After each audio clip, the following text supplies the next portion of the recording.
Good afternoon, chat. Hope you're all having a good one. So I'm not exactly sure what we're going to do today. I do have some deck doctoring to do, so we're going to start with that. And then we have, I'm either going to play in the Doom tournament, or as long as I can find it. Well, I know where it is. As long as I'm going to watch it and it actually starts. Depending on what it's like, we might watch the stream of the tournament going on in China right now. Well, today. All the info I have is that the stream should be starting, or the tournament like starts in 3-ish hours, I think. And I have the link for the stream as well, so we'll see about that. As long as it starts then and I can watch it and all that stuff, then we might watch some of that. So as long as that works out, we'll see, I guess. We'll see. What is in the China tournament? Yeah, there's Towards there. Haru's there. I'm not sure if any other non-Chinese players went or are there, but yeah, Tord is there. I know Tord and Haru are there. That's pretty cool. It'd be cool to have them end up on stream. And they are playing in, I'm not sure exactly the card pool they have available, but they have Broken Lugia basically. As far as I know, they have like all of Broken Lugia. So what do you think is harder, an optimal 60 or winning an IC? I'm not sure what you're asking, Fausty. Tord's there. Now that you said it, nah. We're playing Mew VMAX maybe? No, Tord will probably play Lugia. There's one broken deck.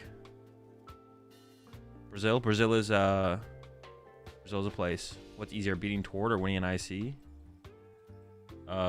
Beating Tord. Not even like close though.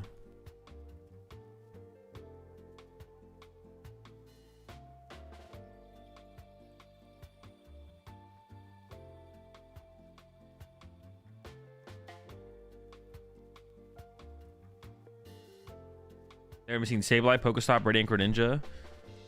So no Lost Unbox, only Lugia. Wait, really? They don't have... Dude. They still don't have Radiant Greninja? Wait, are you sure? I thought they had that by now. Dude, what the heck? Where'd I put mine?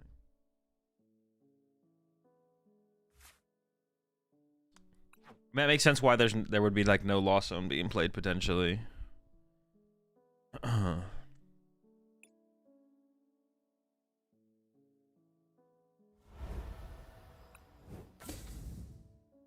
No Radiant Greninja, no Pokestop, no Sableye. Oh, because like Turbo Lost Box probably would have been a pretty good play, to be honest. But what's my favorite color? Dragon Shield sleeves? Magenta. How good will Raging Bolt be in Surging Sparks? I don't know.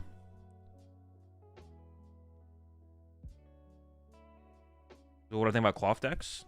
They're bad. Is the tournament being streamed? It's supposed to be, yeah. So we're gonna try and tune into that later. It should be happening in like 3 hours, I think. If my intel is correct. But it's like a super weird format. It's like they play, I think did Tord tweet it out? I think Tord tweeted it out.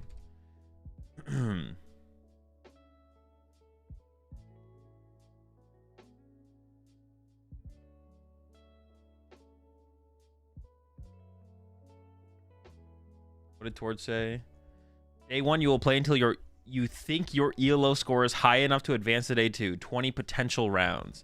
So you can play up to 20 rounds, and then if you think you have a good enough win-loss ratio based on the opponents you played against, you can just like drop and then hopefully make it based on ELO.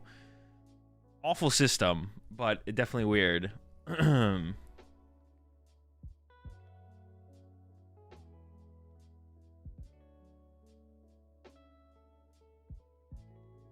Oh, Sableye and Radiant Greninja is coming to the new set.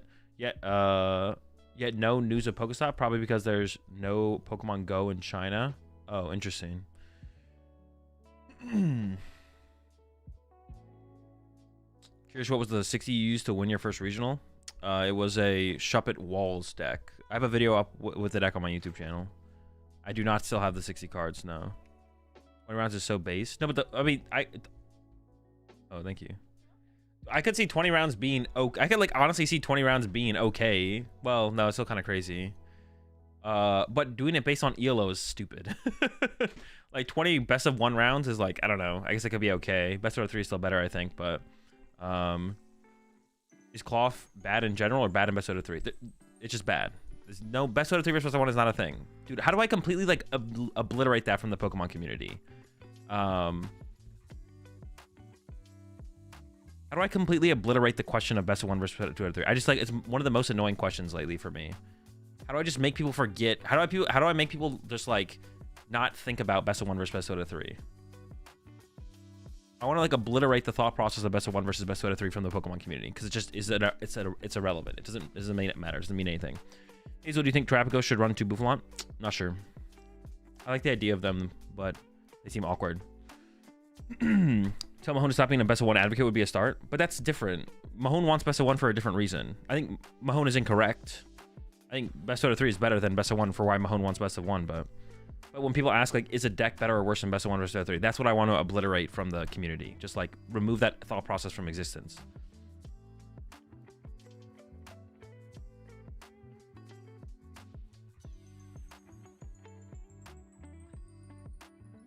Let's play for Grenans, Palkia, Dusknoir, or Terapagos Dusknoir? I think they're both. I think Terapagos is probably better slightly. I think if I had to pick between those two, I'd pick Terapagos. I'm not a huge Palkia fan right now. I think it's okay. I think like things are shifting against it though.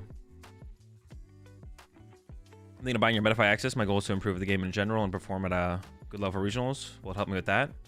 I mean, as long as you're putting in like the groundwork to begin with, there can be some insight, or it can like lead to better competitive insight into the Pokemon TCG. But you have to make sure like you're doing the baseline stuff first. It's not going to change anything if you're not doing all that stuff. Yo, appreciate the raid there, Amy. Hope you had a good stream. Just let us play the amount of rounds we want, and we decide if we should make day 2 or not based on our performance. Yeah, how do you really feel? How do you really feel about how you played today? It's like, well, I don't know. I don't think I played great. Do you think you're deserving of making it today, dude? Yeah, they do like a performance interview. Everyone plays 9 rounds. Everyone plays 20 rounds day 1, best of 1, and then they do performance interviews with all the players who want to make day 2 to see if they think they should actually deserve day 2 or not. And that's how you determine who makes day 2 and who doesn't, and then who makes top 8 and so on and so forth. Jar with no Dusknoir, but with Petra and Mochi to compensate on early damage output and switch possibilities? Nope. Garbage. 800-word essay to make day 2? Yeah, something like that. You have to get an essay involved. Questionnaire. Going back to your question, David, like my Metafy group can like provide further competitive insight, but it doesn't matter if you're not like doing the baseline stuff of like playing enough of the game to begin with. So it's not going to be like something that like I think overly pushes you to be improving better. It can just like give insight to help you adapt meta to meta, format to format, more so than anything. You have to like you have to do the groundwork. You have to lay the groundwork and put in like a baseline amount of effort and consistency for it to actually make a difference.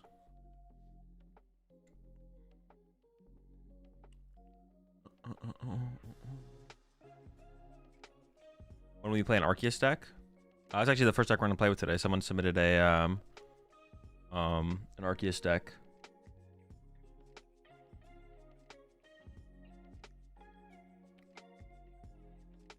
For the deck doctor today. The first deck we're playing with, I think it's an Arceus deck. Time for you and Chip to reach out to China and be the English casters. I mean, I'd be down. That'd be pretty dope.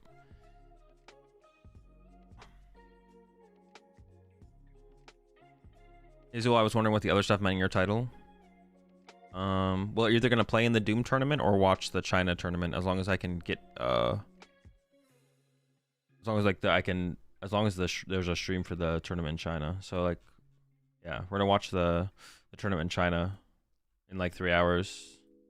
If there's a stream, the stream is up and I can watch it just fine. Who made a tweet and mentioned the forbidden word play style? Yeah, I saw, I saw that.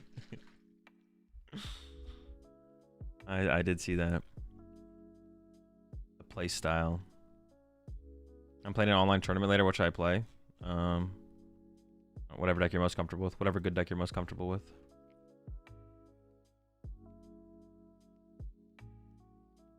Did you see your Kofu Banette deck got a shout out on Pokebook? I did not, no. I saw someone else. There's someone else who I see like retweeting like lists all the time.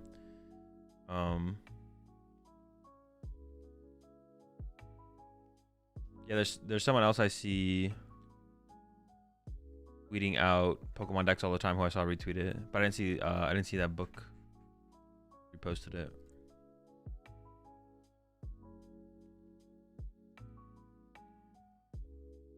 What do you think of Pikachu EX's chance in the meta? It seems, I don't know, mid I guess. Like, doesn't seem like overly great, but it seems like it has a chance to be a low tier competitive deck. Was that Kofu a real tech or a donation card? I was just trying out the Kofu. I just want like a supporter I can play with 0 restrictions that wasn't Colress. Colress is like theoretically the best of those supporters. I want something that I could also like play out of my hand without discarding. I didn't really want to play another research, and you can't play more than 4 Iono. So I want to like play like the next best, just like neutral draw cards supporter. And Kofu, I want to go with Kofu over Colress because of Kyurem in Drago.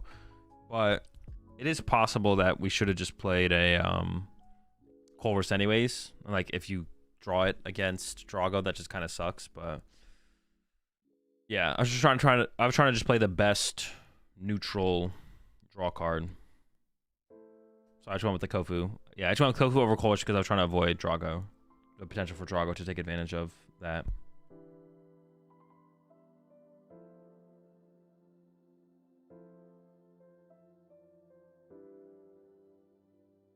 I made Cynthia Shuffle Draw 6. Looking back on Cynthia, I feel like Cynthia was a little bit too unconditional. I feel like Cynthia maybe should have been Shuffle Draw 5. Shuffle Draw 6 was pretty good.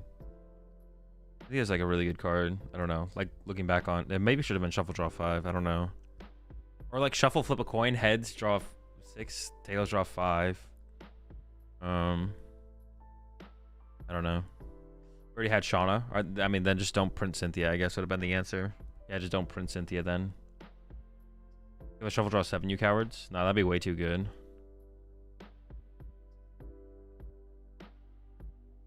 Draw 5.5 this game, draw 5. Next game, draw 6. Is Explorer's Guidance better than Kofu? No, Explorer's Guidance is literally terrible. Discarding 4 cards is awful. Explorer's Guidance is literally a terrible card. There's the only deck that like kind of likes Explorer's Guidance is Ancient Box, because getting a bunch of ancient cards in the discard pile is like okay, but like literally in every other deck, even like Great Tusk is like has to play. It seems like the best way to play Great Tusk is with Explorer's Guidance, but it doesn't want to play Explorer's Guidance. It just has to play Explorer's Guidance. Yeah. No deck ever was like, is this the time for Explorer's Guidance?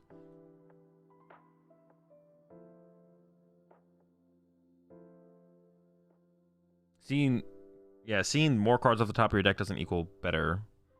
The drawbacks of Explorer's Guidance just make it an awful card. To be honest, I forgot to discard the other cards. My bad. Oh. How can you forget that part? But even then, only seeing +2 cards isn't very good either, to be honest. Like, yeah, only seeing +2 isn't very good. Kofu seeing +4 is like pretty nice. In comparison. Do you think Maraudon will rise overall in play rate and win rate with the new set? I don't know. I gotta come with another. I don't know. I'm not. Yeah, I don't know. I don't know. I haven't thought about the new format. I haven't tested the new format. I'm pretty sure if Explorer wasn't an ancient card, not even Ancient Box would play it. Yeah, they definitely wouldn't. It has to also be an ancient card. It's an ancient supporter that does aggressively discard cards. It's like, okay, I guess it's fine. Yeah, it's like, okay, I guess it's fine. It's like Ancient Box, like, all right, I guess I don't have a choice. Yeah, if it wasn't an ancient card, Ancient Box probably would not play it. I don't even know what there'd have to be like another ancient supporter that existed to replace it, but they just play that instead. Draw 3 is better than Guidance. I could see an argument for that, to be honest. I could see Guidance being like in some archetypes better than like just like Charon, draw 3. Something like Choi or Worker have like a little bit more utility with their extra effect, but the effect is pretty whatever. Yeah.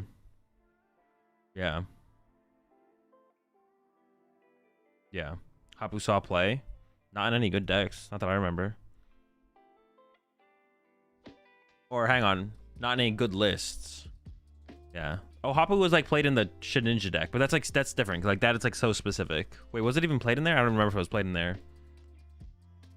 Right, Mewtwo was terrible. Yeah, Mewtwo lists with Hapu were terrible. You're right, Soda. Thank you. Thank you for reminding me that.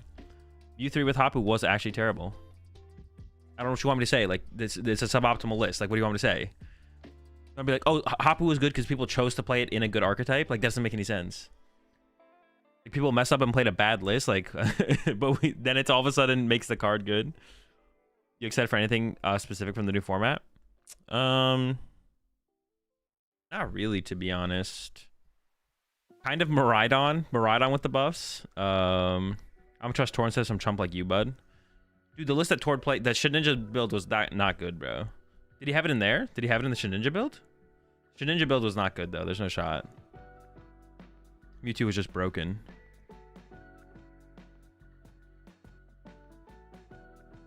Guidance could maybe work in United Wings, but research could just be better. United Wings? No, research is just better for sure. Did you control played 1-2 Hapu? Maybe. I don't remember. They maybe did. But even then, that's like a super specific, like, it's not like a... It doesn't make the card good. It doesn't make the card good. The card is still a bad card. A card, like a deck, like, that's like super specific for like a... Like I was even saying, like, Hapu was, I think, played into the Shedinja deck, which was like technically a good deck, but...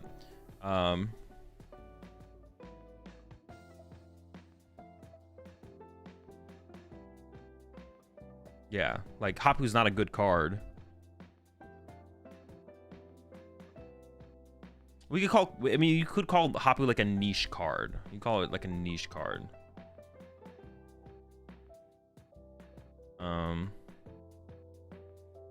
Listen to the Uncommon Energy podcast today. Definitely agree with wanting a tier 1-2 deck rather than just upgrades for old ones. Feels like things are starting to get the slightest bit stale in that regard. I don't even think a tier 2 deck would be enough, to be honest, Piper. I think it needs to be like a good tier, not just like a tier 1 deck for right now, but like a good tier 1 deck. That's what I want to see happen. A tier 2 deck isn't going to change up that much, I don't think. Yeah, a big shakeup like that would be nice. You're a niche streamer. This is true. In that case, Briar's a niche card. No, Briar's a pretty good card. Like the potential outcome from Briar is just so high. So you don't do one-on-one coaching anymore? I don't know. I'm getting back into the game and want to get ready for Sacramento. No, the only thing I do is my Metafy group now. For any kind of like competitive insights. Yeah, I don't know about Briar. I don't know. Briar's like, yeah, I don't think I would even call Briar that niche. Briar is like a good card.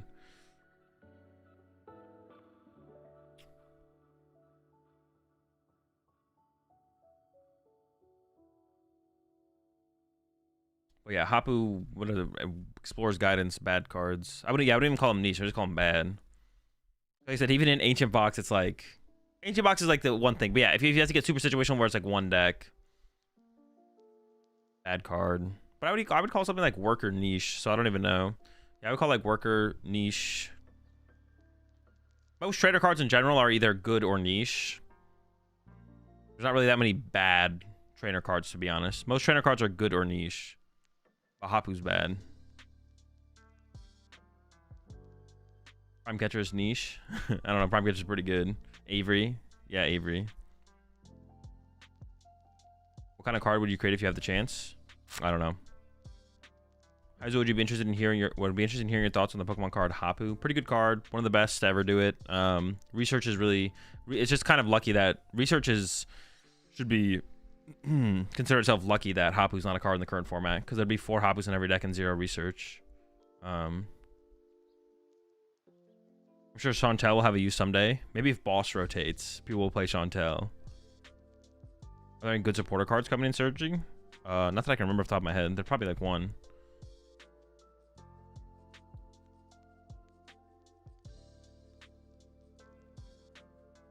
In my cube, the only supporter is Hapu and Explorer. Sounds like a pretty broken cube. The best cube. #1 cube. Yeah, Chantel will maybe actually see play when boss rotates. We'll see. But it could actually happen. Chantel could become a viable, playable card. Wait, what set did that even come out in? What set did Chantel come out in? What's Hapu do? It does the exact same thing as Explorer's Guidance.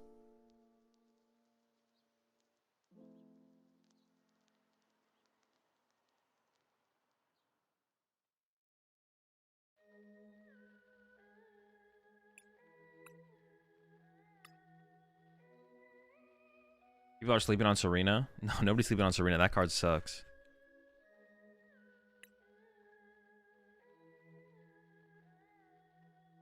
Wait, I have Ultra Balls. Hold up.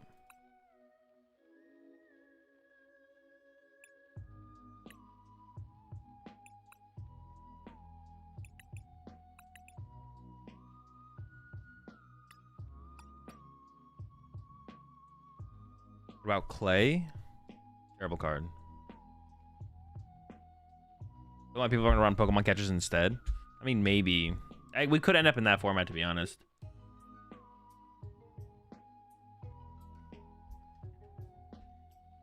I mean, Ancient Box deck that played 4 Great Tusk today was very interesting because she wasn't playing Walking Wake or Koraidon, Mill and Beatdown with Baby Moon.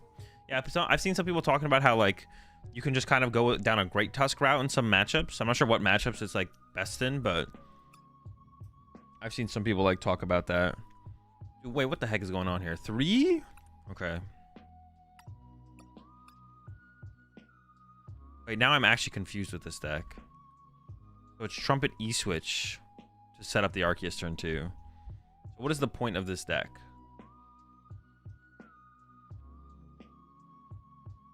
It's an Arceus deck.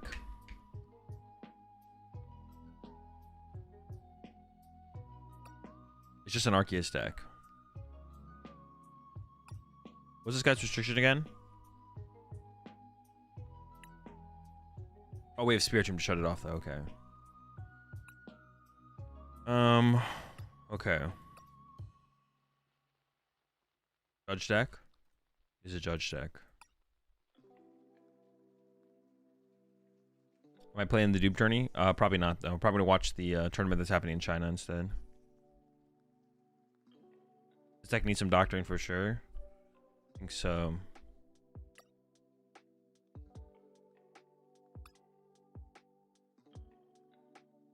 We Arceus. We have a weird ear option with the trumpets. I'm trying to like,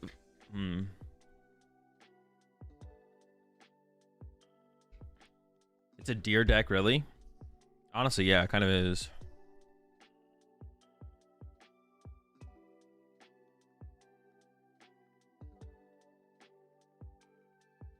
I saw Tor was playing Lugia and then a tweet of him facing Quad Yveltal. Oh, appreciate it, Sticky.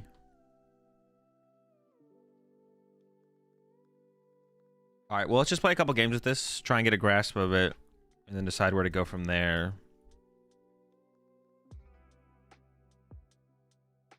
What is Secret Box even doing for us? We discard 3 cards from our hand to get... Seems okay. It seems unnecessary. Actually, we have to play the heavy ball because we only play 1 Terapagos.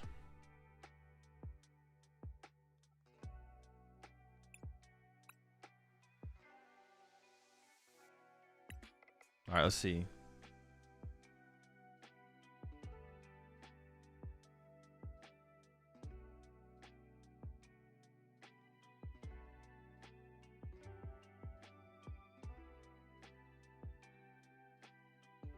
Am I correct thinking Judge is used over Iono in aggressive decks? I don't quite understand the difference.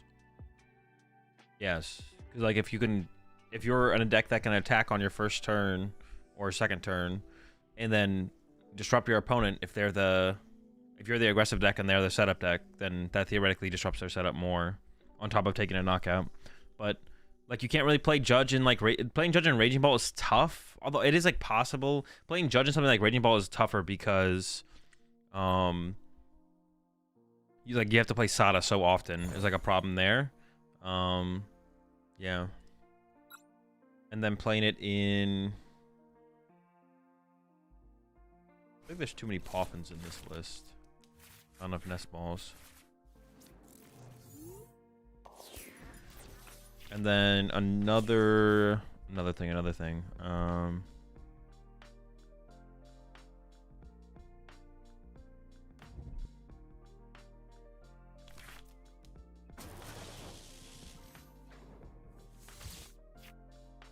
Okay, it's a good top deck.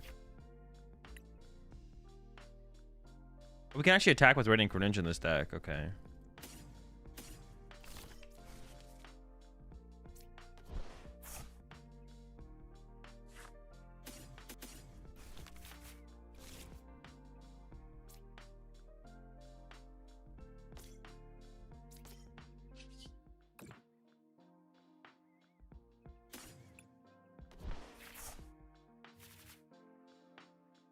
I need room for my Terapagos though, right? There's got to be attached pass. Yeah. We could play Secret Box next turn. We'll see. Low-key, the meta seems good for Ancient Box right now. No.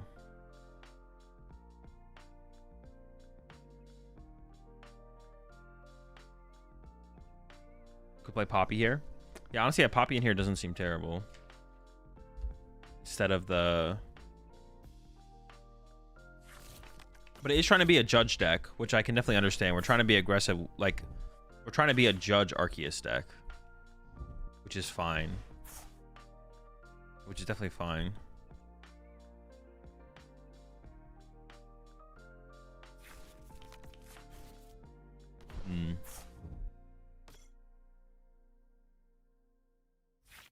People said that for Baltimore did horrible. Yeah, it did not do great. Did not do great.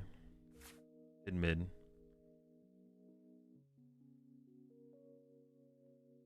How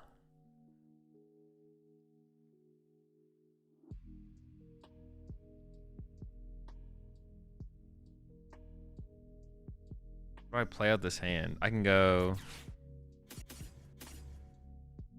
rid of these three. Get order. Oh, we don't even have any tool cards to play off of in here. There should be like a rescue board or something so we can retreat the active if we start with it. I could get like these. Oh shoot, was Terapagos in the deck? It was.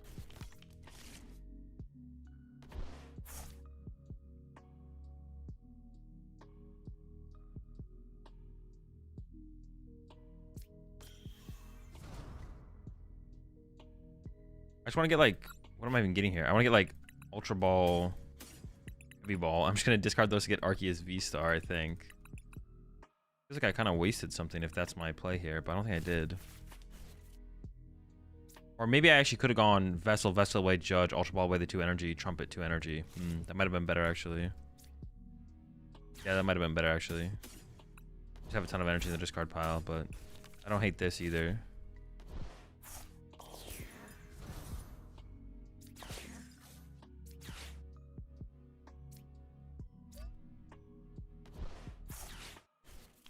We have guaranteed knockout here, so that's kind of cool, but I can go Starbirth for Vessel E-Switch, right?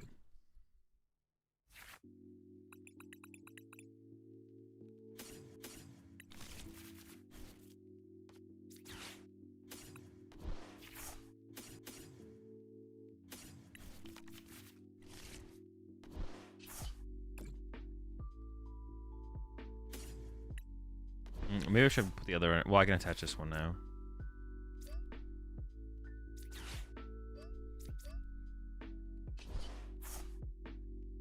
Knockout. Hope their hand isn't too broken. They only got 4, so we'll see.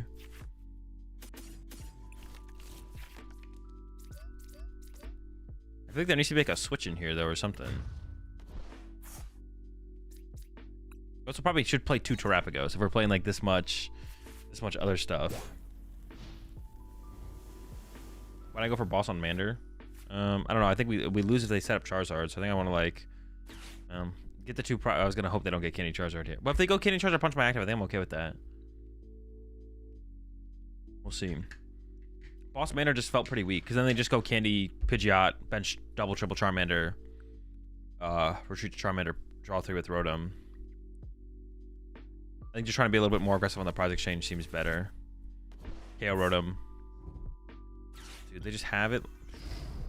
Alright, seems tough.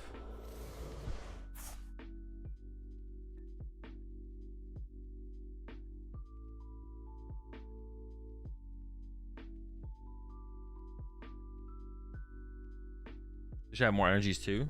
No, I don't know if we need any more energies. 10's a lot still, it feels like.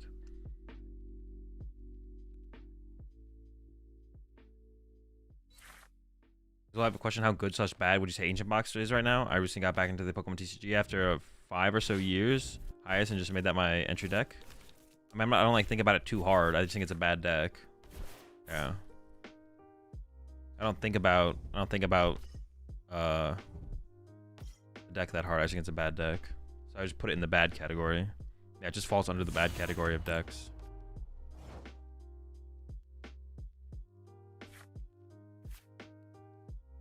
There's nothing I can even Ultra Ball for.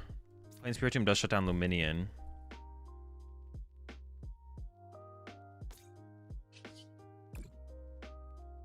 I don't think there's anything to grab off this, right? 1 water? But I think I'd rather just leave it in the deck. Yeah, we're chilling, I guess.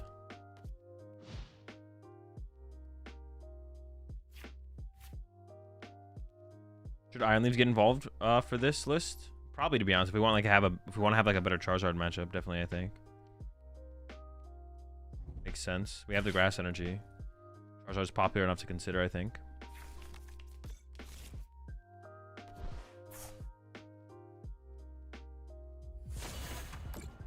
Alright, well, we can knock them out with this. Like we can. Well, I could candy it. Well, no, we're gonna get KO by Charizard anyways. Maybe I don't. So we KO this and then we win by going KO Pheasantipity theoretically. But I don't have anything to KO Pheasantipity with. Yeah, maybe this deck doesn't play enough energy. Actually, maybe I take it back. This deck maybe just does not. Oh, no, because we have the whistles. We have the whistles. There's 4 trumpets. We have 4 glass trumpet in this deck. We just need to find the trumpets.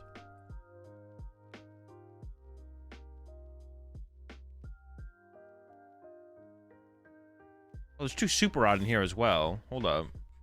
There's also 2 Super Rod. I think I need to get another Arceus here.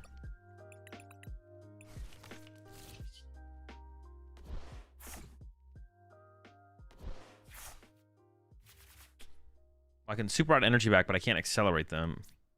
I think I'm just going to Super Rod them back anyways just to have in the deck.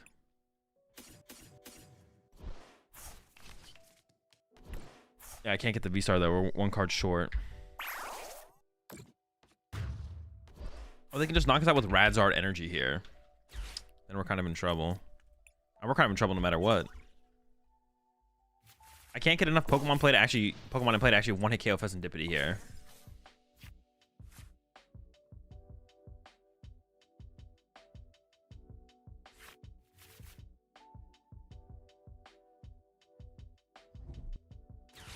Whistles, trumpets, whistles, same difference.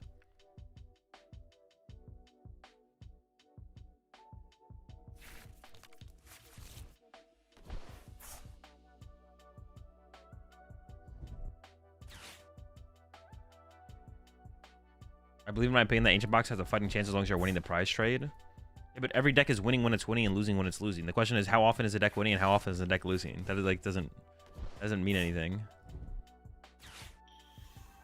Every deck is winning when it's winning and every deck is losing when it's losing, but it's how often does it win versus how often does it lose. We're not concerned with winning or losing. We're concerned if we won or if we lost. All right, this seems I guess technically it's still winnable. Yeah, technically this is still winnable. We could KO this is tough. It feels almost impossible. I feel like we need to like, how do we win from here?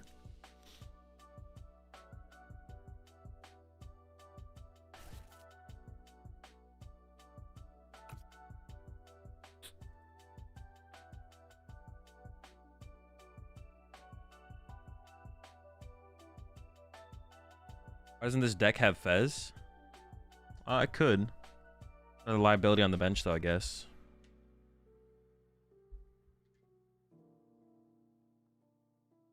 Accelerate to Terapagos. Can't do that.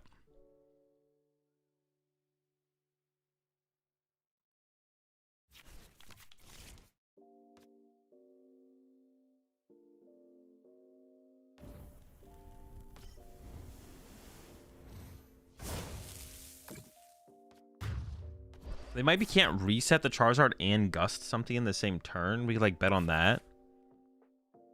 Especially if I disrupt their hand. I guess I can pop Dusknoir though and get access to Counter Catcher.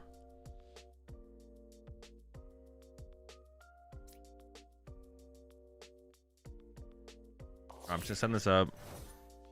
What's my plan to win? What is my plan to win? I'm not sure what my plan to win is. Does it exist? Do I have a plan? It feels like I don't have a plan. Pretty bad, pretty bad, pretty bad.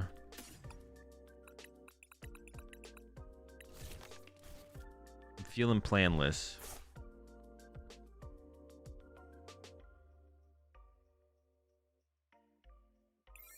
Yeah, I don't feel like I have a plan. I don't feel like I have a plan.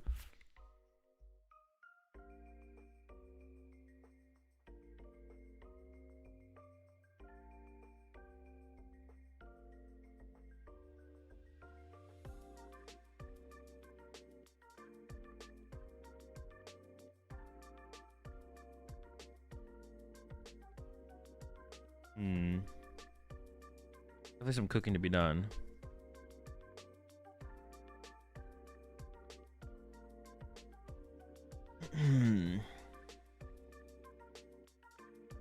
Trying to come up with like what are we trying to do? So it's just like Arceus Tera.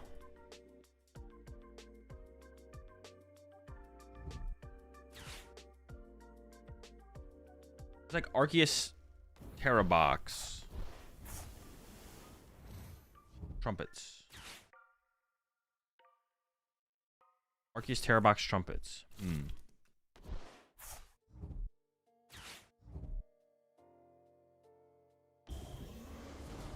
All right, we can maybe we can make something work with that. Has concepts of a plan, big time.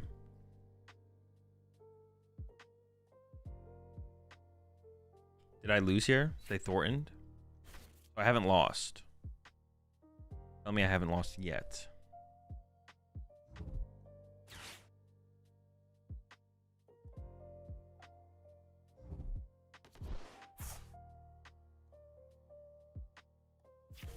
We're still going to cut into...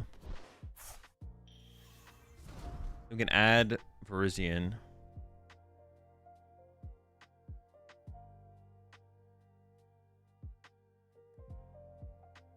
I think Area 0 like doesn't... It feels like it doesn't do that much. I think we can like cut... There's a lot of things we can cut from here. No, maybe Area 0 is still fine, to be honest. Just pass.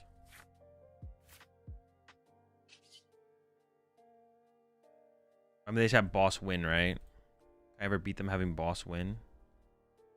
Could I beat them this turn?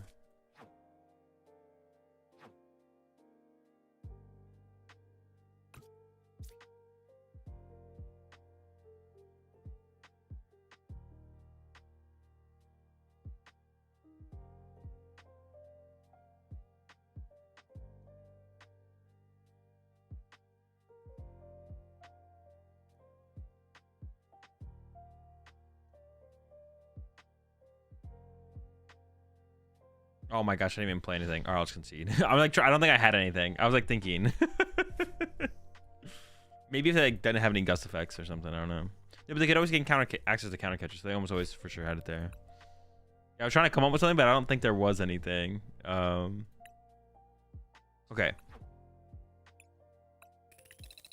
It's trying to be. What is this deck trying to be? It's trying to be an Arceus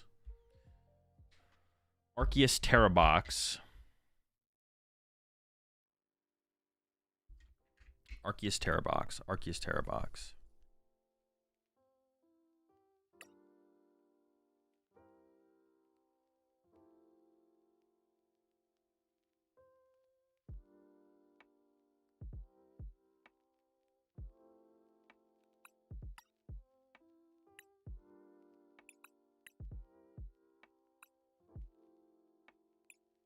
All right, let me do some cooking here or something like that.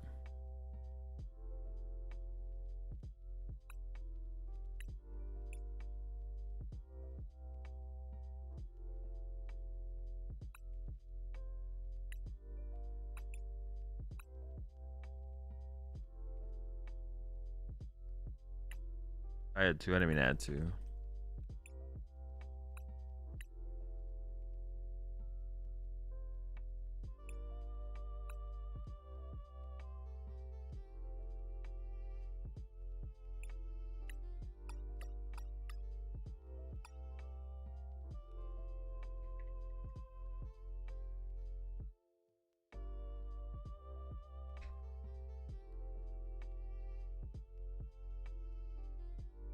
One of Raikou for like Lugia and birds.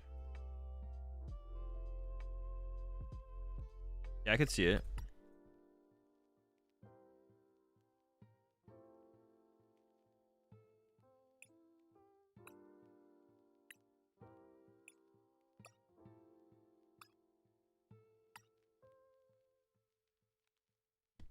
Switcher board. Probably just like some switches, to be honest.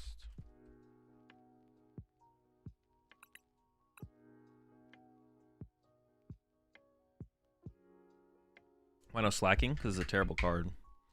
DTE surely. I don't know. We can maybe just not do DTE. I don't hate the idea of not doing DTE. I don't hate the idea of that. We don't need two super odds. Honestly, I don't think we need any super odd. Like one night stretcher and Fez.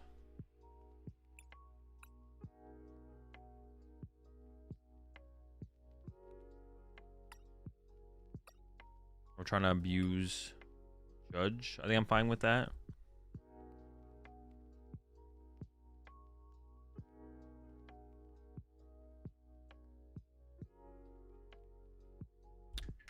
We could play a third of these though, because we are trying to like accelerate to another Arceus, I feel like.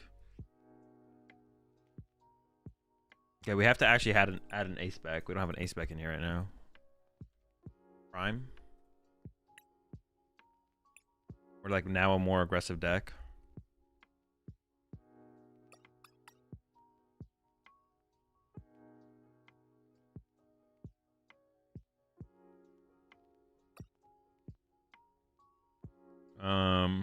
Counter catcher or no? No, I don't think so.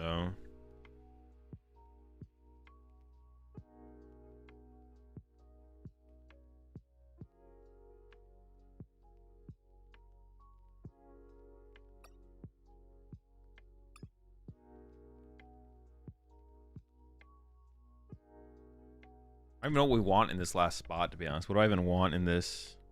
No heavy ball with all those one-ofs. Heavy ball is still pretty mid. We could do heavy ball, though. It's like +1 search card, I guess, in the opening hand, as long as we price something we want. Well, it's not that likely we price something we want, though. Like, on that first turn. Like, pricing an Arceus or a Bidoof for something like that is not, like, that high. It's not that high.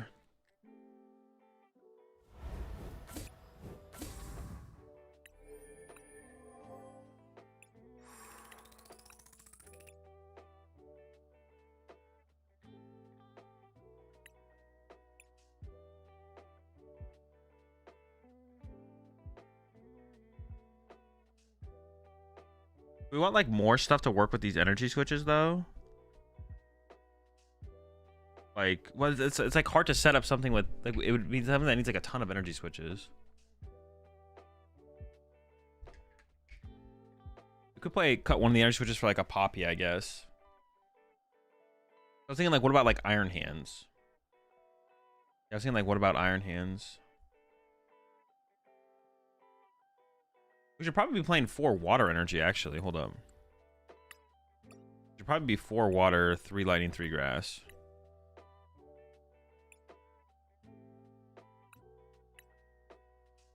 Yeah, we could play a Poppy over an E-switch. What are we trying to set up with the E-switches, though? We're trying to get to our Arceus turn 2, potentially. Or get into a Raikou in 1 turn. Or if we played Iron Hands and we go like Poppy E-switch attach. It's like a pretty big combo to have, though. I don't know.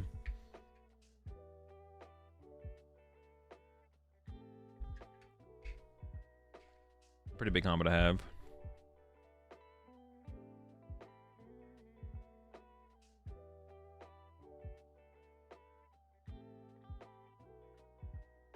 One prize, 0 aura. That card's pretty bad. Was it 20 plus 20 for each of their bench Pokemon? It's not very good. You can leave Thorns in the hand. Yeah, but it's not going to happen.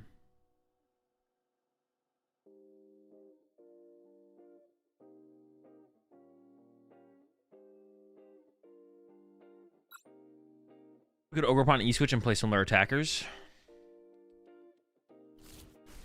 Could. I guess the deck could become... Like, this opening hand's pretty good here. The deck could become a... What could the deck become? It could, instead of, like, Terapagos as our enabler, we could play... Oh, cringe. Should we just concede? I'll stick it out for, like, a turn or two, I guess.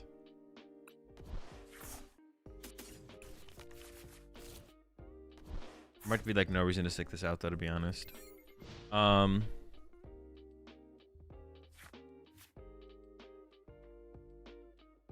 More grass energy, Ogerpon, E-Switch, Arceus. We still have access to Iron Leaves, Weird Ear. We can still play basic lightning to Raikou. And then discard the Fez. Oh, true, yeah.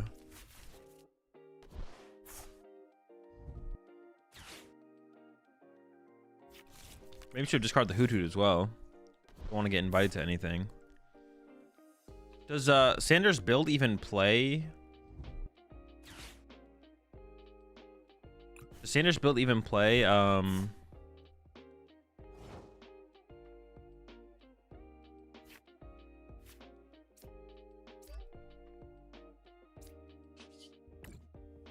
Invitation? Yeah, does it play Arceus?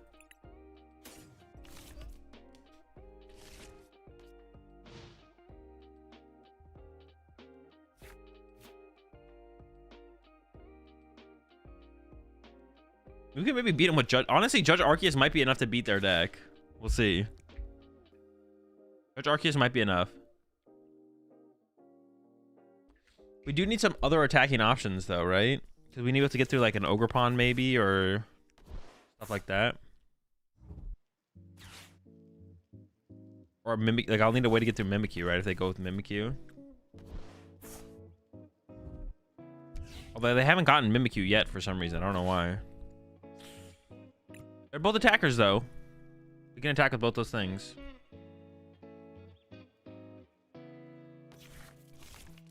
Another Arceus. True, another Arceus could be our out to Cornerstone. But I guess we have this in play to get to Cornerstone now.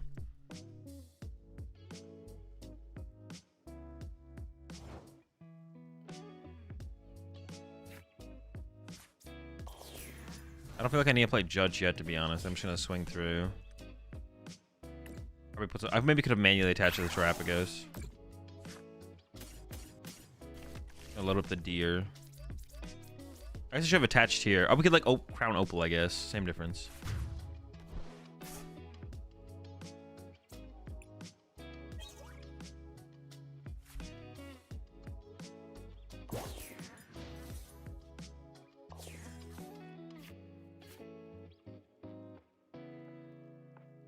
They definitely should have vesseled away the Pheasantipity and the Hoot Hoot for sure. How do I deal with a Mimikyu here, right? I guess I can Fan Rotom it though. Yeah, Fan Rotom is my only out. Noctowl could attack it, I guess. Something like that.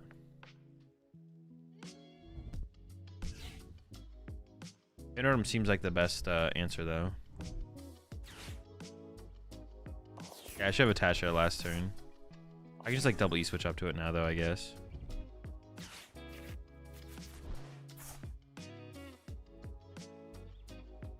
Double E-Switch to the active or something, I don't know. Seems fine.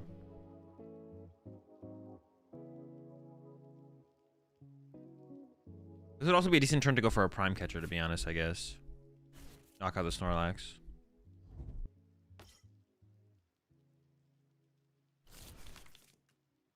Why would they do that now?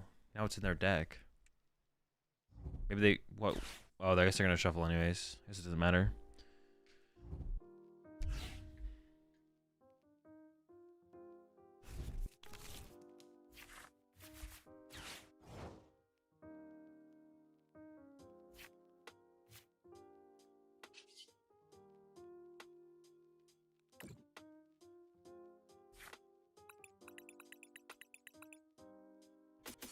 I'm just gonna double E switch. I'm not sure what's the correct angle here, to be honest, but seems fine.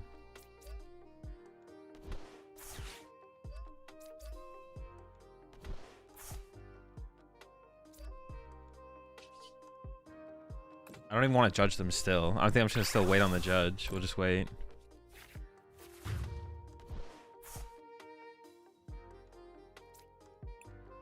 Maybe I'll judge this turn. We'll see. How many flutes do they have left? Two flutes left. So it has to be a fan rotom angle, right? I can't. I don't see another way to punch this thing. Oh, the trumpets are actually a big deal in this matchup. I didn't even think about that. It's a way for me to get energy back onto my Pokemon. Oh, they ordered my Nest Ball. That was my out to my fan rotom. That's unfortunate. Yeah, that was my out to my fan rotom. Bring it back. What the heck? Boxed order. All right, they're chilling. I mean, I guess we just judge this turn now, right? Judge this turn feels pretty good. Noctowl. I think I'm gonna go for the Noctowl. We could. Just gonna judge. Maybe I Jubilife Village.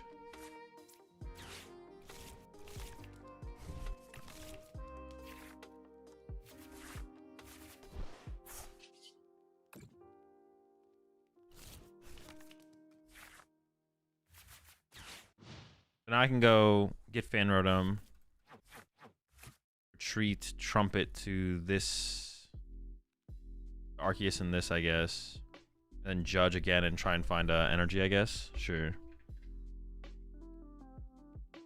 Wait, why would they use the box if they saw the judge in your hand? It does also, like, it kind of forces me to do it, right?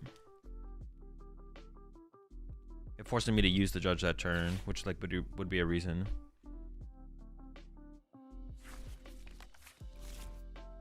I guess, like, I mean, there are some good cards on my deck. Prime Catcher, yeah. Prime Catcher Switch, Trumpets, Night Stretcher. Some good ones in there. I got a Trumpet? Just one Trumpet, okay. I can live with that, I think.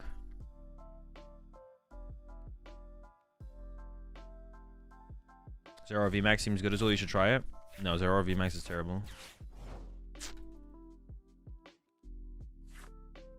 Okay, is Fan Rody in there? The answer is yes. No energy in here, right? No. Retreat. I'm gonna play this.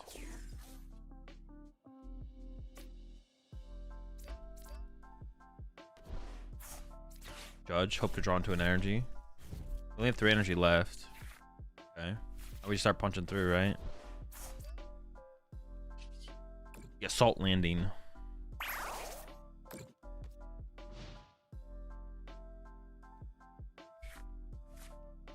I'm still trying to figure out how I want to build this deck, though. I'm still, like, stuck.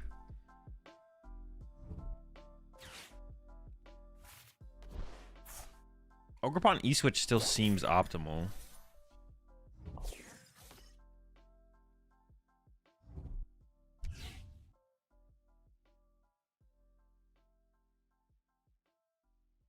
I feel like just going Boss KO Snorlax is probably the play here. Punching this is not good, obviously. I think Boss KO this Snorlax is probably the play. Do they play Erica's Invitation? They probably do, right? Just get rid of the Beauty while I can.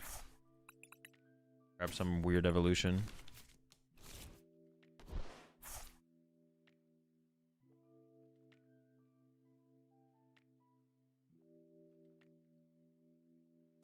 Oh! Wait, no, I can't retreat if I do this, though. Yeah, so it's gotta be this. For some reason in my head I was like, wait, I can't do that.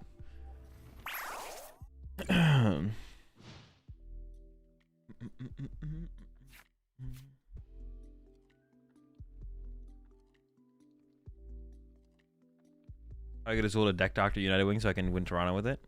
Metafy group is the way. It's a homebrew or something that did well in a late night online major. It's just a deck Doctor deck. You can't deck out with Jubilife. What's the purpose of playing it? You play it just to see more cards. They can bump it eventually. Wait, that's actually a good question. I assume they can eventually bump Jubilife. They just keep Jubilife in play. They just have Jubilife in play in the early game, so that way they are constantly being able to do stuff. And then late game, I assume they bump it at some point. Dude, that's so cringe. What I really want is like Prime Catcher this thing, to be honest. That's what I really want here.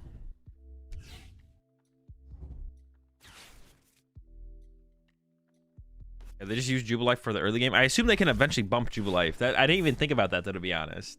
Yeah, technically, I'm not taking out ever if Jubilife's in play, which is funny. I assume they bump it eventually.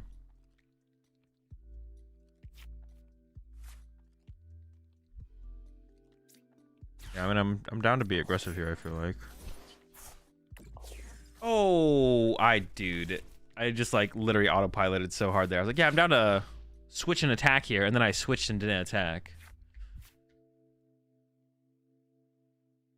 Yeah, I definitely should, like, switch attacked. Dude, I went full autopilot there. They play Worker? Okay, makes sense. Dude, so bad. Yeah, switch. Let's go. Let's get it.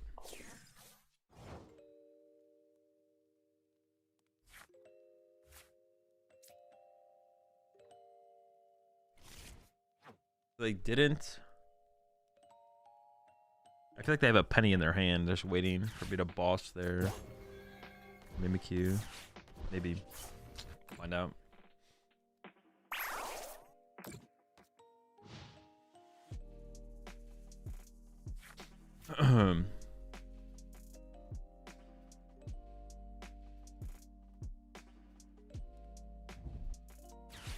Dude, they always have this stupid penny. Why didn't it make use of my switch? If I just gone switch punch with Arceus. Gotta make use of the switch there. I think this one's probably over though. Can't get through the fan is like the problem here. Let's see what we can get.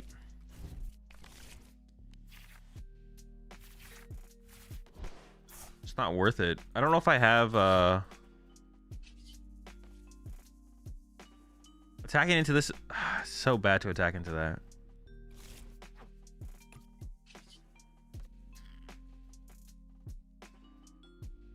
So bad to attack into the active here. 3, 7, 8. I have 9, 10 plus an E switch.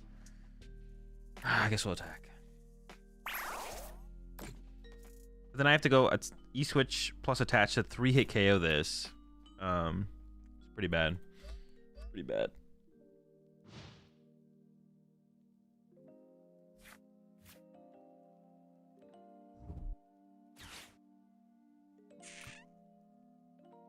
I mean, you may as well grab it, right? I can't use it. Think Alolan Mukat's a reprint, or is it too broken with TM Evo? I don't know. I don't think about what ifs. I only think about what is.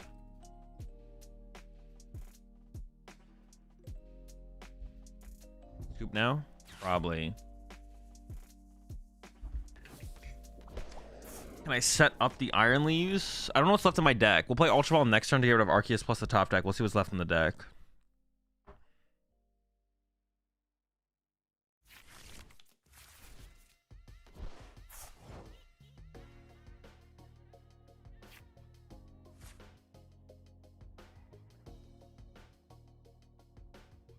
Oh, we gotta do something real fast.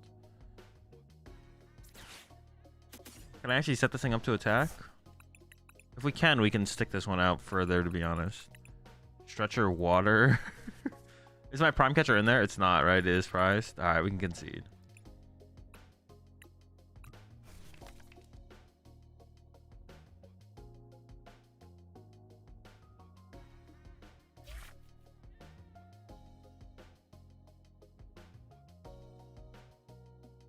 Alright. Let me think about this deck some more.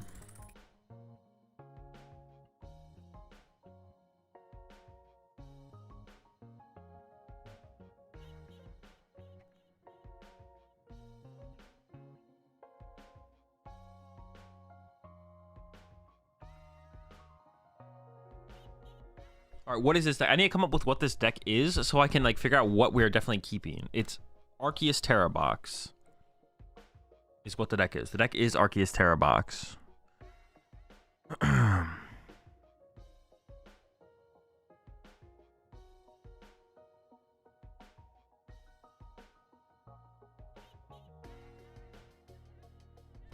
so I think there's no reason to play Terrapagos though. I don't think, unless we really want Crown Opal, but Crown Opal is like not very good. I think Ogerpon is just better as like a Tera Pokemon to play through.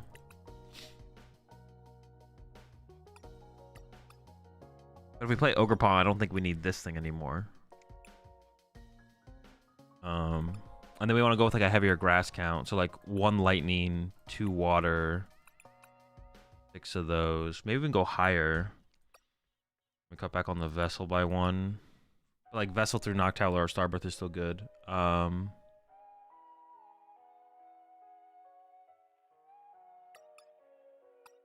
do I have 2 extra spots to work with now still?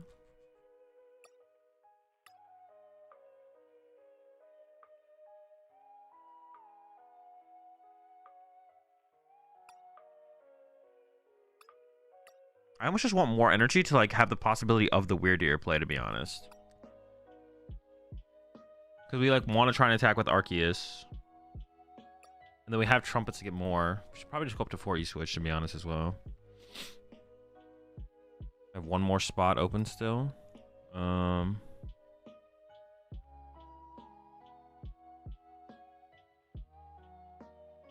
no, I only have 11. Maybe I do this. Then we have Raikou, Radiant Greninja as attackers, and Ogerpon as an attacker.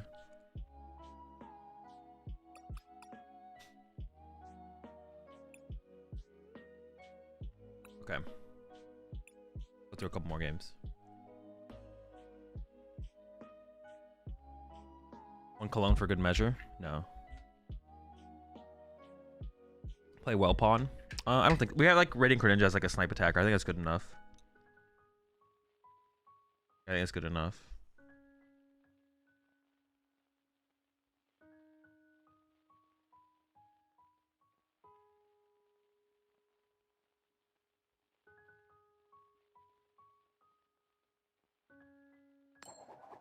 Also, we want like a 2/2 owl in here just so we don't prize it, to be honest. I wouldn't hate that. We'll see.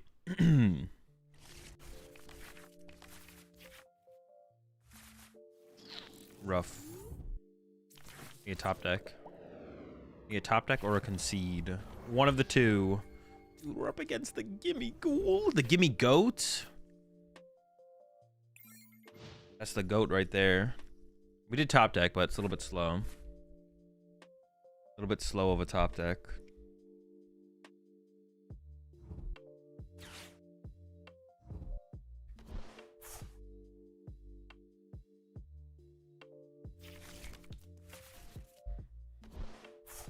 Yeah, I think we do. Yeah, I think we do need the extra energy for the coin toss. Ooh, okay, +6. Don't mind if I get that. Let's cook. Let's cook. It's okay. Bidoof school. We can get Arceus V. It's not terrible. It's not terrible.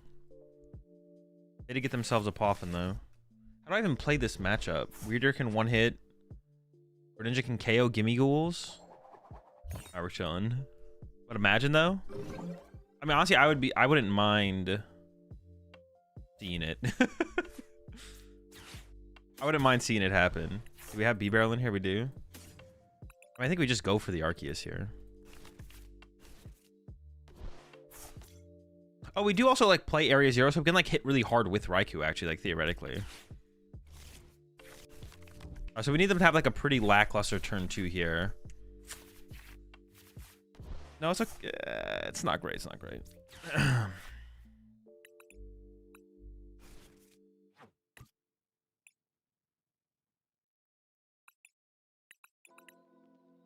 What do I want to set up for like potential options?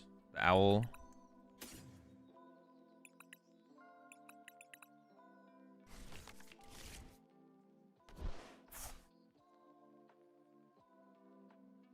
Probably should play this. This might want to become... Being able to retreat the active to a 1-prizer here would have been pretty sick, to be honest. It's not that big of a deal, maybe, but... I could bench Fan Rotom and then accelerate energy to Fan Rotom so I could push Fan Rotom. Does that make sense, though? Why would that make sense?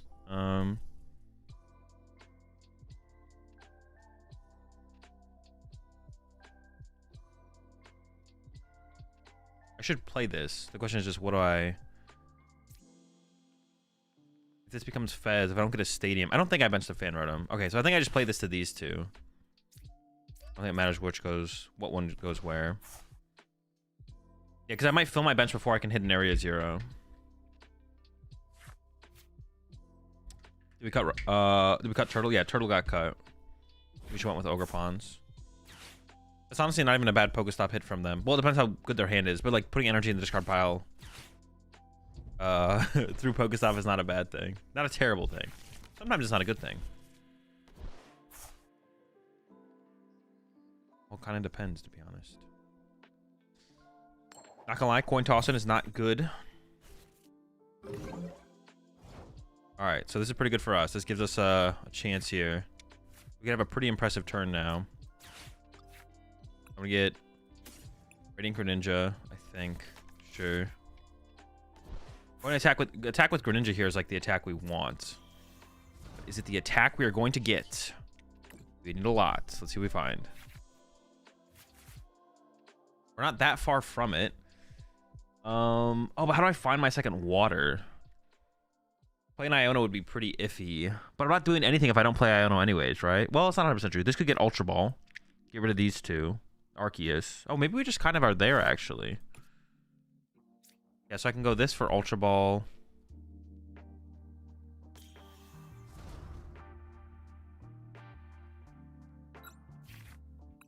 I can get Ultra Ball plus...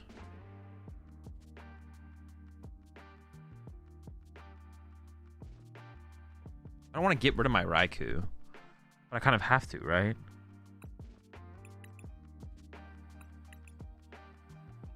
Maybe I don't want them to have their stadium access, I guess. Pokestop the water. Honestly, hitting Pokestop there wouldn't have been terrible, actually. That probably would have been fine. Yeah, that probably would have been fine.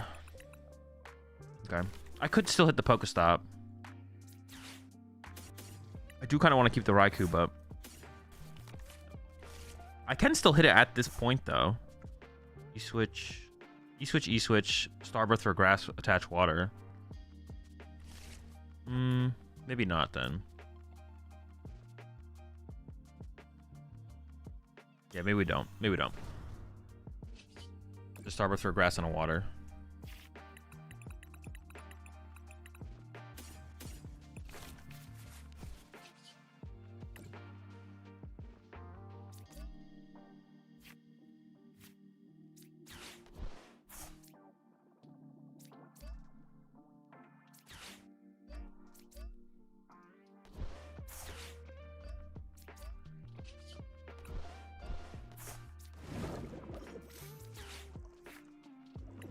Probably just Fez, right? Because if they do like KO my active, and some Fez draw, chilling.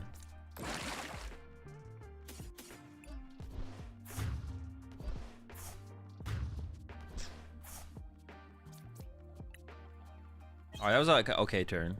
Obviously they weren't really doing anything, but not bad. This is like a pretty bad matchup.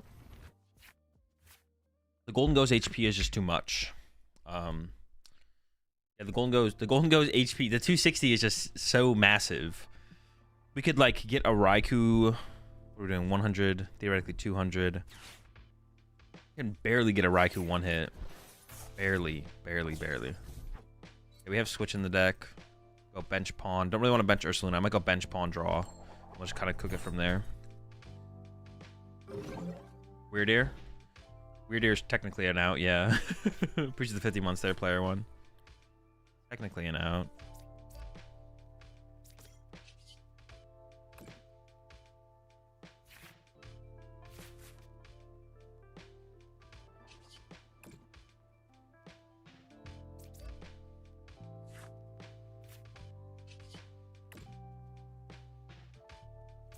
I would like to retreat this, I feel like.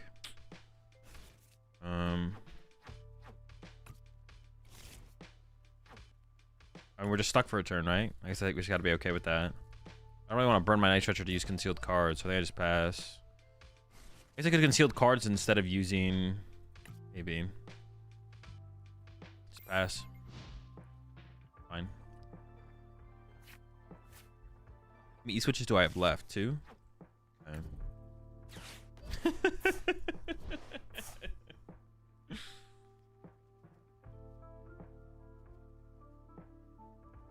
Take it.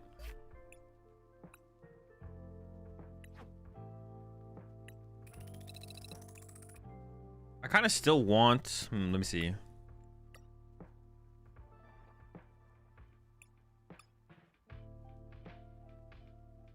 Let's still play a Vessel. Because I feel like being able to get Vessel through Noctowl is probably still worth it. Yeah, let's run through one more.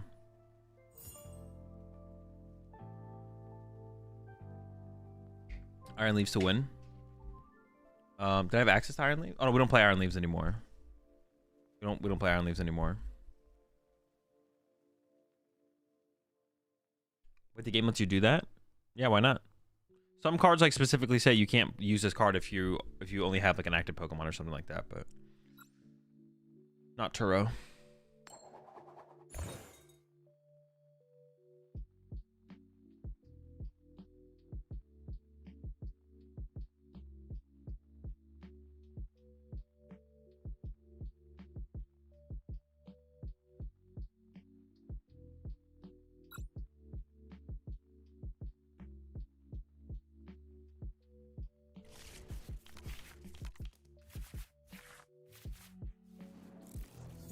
Okay, this hand's pretty good. No complaints. Against Guardy. So Radiant Greninja is going to be a big attacker in this matchup. This is where we'd wish we had like a Briar or a Iron Hands. But it's fine. Good top deck. Got the turn 2 Bibs, which is nice. Ooh. Man, we're kind of... Holy chill, chill, chill.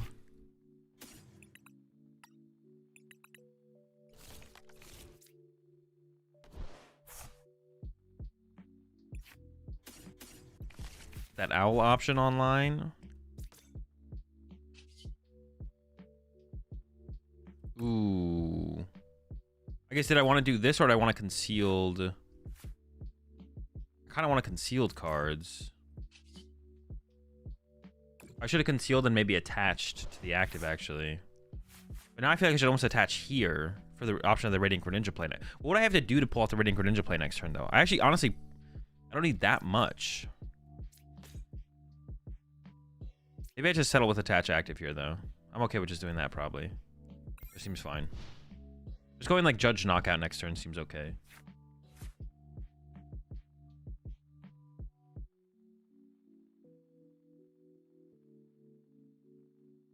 Yeah, going, like, Evolve to B-Barrel, Noctowl for Judge Ultra Ball away Raikou, plus maybe the top deck. Evolve to Arceus V-Star, and then go from there. See what we get. We could still pull off a Greninja attack, but it would be unlikely.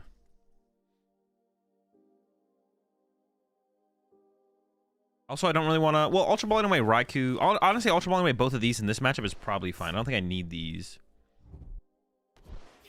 The question is just like... Yeah, can we get to Radiant Greninja? Getting to Radiant Greninja would be pretty good this turn, to be honest, though. It would be pretty good.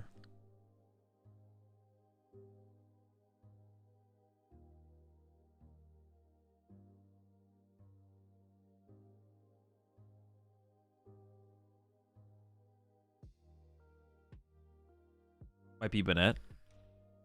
Oh, true. It could have been. But now that we see the Radiant Greninja, we know it's not. But yeah.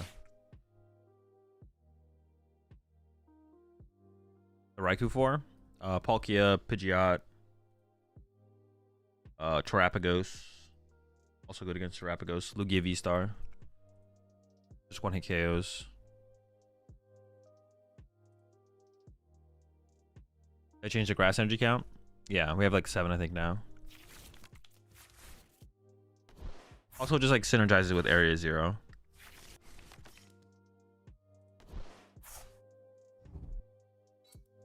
Alright, I mean, if we can KO the double Curly on the bench here, that would be ideal for sure.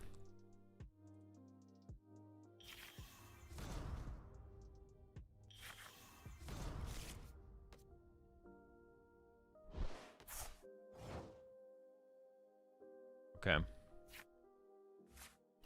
Just the grass in there. It's probably not worth it.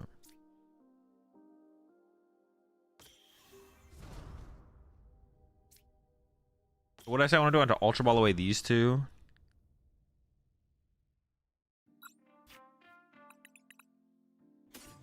Ultra Ball plus Judge. And then go Ultra Ball. Arceus V-Star. And then play Judge, and we'll just figure it out from there. We could definitely pull off the Greninja. It's definitely possible to pull off the Greninja play here. Ugh.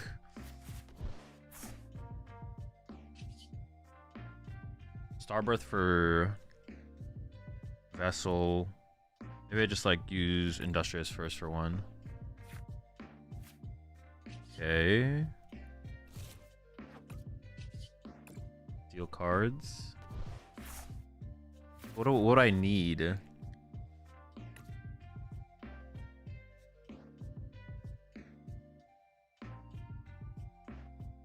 what would I need here to pull off a Radiant Greninja play? There's too much. I would need too much, right? I would need too much. I think I should just go.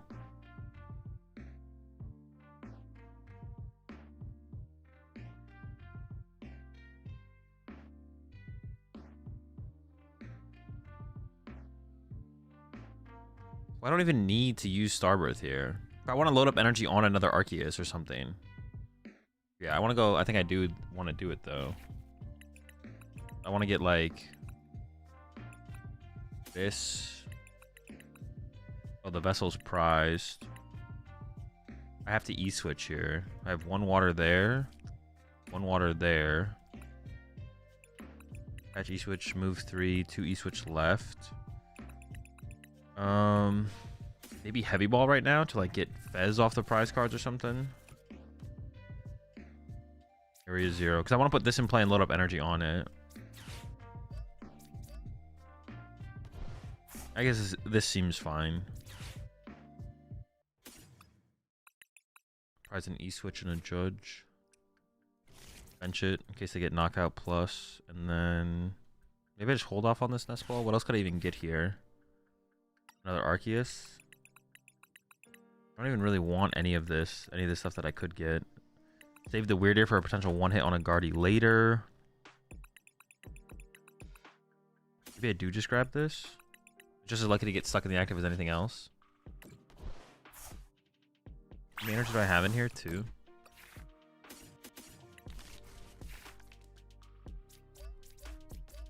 You can start relying on E-switches, I guess kind of sucks a little bit. I could see like the merit for like playing a single double turbo, to be honest. Could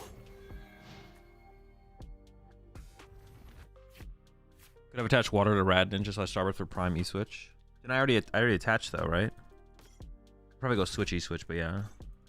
Oh, I didn't have access to double water though, right? Because there's a water here. Maybe if I just attach, if I had attached a Radiant Greninja off the rip, there was like a decent possibility, I feel like. The thing is, the Poppy is like only good for like Radiant Greninja. So maybe just relying on E-switches is just better. That might just be the better way to go.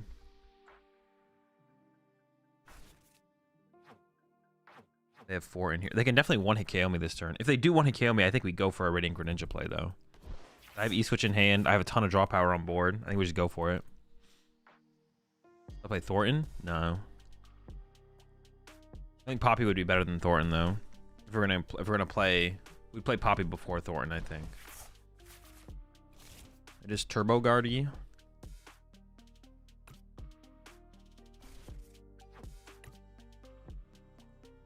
I probably shouldn't have benches because honestly now it's kind of like a more of a liability, because I could like have attached one energy to B-Barrel at some point, but now to make this thing a non-liability I have to, well, I guess if they KO my active here, then I'll have plenty of energy to work with, to be honest. And I'll have plenty of stuff to work with. That'd be fine. Alright, they have the KO, right? 5? Yeah, okay, so we're dead. Dude, and they got the... Dude, chill! And they got the Dory set up? I think I'm just gonna go for the Radiant Greninja play here. We don't need to find that much. I need to find a Trumpet, an E-switch, and an attachment for turn. I have 8 energy in play, 1 energy prize, so I have 2 energy left in the deck. Or Night Stretcher. Night Stretcher would also work here. We're gonna see a lot of cards, though, because I'm gonna be able to go Evolve, send up Greninja, E-switch the water to this. Draw 4 with B-Barrel. Play Iono, draw with Pheasantipity. Yeah, we're gonna see most of our deck. We're gonna see theoretically 5, 9, 12. We're gonna see half our deck here. I guess it is possible to whiff. It is definitely possible to whiff. But if anything, but if we do, if we could just retreat and knock this out with like Fan Rotom or something, or I just probably attack with another Arceus here. Actually, to be honest, that would probably be the play. Yeah, we're gonna try and go knock out this. Remove the draw power plus the threat. And we do have all 4 trumpets left, so we could probably look for a weirder one-hit on Guardy towards the end game. All right, we're gonna go for it. I guess also triple E-switch also would allow me to do the Greninja play here. Evolve. I think we just draw with B-Rail first here. Only 3 now. I was hoping for a playable top deck. So far, not so good. So far, not great. I don't know if I want to shuffle the deck there. It's probably fine. I don't remember what the order of the deck was.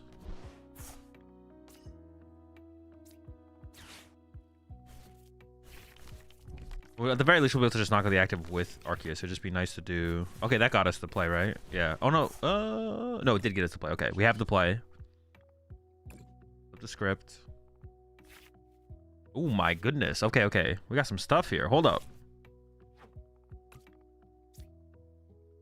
Trumpet number 1. Water. Grass.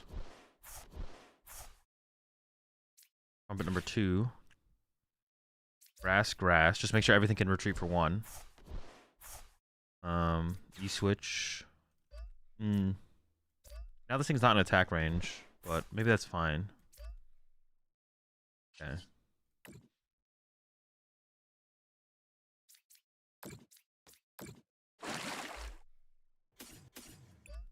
And we could attack if they ignore our Radiant Greninja. We could Radiant Greninja again, which they might do. They might ignore it. I don't want anything to get stuck in the active. All right, Vessel's good. Wait, 1, 2, 3, 4, 5, 6, 7, 8, 9. So 10, 11. There's 1 energy in the deck. If they knock out Radiant Greninja, then we could play for Weirder KO Guardy this turn, possibly. If they just KO my Greninja. We'll see what they do, though. Crispin and E-switch can set up a Greninja play. We take our energy out of our deck too aggressively, I think. Like, between pawn, concealed cards, and then, like, once we use, like, 1 Trinity Nova, there's not enough energy in the deck for a Crispin. The Crispin would have to be, like, a turn. It has to be, like, an early game play. It's not terrible, but not, like, reliable, I feel like.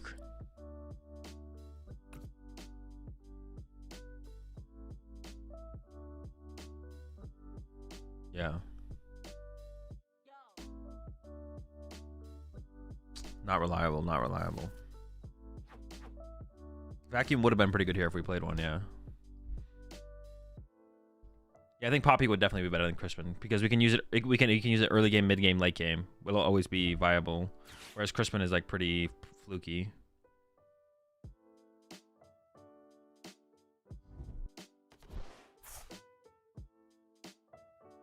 Yeah, definitely very fluky.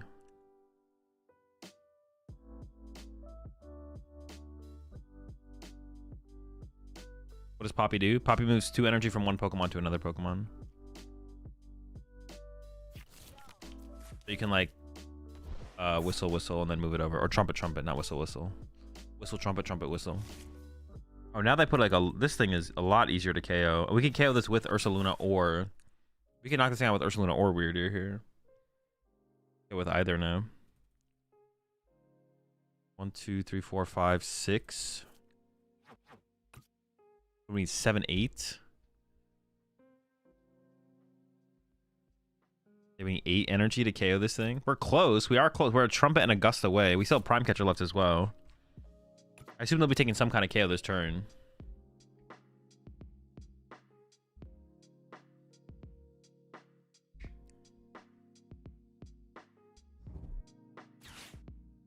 If we attack with Weird Ear this turn, we definitely need... If we attack with Weird Ear, we need to find Ursaluna to like close out the game, though. Yeah, Kirlia off the... Did they go Arven for Nitrogen for Kirlia? Well, that means they definitely have the play that they want in hand, right? Because otherwise that seems interesting. It'd be interesting to... I assume... Are they attacking with Radiant or Gardevoir EX? Or maybe they wanted to get... Maybe they're scared of the Gardevoir getting KO'd. If they have Counter Catcher, they can KO like my Weirdeer here or something, right? They could, yeah. If they're scared of Weirdeer KOing Gardevoir. I don't even think I'd want Weirdeer to KO Gardevoir. Honestly, if they have a 2-prize knockout this turn, I feel like I'm not in a great spot, to be honest. If they have a 2-prize knockout this turn. I'm not in a great spot if they have a 2-prize knockout. We're like in an okay spot.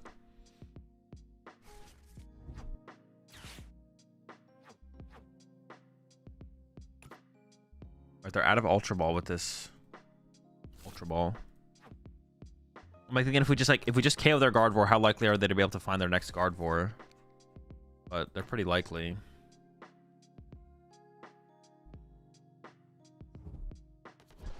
They did have Counter Catcher, but now they just discarded it. Okay, so they're just gonna Screamtail, KO my Pheasantipity probably. But then we can look for Iono, KO Screamtail, KO Kirlia, right? Yeah. And then if they draw... Yeah, if they draw an out, they draw an out. Nothing we can really do about it. But we can just attack with Radiant Greninja again, KO, KO, and then hope they don't get it. Look for Iono. Yeah, my Pheasantipity is dead. And I have to Nitro... No, it's not true. I could get the last E-Switch, right? No, I only have one E-Switch left. Okay. And then I need Prime Catcher, Ursaluna to KO, Monkey Dory. Oh, no, I can Prime Catcher with this thing. Because this thing will be set up. Or like Weirdeer.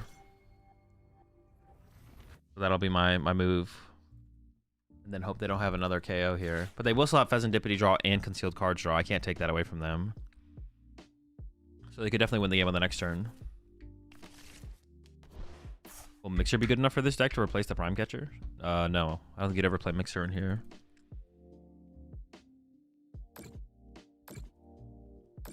Trumpets are just big whistles. Maybe. Is that the way they're thought of? Is that how people think about, I would think about trumpets? Alright, so yeah, we just go knockout, knockout, pray.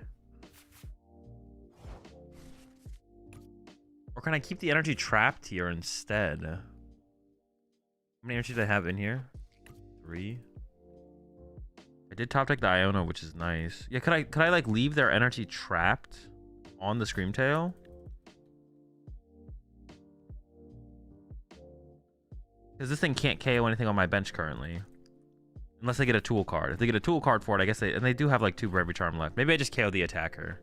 They do have Drifloon back in the deck, but they need Drifloon plus Gust, I guess. Okay. I'm gonna E-switch from probably this guy, I guess. Or maybe the B-Barrel, because the B-Barrel is like my most important Pokemon. I could E-switch from here. I think that makes the most sense.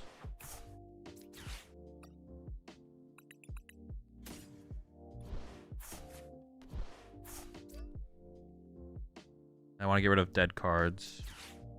I want the switch though. I want to keep the switch. Oh, we have another whistle in there as well. We can try and get that this turn and then play that. I'll probably put energy on Arceus. Maybe I put one back on the B-Barrel, to be honest. We'll see.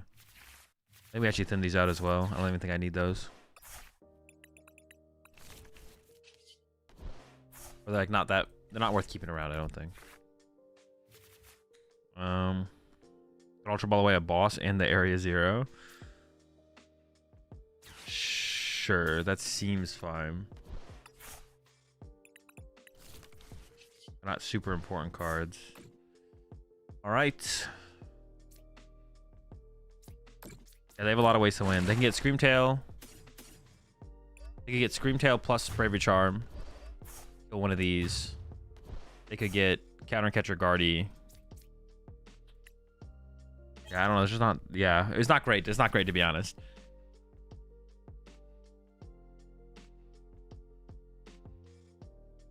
Not a great situation.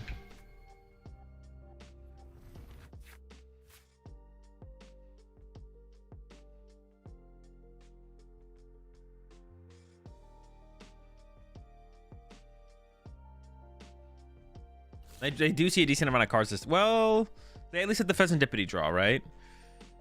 Yeah, they have the Pheasantipity draw. They might not have an energy for concealed cards. They are down 7 psychics. So they probably don't actually. We don't have a way to do that. Okay, so now it has to be Screamtail. Or Screamtail or Countercatcher.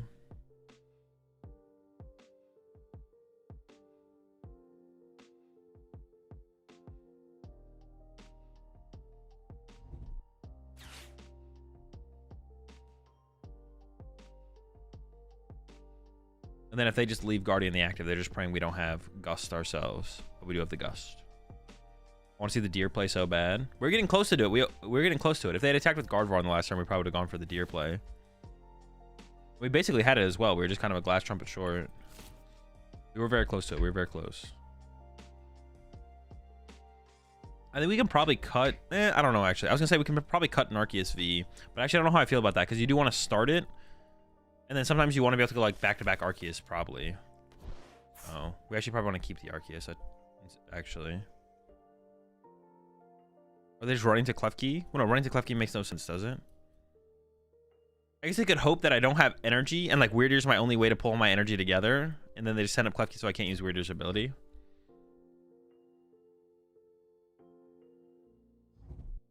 Oh, they're not done yet, though. They still have Fez.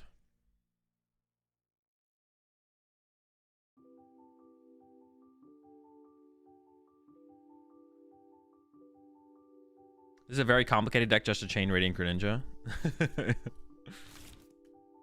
So they're all in on Screamtail. They didn't even recover the Drifloon. Maybe their second counter catcher's prize. Oh, they just have game. Yeah, we just lose. Maybe they don't have a Nest Ball left? Oh, no, but even if they have like a... No, they use the other Ultra Ball. Wait, they're down 2 Nest 2 Ultra. Maybe they don't have a way to guarantee the Screamtail, actually. They might not have a way to guarantee Screamtail. They might need to draw into... Okay, they need to draw into the Screamtail off of Fez plus Radiant Greninja. But that's 5 cards out of 7. So they have to, like, bottom 2 the Screamtail for us to win. Oh, true. Monkey plus Gardevoir. No. But if they didn't recover Drifloon... No, they did. They had Drifloon in the deck. Their second counter catcher is prized. Their second counter catcher is definitely prized. So it comes down to 50-50 if they don't already have it. Maybe they have Artisan left, though. Oh, doesn't this only play the Moonlit? I'm actually not sure.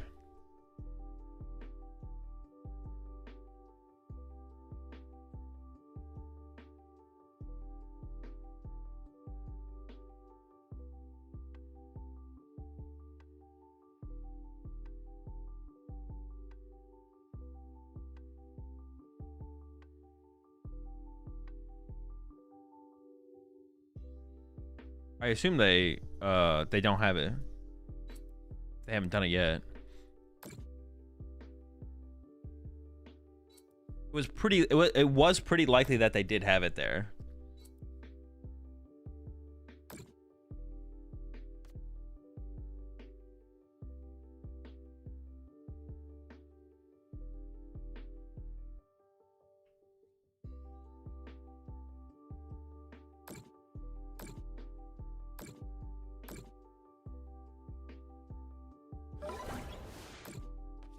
Maybe I don't have it, though.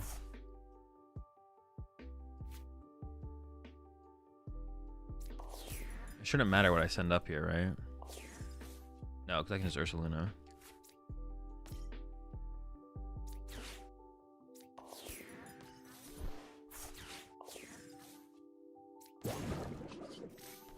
Oh, wait a second. No, they had Super Rod left. I was like, could I have just brought up Greninja and then maybe they could have retreated it?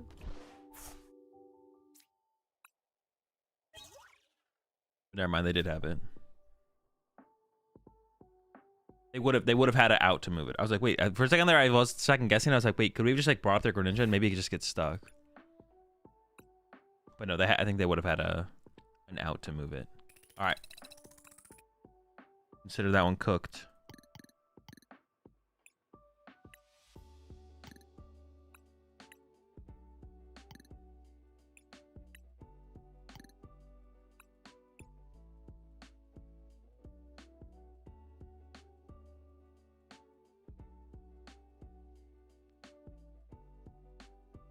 I was about to click Klefki. For a second there, I didn't think it mattered. We would have been fine though. We probably would have been able to draw into our prime catcher, like guaranteed. So we would have still been fine. But I literally was. All right, next deck to Doctor is nothing super spicy, to be honest. Unlike this one, it's just Dragapult, Pidgeot, Dusknoir. I gotta switch out all these shiny cards.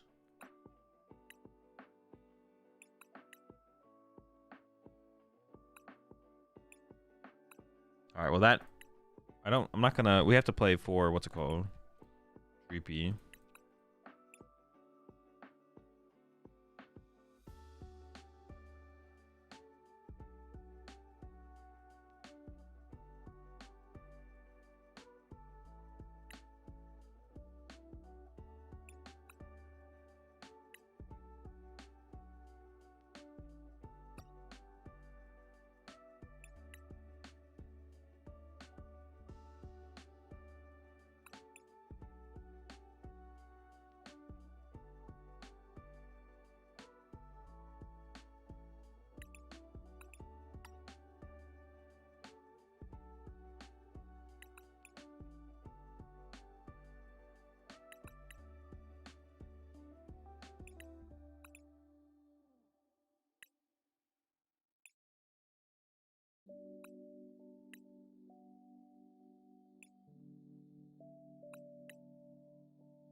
All right.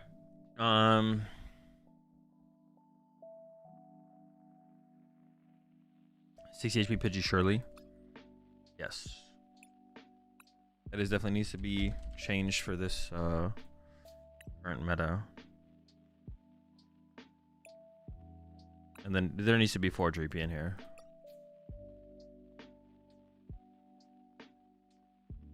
I mean, this is like nothing special. So we can already like go through like tech cards or like potential inclusions in this deck. I don't need to like think too hard about that stuff. So we need 4 Dreepy. How would I currently build Dragapult? If I was going to play Dragapult at a tournament right now, League HQ is cute against Raging Bolt, but I think Jamming Tower is just more important to beat them. So there needs to be a Jamming Tower because we can't beat that many Bravery Charms. We can't beat 4 Bravery Charms.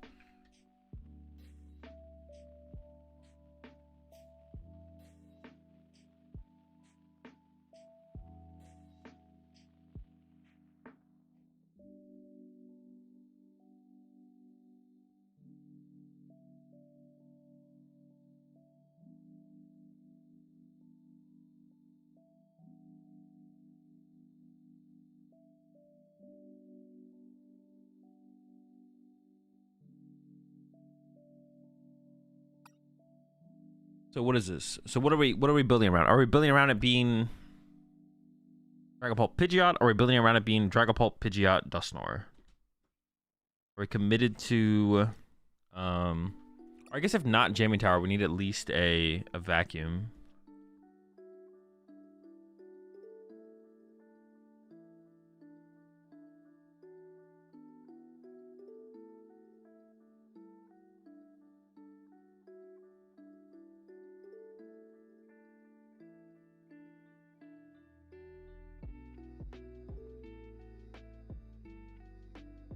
All right, chat, give me a second. I'll be right back.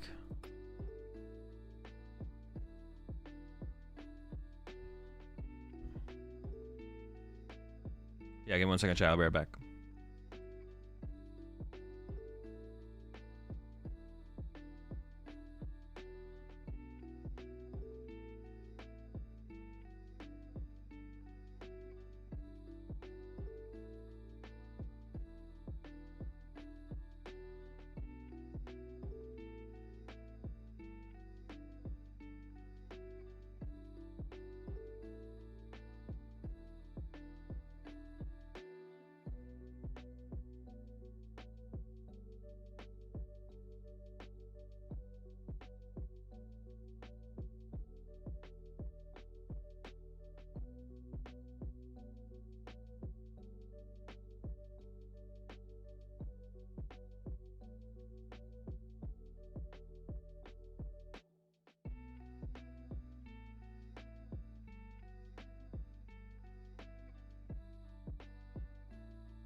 All right.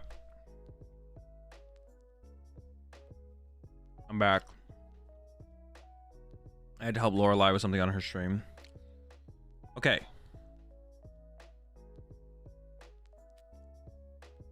Let's see.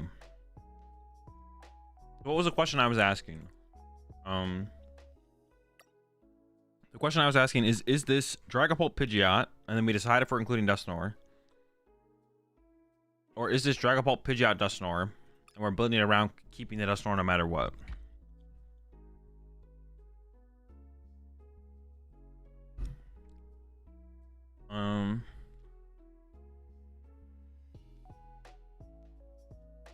That's the question I need to answer before we continue deck building.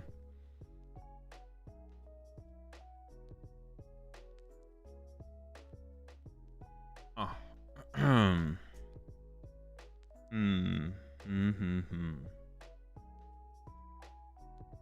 think we probably should increase the energy. You want 3 fire. Especially if we're ever trying to use Crispin.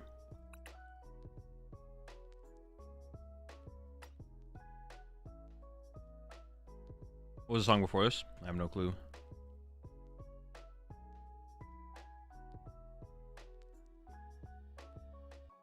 Thank You by Arden Jones.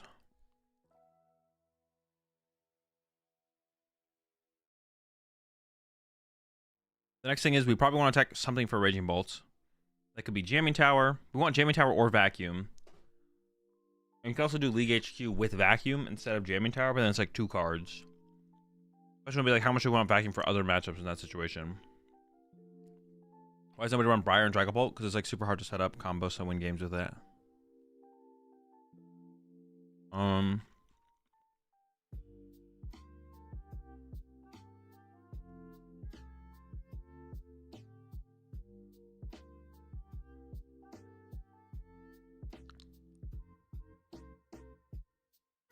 Tech for Lugia. Yeah, we probably should tech for Lugia right now as well, to be honest. We probably need a Temple of Sinnoh. Call. We do need Sinnoh or something. We don't need Super Rob.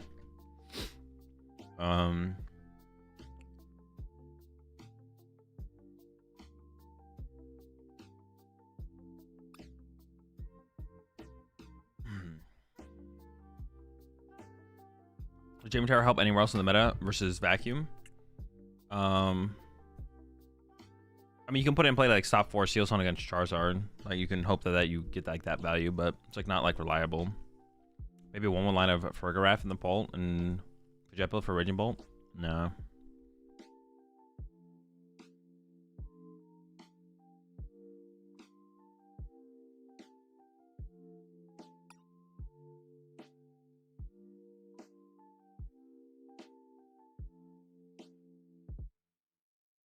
I still didn't answer that question. The question of should we be playing Dusknoir?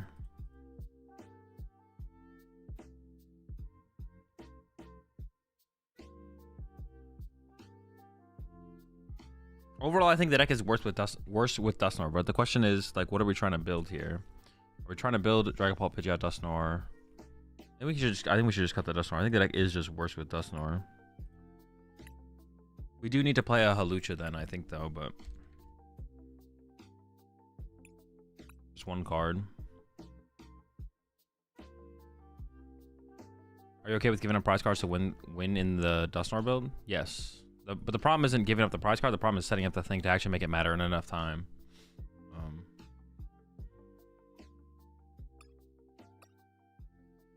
We have 60 cards right now. We have Jamming Tower. We have Temple of Sinnoh. 2 cards that I've always found to be pretty bad in this deck are Briar and Gemstone. I'm also questioning the Heavy Ball, but the Heavy Ball's like okay. 3 Dracloak could be 2. Yeah, I'm questioning Briar and Gemstone.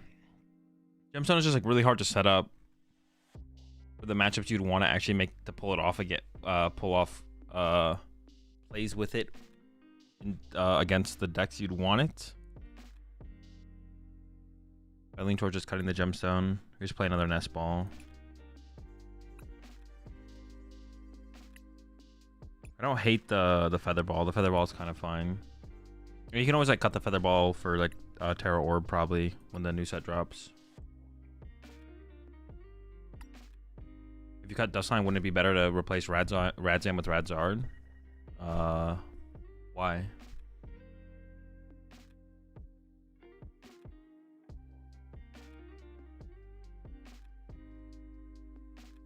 Fire's too niche. Yeah, that's how I felt about it as well.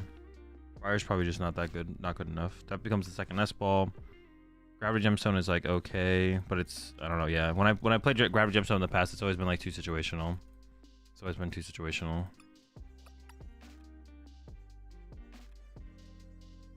I guess like another consideration could just be to add Cleffa, right?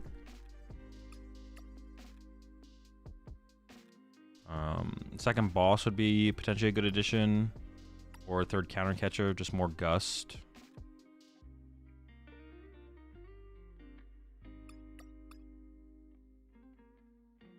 Just more gust. What matchup is the Gravity Gemstone for?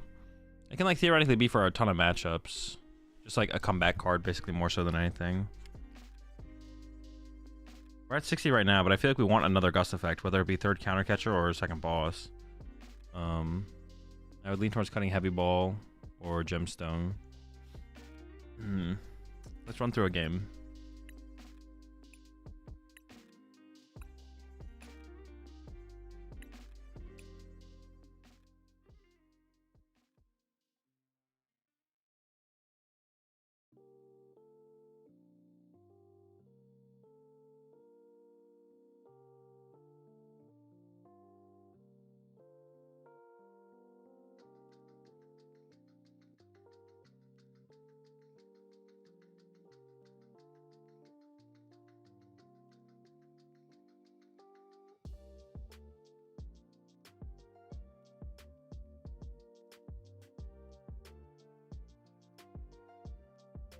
What matchup is the Gravity? Oh, I already read that question. What's the best way to support you between Twitch, YouTube, and Medify?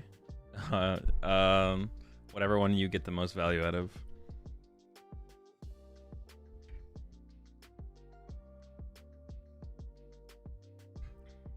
Yeah, whichever way you get the most value out of.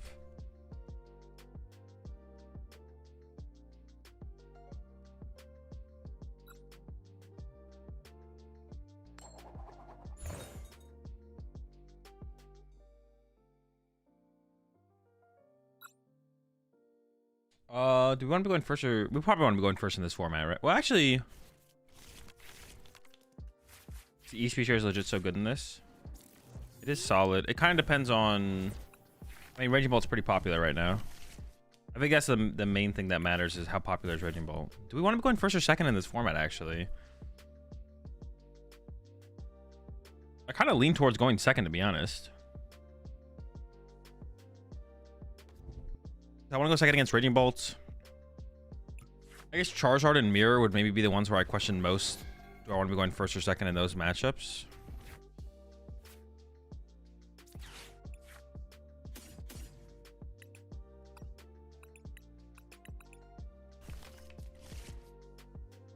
I think this is it Ultra Ball for Rotom draw 3? I think it is, right? Ultra Ball away, counter catcher, gemstone.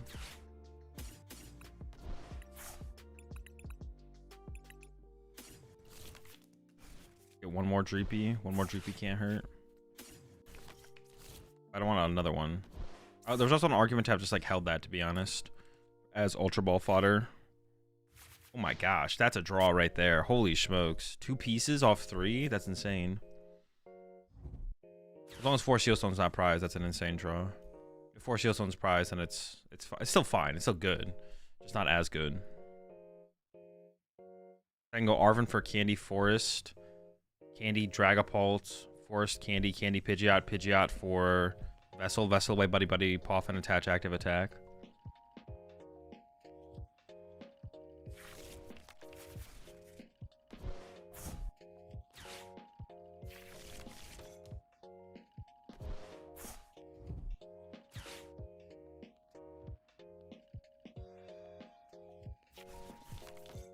What other matchups? Easy EXP share is literally only good against.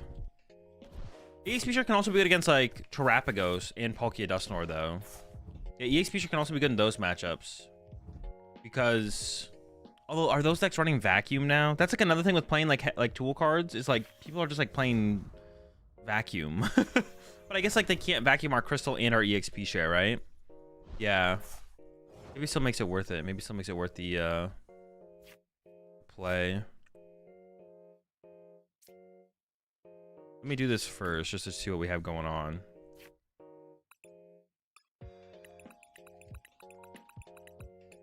Okay.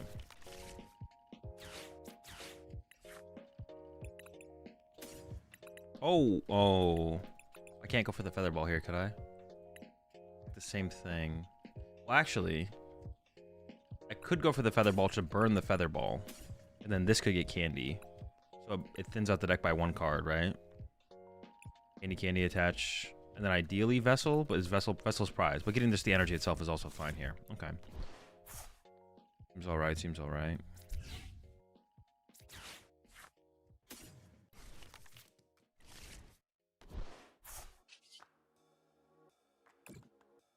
Candy, yeah.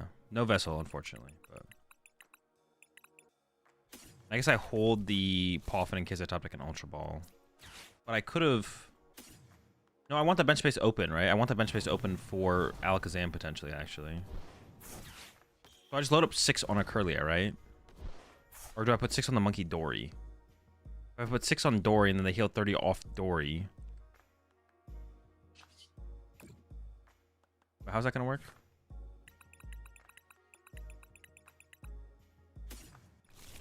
If I put 6 on Dory,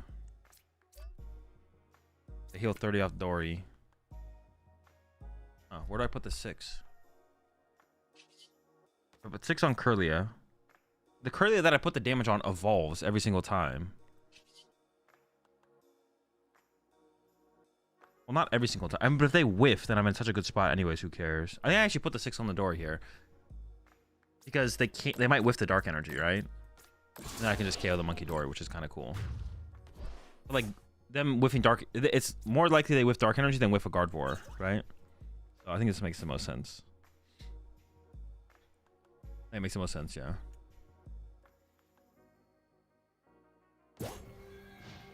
That Dory push, though. Was there never an option to split it? No, because... No. Well... No, yeah, splitting on... Well... Yeah, I could have split on the Kirlias, I guess, actually. Okay, that would have been an option, I guess. I could have just split. I actually kind of want to KO this Monkey Dory. Like, getting rid of the Monkey Dory off the bench is kind of nice, though. Like, do I value KOing Monkey Dory more than Kirlia? I feel like I almost do, to be honest. I feel like I almost do. The problem with splitting it is then they could evolve one Kirlia and then Monkey Dory the damage off the other. Then there's just 3 damage trapped here as opposed to 3 damage trapped here. I guess it's like about the same thing. Because then I would get Alakazam involved to KO a Kirlia on the next turn. But then I have to put Alakazam on my bench, I guess would be a thing as well. Interesting. Yeah, I'm not 100%. Oh, but of course. Oh, yeah. Okay, splitting the damage is weaker to Cresselia. But is Cresselia good in Gardevoir right now? Not really. Cresselia is not that good in Gardevoir right now. So, Dragapult's not that good right now. There's no reason to really... Dude, are they cooking like that? Come on, bro. How are they... The Crest, the Guardy, the Dark Energy, they still have a refinement left to work with? Dude, give me a break. Candy Dragapult. Hold up. Candy Dragapult, though. That's not bad. That's not bad. And the energy attachment. And we can turn with the Rotom. Hold up. Hold up. It's pretty good.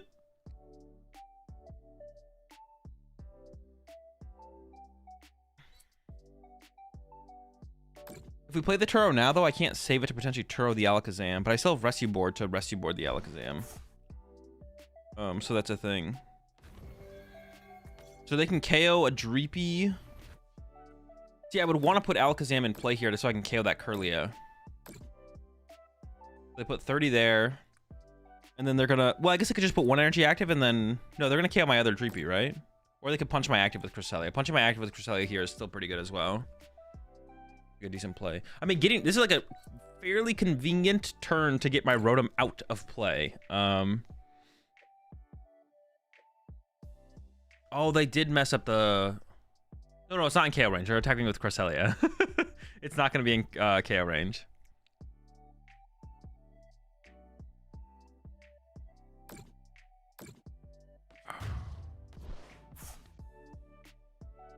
mean, that seems weird, but maybe it's fine.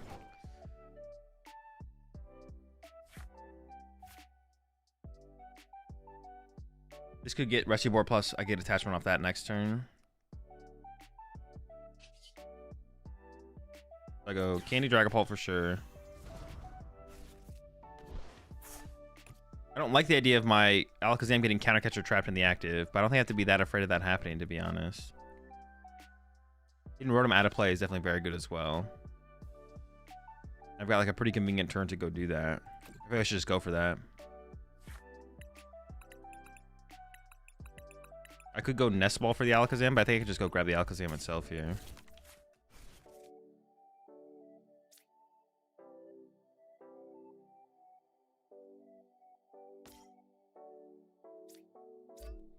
I could just not... Getting the Rotom out of play right now, though, just seems so good.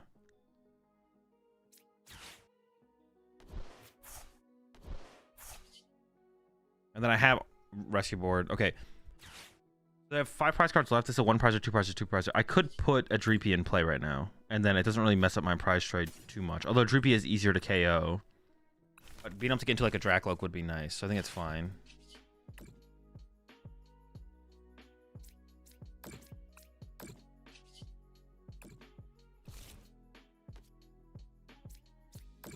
Wait, where's my Hawlucha? Is my Hawlucha prize? I think my Hawlucha is prize, right?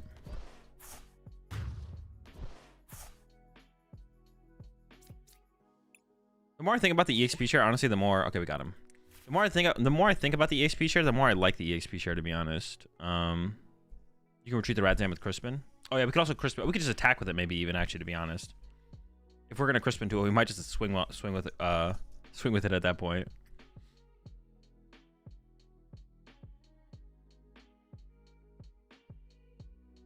Evolution time. TM Devo would cook. We would definitely get bodied by a TM Devo. You get absolutely wrecked by a Devo here.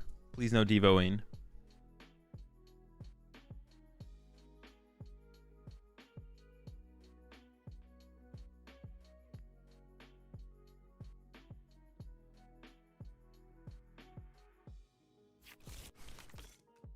Double Dory is still pretty good. That's pretty good. I can Hawlucha plus Alakazam though to get another knockout here. Yeah, I can Luchazam to KO a Curly off the bench. Earthen Vessel away the Rotom. Attached to my second Dragapult. I probably don't need to set up another Dragapult at this point. Just like one more should be enough. Be okay with just one more Dragapult. How many candy do I have left? Just one, right? Yeah, I mean, if we get like double Dracloak out, I mean, I have Arven for candy, so I don't know if they have Devo. But they didn't get Devo off that, did they? No.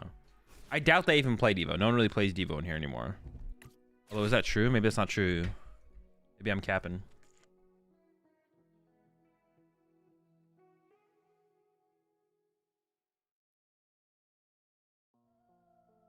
I could possibly be trolling.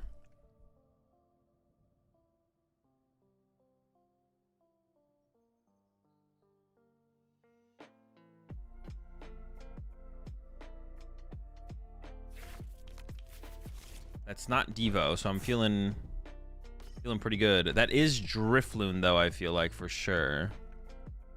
I feel like they got the Loon here in this situation, then. Do they have the energy for it? They only have 3. Maybe they don't, actually. Is this a Mind Bend angle? Are they going to be Mind Bend in here? Or are they just going to retreat and attack with Guardy? It's just going to be attack with Guardy, probably. We can KO the Kirlia, which I think is probably the play here, is just KO Kirlia here. Oh yeah, if we do, I've already directed the lizard people over to at HQ to cop the Devo, so you're wrong. The lizard people. It could be a mind bend. Oh, it is a mind bend. They're mind bended out here. Look out. That's got to be terrible, right? I can just retreat attack.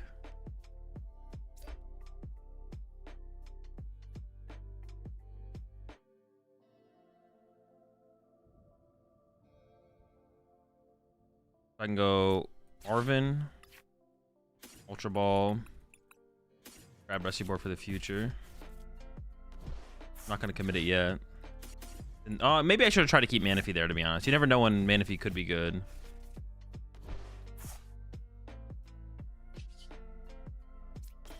Go for the Loke.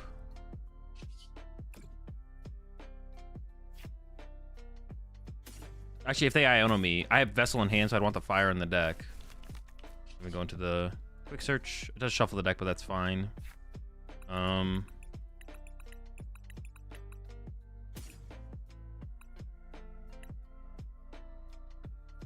how many stadiums are they down, actually? They probably have another one, so I could hold off on Jamming Tower. I could just set up Serendipity, right? So it's either they take a knockout, and if they take a knockout, it's either they take a KO. If they take a KO, I have access to Serendipity draw. If they don't take a KO, I have Quick Search and 2 Dragapult still set up. How do I ever lose? No, because I don't want to bench Serendipity. That's fine. Maybe just grab something to burn. Sure. Alright, take it back.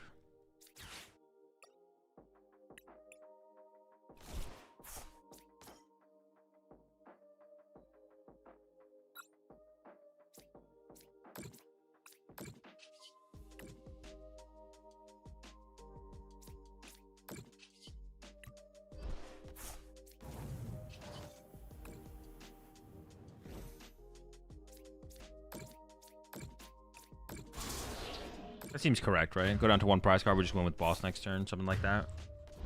Yeah, give ourselves the option for the boss stub. I'm down with that. I'm down with that. I'm here for it. I'm there for it.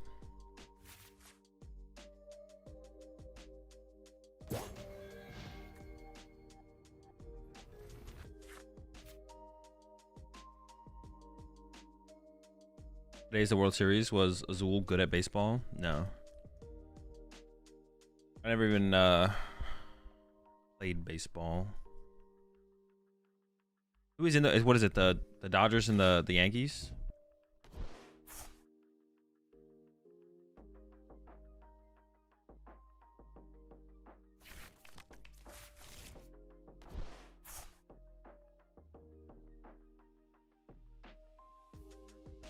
Whatever they have here is a little too late, right? What is even the? Well, I guess if they like, do they actually have a route here? No, I don't think they really have a route. I don't think they have a real route here. Only a fake route. Only fake routes. They were having a traffic apocalypse in LA today because of it. The first game in I see that means the first game is in LA. Wait, isn't Ohtani's on the Dodgers, right? Is this his? This would be his first. Yeah, this would be his first World Series, right? Is this his first World Series? World Series and the Lakers play today. A lot of sports.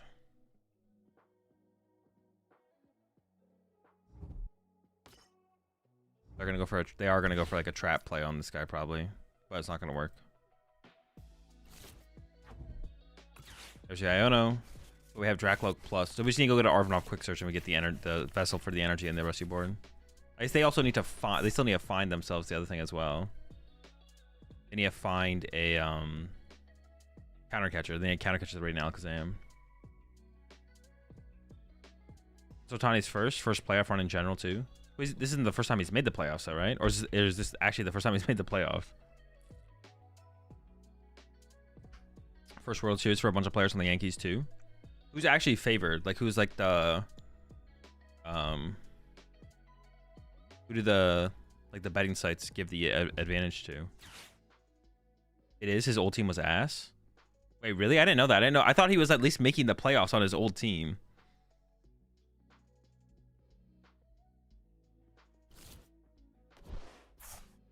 Although I guess it's definitely like one of the baseball has to be one of the harder sports to carry in though, right? Like as an individual. Like as a single player. What is the easiest sport to carry in as an individual? Is it basketball? It probably is basketball, right? Basketball is probably the easiest sport to carry in as an individual. I'm trying to think of the other sports. Hockey, I guess I just don't really know, to be honest. Football, if you're the quarterback, but if you're anyone else besides the quarterback, probably not, right? Boxing or golfing? Well, yeah, obviously we're talking about team sports, though. Oop, they got there. What do you mean carry? Like your individual impact on the game can like lead to you have like a high potential for individual impact on a game. Wait, I can win with. Wait, we can hit it. We can hit him with the cheese. Hold up. The jamming tower cheese. We still could have won just by retreating and attacking, but this is the cooler way to win.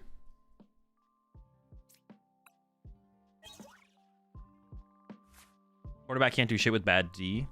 Yeah, but they can still do quite a bit though, right? Like even if you have even if you don't have like even if you have like mid defense, I feel like a quarterback can still do quite a bit. More so than in like other sports.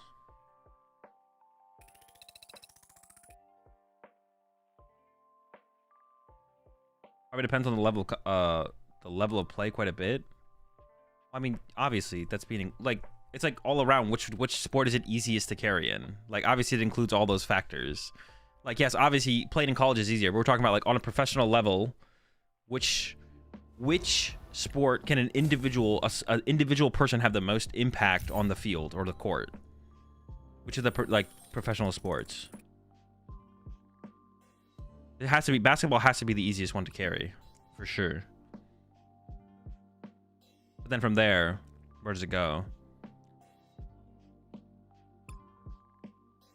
As someone who grew up playing ice hockey, I'd say basketball probably has the highest percentage of individual players that have the biggest impact on their teams. Yeah, it's definitely basketball. But I guess like what's the second one? Now, I think thinking about it, basketball is definitely basketball is definitely number one. But what's number two then? What would be number two? Soccer? Soccer probably. I don't know soccer very well, but I trust y'all. That makes sense in my mind.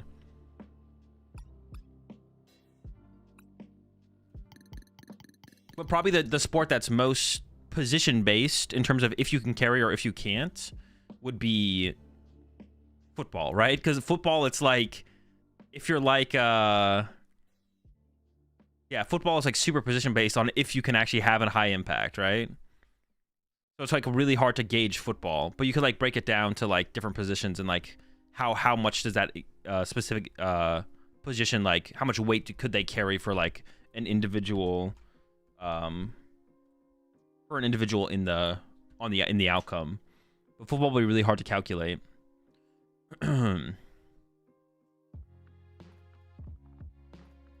Hockey is up there too in terms of hard for an individual to have an impact or easy for an individual to have an impact.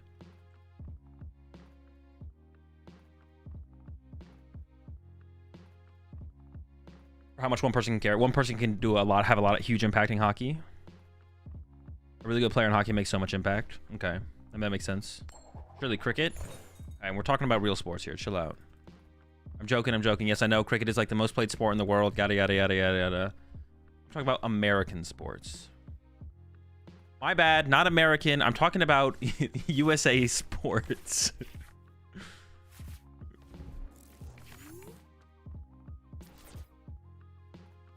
The amount of I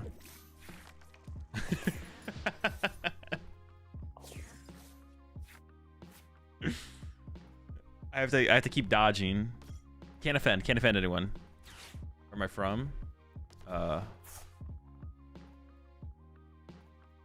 US. About volleyball? The server can get 3 points for themselves? No clue. I personally have no volleyball experience.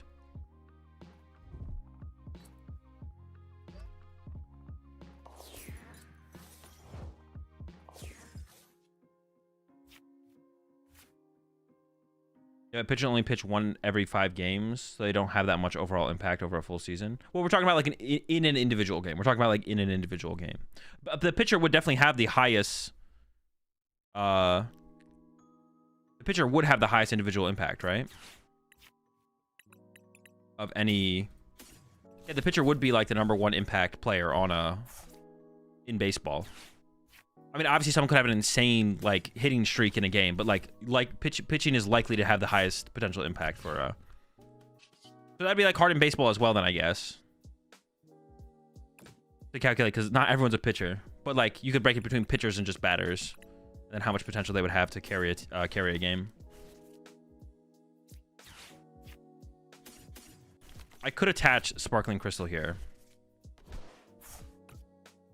I think I'm gonna go for it, to be honest. I'm also attempting to attach Rescue Board active, because if they whiff, I'd want to be able to get aggressive. There's like one less piece that I need next turn now. I am tempted to attach this here. And it feels really bad if they have like Ultra Ball away double. They couldn't even have that hand. They couldn't even have a hand where they Gust Cam my Dreepy here. I'm just gonna do it. Screw it. If they just Iono next turn or something cringe, then I want to be able to have like a good response to that.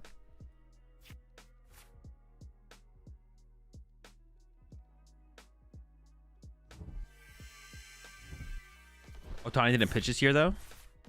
Oh, he didn't really? I thought that was his thing. I thought his thing was that he was a really good pitcher and a really good hitter. Or was he like was he like a good pitcher, but not a really good pitcher, and then also a good hitter, and that's why he was so good? He was hurt? Oh, okay, I guess that makes sense then. Yeah, I thought that was like the whole thing about him. That's why he was so broken, is because he could do both. No, not anymore. He got hurt, and now it's only recommended for him to hit? This season, or like for the rest of his career?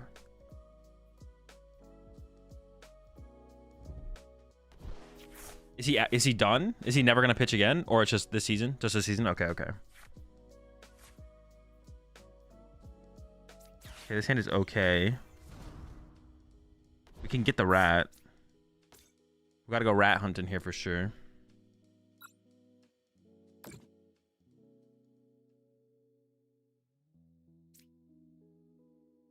She need energy now. We're actually in a pretty good spot already, I think, in this one. Oh my, what a draw. Dude, this is disgusting. This is absolutely a sickening draw. Creeps. Hey, let me count the energy remaining before I make a commitment here. Okay, so it's 2 and 2 each, so it doesn't really matter what I do. I just play this to get this out of the deck. If it wasn't in there, I shouldn't have played it, but I knew. I was pretty sure it was. I actually didn't know for sure. I think this actually just finds a Dracloak. I actually don't, like, I don't, like, yeah.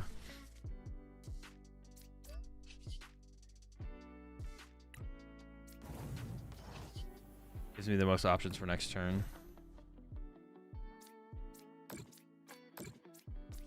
Gotta kill the rat here.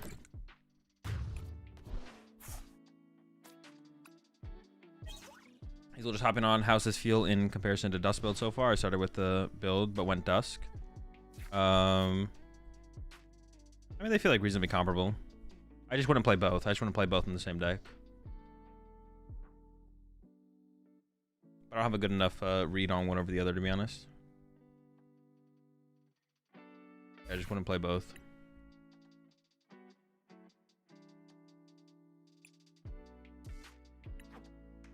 I was thinking about, should we even play the Manaphy in here still? What is the Manaphy good against? Good against Palkia Dusknoir.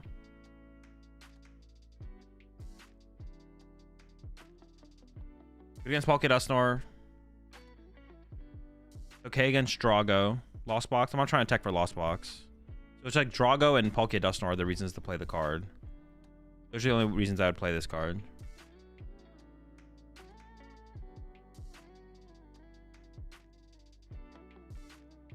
There's like another card I was questioning. Look if they play Wellspring. Yeah, okay. So the Manaphy's like, oh, it seems okay. Manaphy seems okay right now. It's iffy though. All right, let's run through one more match here. Honestly, I never thought about Dracloak this way, but Dracloak is just like, okay, if you draw a random card, it's always better to be Dracloak because it extends it by +1 card, and then on the next turn it would be able to see you, like.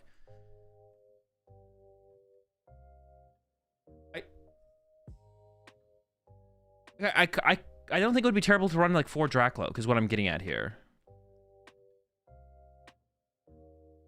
I don't think it would be terrible to run 4 Dracloak in the deck.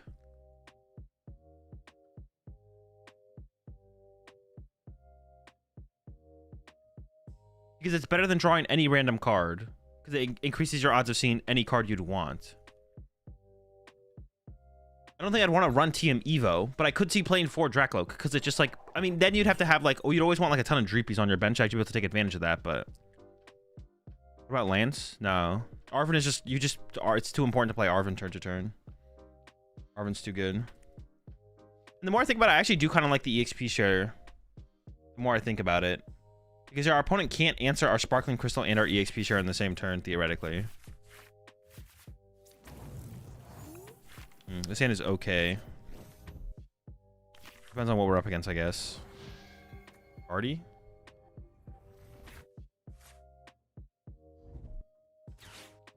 Throw your Tatsu in there as well. Nah, Tatsu doesn't quite work.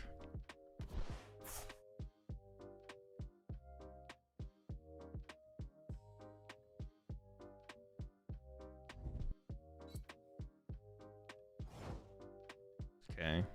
If it's Scott Flutterman, it's probably Slow Guardy. That is an insane top deck. We can go Nest, Forest, Brody. Ooh. It would have been really bad if it was prize and I could have taken Heavy Ball instead.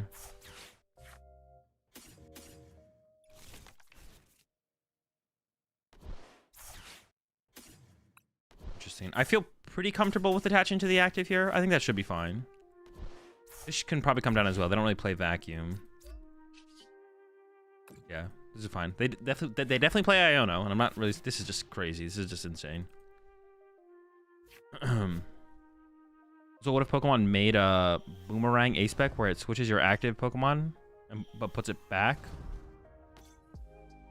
Like, go to the bench, go to the active? I mean, I don't know. I don't think about what ifs. I don't think about what ifs. I don't think about what is. I just have no care to wonder about what could be. Like, the only time I ever care about what could be is if it comes to me in the moment. I'm like, oh wait. Like, yeah, the only time I care about what could be is like if I come up with something, like a natural thought process crosses my mind and like, yeah, what about Earthen Vessel, but it discards 2 energy and gets a special energy. But like, otherwise I just have no thought process for that kind of stuff. No care. It's not even a thought. Like, I could put thought process into it, but I just don't care to. No thoughts, no care.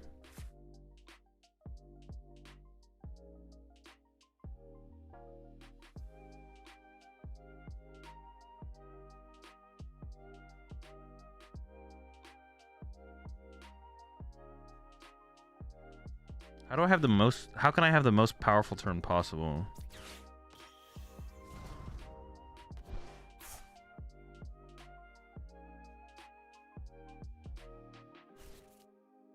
K-Win a Curlia would be pretty good. K-Win the Ralts is still decent, though.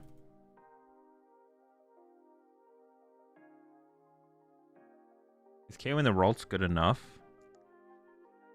K-Win both Curlias would be best. Boss... Dragapult.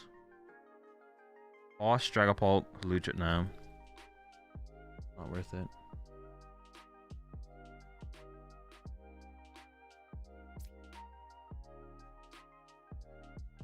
There's no great item to get here, to be honest.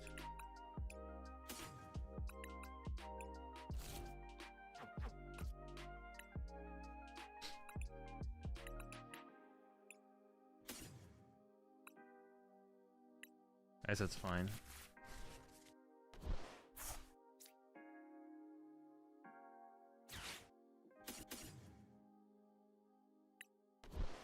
This is where Tera Orb would be like really, really good, but we don't have it. That'd be cheating. I honestly kind of want to hold the crystal and just attach active. That's how I'm kind of feeling right. Because if I crystal active attach bench, they could KO this to remove an energy from play, but I can always like play this down more aggressively later. I do want to KO this Ralts, right? Oh no, did I prize Heavy Ball and Halucha? Bruh. Am I tripping? Prize Heavy Ball and Halucha? Bruh. Well, that feels like I got cheated. Alright, go for a Jackalope then.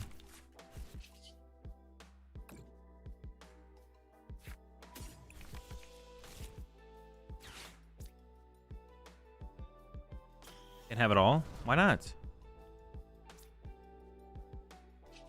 I mean, that's not even... That is, like, a little unfortunate. It's a little unfortunate there. Should have played 2 heavy ball. Oh, true. Yeah, my bad. I guess I just messed up my, my counter cards. You're right. True. Okay. 3 on Curlia, 3 on Curlia, 6 on Ralts.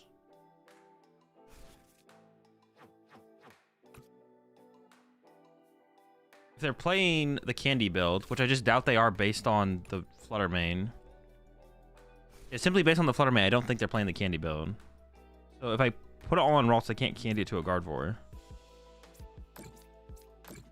Is this just correct then? If I split it 3 and 3, put 6 on a Curlia, they evolve to Guardiax. If I split it 3 and 3 on the Curlias, maybe splitting 3 and 3 on the Curlias is just better. I don't know, actually. Yeah, splitting it 3 and 3 would have been fine there, I think, actually.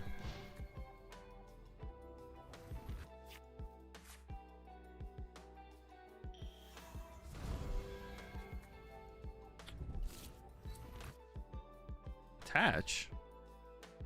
What? Bro, okay, they definitely just had a brain fart. They literally, what?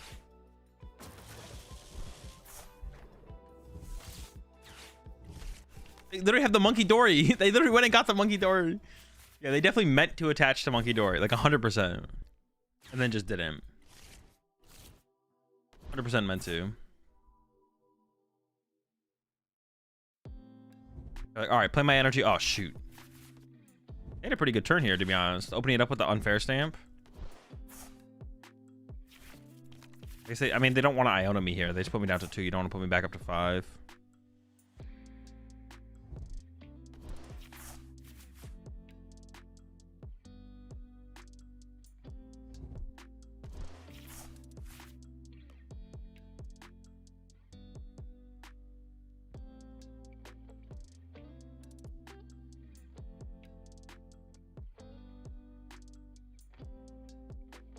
Use Minior. That's it. That's all you have to say is use Minior. Honestly, genius. You are... What is like the... What is the meme? You're ahead of your time. You're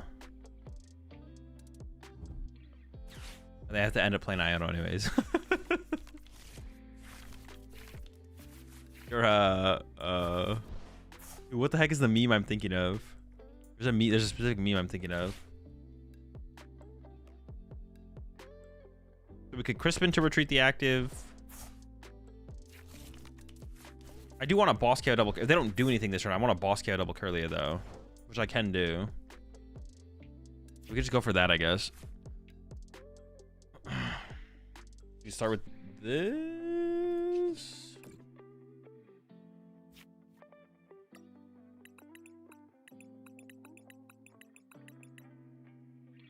Oh, I could actually get Alakazam.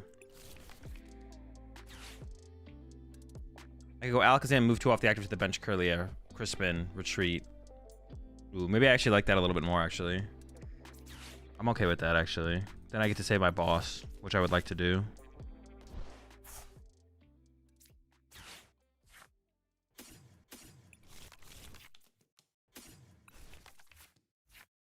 Oh, I could have Turo'd this, though. No, maybe saving my Turo is better, though. I do like the idea of saving my Turo.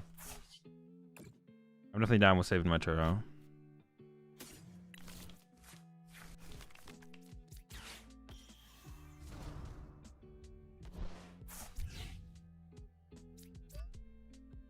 Oh, I guess that's a reason to not play Jamming Towers because of our Crystal. If we use our Crystal aggressively, then it shouldn't be that big of a deal, right? I guess if I also use Turo, I'd lose my Forest Seal Stone. I'm down to keep my Forest Seal Stone, so.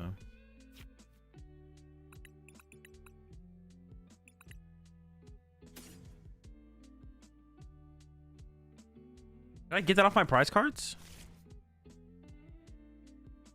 Why'd they not just evo at least one of the Curlias? They whiffed Gardevoir. They whiffed Gardevoir. Oh, wait. Team Evolution. True. Fair. Because there's a possibility that I KO double Curlia here, so then they want access to refinement draw power. One prize with Heavy Ball? Okay, good. Thought I lost my mind. Lugia's probably a better grab. We did prize our boss anyways. Oh well, it's fine. Yeah, I guess that's like the one thing we can think about with the Jamming Tower. Like if we play EXP Share and Crystal, is Jamming Tower Does that conflict too much? Maybe that does conflict too much with our tool card to be our tool cards. Maybe we shouldn't play Jamming Tower actually.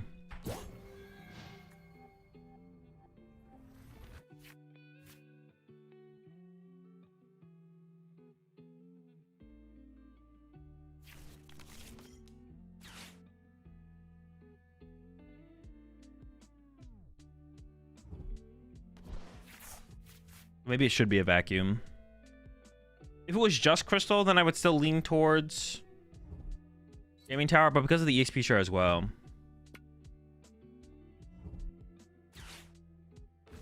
Because of the EXP share as well. Oh shoot, we're getting devoed. Maybe I should have candy out that second Dragapult.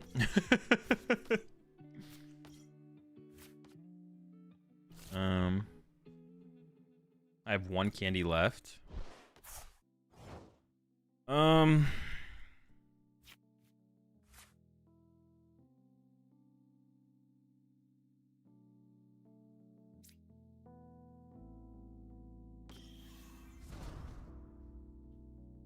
I could go Candy Turo here, I guess. That should be fine.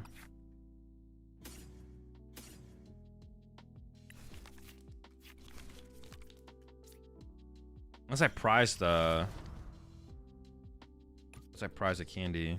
We'll see. I could have played a little bit more conservatively and not candied out that other Dragapult to play around it, to be honest. That was probably the correct play, was to play a little bit more conservatively.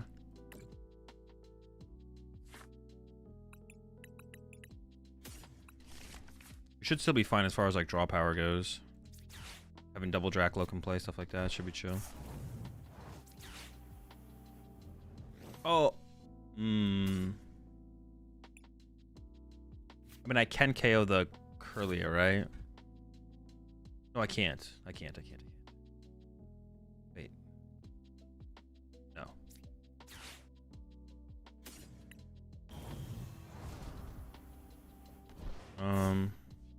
Okay.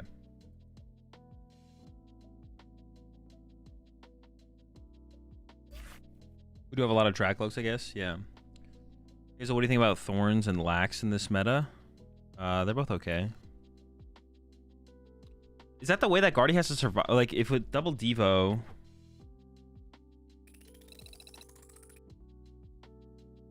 I feel like Guardy with one Devo should be favored against Dragapult. Like, slow Guardy with one Devo should be favored against Dragapult, to be honest.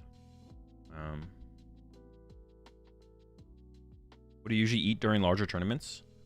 Bananas or apples, and then protein bars. All right. Gonna make some final changes, I think, here. Maybe we don't go with the Jamming Tower. Maybe we do need a vacuum because we won't have the EXP share and stuff. That makes sense, I guess. Yeah, protein bars, bananas, banana, apple, protein bar. Yeah, stuff like that. If I don't have anything, like if I run out of food but I'm hungry during like the end of the day, then I'll go to like it's like a vending machine or a concession stand to get like a Snickers or something like that, and then drink a lot of water. You move 1 damage from one Pokemon after using Hulucha. I didn't have bench space for both in play at the same time though, so I couldn't do it with that setup. Yeah, with that setup specifically, I didn't have an out. Nibble on some cheese. No, you don't have any cheese. What do I think about Pult now? I still think it's pretty mid right now.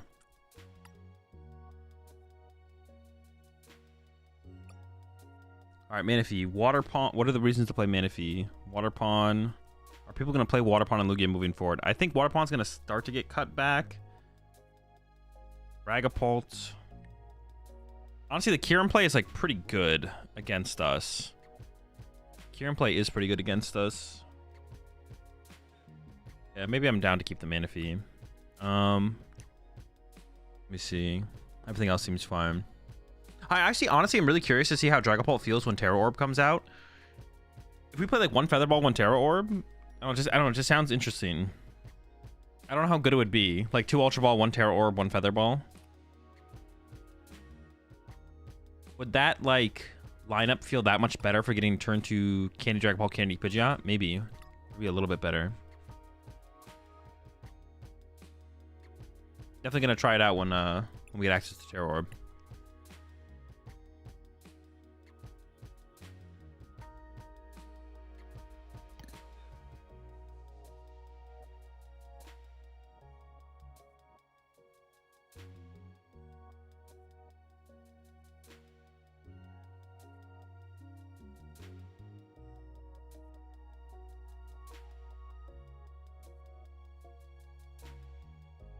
Looks like the song bot isn't working. No, it's not working for right now. I gotta fix it. All right. We did those two. Next deck to Deck Doctor is just Guardy. Okay. Just slow Guardy.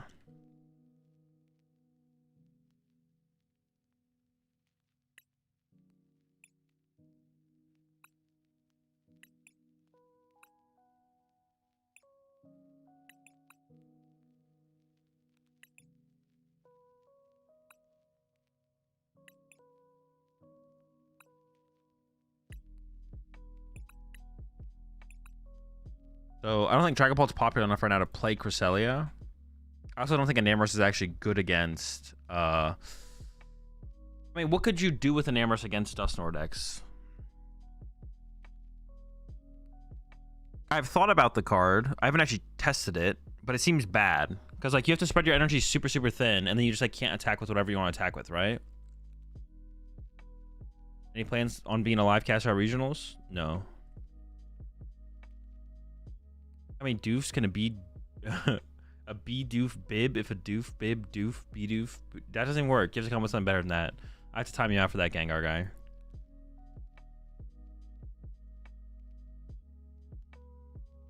You have to at least make it coherent. Found gibberish.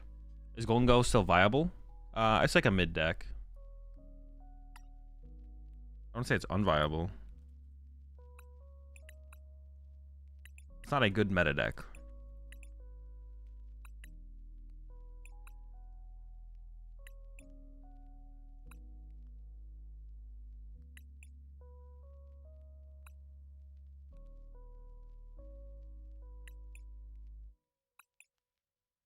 Honestly, I feel like we have to play 2 stadiums, right? Well, we definitely need a tech. This deck needs to play a tech for... We need to play... I think we need to play Sinnoh.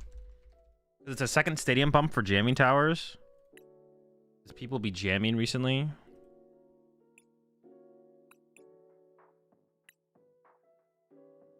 People be being hella jammy lately.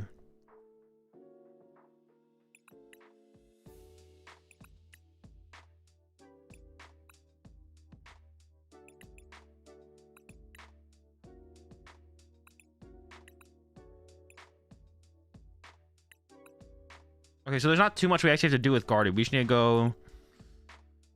Not playing 4 Ionos. You can't do that. That's criminal.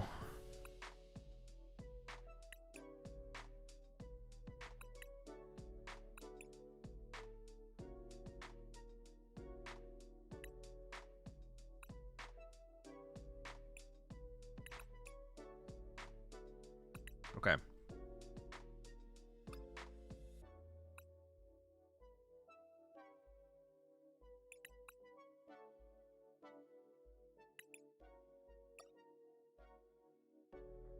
So do you cringe at this unoptimal deck builder that PTCG Live offers? A little bit, yeah. They just need to, like, I don't know, yeah. Can they just double Dusknoir the Enamorus? Yeah, the Enamorus probably just has... It's just not good.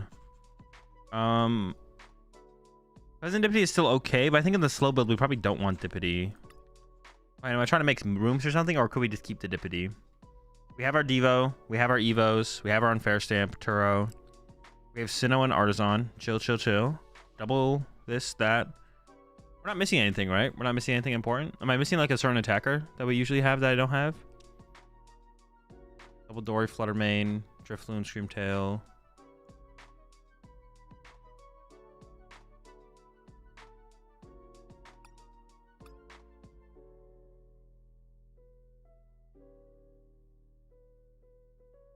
For Charm Crest. I don't think Dragapult's popular enough right now to play Crest. I don't think we need to play Crest.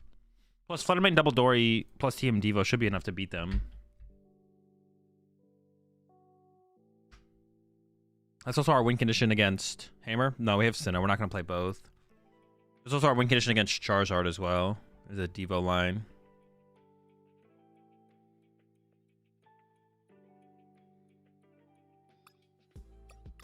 Oh, there's no Manaphy in here. Oh, I think we maybe need Manaphy. So we don't get overrun by Drago or Palkia.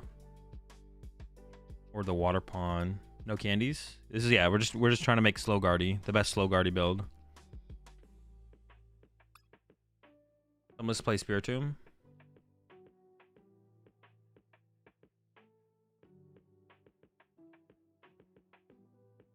Spiritomb wouldn't be a bad inclusion. Spiritomb wouldn't be a bad inclusion. I think it's better for the fast build though. Okay, I like this.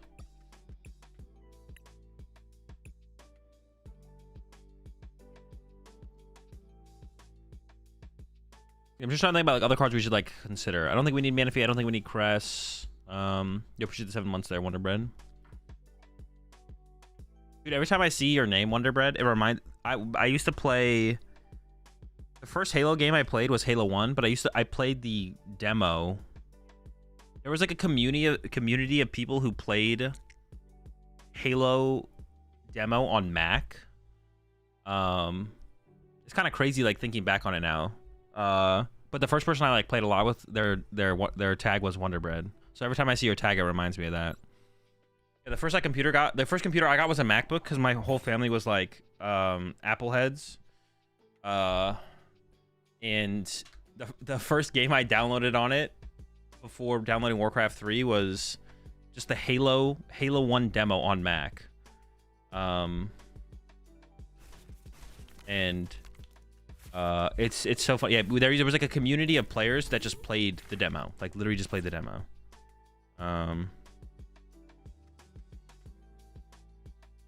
It's pretty funny. Are you still using Mac? No, I'm PC. I have a iPhone, like, but I still have like some stuff. I like Apple for some things, like it's just the Apple software is super nice. It's super simple. Everything works. So like I like, that's why I like oh, did I choose first? No, do we want to go first in this format? We probably want to go second, right? So I do like Apple's software, but like not for my main computer. So I don't use Apple computer anymore. Well, my laptop is a Mac something. I don't know. It's either a Book or an Air. And then I have an iPhone instead of like an Android. And they're really going after my rolls here.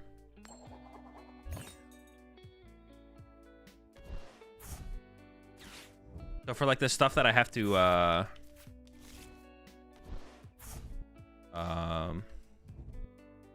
appreciate the 3 months there, Ariza. My shirts are kind of broken in any Guardy build. Ooh, that is something we are missing in this build, to be honest. We'll rock it without it and see how much we miss it. Yeah. I'm not like super one way or the other versus like Mac versus or Apple versus PC. Dude, their board sucks. I guess they have Iron Bundle, so it's not that bad. Their board mostly sucks.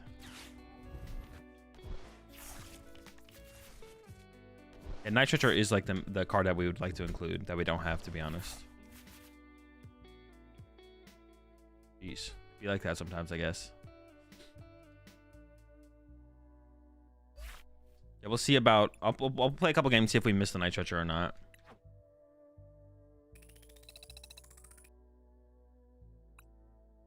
That's one of those games. We did nothing. We did absolutely nothing, and we just won. I went bench pass. Oh my gosh, that's funny.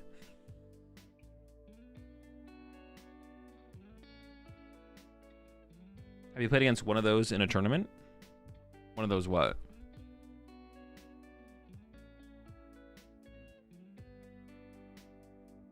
Or my opponent like does that and then just like concedes.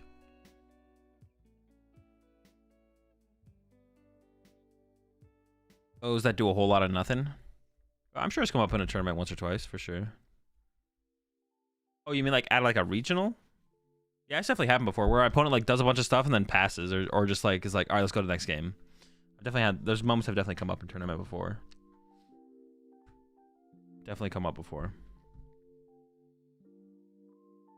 I guess if we play Klefki, it's probably correct for us to choose first, right? Like almost just based on that. Seems reasonable.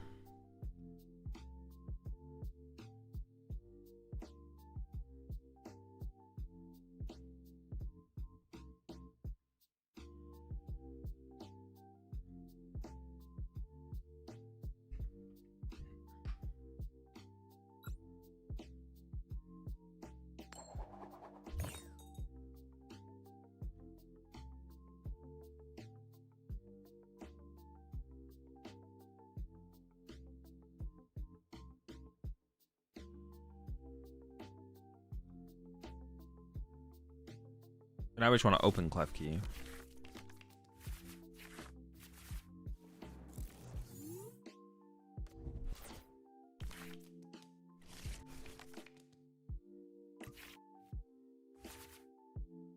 that last hand was really good. This hand is pretty mid. Probably open Radiant Greninja. It's fine. Yeah, Radiant Greninja is like good for early draw power, but if I want somebody to leave my board, it's always going to be the Radiant Greninja. Alright, we'll see how this goes. Raging Bolt. Pretty good matchup, but not if we have like a super slow start. Yeah, this format, do we want to go first or second? Interesting question. Interesting question. First versus second in this format. Raging Bolt, I want to go second against. Other decks, I'm a little bit more unsure, to be honest. I'm not sure. Not as confident. Rise of Ralts, pretty mid.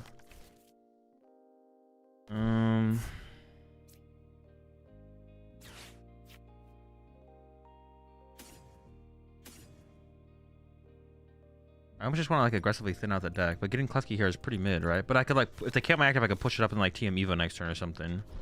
Okay, I'm just gonna like go like that, sure. It seems like it feels a little weird, but it's probably fine. Like if they go knock out my active here, I could go push Klefki Unfair Stamp, TM Evo out a bunch of Curlias, and then if they just like whiff doing anything next turn, probably wouldn't whiff doing anything. Slow them down, then go Drifloon knockout, go from there, right? He's fine. Like Klefki for the potential slowdown. Like Unfair Stamp plus leave Klefki active is like pretty good here, so. Getting the Drifloon is like the most questionable part, because like them going KO Drifloon before I get to use it is like not great. That's like the questionable grab here is like the Drifloon. Definitely questionable. But I'm okay with it. We'll see how it goes. I am hoping that they KO my active here, though. Well, yeah, I do want them to KO my active here. Or Klefki. If they want to go after my Klefki, sure, go for it. You can have my Klefki. You can have it.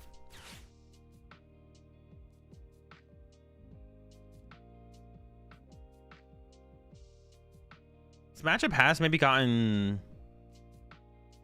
No, the matchup has definitely gotten worse because of the Bravery Charms, right? Depending on how, like, condensed... Depending on how, like, safe my opponent plays their board.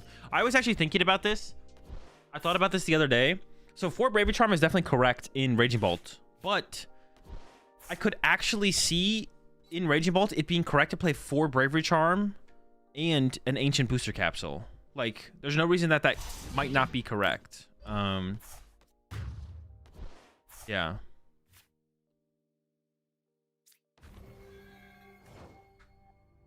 I thought about that the other day. I was like, but why that might be, why wouldn't that potentially be correct? That could just be correct, I feel like.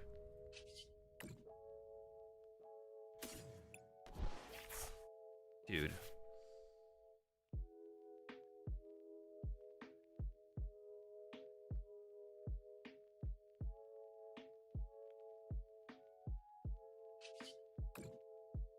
I mean, I don't even know what I had hit off this.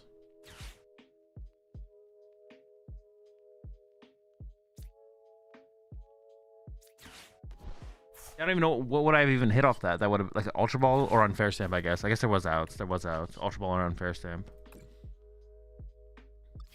Throw Curly again. Oh, I guess, yeah, sure. I mean, it's terrible, but something. Honestly, I don't even want that then.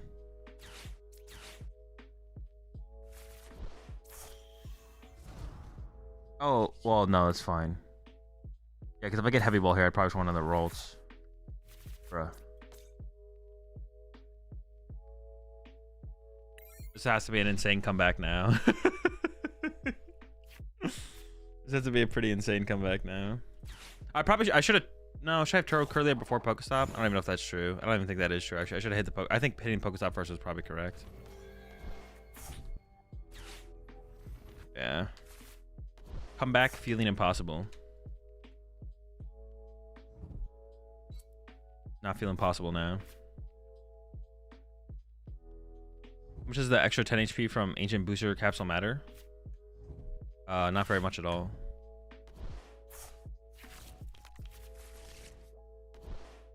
That's why you play Bravery Charms before Ancient Booster Capsules. The potential extra HP on your other 2 prized Pokemon is more important than the potential 10 extra HP on Regibolt. Or Sandy Shocks, I guess. Alright, it is technically still winnable. We don't have to concede yet. That is that one thing with Guardy decks. You don't really. All right, we'll concede this one. I was gonna say it's not really over until I don't know. At this point, I'm down to concede. Technically, that was still winnable, but the chance that we win is like so low. I don't really feel like sticking that one out. So the only other card to consider was Stretcher, right? Yeah, Night Stretcher is the only other thing to consider. I don't even know what we'd cut for the Stretcher. Maybe the Nest Ball. Maybe we go down to 1 Nest Ball. That feels pretty bad. Could cut Radiant Greninja, but Radiant Greninja is just pretty good. Yeah, cutting Greninja does not sound great. If I did cutting the Manaphy, cutting Manaphy could definitely be something. I guess I would lean towards Manaphy or Nest Ball if I was gonna cut something for Night Stretcher. Night Stretcher is good for a lot of reasons as well, to be honest. It's also like a good way to like aggressively recover like a Curlia or a. It's a good way to aggressively recover a Curlia or even a Roltz, depending on what our opponent KOs early on. Whatever encouragement? No, we'd always just play more vessels. Encouragement is too slow. We don't need like that much energy. Just finding the energy aggressively is the more important part. Also, like a problem with letter of encouragement. Are we going first or second? Second. That makes me want to open the Klefki, but if I open the Klefki, I can't use concealed cards. It has to be open Greninja. Sure. We could retreat into Klefki, I guess. Running Klefki does like lower the value of Radiant Greninja in the deck a little bit as well, but like not by too much.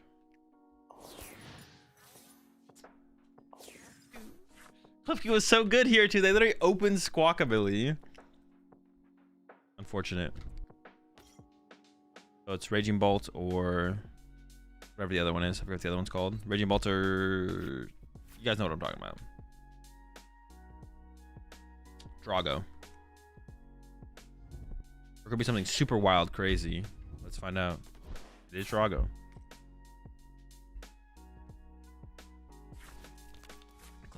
Opening Klefki here would have been insane, but we don't have any draw power then, so it doesn't really matter that much, I guess.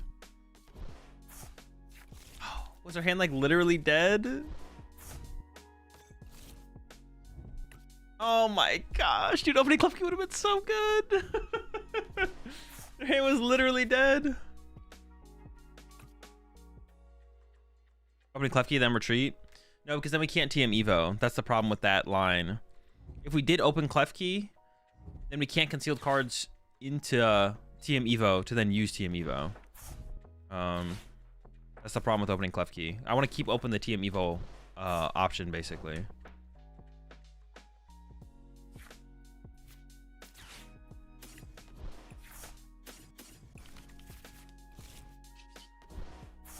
You're a slow deck, though? Yeah, but I don't want to be that slow. Like, I don't want to be slow.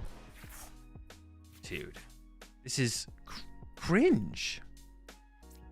Gosh, this is...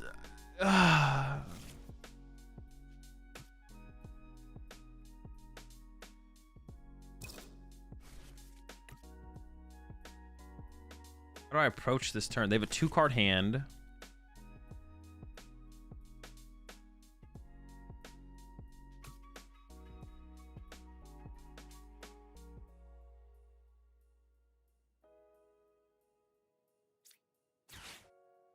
Could boss this. I could retreat to Klefki. It would shut down pawns, which would make it less likely that they actually get something off here. I could also not bench anything so they can't prime catcher. I mean, they definitely have like an Iono or a research in their hand though, right? So if I don't retreat to Klefki, I just lose probably. All right, maybe we should retreat to Klefki. But I could have just passed with Radiant Greninja in the active and left that in their active and passed. Because by benching this, or by benching this and putting it in the active, now they can prime catcher my my Radiant Greninja.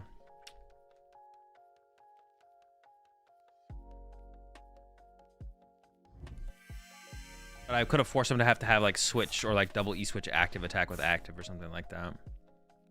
Maybe they'll draw pretty slow here though. They could whiff. They could whiff Drago V-Star.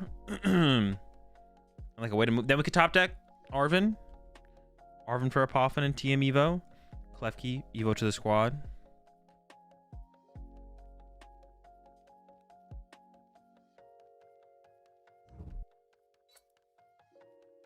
Yo, hit him with that roar. What? Ah! Dude, what? That's like a perfect hit! That's disgusting! What the heck? Treat your hitting Greninja to concealed guards?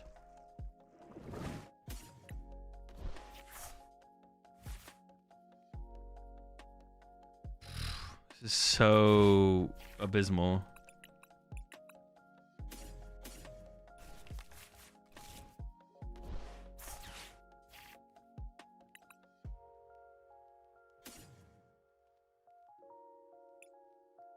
Oh, I should have grabbed TM Evo still. Wait, was there no Evos in the deck? Am I tripping? I should have still grabbed a TM Evo. I tripped there. I almost want to get Manaphy to protect my bench with the Kyurem play.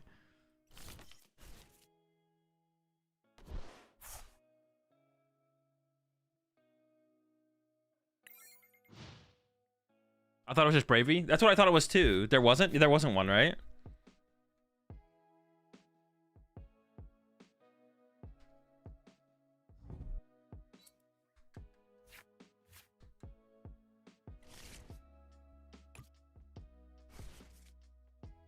Dude, that was a criminal Celestial Roar, bro. That was the best Celestial Roar I've ever seen. 2 energy, 1 of each type as well. It's not like they hit 2 grass and have a 3 grass on their active right now. They hit a grass and a fire, grass fire, and then also milled Kyurem.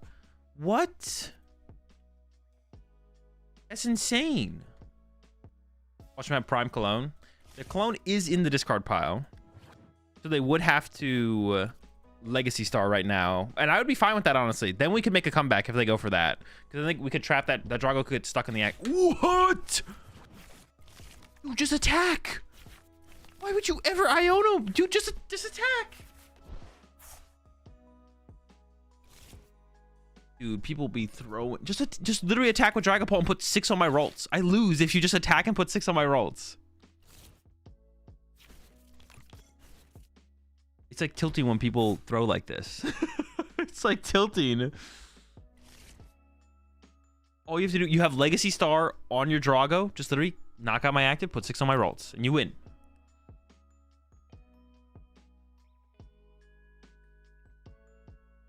Now we have a chance. Now we have a chance. They don't want you to keep that charm. True. That charm is big money. I maybe should have benched the Monkey Dory, to be honest. That last turn. My squad is getting hit up here. They didn't put 2 on the rolls. Oh. They already didn't put 2 on the rolls. Dude, you gotta put 2 on... Oh, I can't push Klefki because then they can cure me. If I push Manaphy, then they get the free Legacy Star canceling Cologne. Oh, it's all bad. The better play is to push Manaphy to force them into using Legacy Star. And then try and retreat the Manaphy this turn into something. Okay.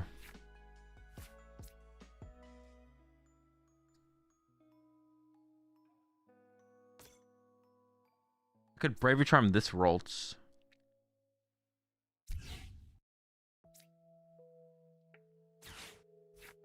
This ball. Honestly, I think I'm gonna get Fluttermane and try and push Fluttermane the active to shut down the Legacy Star.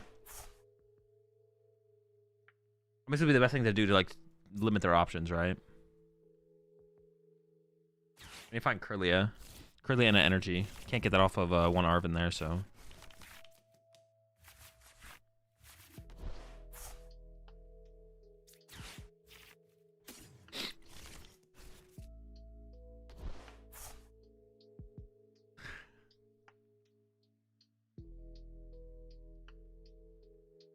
Maybe I just let them have it.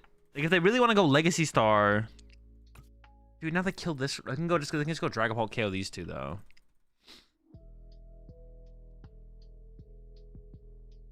All right, retreat to Fluttermane. They still KO. They still. I give them the. I really need to. Maybe I need to get a Monkey Dory instead. Because attach retreating also just seems so bad more than I think. Well, I wanted a Kirlia here. If I got a Kirlia here, it wouldn't feel as bad to attach retreat. But now it feels super bad to attach retreat in this situation. Yeah, if they want a Legacy Star for their canceling clone, they can go for it. They can have that play. I don't care.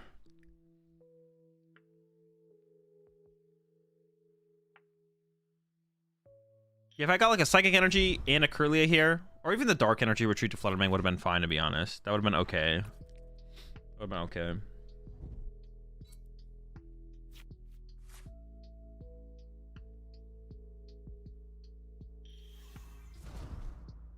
Well, now they just prime. Now they just prime my Klefki and Kyurem. They don't KO my Rolls with the Bravery Charm, I guess. That's not even good enough, though. That's still not good enough. Honestly, them just attacking with Dragapult here, I can't even beat them attacking with Dragapult here, I don't think. So the Kyurem play is just not even that relevant. Yeah, them using Kyurem here is just not very relevant at all, to be honest. They should probably just attack with Dragapult. But they could go like Boss KO double Rolls. I should just pack this one, to be honest. It almost doesn't matter what play no matter what play they do, they don't have to use Legacy Star, so we can just pack it. If they had to burn Legacy Star that turn, then maybe we could win. But the fact that they don't have to burn Legacy Star means it's like pretty much impossible. All right, one last game. And the only thing to think about with this list further is just whether or not there should be a Night Stretcher in it, I think.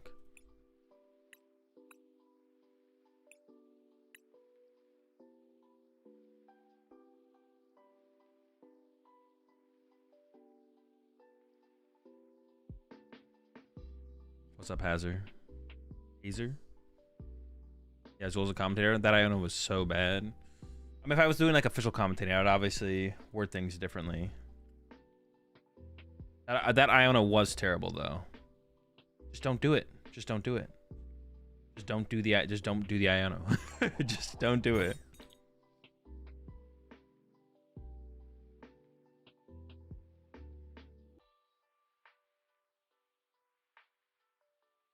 We were saying go first. Yeah,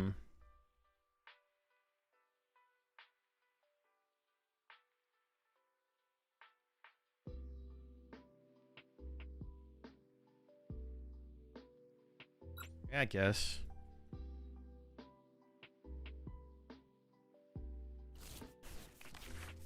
Play against an aggressive deck, we can potentially push the Cleffa.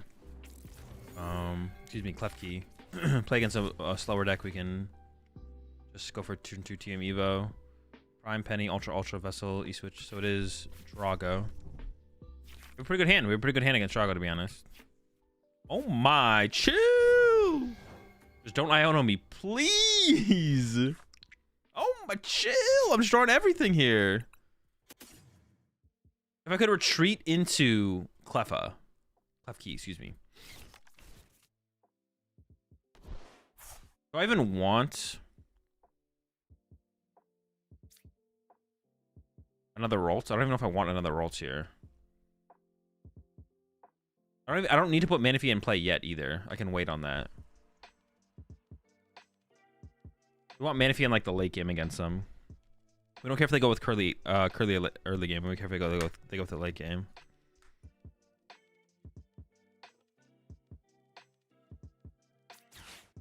How many Curlia are in here, I guess is the question. There's 4. Maybe we just go like this. I want to evolve the 3 bench ones. Let me just pass. I'm okay with this.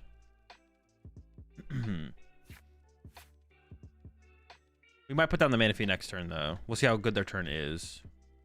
If I can just like quad Curlia, then maybe I just don't care if they actually go turn to Kyurem if their start sucks.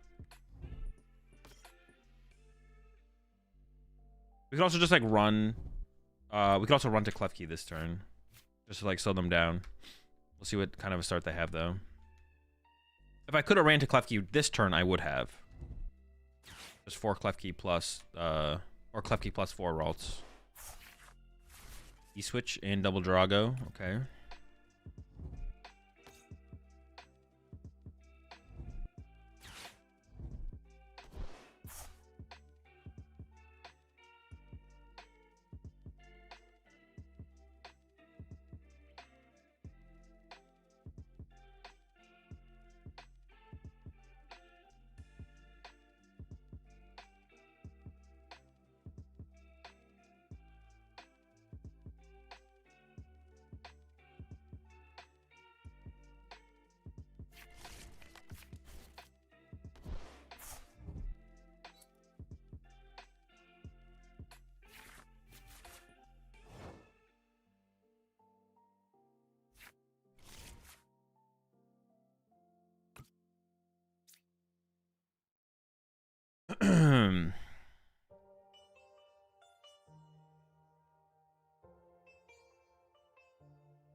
I actually don't know how I want to play this.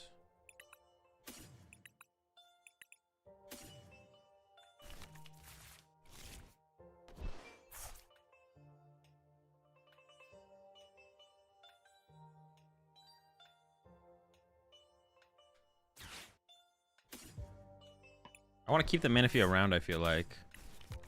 We only have 5 energy. That's still enough, though, right? If we can get access to all of them. That's going to be the question now, is can we get access to all of them? Well, I want to Team Evo out of Guardy here this turn if I can. But I kind of want to put Manaphy in play, too. Dude. I don't need to Team Evo if we bench Manaphy, though. We should be safe.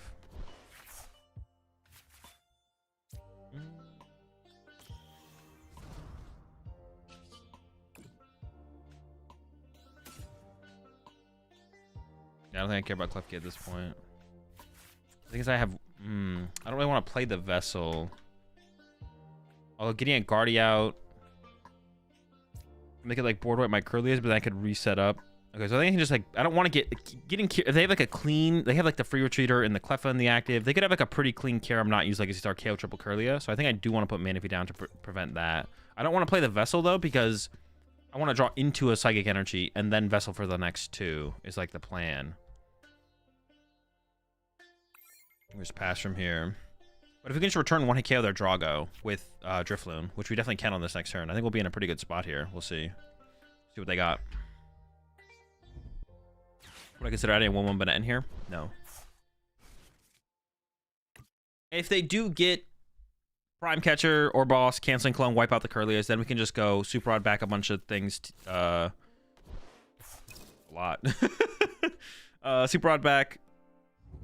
Rolts, Curlia, and then get out 2 more Curlias, and that'd be fine. We can go from there.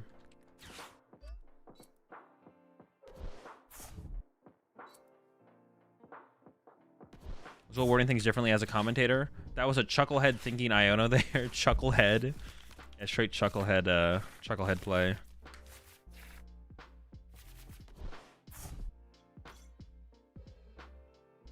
What went to the bottom of my deck there? The Drifloon is down there. The Vessel's also down there. We definitely might want to Arven here. Yeah, so I probably play the... So I'll push up Curlia. Push up Curlia. Play Poffin. Or 5-minute away a Team Devo. And then we look for the 1-hit on the active this turn with Drifloon. That's the play. That's the play. That's the plan. That's the move. Sponging active with Guardy EX would also be fine, to be honest. I wouldn't hate that. Especially if we can attach active, so they... Oh, no, we wouldn't be able to do that. I guess we'd always be in Tina range, but... It happens, I guess.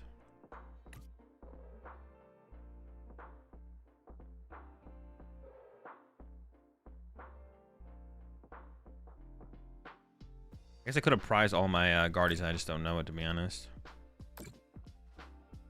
Oh, yeah, this is annoying. They're threatening the Dragapult knockout. But if we want to KO their active, it's not really that scary of a... Like, them getting this thing set up to use a Dragapult attack is, like... Not that, like... It's not, like, super unlikely, but it's not that likely. Also, like, another matchup where, honestly, where the thing is pretty good. Not gonna lie. This is another matchup where having the, Oh, what's the card called? That was good. The Cresselia. The Cresselia can actually be really good in this matchup. The Arven is, like, not enough anymore, right? And now I think I should just play the Iono. Evolve active. Catch Bravery Charm. Great Temple of Sinnoh. Iono. Still have a chance here to get off the one-hit KO, which is what we're looking for. It's pretty unlikely. Is it even possible? It is, like, technically possible.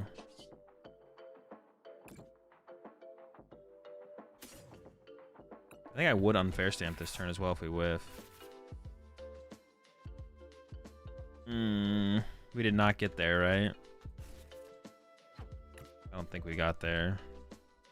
There's no way to make this... Well, we could draw into it off the unfair stamp, but it's, like, pretty unlikely. I could just set up a Monkey Dory this turn instead. It seems better, to be honest, overall at this point. I could play the unfair stamp this turn, because then our... How many Ionos do I have left? 2? Our Ionos on following turns are going to hit a lot harder moving forward. They still have Legacy Star, though. But, I don't know, maybe that's fine. I don't have access to double Dory next turn. If I do 120 on the active... How am I getting my prize cards now? Could have attached active and then...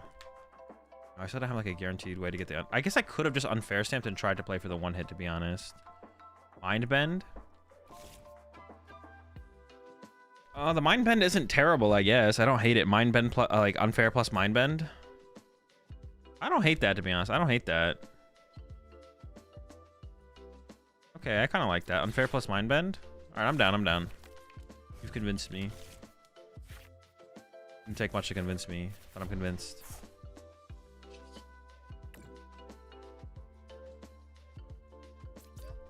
And then I guess we put the 30 on the active so Guardy could KO this Drago next turn, I guess.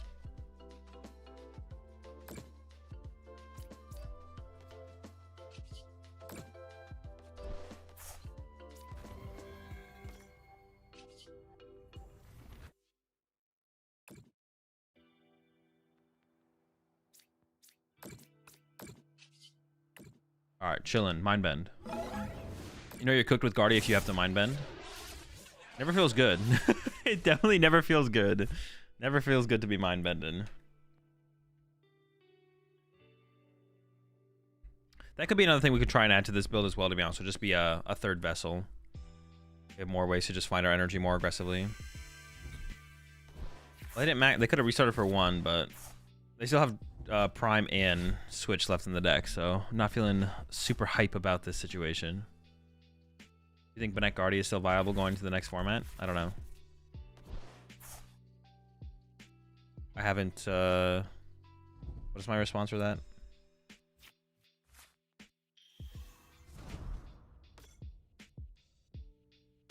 I don't know. I haven't played the new format.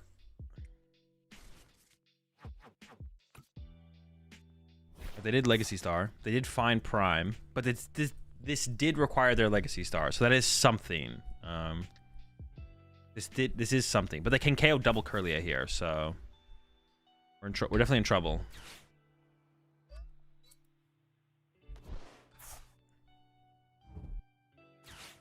I assume they're KOing double Curlia. Oh, Drifloon KO. Well, that KO double Curlia is probably a little bit better. Not terrible, I guess. Yeah, I feel like KO double curly is a little bit better there for sure.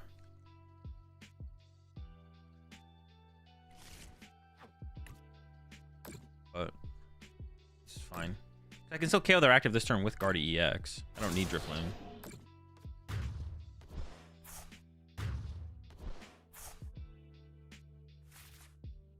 Okay, so I can push Guardy. Oh no, I should have pushed Dory. Dude, I'm an idiot. I need to get the energy off the Dory. That could actually be really bad moving forward. I shouldn't have played that yet either. Oh, I prized double Ultra Ball. Very cool. All right, refinement.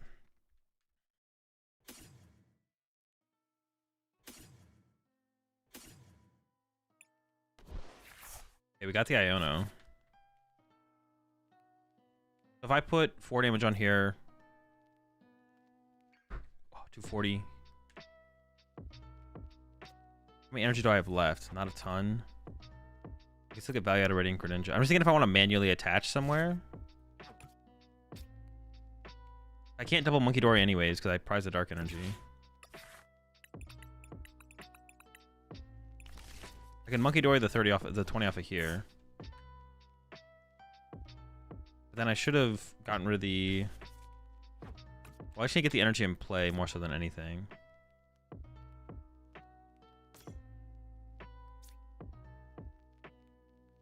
Attaching active seems fine.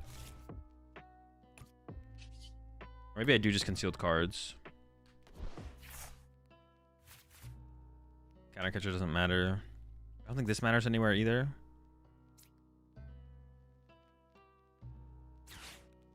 I don't know. I guess maybe I would have evolved my Kirlia to a Guardy if I had found the other Guardy, to be honest. It's like possible.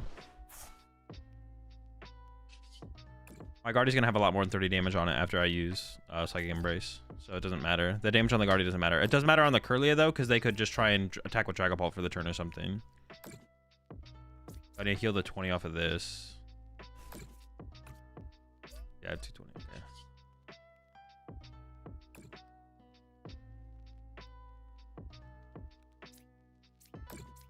I think I need to like threaten that knockout for sure. See if it actually makes a difference in the long run, though. I don't know if it will. Are they out of stadiums now? They are. They have an Iono left, so I could just play this so that way I have guaranteed access to it on the next turn. I think I'm fine with that. I don't think I care if they have access to it. It's only ever good for me, I guess, right? We're really hoping that they just don't find a fire energy. Oh, could they theoretically KO me with Ogerpon now, though? 22, no. Well, with an E-switch, I guess. 6, 7, 8. So maybe I maybe I should have manually attached active then because of that. Or maybe I should have manually attached active because of that.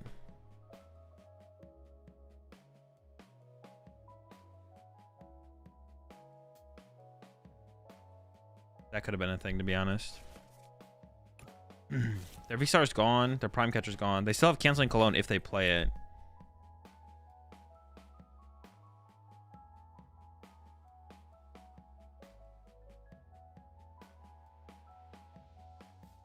So they could win. They couldn't win this turn with like Boss Canceling Clone. I don't know if they play Canceling Clone though. I kind of feel like Canceling Clone is worth cutting in the deck, but I guess like if you want to have a chance against Stall. Oh my! Did they actually have it, or are they just going for it?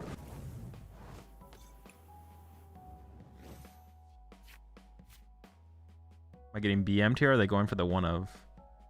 Okay. Wait, this seems like a terrible play then, right? On their part. I guess my energy is kind of split right here. What is my play on this turn?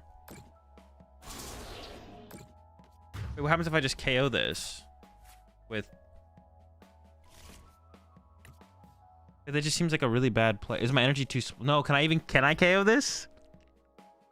How many energy can I get in the discard pile here? Okay, let's push this up. I don't want to leave a 2-prizer in my active, obviously. If I can Turo this and knock out with Drifloon, though, it seems kind of good. My Turo in the deck? It is. It's not on the bottom of the deck, though, is it? When was the last Iono that was played? It was on my turn? But, Turo might be in the deck. I guess we'll find out. Steal some cards.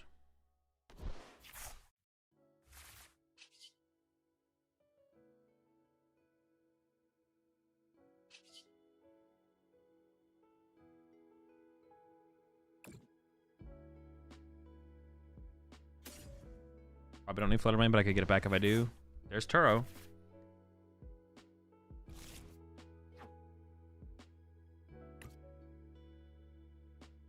I have 2 prize cards left, so I can go Super Rod for Drifloon, Ralts, Curlia. Wait, can I even get the... Oh, no, because I can Turo it, yeah.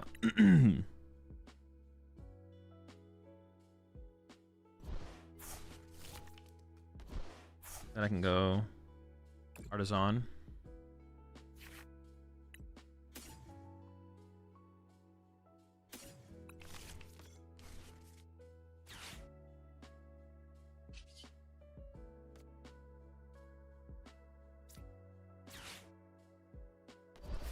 Oh wait, I don't have the tool card. I'm tripping.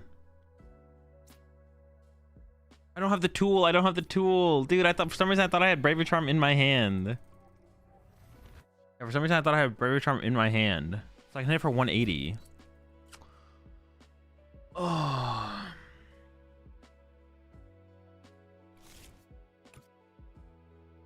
I did have to reset this anyways. Like no matter what, I have to reset this.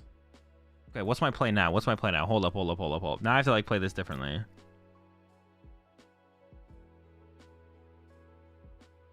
What if I just go? What if I just go? Hold up, hold up. If I go evolve, Super Rod, Manaphy, Curlia.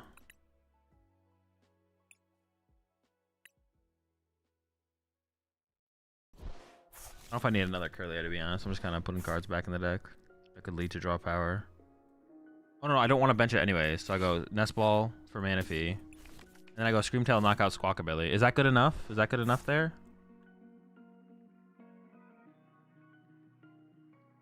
Or no, I could even go... I could like go one step further, right? Because I can go... Counter Catcher, Squawkabilly. Retreat. Screamtail. Alright, I think something came together here in the end. And I can KO the Mew, which removes draw power from play. I was definitely tripping. For some reason, I thought I had access to the... Yeah, I don't know. Having this Guardian line in the deck doesn't matter, obviously. I put so many Guardy pieces back for no reason. Yeah, I could have gotten the Bravery Charm with Arven. That's what I was normally thinking. That's what I was initially thinking about doing. But the problem with that, obviously, is then I can't Turo. And I think I have to value Turo on the Guardy higher, right? Like, Turoing the Guardy is, like, the important thing to do. Oh, now I just lose to boss. Dude, now I just lose to boss. Oh, fudge. Now I lose to boss still, though. They just go boss, Dragapult, KO the Screamtail. Dude. I just need the Bravery. Well, no, I had to decide between Turo or Bravery Charm there. Okay, the play was... Okay, I figured out the play. The play was to Turo the Guardy, move the 20 here, move 30 here, and manually attach to the Gardevoir. If I could have manually attached to Gardevoir, plus Monkey Dory 30 off, then I don't get KO'd by Tina, and I just punch this, and then I win that way. And then I hope they don't have Boss Canceling Clone. But if they had Boss Canceling Clone in hand, they would have done it last turn, right? So... All right, that was my play. The play was Turo reset Monkey Dory 30 off the Gardevoir after I put 2 energy on it and then manually attach to the Gardevoir, so there's only 10 damage on it. Punch the active 30 over to here, so then its remaining HP is 30, and then I could Monkey Dory next turn to KO plus Counter Catcher KO Squawkabilly or Mew. That was the play. Yeah, I thought I had the I thought I had the Bravery Charm KO, so I was like, oh, we just win. But in my head, I was like, we get Bravery Charm with Arven, but I can't play Turo and Arven, obviously. That'd be pretty good if we could, though. It'd be pretty good if we could.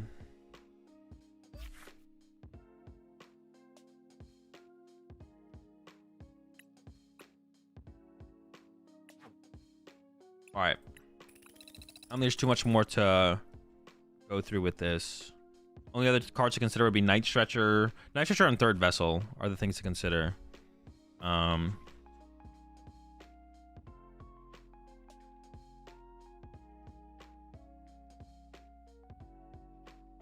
not sure what the cut would, the cuts I'm looking at though are like Manaphy and something else. Manaphy feels pretty good right now though, to be honest. I feel like you like need Manaphy for the Drago matchup.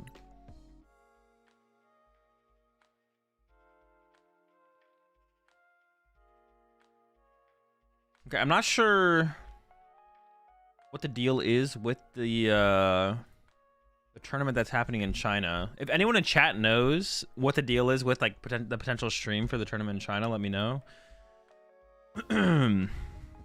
If we can't find out where the stream is and when it happens, though, someone gave me a link and told me what time it is starting. But I'm in the thing right now and I don't see anything yet. But maybe people are waiting in here. Maybe, yeah, maybe it goes live in a little bit. I think the tournament was supposed to start like about now, but I don't know when the stream was supposed to go live. Actually, let me check my DMs with the person. Yeah, so he told me that it was supposed to start or be live around now, so we'll see. I don't know what time maybe the tournament's supposed to start around now, but I don't know what time the stream is supposed to start. Maybe the stream isn't supposed to start yet, or they might be off by a little bit. But they linked me the channel and then they gave me a time, so there is something happening over here. I'm like paying attention to it, but I don't think it's popping up yet. So let's go to the next deck then.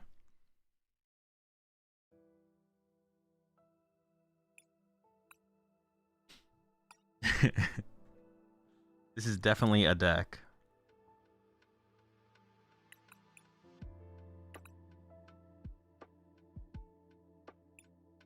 I've heard tales of this deck. Wait, why 2 Chinchino, 1 Minchino?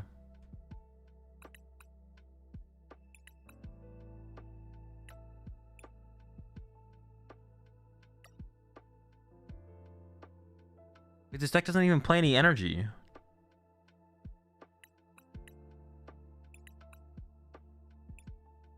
This deck has to play more. There's no way this is enough energy, right? To like win games. Yeah, this can't be enough energy to win games. There's just no way. We'll have to somehow come up with a way to like fit more energy in here for sure. Oh my god.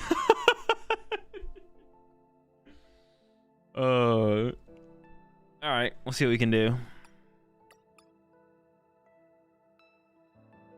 Ultra Rapagos is one of our attackers. Oh no, we should need to like set up the stadium, right? The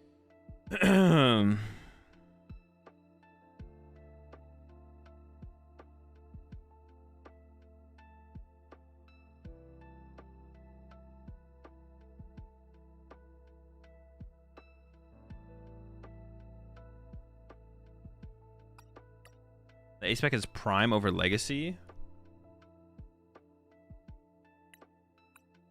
That can't be correct. I'm already gonna make that change because we need ways to draw prize cards more aggressively. Like we need stuff like Iron Hands still. Okay, I'll stop it at that and we'll just see what happens. All right. They typed me out the combo here. Full combo. Poffin plus Nest plus Energy. Poffin for Fan and Ditto. Fan for double Hoot Hoot to Noctowl. Ditto to active for Lugia or Tera. Nest for other. Next turn. Knocked for Arzu Ultra Ball. Arzu double chops. And second knocked. Ultra Ball pitch pitch chops V-Star. Second knocked for Area 0 plus something like Prime or Nest Ball. Summon Star to the extended bench. Partial combo. Fan Nest Energy. Fan for Ditto. Hoot knocked. Nest for Ditto. It's something. Let's see. I'm interested to see how this goes. I think actually we could definitely go down to like 2 Lugia V probably. I'll play a game right here first though. We can probably cut back on the Poffins as well and play like more.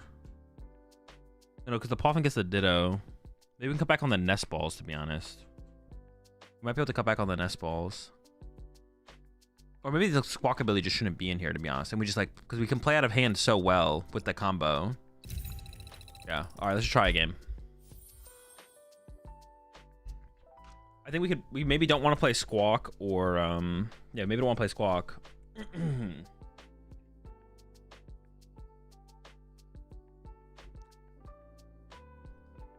Appreciate the prime there. Violet Crone. Also appreciate the 4 months there, Divide. Welcome to the pack, Crone. All the marbles, we got plenty of pools. And for anyone curious of what we're doing today, today we're doing some deck doctoring. Deck Doctor is a tier available on my Medify page, where once a month the people who have that tier can submit a list for me to play with and improve. So that is what we are doing today. When we transform to the Ditto, do we discard all cards attached to the Ditto? We do, right?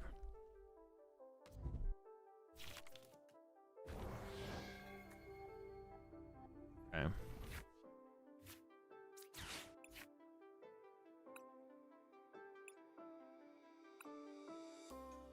Did I prize the fan rotom? Are you kidding me? Okay, that's fine. Oh, there is 2 Minchinos in here. I'm tripping. I thought there was only 1. Okay. It's a 1-1 split.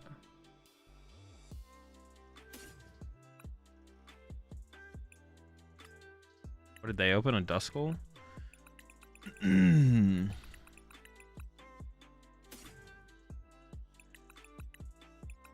do I want to tackle this? How do I want to tackle this?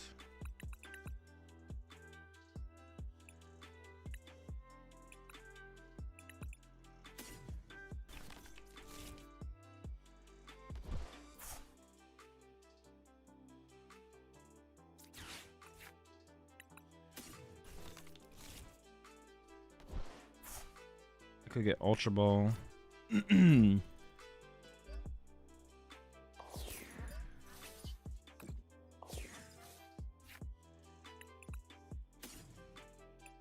Oh, there's Bouffalants in this deck as well. The Bouffalants have to be too much. So I could wait here and go Noctowl for Ultra Ball. Get rid of Double Chops. I could just wait till next turn with this hand, to be honest. It feels like I could wait. And then get something else as well. I should have Nestballed for Iron Hands then, though. I should have got the Ditto, jetted up, held that. Okay, so I messed that up. I should have using Ditto there. It feels like to get the Lugia, so I had the option of like something else. Seems correct. I am just gonna pass from here, yeah.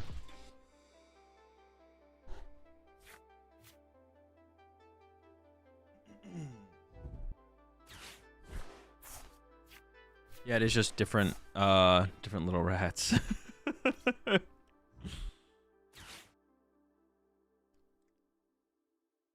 The Jack is the Jack even worth playing?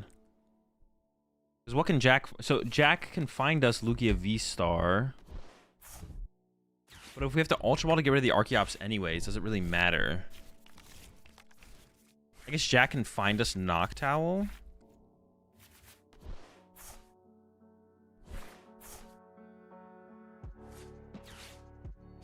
We could like Jack for Noctowl. No, but Arzu can find us Noctowl as well. I feel like there shouldn't be a Jack in here. I feel like the Jack should be a second Arzu so we don't prize Arzu. Well, now we're like kind of... They did have the Stadium bump, unfortunately. And I don't have a Jet Energy. I guess I still could Iron Hands for 2 here, though. I still can Iron Hands for 2. I might just go Lugia Knockout, though, and save the Iron... No. Saving Iron Hands doesn't seem correct.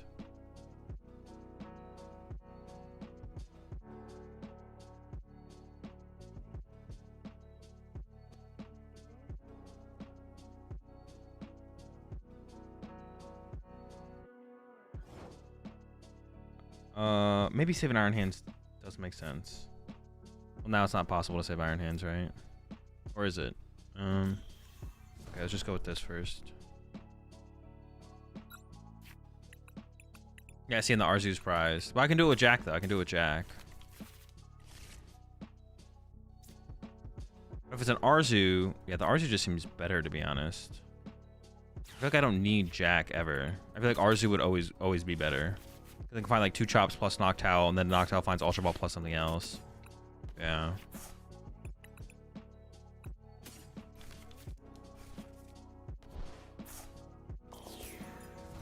Insane combos. Look at this. Look at this. Look at this. Nobody's doing it like this.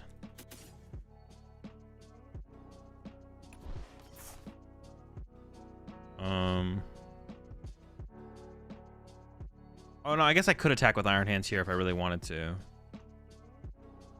Iron Hands feels kind of weak here though. It feels weak.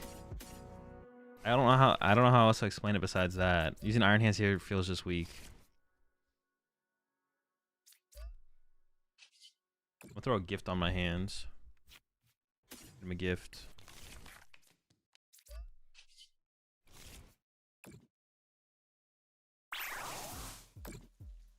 Also, I guess like the energy I'd have to do to retreat to attack with the Iron Hands, that also feels really bad here.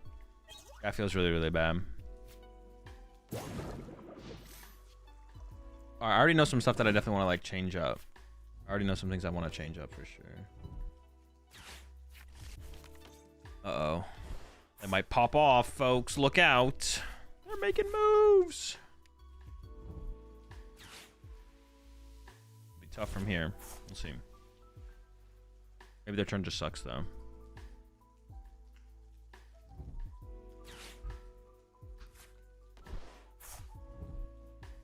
What are the boofers for? Lugia V-Swings? I mean, it's for the Terapagos and the Ursaluna, I guess. But I don't know. It seems like way too awkward to play. Because we only play 2 Area 0, so as soon as our stadium gets bumped, the Boof just have to go. And like everything plays out to the stadiums. So the Boof I think, just shouldn't be in here, to be honest. I think the Boof just literally shouldn't be in here.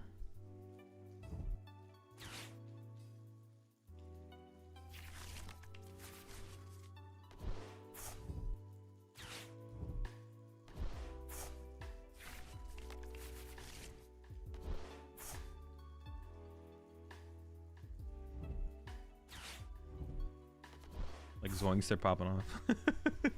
It's not too bad yet.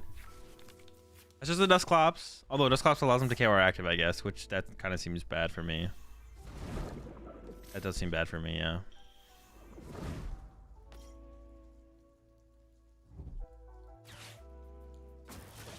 Okay, no, this still doesn't seem great. Doesn't seem great, doesn't seem great. It's alright, we'll figure it out. I was gonna put on my Lugia then. Okay, sure. Set up for the KO later. I don't know, I'm okay with this though. I get a prize card. Dude, the Fan Roadie trolled me. We should probably go up to 2 Fan Road'em, to be honest. What do you think is the current BDIF? What do you think is the BDIF currently? Lugia. I think Lugia is just the BDIF. There's no BDIF currently. No one thinks about the game that way. Maybe that's like a, maybe I've already lost the battle on that front, to be honest. Nobody ever uses BD. No one uses the term BDIF the way it, for what it stands for at all. Nobody does. When people say BDIF, they mean what do they think is the best deck currently. No one actually uses BDIF for BDIF.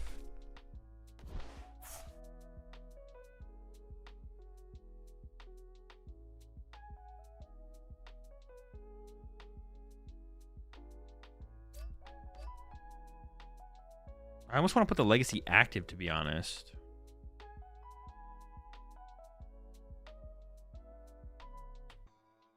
You could go knockout active with Palkia. Candy Dust nor KO. Candy Greninja knockout. Oh, their prime is gone. Yeah, maybe I do put the Legacy there. I probably should burn that nest ball, to be honest. I'm gonna get 1 energy on the rat for 200, I guess.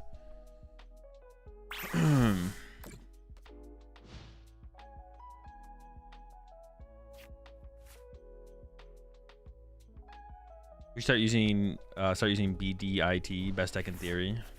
I'm down. BDIT. Yeah, the boost's gotta go for me. The boost's definitely gotta go. I also want to go down to like a 1/1 rat and maybe put Water Pawn in. Just more options for like an aggressive turn 2 attack. That's how I'm feeling. More boss. 1/1 rat, more boss. Maybe we can get Weirdeer involved. We'll see. Maybe we get Weirdeer involved.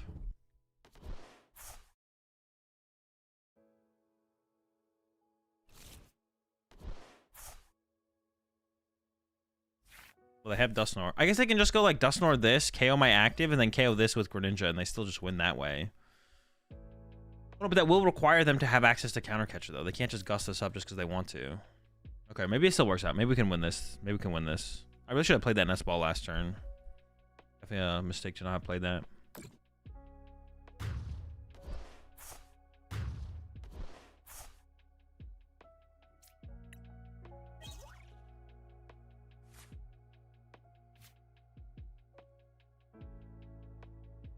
Two rat good right now. Yeah, but we're not playing a real Lugia deck. We're playing a Noctowl Area 0 Lugia deck, which is obviously a bad way to play Lugia, but we're trying to figure out the best way to play Noctowl Lugia. I'm not concerning myself with making the best Lugia deck possible. I'm trying to make Area 0 Lugia work. We'll worry about 2-2 rat later.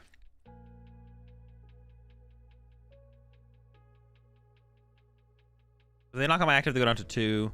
And if I knock out their active with Arceus, I go down to 2.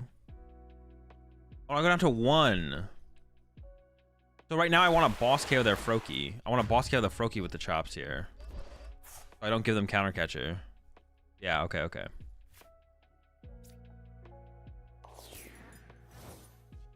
I didn't play the Nest Ball, so now I have to like top deck the card. Top deck that boof.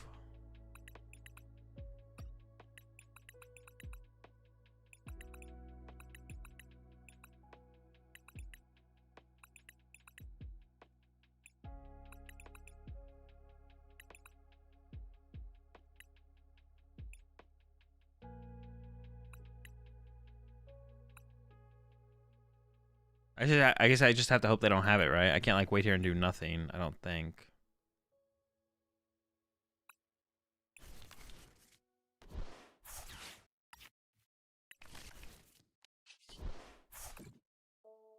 A double turbo in here? There is.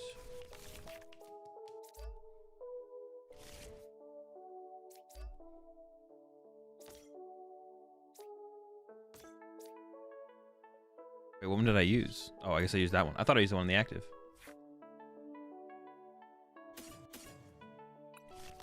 First load up the rat a little bit. Popping. Then we just hope. And then we just hope. But yeah, they can just go like Counter Catcher and knock on out. Dude, these boofs, but we gotta get rid of these boofs. The boofs gotta go. Briar would win now. True, we could put Briar in here. These boofs be clogging the deck up. They could whiff the Counter Catcher. I mean, they need Candy Frog as well. It's pretty likely. It's pretty likely. Maybe they play something else? Oh, Ursaluna works here as well, right? Ursaluna Counter Catcher. Next year. Yeah, it's like so likely for them to have as well. Yeah, we need like a boss that turn. Okay. So we got some things to change here. We just want to make the combo consistent. We just need to make the combo work, I feel like. The deck is super reliant on that combo. I feel like we can actually cut Ultra Balls down to like 2 Ultra Ball.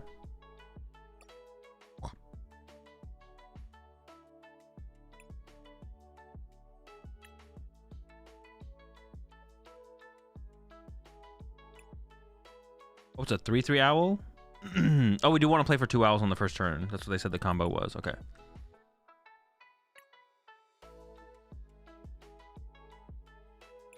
Water Pawn. 4 boss. No research. 2 Arzu. No Jack. 4 gift. Now we have like multiple pieces of everything. For the comp. I feel like we don't even want to play Squawkabilly though. I feel like Squawkabilly is not even good in here. Then we do want to maximize these out because hitting those on the first turn is like super important. V-Guard just for the Poke matchup. Yeah, we could get a V-Guard in there. I'm down.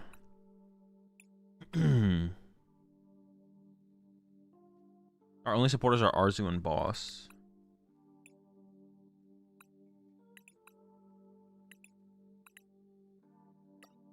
Because if we go Noctowl for the Ultra Ball, we don't need that many Ultra Balls, right? But then Luminion becomes worse, but probably not bad, right? Worse but not bad. Worse but not bad. Those will want to finish the best out of 3. That was me with Palkia. No. Wait, did we hit each other twice? Or we just played one? 8 on the boof? The boof's terrible. The boof has to be awful. Anything else? We have two spaces open. Yeah, let's get the real Ultra Balls in there.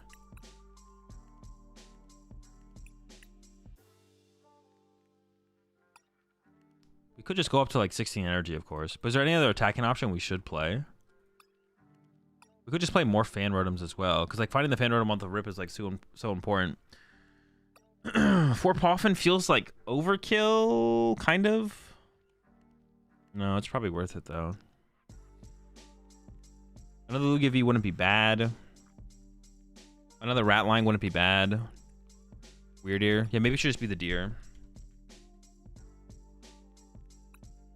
Well, maybe we should just play an Iono, just so we can put cards on the back on the bottom of the deck. Or is there any Pokemon that could do that for us?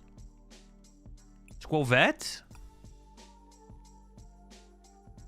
How do you spell Squovette again? Is it Squovette? Shuffle the hand to the bottom. All right, I'm game. I'm game for the Squovette. Chinese Master League's beginning in 10 minutes. Oh, appreciate the heads up, Lunatic. Do you have the... Could you DM me the link on...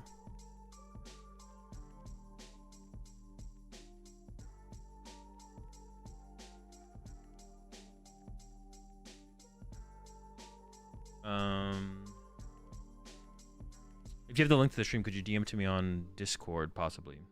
What on earth is this list? Exactly. Optimal Lugia.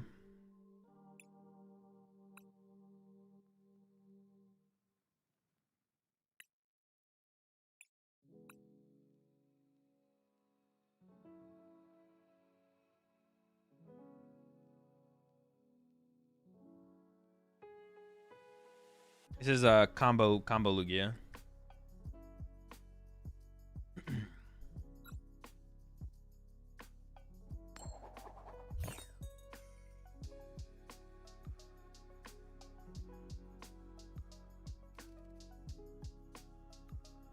We should maybe just increase the Arzu count, to be honest. The Arzu count should maybe be higher. I could see that. I could see the Arzu count or the Arzu is actually broken. The Arzu is actually broken in the deck.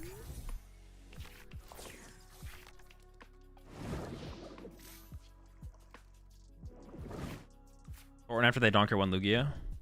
No, we just need to get 2 Lugias then. We messed up.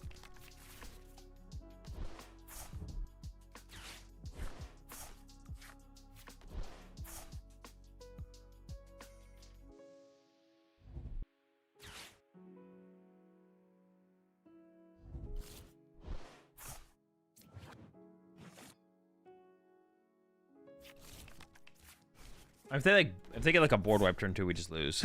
We definitely just can't beat this matchup if they just like KO our squad. So we need them to have like a pretty bad turn 2 here, to be honest. We'll see what they get off this. It'd be pretty tough to come back from like a Radiant Greninja, KO double Hoots or something. Our Hoots get wiped, we're in trouble.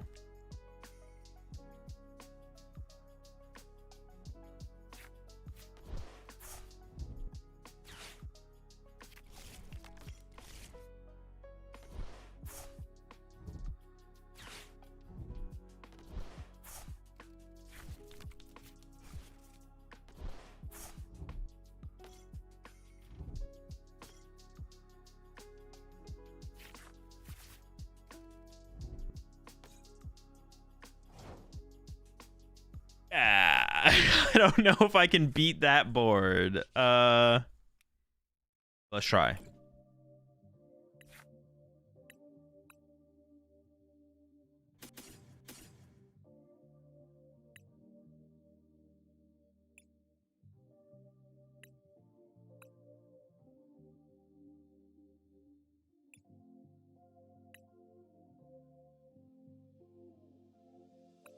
I need...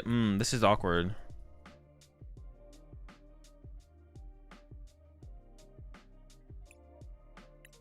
I just have to hope they don't KO me, I guess.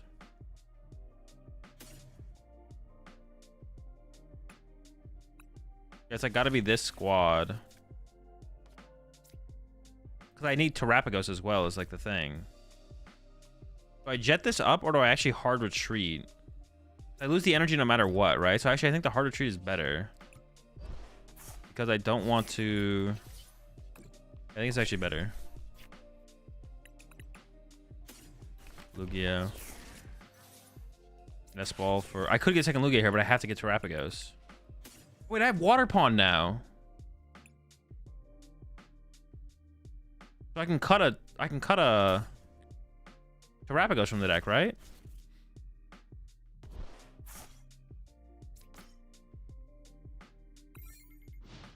Or we could just play, we can play one, yeah, we have one more spot in the deck. Already DM'd the link? Oh, okay, okay. Wait, I didn't realize who you were, Lunatic. You could add Thornton? Nah, Thornton's gotta be cringe, though. This Ditto was actually a great play with Fan Rotom. In this deck, yeah. In most other decks, it doesn't really, like, line up super well. Yeah, in most of the decks, I feel like it doesn't actually line up super well. All right, our board is probably cooked. We probably just lose. They didn't need very much here to cook us as well, so they did not need very much to body us here.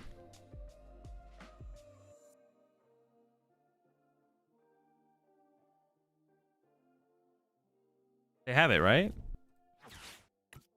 Just retreat to Palkia and knock us out. The Thorn doesn't even really work that well, though, because we need to, like, Arzu on that next turn, right?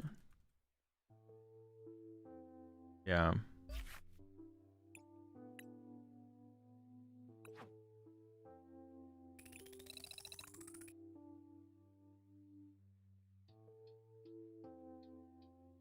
We can definitely go, we can actually do something like this. Is there another Tera Pokemon I can play that actually is good with Legacy Energy? I don't think there is, right?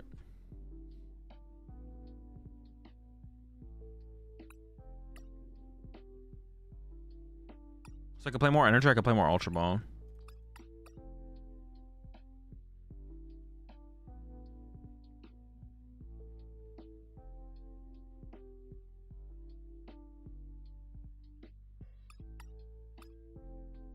Maybe cut the Now line as well. Why'd I get timed out? You probably said something stupid. If you got timed out on YouTube, it's just the auto mod. So who knows?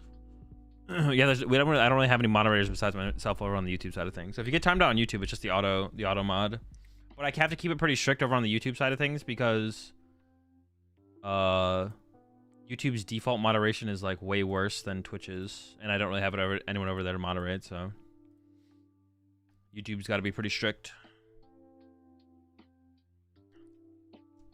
It's me, I mod on YouTube. Appreciate it, Echo. Thanks for modding on YouTube.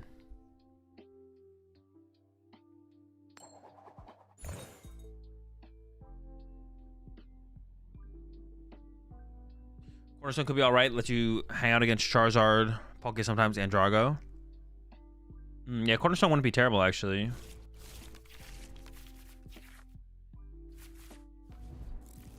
This is a this is a hand here. Are we going first? No, bro, chill. Let me go first. Yeah, item locked turn 2 here. So cringe.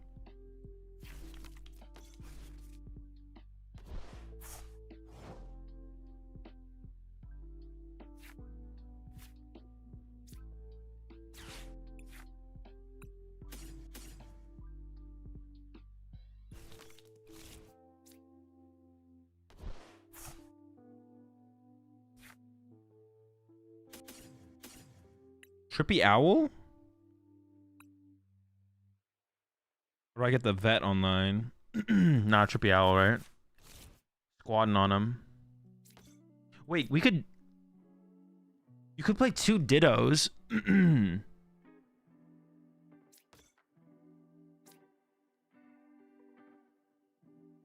Oh, wait, actually, I don't know if I want the last owl.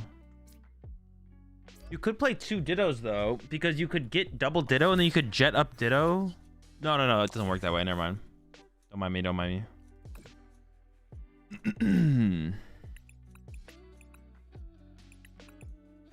I think I am gonna boss up their Ralts here.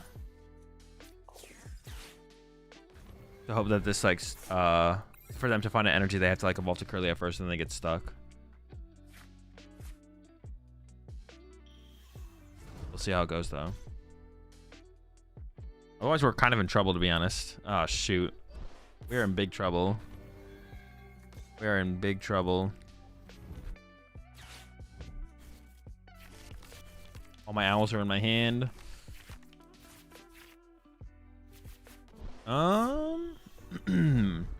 We can read the wind.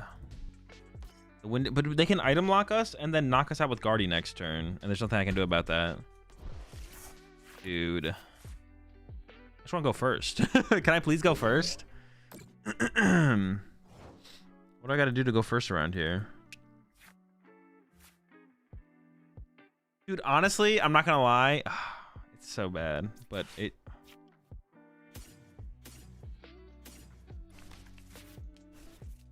Thorin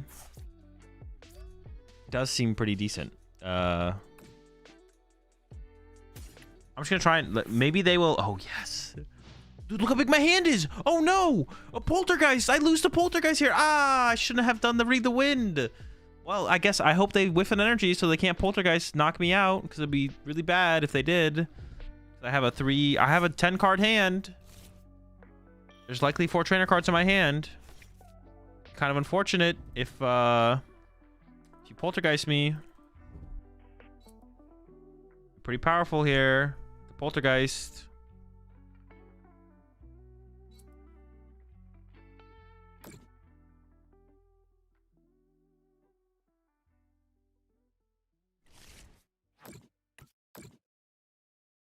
Oh no, they have the Monkey Dory to move the damage over. Now they only need 3 trainers. Oh, got him! Get bodied! You fool! I can't believe you would do that. All right, let's see what we're doing here. So stupid.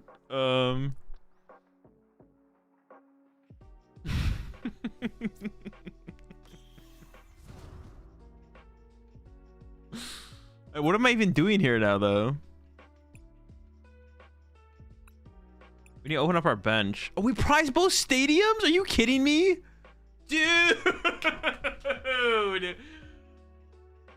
Come on! Come on! That is criminal!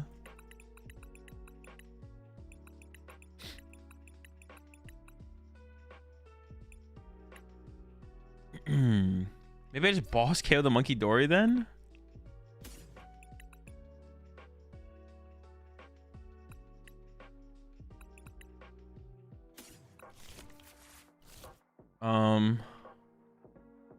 I'm just gonna... Dude. That's so dumb. I prize double stadium.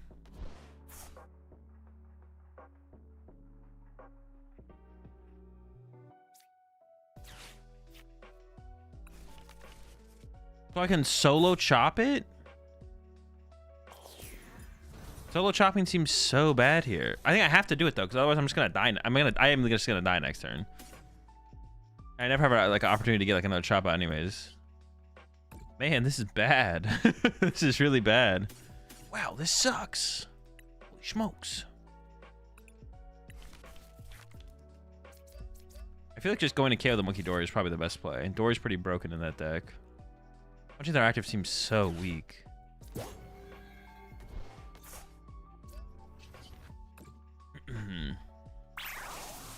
Punching the active just seems so weak there. I'm gonna deal with this Dory here.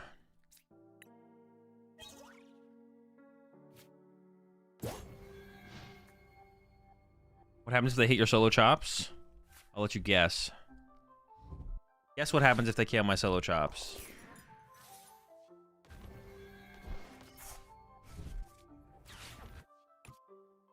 Poltergeist again?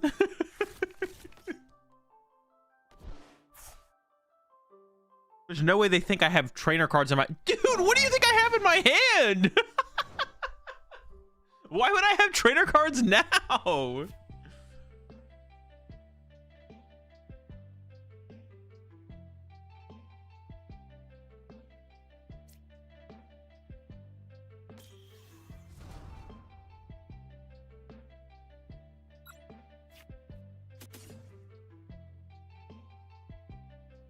I'm gonna try and trap the Guardian in the active here. So I'm gonna go Boss Guardy. Primal Turbo.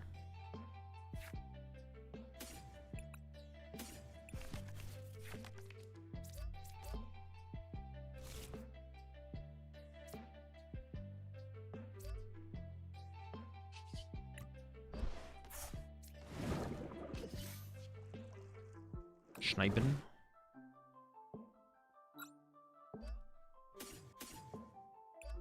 Maybe I should have left the... I should have left the Legacy energy here so I could attach Double Turbo and attack with this again, right? I should have left the Legacy on the active there. It's a mistake. We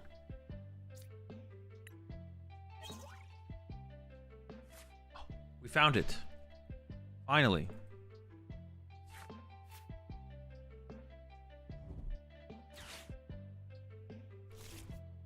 I should have given myself the possibility to... Let's go. Dude, the double... We don't need to play more than 2 stadiums, though, either. I don't think we need to play more than 2 stadiums. It was just kind of unfortunate. Unfortunate that was the outcome of that. For sure. Alright, this build is kind of sick, though. It is sick. It is sick. I'm gonna try going down to 1 less Ultra Ball. This is like the minimum amount of stuff we want to play, right? I think so. I mean, more Arzu honestly seems better than more Ultra Ball. The Arzu is just nasty in here, man. It's so good. Which is so cringe, because Arzu sucks. Maybe it should just be energy, though. Nah. If we get Iono'd on that first turn and drawn into Arzu, is like pretty good.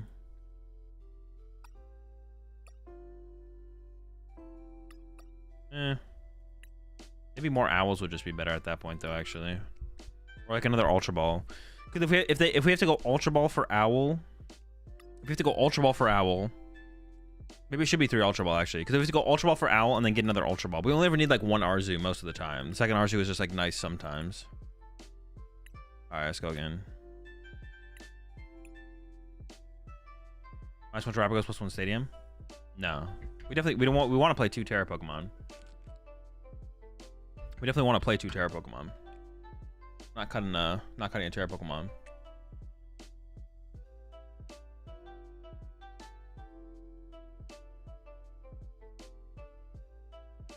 You play 3?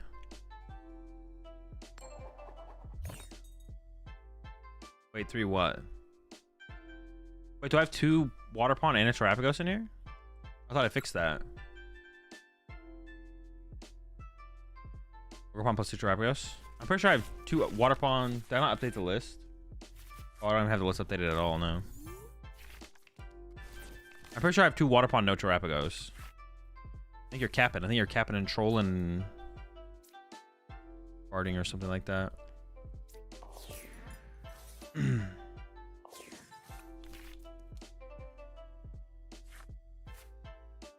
I have a link to the Chinese tournament stream? I do, yeah.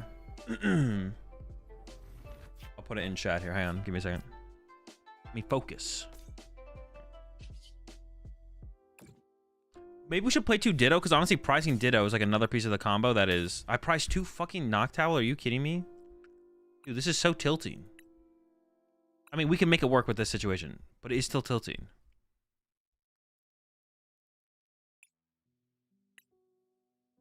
Yeah, honestly, we should maybe play 2 Ditto, because pricing Ditto sounds miserable. It doesn't matter how many safety measures we take. We always prize like something. Yeah, it doesn't matter how many. All right, 2 of everything, multiple of everything. Okay, good. We're set up. We're good to go. We have everything of everything. Oh, wait, we prize something still. Or 2 of something then still. Like, what the heck? 2 pawns. Do this. Do that. You're a rat.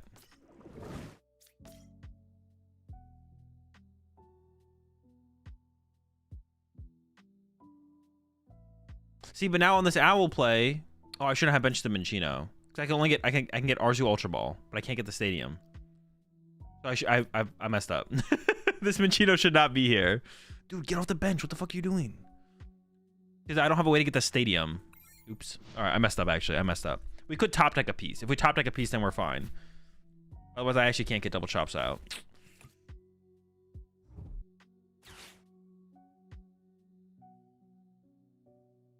Yeah, I'll add the list to the Discord here in a second.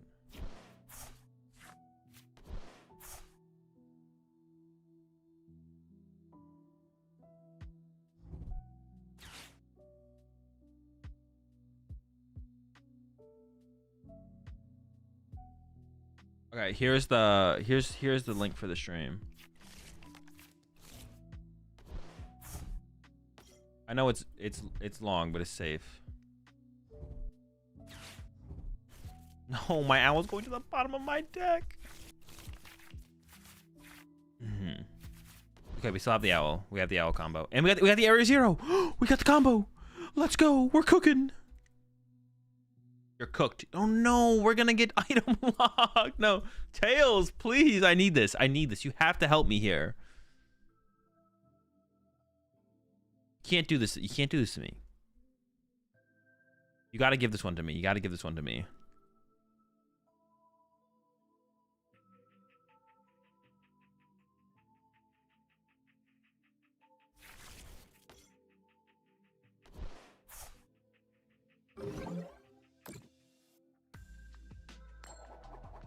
Dude, no!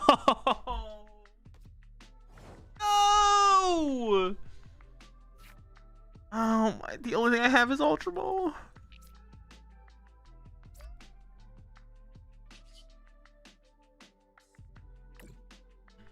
If we had a boss here, we could have actually brought up the Ralt and trapped that for a turn and broken out of item lock unless they found Prime.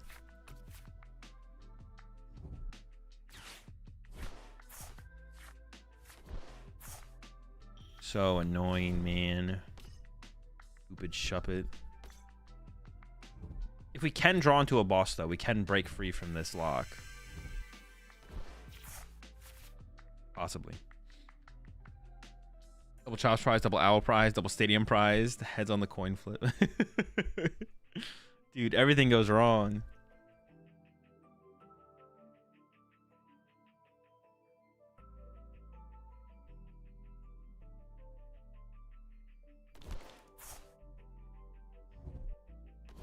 What's going on with their hand? I don't know, the number's just behind the thing. Although I don't know if I've seen that bug before. That has to have come up before. Oh, Tails? Dude, you're kidding me, bro. Give me a break. It's so cringe. Okay. Luminian. Or boss. We need a break free of the item lock. If I bring up the Curlia, they can evolve it, retreat it. So we have to bring up Dory. We just need a break free. We need a break free here. If we break free, we're playing the game. Our hand is okay.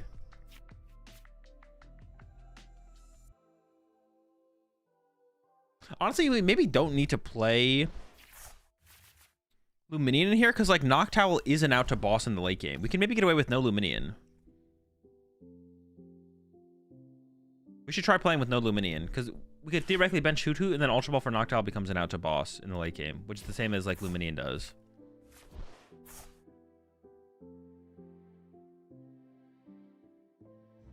They are drawing a lot of cards here, but they need to find specifically Prime Catcher. If they don't find Prime, then I can't move. Oh, Turo also works. All right, they got a couple outs. We're just hoping they whiff, I guess. You need a fish for the early game? I don't think we do.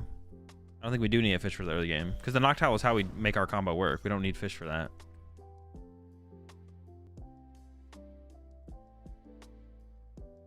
I guess it would require us to like get the third Hoot Hoot and third Noctowl access though. Maybe the Luminian's still worth keeping.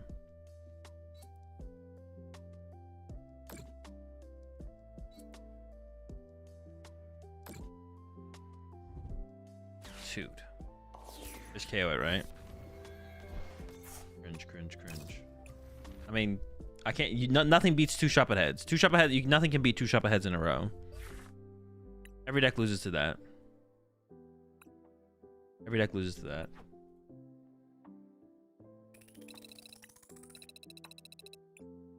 Unbeatable for any deck.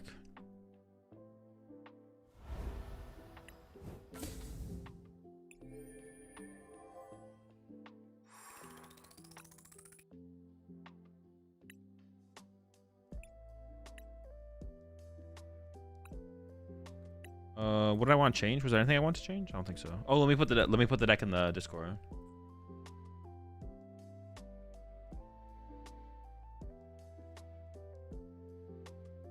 And then actually I need to go fill my water bottle, so I'll be right back. I need to get some water. Right back, chat.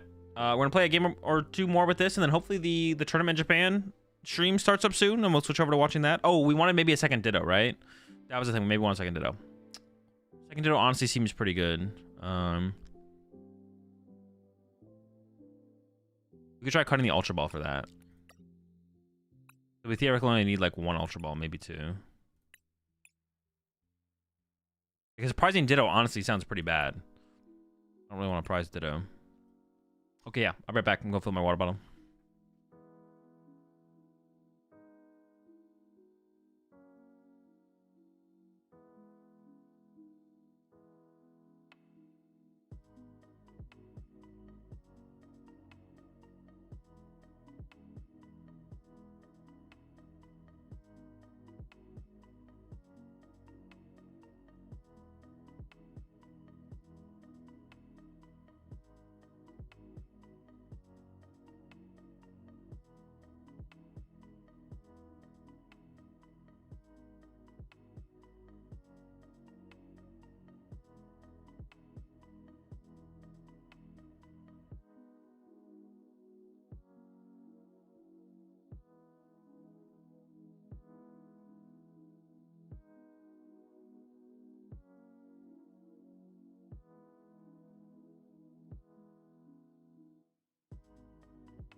Alright, I'm back.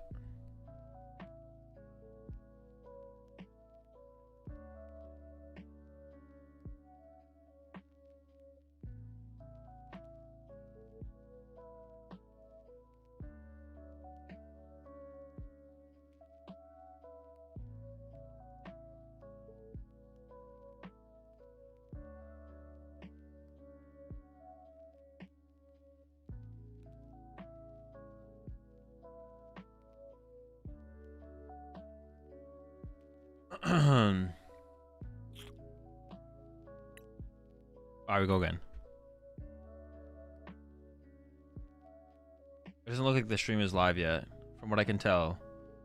But I also can't read Chinese, and but I feel like Google Translate's doing a decent job. I don't think I'm missing anything.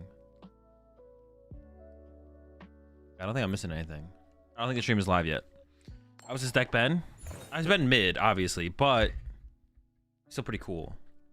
It'd be kind of insane if this was like the best way to play Lugia. That'd be like insanely cool. Has my opinion changed on Palkia? I find it to be unbearably oppressive. I mean, I think the deck is fine. I think the deck's fine. I don't think it's like broken or anything. I was pissed when I got turn 2 double chopped water pond the one time I hit it. I messed what I'm about to. God damn it. Wait, it's winnable. It's winnable. Is it?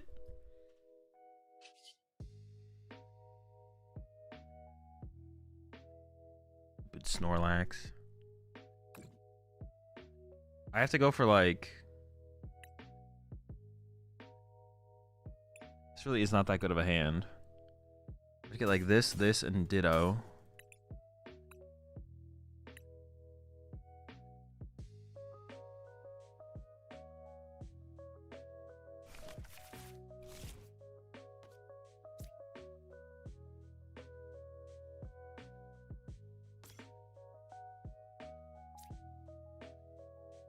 Burning a jet here is so bad, though.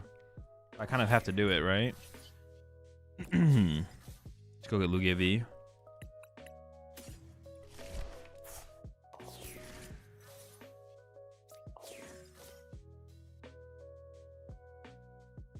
Just pass for now. Yeah. See what we top deck. Yeah, 4 jets and rats, easy peasy. I mean, the rats don't matter. The jets are the only thing that matters. But I already had to use 1 jet. Oh, but they benched Mimikyu. Okay, so that's like another retreat option. I probably shouldn't have benched that. Oh my god. Maybe I should. I mean. Oh man, I'm not planning on getting turn 1 invitation though. Come on. That's not part of the plan, man.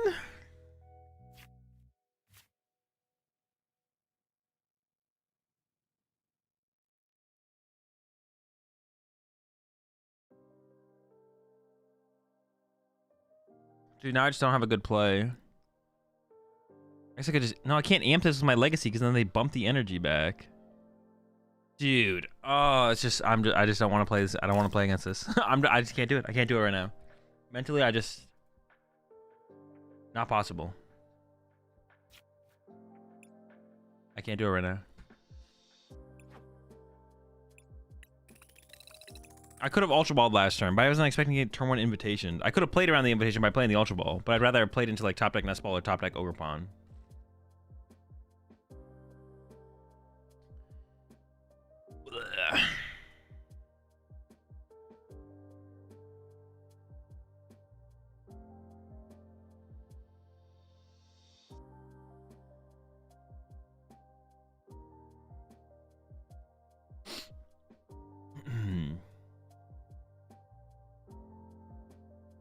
See how this one goes.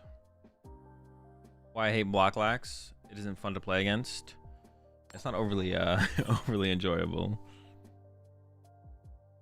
Try this again. Let's try this again.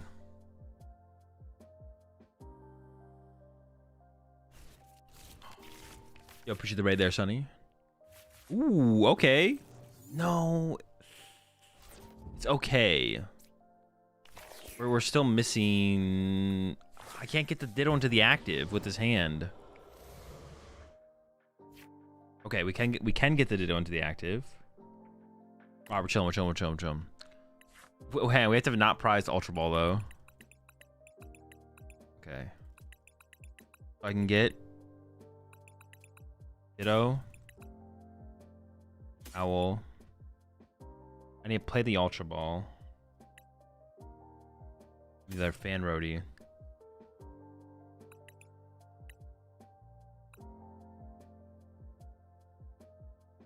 Okay. I can go Ditto. Patch. Treat. Turn this into Lugia V. They can't KO Lugia V, right? Off the rip. If I got the Ogerpon, they could have killed my Ogerpon. That would have been bad. Lugia V. Hoot, hoot, hoot, hoot. I technically don't have to Ultra Ball for the Water Pond right now. So I can pass. They only play like one Iono. So I'm probably not getting Iono'd here. We should be good. We should be cooking. We should be cooking.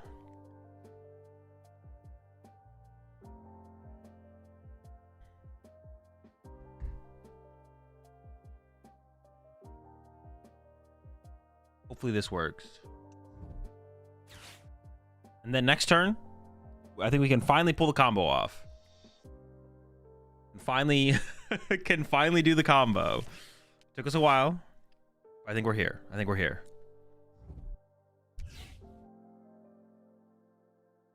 We actually just like boss up this thing and then like Water Pond, punch plus snipe the cloth, right? That could be our play actually. They're probably just gonna leave this in the active and like build up poison damage here though, right? Poison the cloth still wouldn't KO it on the next turn, would it? Minus 60. No, I guess it wouldn't. Maybe that's not the correct play from them then. Alright, we'll see what they do. We'll see what they do.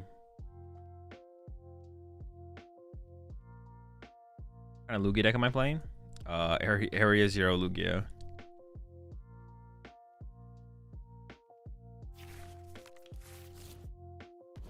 Maybe it is still incorrect to play... The more I think about it, maybe it is still correct to play Luminian. No, we'll keep it in there for now. Seems fine. Seems fine. What I think is the counter for this deck? For Lugia? Just playing Sinnohs and E-Hammers. What do you mean? We're trying to stream snipe? How do you specifically beat Area 0 Lugia? Just asking for a friend. Alright, this looks like a good pawn moment. Minccino is a one prizer. Boss seems broken in this matchup though to like chain Water Pawn stuff. So I can go... I think I get rid of these two. Yeah, I think so. Dude, if I had prize double Water Pawn there, I would have been livid.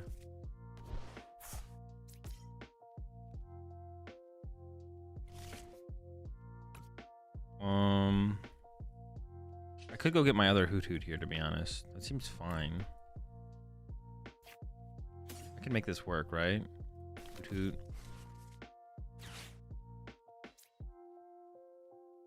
Let me go Area 0, Noctowl.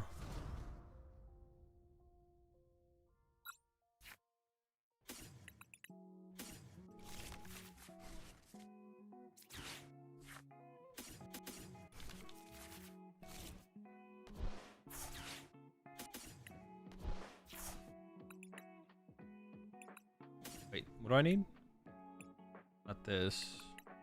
I just need like a, what do I want my follow-up to be? Probably Lugia V to be on, and get the potential of another Lugia V star. That's what I want.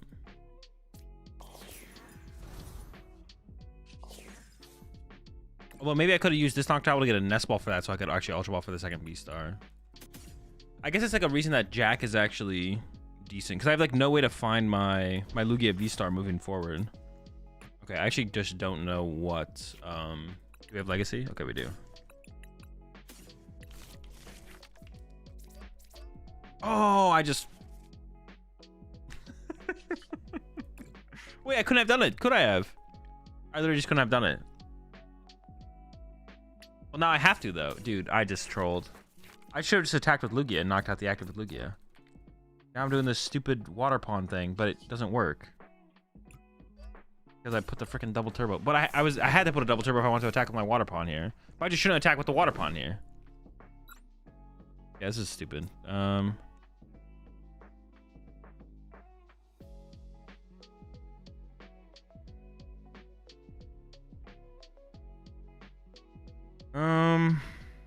If I attack with a water pond in the future, I would like to KO this, I think. I should just put it there. Oh, well, no, I could have put it here. It dies by poison going back into their turn, though. No, this is probably still better. Another card that we could play in here, honestly, would be like Heavy Ball. We could play a Heavy Ball in here, possibly. Doesn't sound terrible. But like I was saying, we could get a Jack involved. Jack could still be good because like later on we can use Jack to find Lugia V-Star, I guess. Probably not worth it though. If anything, we should just play more Ultra Balls probably. Yeah, that was a terrible play on my part. That was so bad. That was so bad. That was so bad. Now they're just gonna knock us out and I just lose my water pond, which is like whatever. I just get rid of like knocked out Hoot Hoot Fan Rotom, but still it was like terrible play. I'll probably just go boss, KO Lumineon this next turn, just get 2 prize cards, try and find my other water pond to work with, and then go from there. But yeah, mistakes were definitely made.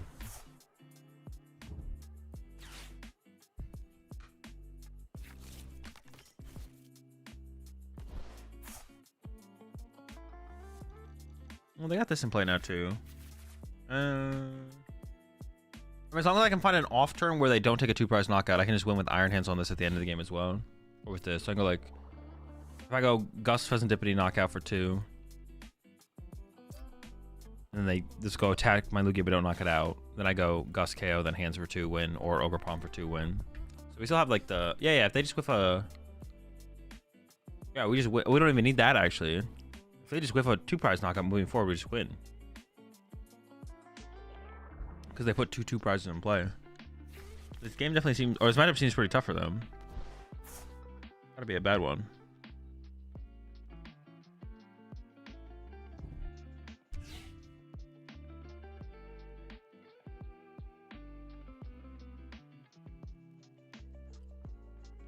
We'll let them cook their turn here.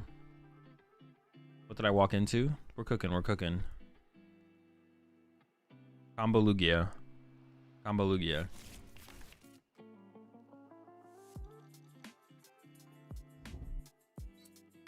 Honestly, the whole like how everything comes together with the deck is pretty sick though.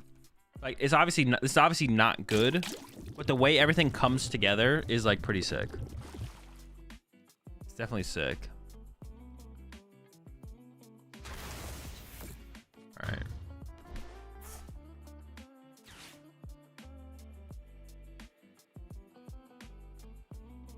Dude, this... Alright. Did they really just need to make it that prize cards just get drawn? Maybe I should have got rid of the Lugia. No, they can't kill Lugia V either. They just need to make it so prize cards auto draw, bro. It's just such a waste of time. Why is there so much time wasted for my opponent to like get their prize cards? What a joke. What an absolute joke.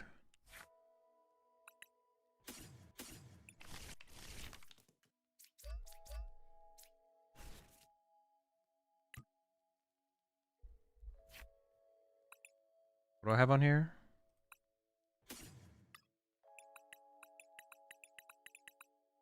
Let's go with this. I don't need to bump the stadium either, right? I can just like leave it there. I could evolve. Oh no, that wouldn't make any sense. I was gonna say I could evolve to the Noctowl now to get my boss, but I obviously can't use that ability, so that never makes any sense. Oh, I guess I don't technically have a boss to boss up the Lumineon next turn. Oh, I could just KO the active and then KO the Lumineon though. Okay, yeah, that works. So that works fine as well.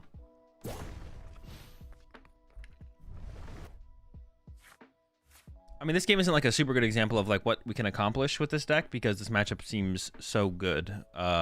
It's like, I don't know. Yeah, we can't even lose anyways. I guess I should attack with Iron Hands this turn anyways.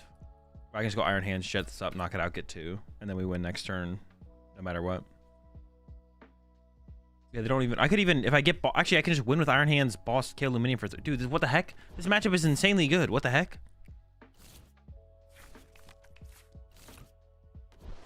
Yeah, they can't do anything. They can't... This matchup is so bad for them. Holy smokes. I didn't think it was this bad. I thought it was bad, but I didn't know it was like the more I'm like thinking about what we can do, I mean, we can just win. I thought they would have like a chance. I thought they would have like a chance. They didn't have like no chance. Their only out is me throwing. If I misplay, that's the out. If I throw.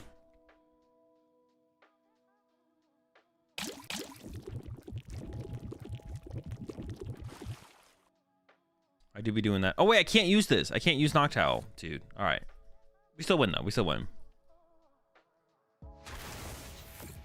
Appreciate the 6 months there. J Foxification. Oh wait, they killed me? Am I tripping? Oh, the Perilous Jungle got there. Oh no. I don't have a Lugia V-Star to work with either. All right, Perilous Jungle, that's a little bit of a game changer. Not gonna lie, that's makes things a little bit more difficult for sure. I'm just gonna send this up. I guess I just lose to, because I can knock out the active with Iron Hands, but then I just lose to Ursaluna Boss.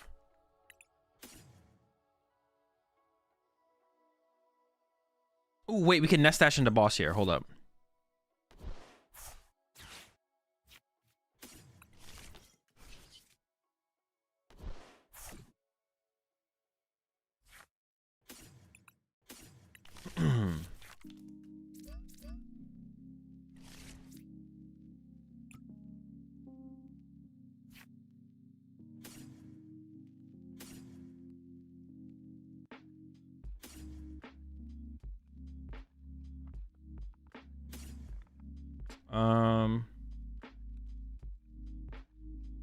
You can't use attached legacy to Lugia and KO.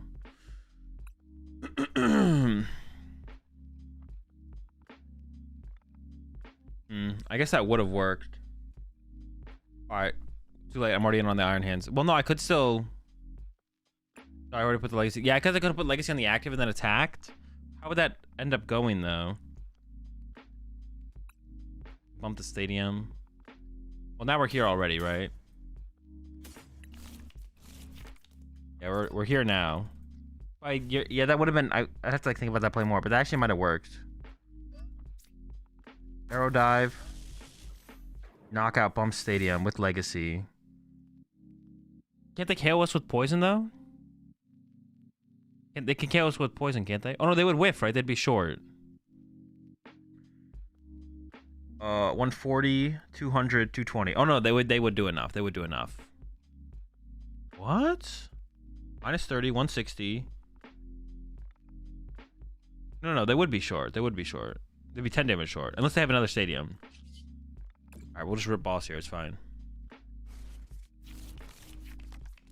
I'm just never lucky. Alright, now we lose to Ursaluna Boss. Wait, what does this thing do? 170, minus 30, 140, plus 40, 180. 180 plus 20, 200, plus normal poison, 210. I would have bumped the stadium. So if they have second Perilous Jungle, I guess I die? Ursaluna DT gets through Legacy? How? How does Ursaluna DT get around Legacy? Because they would do... Ursaluna would do 220, which KOs me. No, the Lugia play was probably the correct play. The Lugia play was probably the correct play. I think that was the thing to do for sure.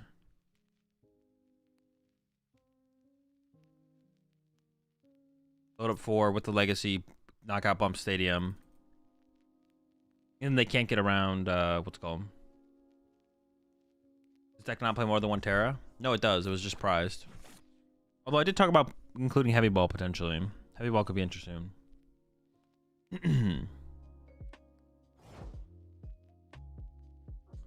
All right. I guess they went AFK. 20 plus poison. What do you mean? Oh, you mean on my Iron Hands. I see what you're saying. I see what you're saying. On my Iron Hands. I thought you were talking about on the Lugia. Yeah, on the Iron Hands, they actually could have still made me die by poison. That is true. You maybe even had to play. All right, let's go again. The deck is pretty sick, but it definitely, the deck is so, it feels so, the early turns feel so fragile. It definitely is not the best way to play the deck. For sure.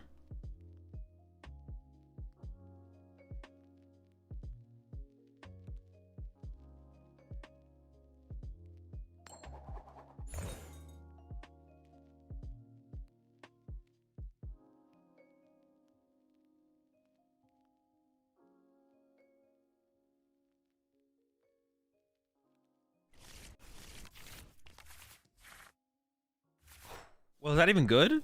No, this hand had to have been good, right? Well, no. If I had an energy so I can get the Ditto and the active, I had no way to get to a, the hand's not... is good if I top deck Nestball, Fan Rotom, or Poffin. And the hand's pretty good. Oh, they're going first. Isaac and Sob. Yeah, I guess we're going to like a Sob angle here. Slow things down. I mean, if we don't top deck the Fan Rotom, how likely... if we don't have a turn 1 Fan Rotom, how does this deck ever win? We can't win, right? We need the Fan Rotom. We need the Fan Rotom. But I guess maybe... can we ever just... what would they be playing? If they're like playing Charizard or Dragapult with no Turo, can't we just win with Sob blocking this? We could, right? We just have to find a double turbo energy so we stop doing damage. I guess we could just win with Sob. I mean, I don't know if they play Turo. They probably play Turo, but if they don't, then we just win. Then we just win with Sob. That'd be pretty cool. They could also have prized it. Or depending on what build the Dragapult it is, they sometimes play a switch though, right? If it's the Ryuki build, they play a switch. We can boss him back up and Sob it again, right? Wait, if it is the Ryuki build, do we just win with Sob and then boss it back up in Sob as long as we can find a double turbo energy before we knock it out? Pretty good. Dormanless plays, yeah, they play one switch. We'll see what build it is here. If they get Pidgey, they could have Turo. Oh, but they have Dusknoir.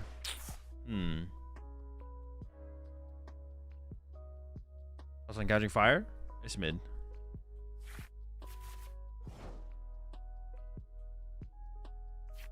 Maybe they prized it though. Maybe they prized it. I'll make them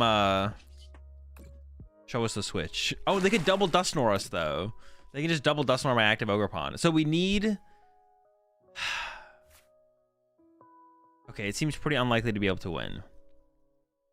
I need to find second Ogerpon. I need to find double turbo energy. Yeah, it doesn't seem very likely. Second Ogerpon, double turbo energy, so I can stop damaging the Rotom.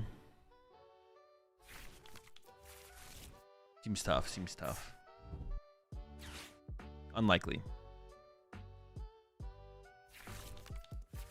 I might just be dead right now. They might just have game. Yeah, I think they do. Alright. Next time. Did the stream start yet? It did not. Well, the stream has not started yet.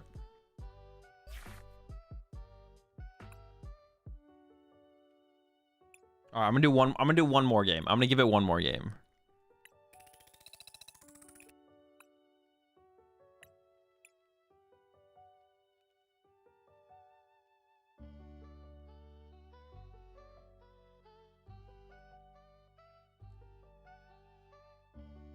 Just one more. And then we're done. We're done with this deck after this game. I think we're done with the deck doctoring for the rest of the stream as well. Just waiting on the stream for the tournament in China now at this point. Which, I don't know when it's going to go live. But that's what we're waiting on at this point. I think I'm on the right place, so... at this point, we're just waiting for it to go live. I'm not sure what round they're going to go live in, though. Actually, hold on. Let me check my messages, see if there's any other information.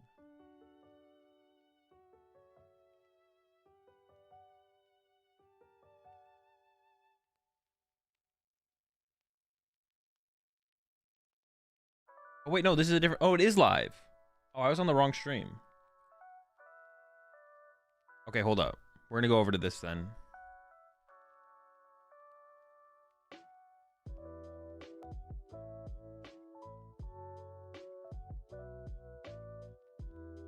Let me switch over to this real fast. Give me a second.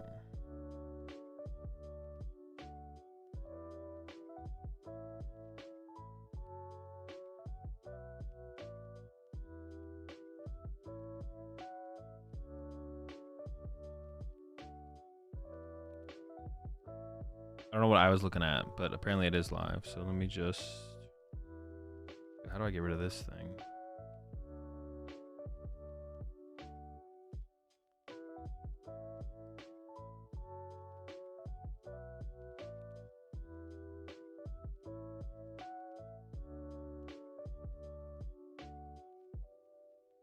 Oh, there we go.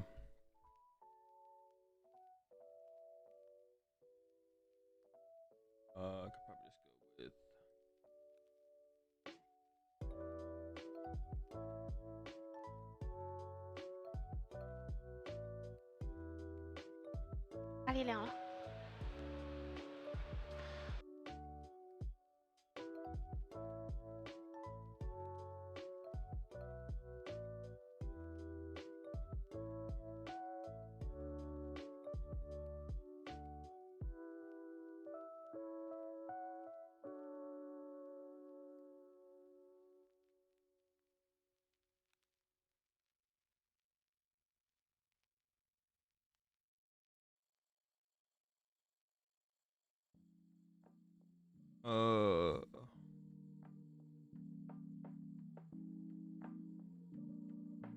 There we go.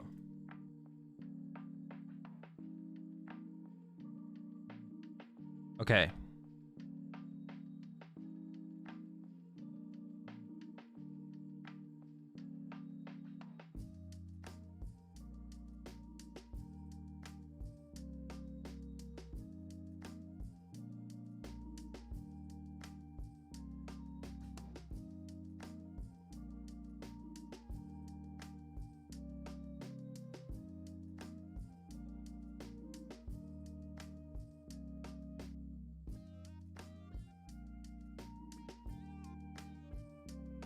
So we got Lugia versus Eternatus in this first round here. Is it expanded? No. They're just playing older standard formats.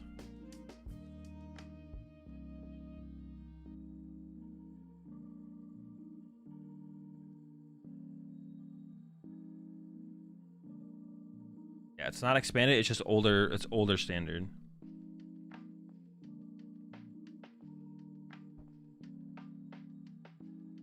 This format is better than current standard. Change my mind. Bro, that's just... All right, Jake. You have to be like... Try and be a little bit reasonable. Yeah, try and be somewhat reasonable here. Clip farming? That's hella clip farming for sure. Someone said they don't even have Red Ninja yet. I don't think they do have Radiant Greninja, no. Someone told me they don't have Radiant Greninja or Pokestop. I also heard they don't have Pokestop. That's what someone in chat said earlier, actually, I think. There's a such as a Radzard Punch. Honestly, this is not looking very good for the Lugia player here. They're like hella behind. Is that not Radiant Star in the active? They don't get their cards the same way we do. We don't have Greninja. Okay, yeah. They don't. Their release schedule is not like ours was. They're playing basically previous standard formats, but their release schedule is not at all like ours. There is a Radiant Greninja, or there's a Radiant Charizard in their active, but they did not get. They have stuff. They get stuff in different time frames. No Greninja, no Pokestops, no Sableye. So you have Lost Zone stuff without Sableye? They do have Radzard. Oh, wait, did I say Radzard? I thought I said Radiant Greninja. And they can play Worlds? Yeah, they can play in Worlds. They get Worlds invites. There were Chinese players at Worlds last year.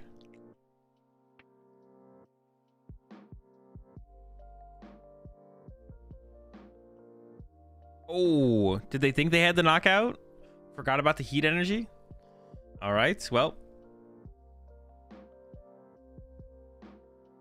Definitely a mistake there. Wait, why did they play Radiant Sneasler? Oh, it's for the wheezing, right? Quick balls away the Marnie. Gonna go with another Crobat, I assume, here. Just draw cards. I mean, Boss KO Lugia is pretty good here. The Eternatus... Well, I forgot. Eternatus is worth... Eternatus is worth 3 prize cards, right? Yeah, it is. It's a VMAX. So we could see back-to-back KOs on VMAXs here with, like, Charizard into Yveltal or something. But if you get, like, Gust KO Lugia here plus Gust KO Chops, then the Yveltal can't be set up in one turn. And then if the Yveltal is benched after that, you could just Gust KO that instead. Wait, can I turn off this scrolling chat at the top here? Okay, there we go. Figured it out.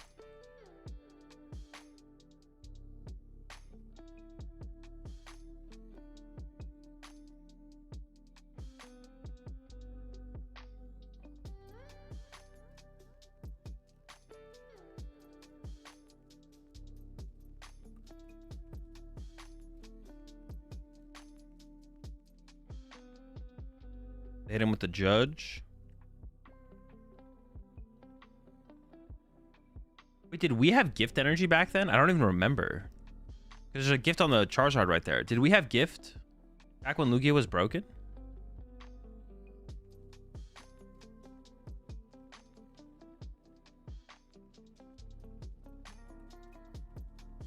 Yes? Okay.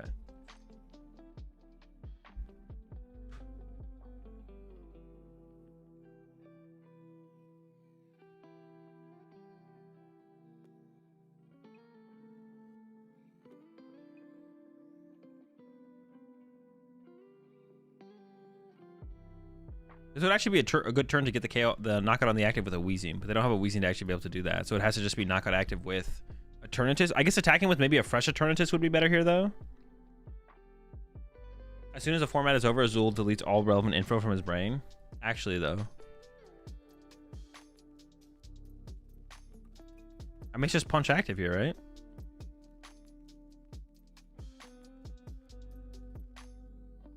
Did we have double turbo energy? I don't even remember. Or did we have it but didn't play it? Did people play double or turbo energy in Lugia?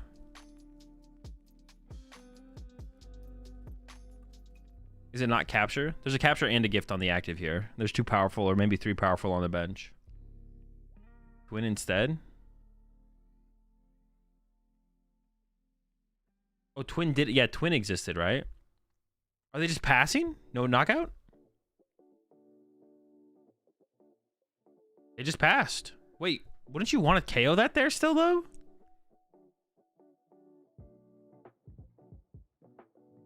I feel like that's got to be a mistake to not take the KO there.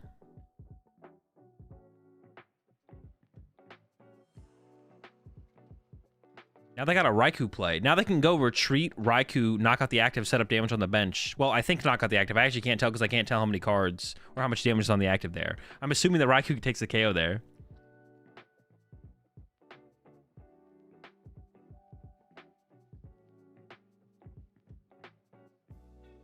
I see Dunsparce, I see Vacuum. They have Auroras in there. They can go Aurora Capture here. Dude, Lugia used to have Capture Energy, Quick Ball, Evolution Incense, Aurora that also discarded Chops from the... Dude, what the heck, man? That's disgusting. Aurora Energy could discard Chops from your hand. You had Evolution Incense, you had Quick Ball, and you had Capture Energy as well.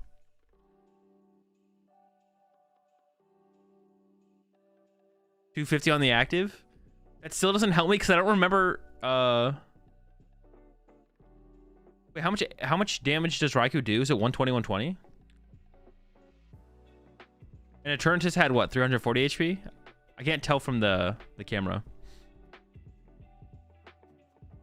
So we do KO the active here. So we could go KO active and then put damage on the benched Eternatus here. A pretty good play.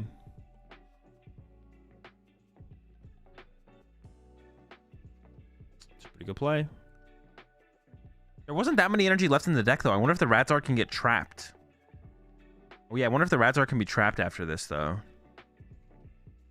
Oh, we have 4 on it, though. Okay. There's a retreat. We probably should be good to be able to retreat it next turn. Or even attack with it. Should be fine. Imagine Jet. Jet probably wouldn't have been good in old Lugia, to be honest. The other energy was just so much more powerful. Although, I don't know. Maybe it would have been a... probably not. Jet would have been nuts. What would you not play then?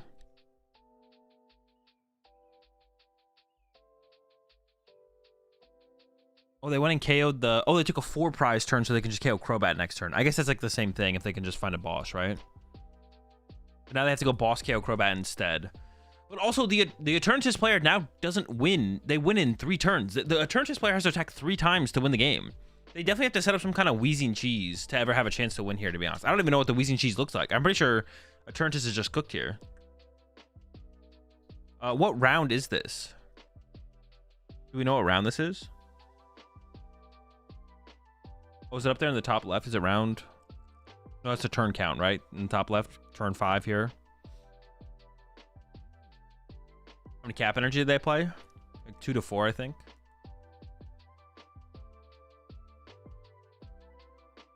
Is the 691 their ELO?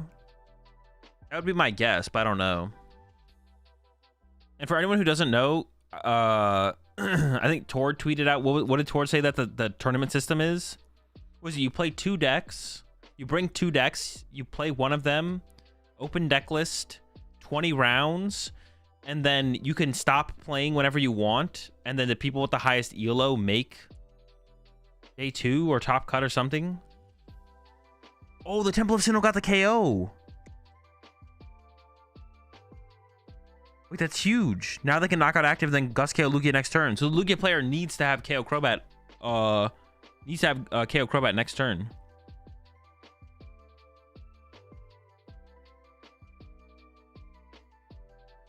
What's the point of bringing 2 decks? I don't know. I don't know how they found time for 20 rounds, because if 20 rounds in 1 day is possible, TPCI needs to get on it. What do they... No, that is the Beijing format. This is Master, not same format. Oh, what is the format for this one then, Alexander?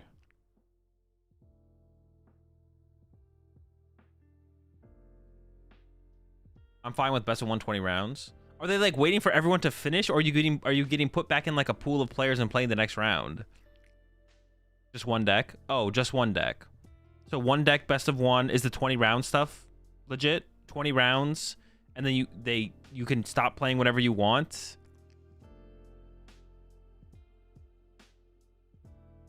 No, it's like a ranked system.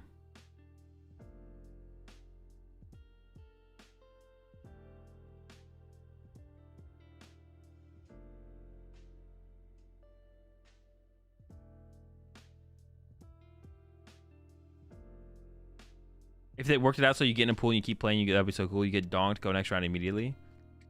Well, that's what it feels like it has to be. It's like a queue system or something. Day 1, 20 rounds, rank battle, and like top 1,000 in day 2.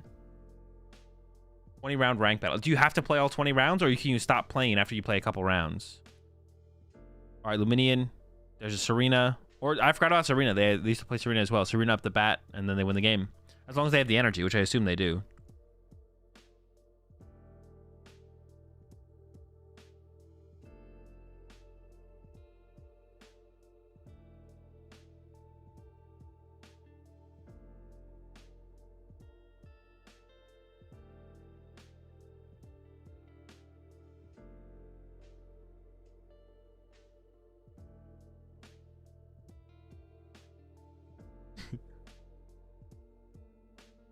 They not have game? They're just going through every action here.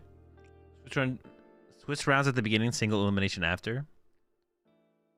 Like from day 1 to day 2, or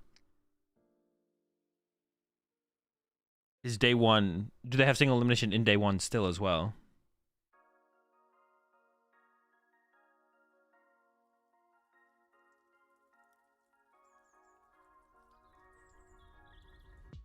Yeah, I was blocking up the timer, but hang on, I can change that.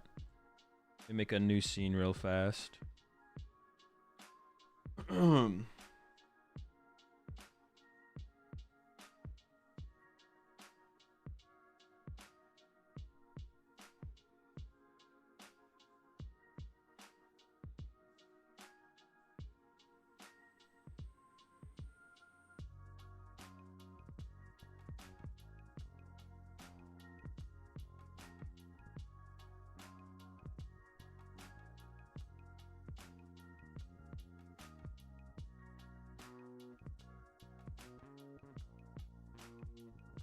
Sorry, bro, this format is bad. This format seems terrible. This format seems awful. I think Jake's on one right now. It's horrible. So the players don't like the format at all? Is James Harden at this event? In China, nobody likes it? It sounds terrible. How is it terrible? What do you mean, how is it terrible? That seems awful. You sit there and you play 20 rounds, but you don't have like a decider to like advance? Like you have to play 20 rounds and it's an ELO system mid-day one? ELO system mid-day one is like you're playing in an ELO systems suck for card games in general, but playing in an ELO system in day one of a tournament that sounds miserable.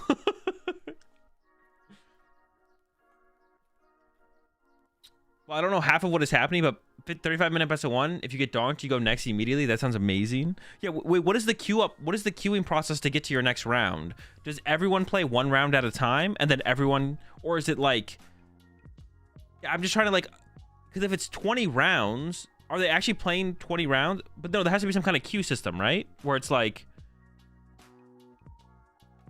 if 200 players are done, then it places them against each other into the next round in the next round, or it's like a pool in matchmaking. Do you have designated opponents you play against, like a round robin in your pool, and you play against everyone in your pool?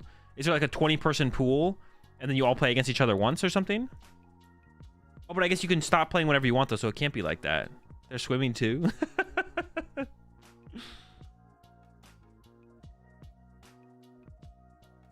I would assume it functions like how TCG Live matchmaking works. How do you queue? Do you like queue up on your phone? Do you go on your phone and queue up, and then it tells you what table to go to and who your opponent is?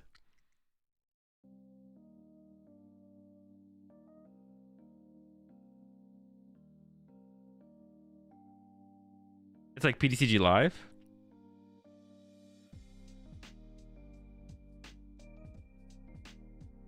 If they made an ELO cutoff rather than top X ELO, I think that'd be fine. No, that still sounds. That just sounds. Dude, but doing the ELO thing doesn't make any sense. Just make it X2 moves on. It's the same thing, but so much cleaner and so much more straightforward.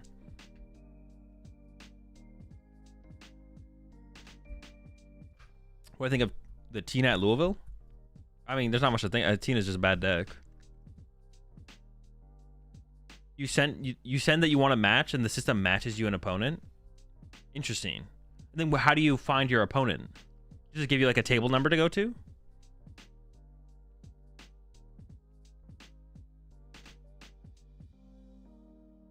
Do you use it on your... And it's on your... Is it all on your phone? Or do they have like computer stations you have to go up to and resubmit? They have an app? That is a little wild. That whole process is definitely wild.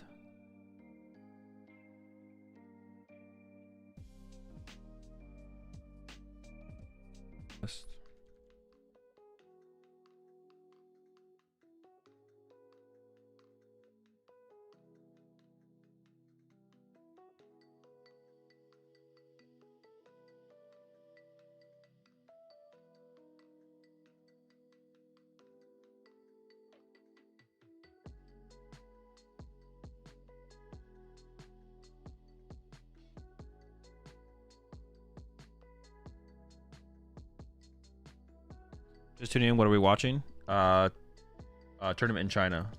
6,000 players. They're playing in Broken Lugia format without Lost Box. The two decks we've seen so far are Broken Lugia and Eternatus. There's basically two kinds of decks, Lugia and Counter Lugia. That makes sense. We've been there before. Actually, you know what? There was some when we were in the there was some there were some decks that were no, it was basically the same. No, there were some decks that were like, if I can just get 50-50 against Lugia, I'm still a good deck by myself. I don't have to be a purely Lugia hater. But I'm not sure what the full card pool looks like for them, so I don't know if that is literally their only option, is to be a full Lugia hater, or just play Lugia.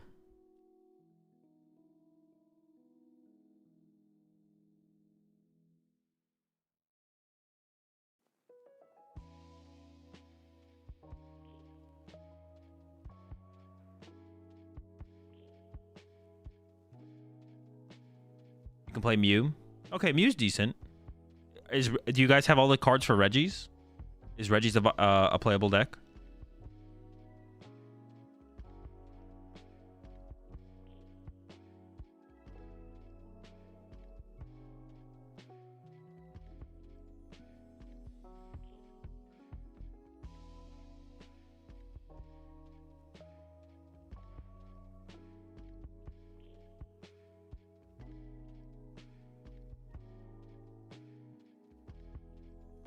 All right, I'm gonna go. I saw Regis. Any idea how expensive their cards are to ours when we're in the same format? No clue. No stop for Regis, but Path is probably better anyways. Yeah, Path Regis was the better way to play for sure.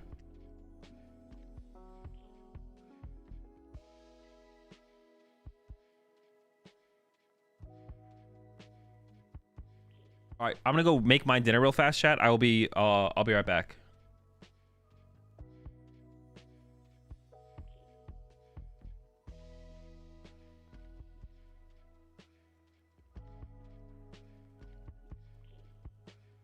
I was just DM'd that Tord is going to be on stream.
Azul, you missed a Tord interview? Oh, did I? My bad. I would have unmuted it.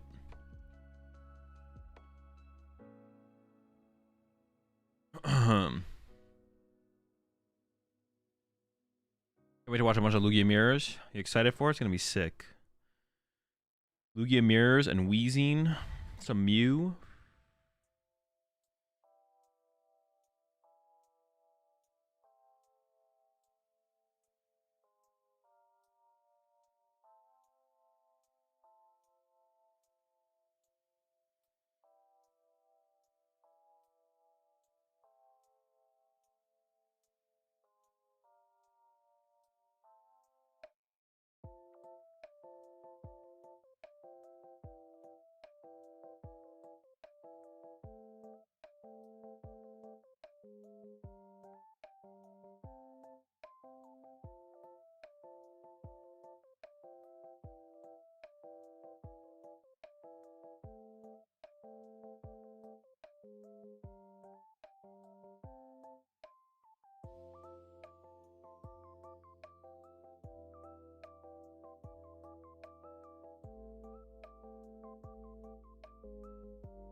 Oh, is Tord not on to play? He just did an interview?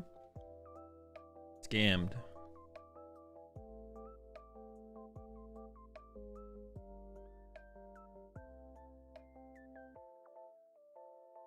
Whoa, this is high elo.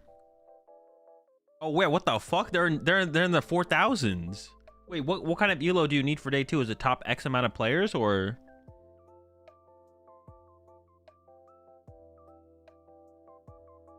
Good at elo though.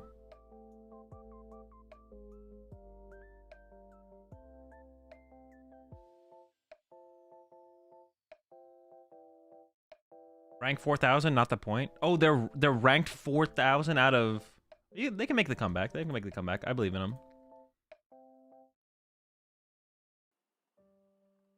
That's their rank out of 6,000 players is 4,000. All right, they got to make the come up then.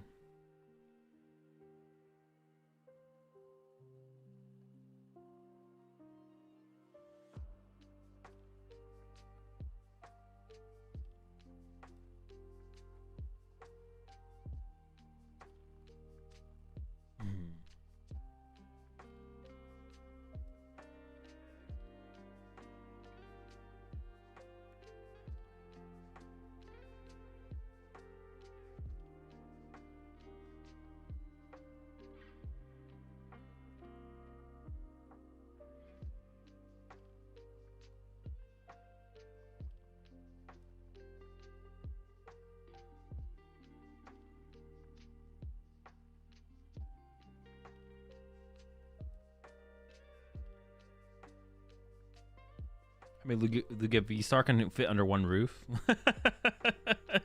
This is probably the most Lugia V-Stars ever in a single building ever.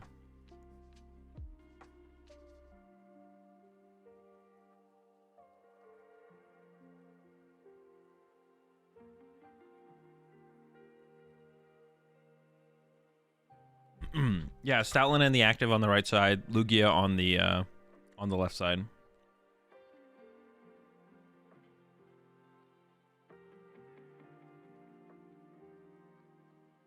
Marty. Classic.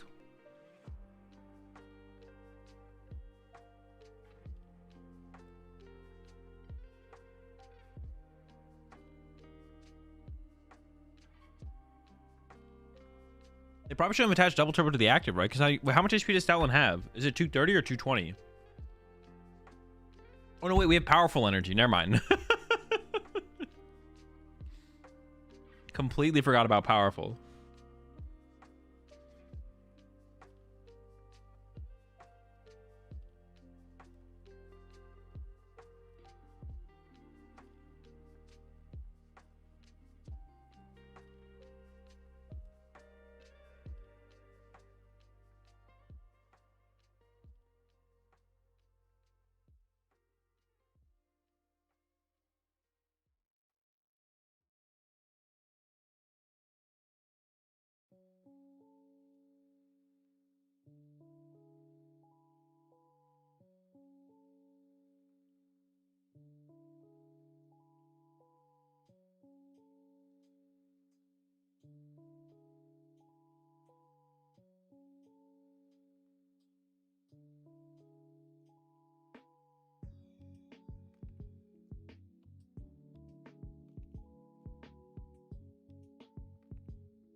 They're going for the Yveltal here.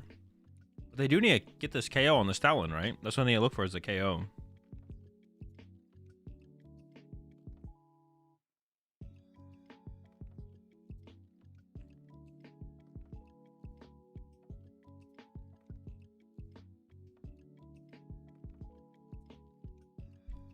Okay, they're the chops. They should have, like, put the capture on the chops, though, right? Because they're going to go for double powerful here to take the knock on the active, yeah? They have to go, yeah, they have to go double power on the powerful on the active. So they should have V-starred and then captured to a chops. Are they going to mess up and forget? They're gonna forget. Wait, that one has 230, right?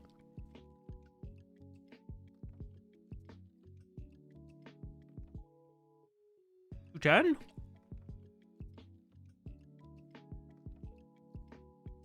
Bro, how do I not remember anything? Has 210? Never mind. Oh yeah, because Snorlax and Choice Belt could KO Stoutland. That's right. I remember.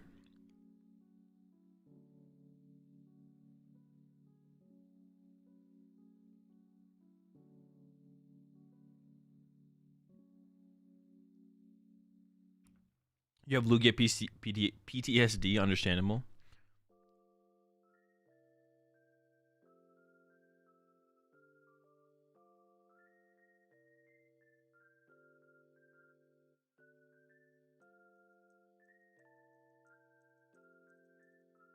All right, let's see if we see the response knockout. There's a Lugia. There comes an Evolution Incense.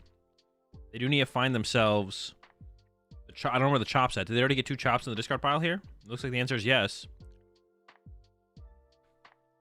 Double chopping it up, of course.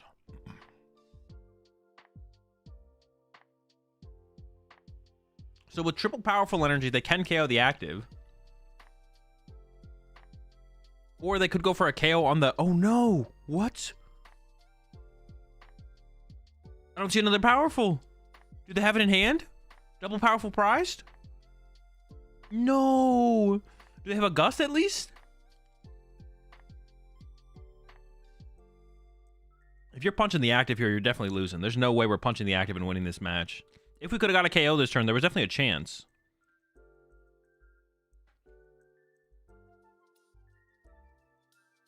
Oh, wait. That's it, right?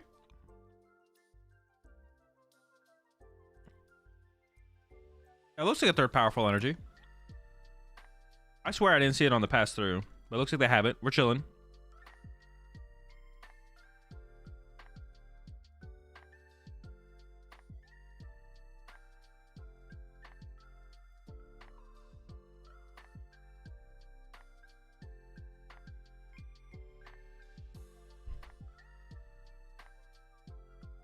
What is that card again? Banette? Is that the Banette?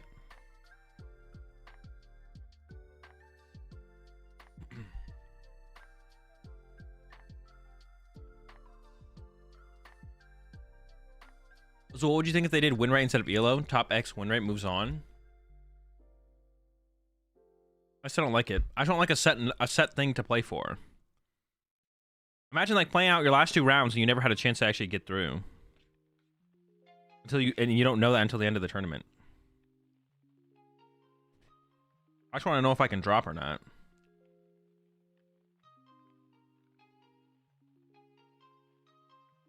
Okay, how about 70% win rate makes it? If there's just like a number to play for, I think there's something there. There could be something there.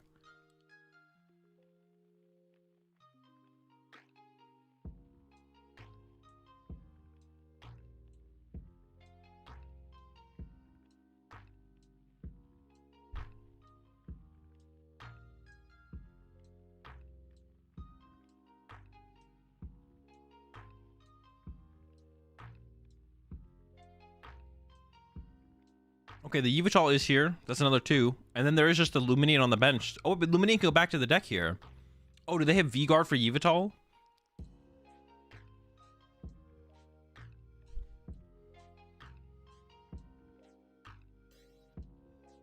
If you V-Guard the Yveltal here, I think you just win.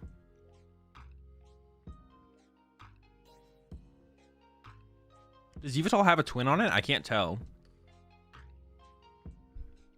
No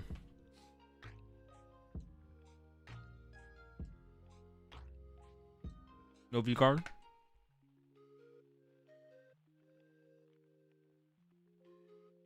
Wait, did we have... Is it GTE? Oh, GTE also works, right?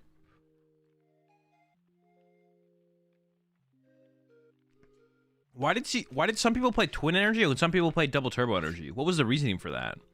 Was it just so Arceus could hit for 120? For 2 energy?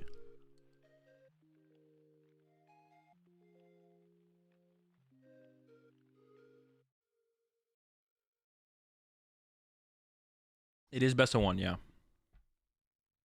Radzard 2, I think. Oh, Twin Energy on Radzard? Okay, yeah, I guess, yeah.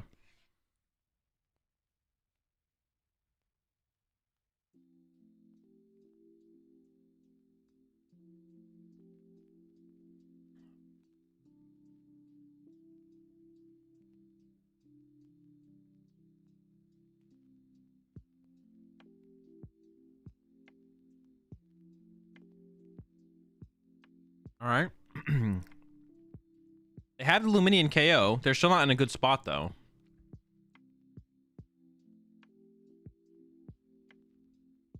Yeah, they still aren't in a good spot. They're playing Canceling Clone and the Vacuum, so they're playing the cards for the Duraludon matchup.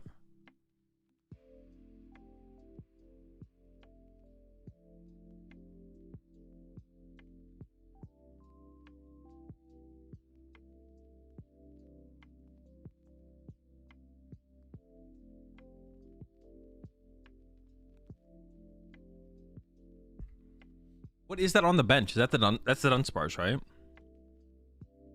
Or just somebody sent up after we ship it back to the deck?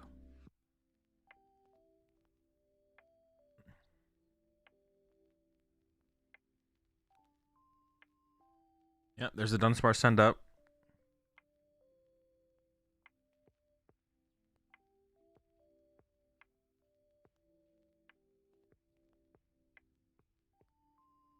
Okay, you get to see the prize card first. I imagine there's not enough Aurora left to attack with Raikou. Oh, but it doesn't matter because of the Dunsparce, I guess. But you could just knock out the active with Archeops and then boss KO with Charizard after that. But they put the powerful on the active, so are they going to Gust KO the bench Charizard here?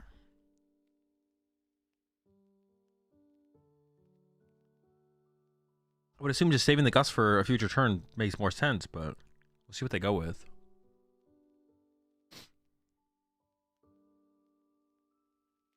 Are they going to take away an Archeops?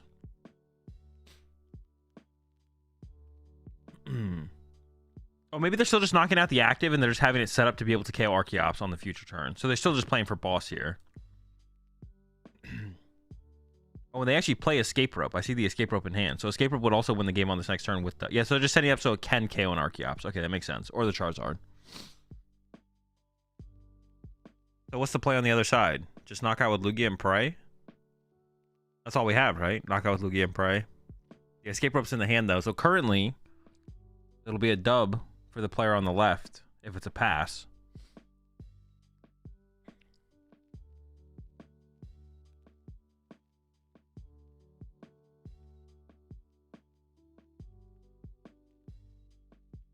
The knockout here is available. But even if we KO this, we still need to draw 3 prize cards. We can like knock out the active here, but then we're 2 turns away from winning the game. There's the double turbo in the deck, so they do have the KO.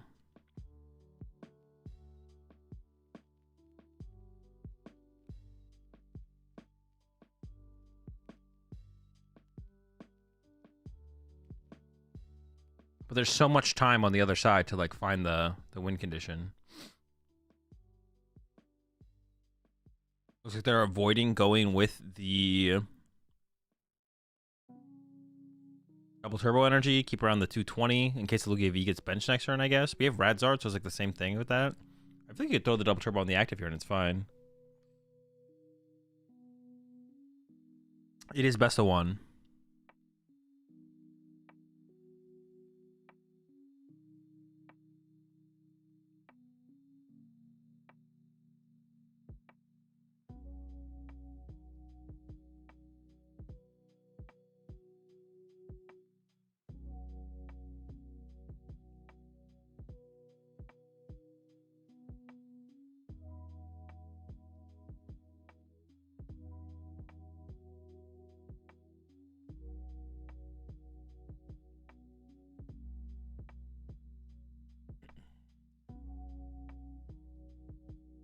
Okay, well, the Radzard, but we do have the double powerful on the chops, so you can just go Gust KO. Or actually, no, we just have the escape rope knockout for either of the bench Pokemon. Yep, there's a knockout. Chops get sent up, and then we have escape rope in hand. Boom, there it is.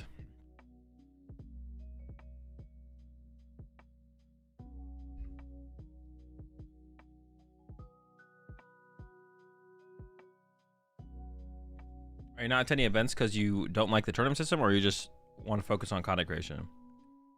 I'm not attending them because Big Pikachu told me if I ever show up ever again, that he would take care of me personally.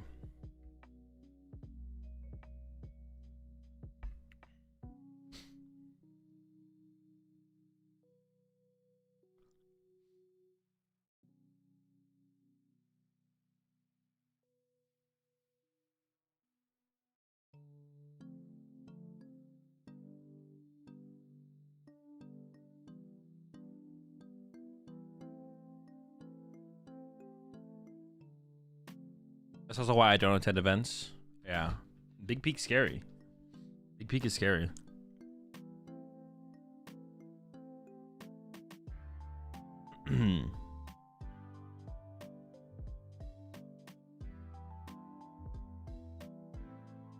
How is there escape rope?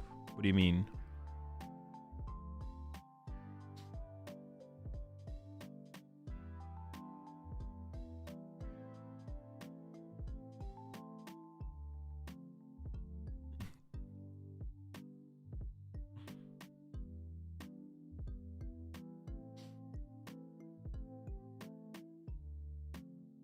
I see why I'm taking a break from Pokemon on this set. Wait, what do you mean?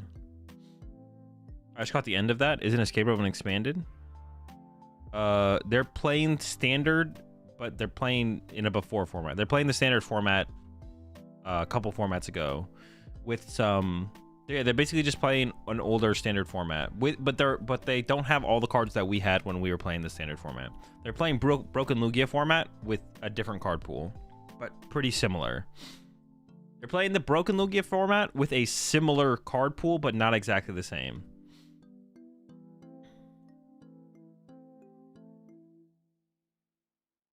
But how do, I mean, it's pretty unlikely that a tie happens with 35-minute best of one in Broken Lugia format. But how do ties resolve? Does anyone know how ties resolve over there? Are they on a faster release system? I believe so. Like, they'll eventually catch up to us. What major cards are they missing? Pokestop, Sableye, Radiant Greninja.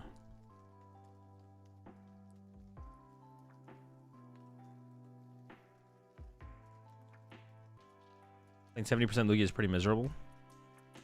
Hector, they're not playing the same format as us.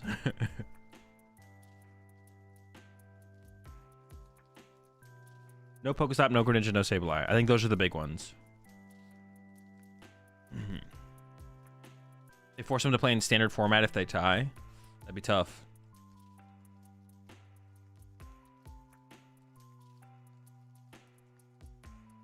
No Ninja is actually sick.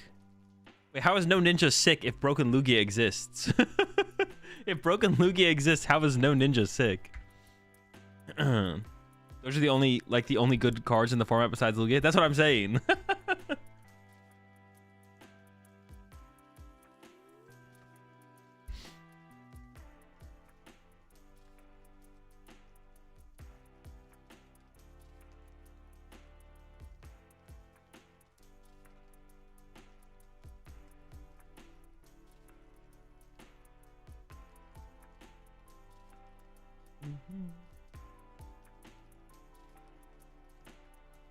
There's a specific reason they don't have Stop Ninja Sableye. Their release schedule is just weird. Turbo Palkia literally sees no play because no Ninja, and now Lugia comes out. Yeah, I wonder if Palkia will even have a moment over there at all. Palkia might just never be good over there. Yeah, I assume their release schedule definitely has to be accelerated so that, like, I don't know, maybe a year from now they'll catch up to where we are. Yeah. I don't think they're always going to be like 2 years in a weird format behind us or something like that. They played Worlds though, right? They did play Worlds, yes. And they will be playing Worlds coming up as well. So they have newer cards. I don't think they... Wait, actually, they don't. No, they don't have newer cards. Do they have to play English? Wait. The Chinese players that came to World, did they have to play English cards? They had to have, right? Or do they have all the cards released over there and then... Wait. So over there in China, they don't have like the newest cards, right? Or is it just the competition that is behind? No, it's everything, right? It wouldn't make any sense.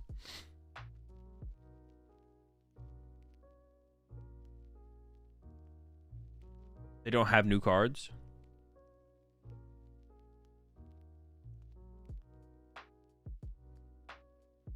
There's no new card in Simplified Chinese, but they can play any other language. Traditional Chinese, which was published in Hong Kong and Taiwan. Oh, okay, interesting. Taiwan and Hong Kong follow Japanese release schedule.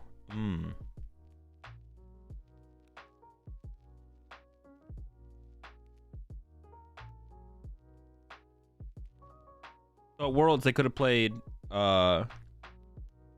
traditional Chinese cards, or they had to like get English cards or something like that. Okay, interesting. I don't think China could make it any harder to play if they tried. I mean, it's definitely seems pretty tough.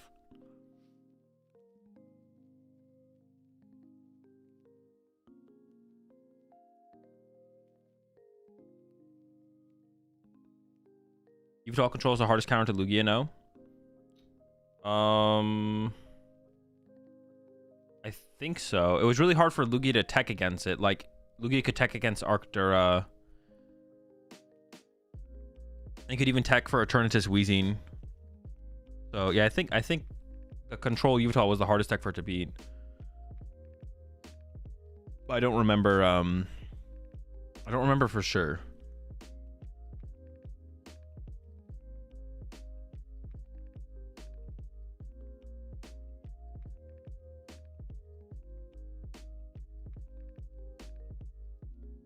Some Lugias even played Yveltal for Mirror, I remember. I do remember that. I'm pretty sure that was bad, though.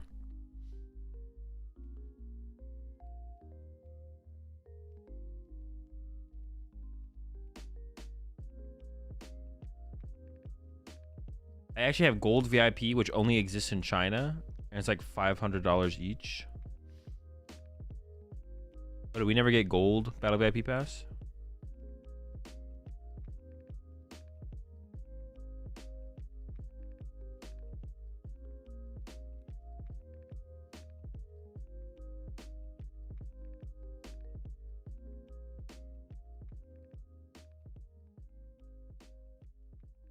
What would be your 60 if you entered this event? I mean, probably Lugia, I think. Yeah, if I played in the event, I'd probably have played Lugia. It's hard to argue against it, I think.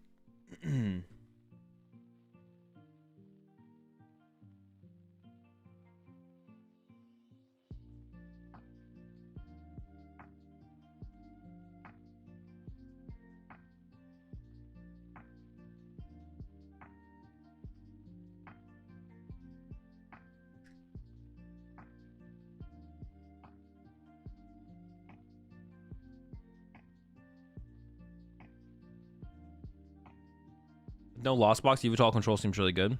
That is true. Yeah, actually, yeah.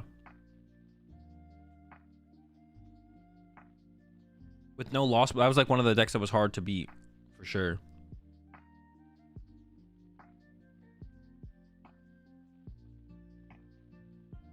That is true. That is true. 35 minutes is plenty for control. Yeah, definitely take one game.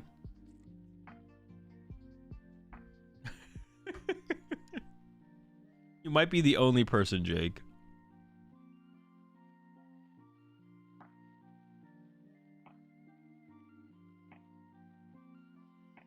I'd be worried to play something like control at this event. You would probably hit some random shit early on and drown.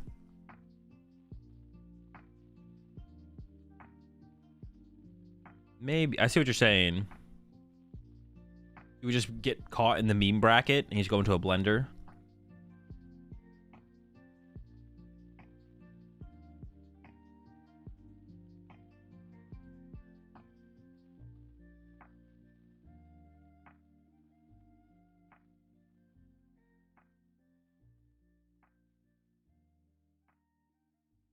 I guess since it's 2 decks, it's hard to play. Apparently, it's not 2 decks, Jake. It's just 1 deck. Players only play 1 deck. That's what someone in chat said. The 2 deck format, I think, was a different tournament. Oh. Maybe that was their last major they maybe had.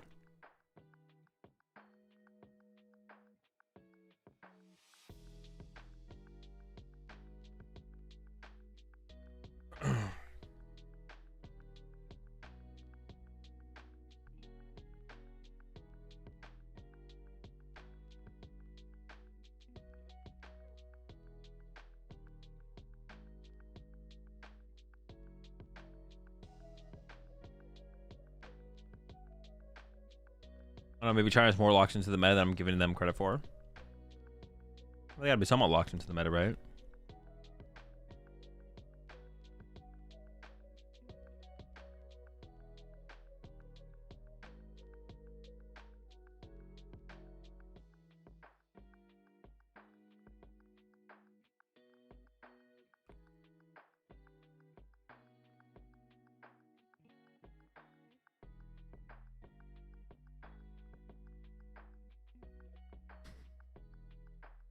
Bro, what is this video? How many countries have you been to outside of the US? I'm not sure. A decent amount, but I haven't kept track. I have not kept track.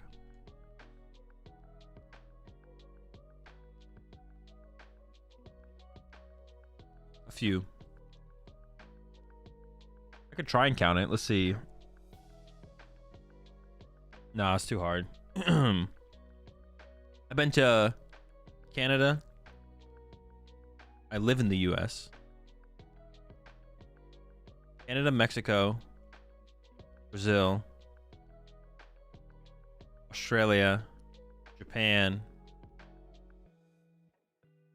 And then over in Europe, London, Berlin,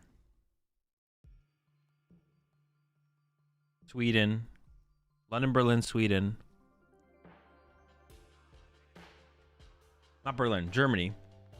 I was counting cities there. No, so the UK, Germany. We're counting countries, not cities. The UK, Germany, Sweden. Is that it? That actually might be it. Maybe it's not as many as I thought. Actually might be it. I've just been to the UK a lot. It feels like I go to Europe a lot, but I'm only ever going to London. That's it.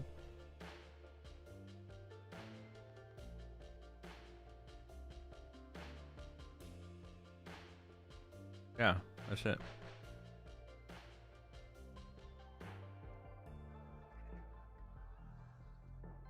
And then this year,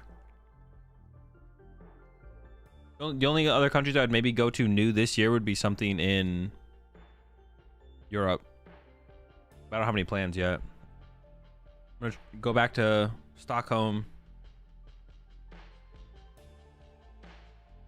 Yeah. Any Mickey SPEs? No. The only SPE I ever went to was the one in the week before NAIC, and it was at the same convention center. There was an SPE at the Origins Game Fair.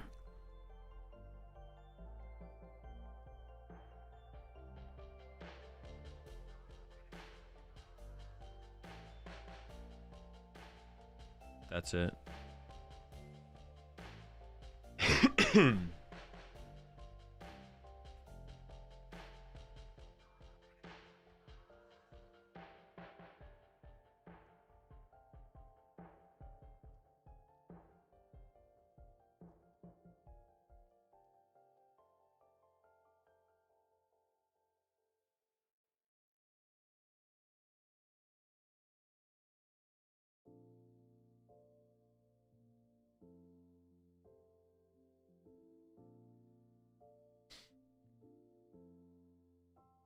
You got a yearly regional to win in Stockholm now.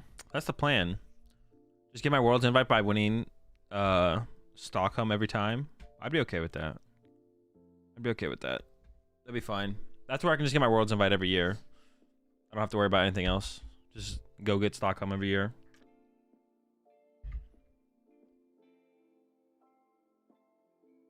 Any tournaments this weekend?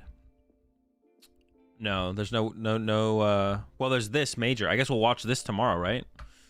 This is day 1, so day 2, we'll watch day 2 of this tomorrow. But there's nothing on Sunday. Appreciate the 8 months there, Wevow. Are the countries work related or personal? It's all for Pokemon tournaments, so I guess work related. Will we go to events in Mexico next year? I have no plans as of right now.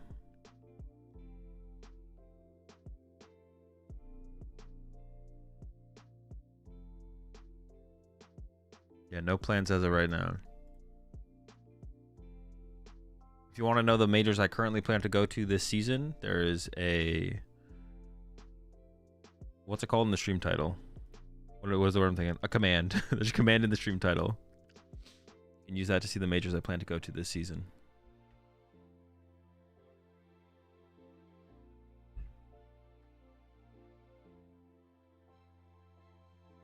I wonder... Because the round still had a ton of time left. I wonder if they're gonna just have another match set up for us to watch. Overall, if we're just gonna, is it like show a round, 10-minute break while they find 2 more players to set up to play, and then just like repeat the process? There aren't rounds, right? Yeah. I guess there's not rounds. Yeah, never mind. There's not rounds. I guess maybe it is just like find game, put game on stream, game ends, go to break for 10 minutes, find game, repeat. Genius system? No. Dude, you're gassing this way too much, Jake. This is the future? No, that sounds... Dude, I want my breaks in between rounds, bro. I want a break in between rounds to just chill. I don't want to have to rush to my next round because I have to play enough rounds before the tournament ends. Seems so much better. Dude, you guys are capping. What's the new system? No, there's no new system. Endurance. There's... Alright, the system at this tournament is you can play up to 20 rounds. You can play up to 20 rounds. And then the players who make it from day 1 to day 2 are the players with like the top, I think it's the top 1,000 players is what someone in chat said. And then it goes into a single elim bracket. So you can play up to 20 rounds, and it's an ELO system where the round doesn't all happen at the same time, but you basically queue up on your phone, and then it pairs you with someone of probably similar elo, and then it gives you a table number to go play in, and then if you get donked, you can just go to your phone and queue up again, and you could play 2 games of Pokemon. You could play 2 matches of Pokemon. If I'm understanding this correctly, theoretically, you could play 2 matches of Pokemon before someone finishes a game. You have a maximum. You get to play a maximum of 20 matches. You can't play more than 20 matches. So you have to try. It's like the VGC online tournaments where you have to play like 8 rounds in like a certain amount of time or something. Isn't that exactly what the VGC thing is? It's like you have to play 12 games in 8 hours or something like that. Honestly, terrible system. Hopefully, does that mean is the timer for the round on the phone then? Like when you and your opponent sit down to set up, do you both like confirm you're at the table and then it starts the timer on the phone? Okay, here we go. We got another round. Although the one thing nice about this, is we get constant stream rounds, which is kind of cool. The constant stream round, I'm down for that. Arctura, surely? Yeah, probably. That's an Arceus. Where's that Dura? That's a Coco. That's a Pikachu. Hold up. Hold up. Dude, that Arceus is dead. Oh my, he's dead. He's dead. There's no way.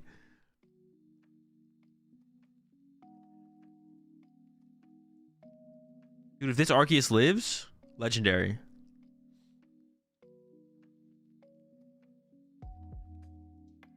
They're rank 8,000. Wait, how are you rank? How can they be rank 8,000? How many people are in this tournament? I thought there were 6,000 people in the tournament.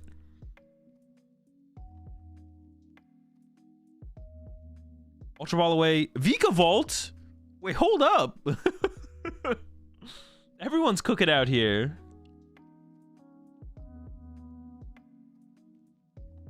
Arc Flying Pete. This is like is that format too late? Too early? Too late? Too late? Too early? Too early.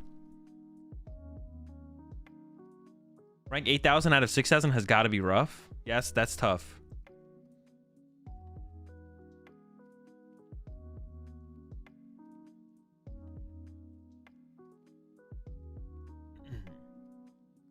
I mean, if they had 2 Ultra Balls, no, they're cooking here. The Arceus is dead.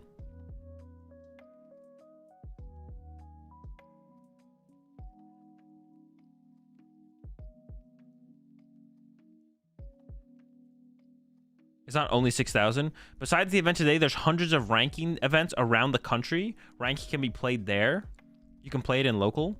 So the ranking system they're playing in right now is everyone who is playing competitively. This is their rank out of everyone who plays competitively in China. Could you theoretically go into this event with such a bad ranking that even if you went 20-0, you couldn't make it? All right, well, they got the turn 2 KO. To rank for the tournament. Wait, so you can participate in this tournament locally? Is that what you're saying?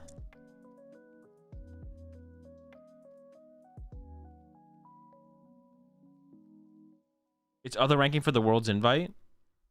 Oh, wait, so the 8,000 number is the rank for the World's Invite, not the rank at this tournament?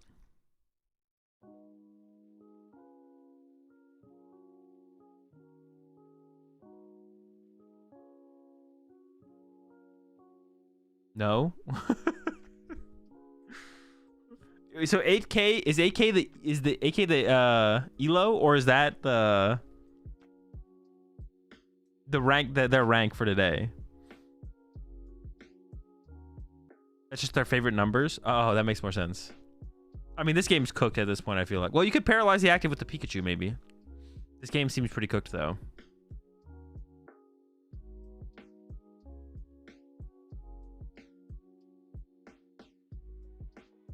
$8K is the rank for the tournament. 8K is the elo for this tournament. Okay, so that's high then. That's a good thing, right? Okay, so this is top tables then. We're watching top tables here. Arceus peak up at the top tables? No, dude, all you...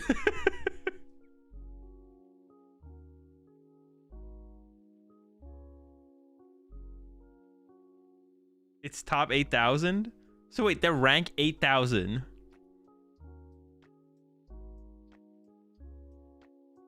AK is the rank. They are 8,018th best player here. I played in China. Okay. Okay, so the 8K is their rank. For what though? The rank in this tournament or their rank in China?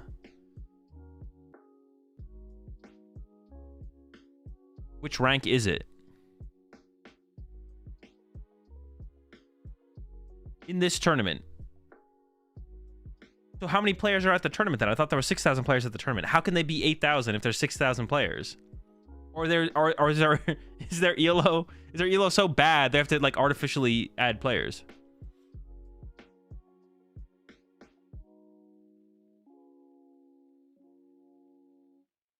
So crazy that they put their rank on blast like that. I mean, what if they're doing really well though?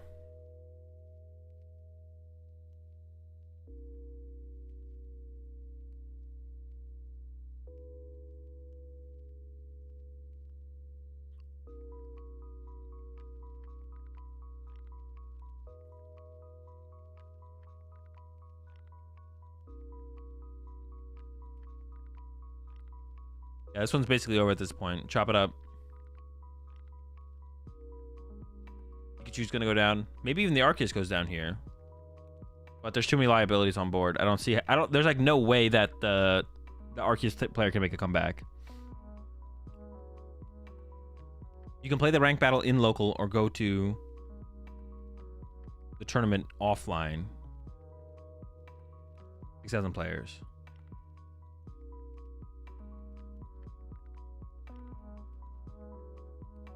Today is in the venue. Okay, so like leading up to this tournament, there was a lot of players playing in local tournaments and were pre-ranked before the tournament started. There was more than 6,000 players who were ranked going into the tournament. But now we're at the tournament, and is your rank going to change as you win and lose in the tournament, or is this just your rank going into the tournament? Are they just showing the rank of the players going into the tournament, or would their rank actively change going throughout the tournament? Like the numbers at the top. The rank changes, okay. So these players, in comparison to players who aren't even at the tournament, but had played locally in the ranking system, have a lower rank than those players who aren't even at this tournament.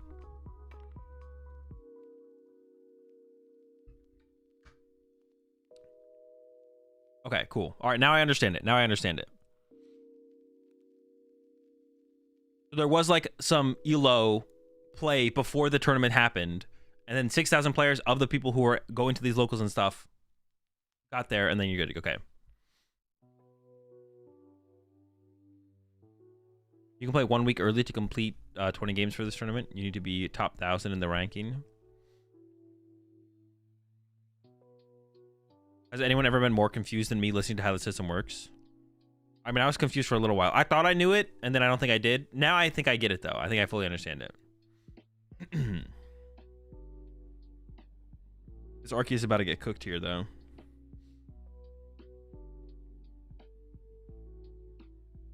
The tournament being dependent on things outside of the tournament is dumb. Yeah, that's not great for sure, but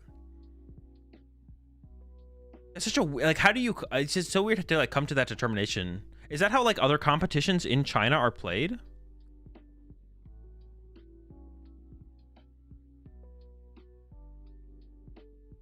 Is that how like other forms of competition in China are played? Like I don't even know what else they play as far as like card games go, or like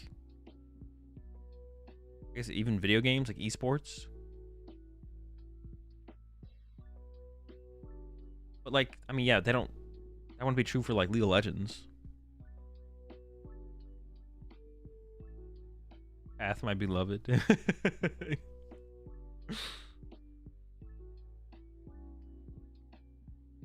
Pokemon China, it's insane.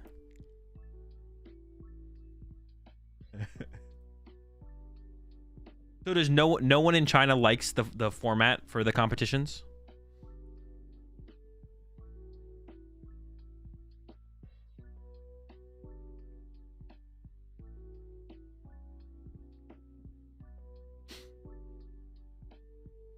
Who is the Chinese Tord? They probably haven't had the game long enough to really have like a goat, right?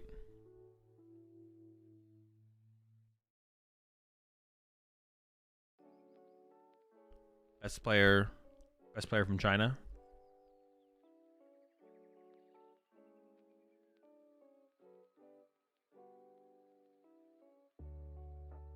Nis, I think, won back-to-back Masters. That's pretty good. Because the Masters, these Masters tournaments are like 5,000 players, right? That's pretty, back-to-back in a best-of-1 format is pretty insane.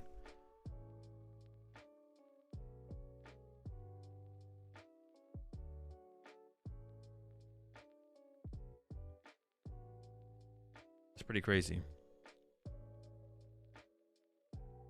Oh, do they not have game here? I just kind of assumed that they would have game here.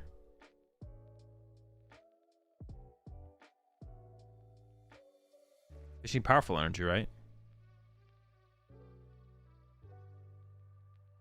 Yeah, I think that's it.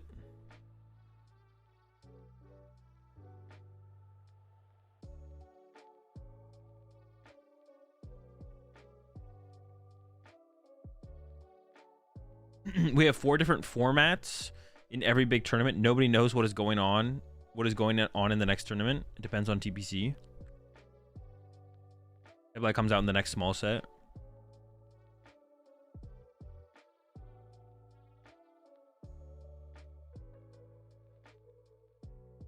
People don't have time to play 20 games.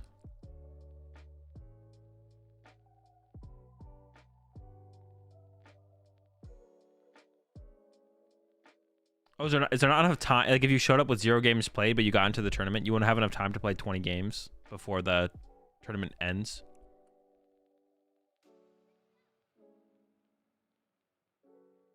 Dude, that does sound tough. So, like, Tord has, like, 0 games built up from locals, right? Are they behind us? They are behind us, yes.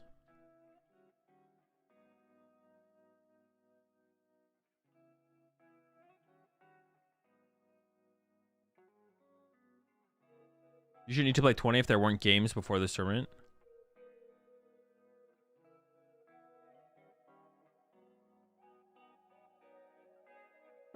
The ideal situation is you play some games in the week to complete the 20 games today. So you play some games locally, and then you finish it off here at the tournament. But people have work. Yeah. I mean, in theory, the system is great, but the ELO stuff ruins it. I mean, I guess what you it's not necessary to play. It's not necessary to play all 20 though. When ELO is high enough, you guarantee a top 1,000. Playing more is at a risk. Yeah, of course, yeah. So if you go like 10-0, would you be like safe with 10-0? Like if Tord goes 10-0, is Tord just safe probably? I don't even know what the system would look like. I don't even know like the point breakdown would look like.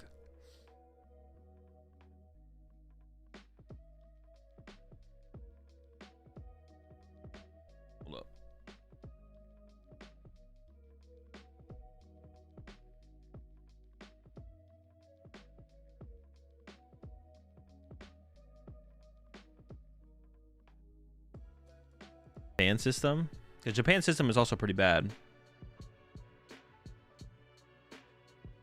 No? Yeah, Japan is also bad, but what one's better? Which one is better, Japan or China? Obviously, we have it best. We have it the best over here, under TPCI. Dude, I don't. It's like I just don't get it. It's not that hard. Like TPCI has already like come up with.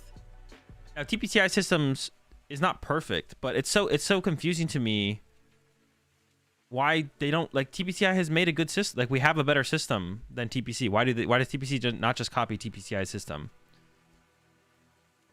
And it could get better. It could be better. There could be improvements, but our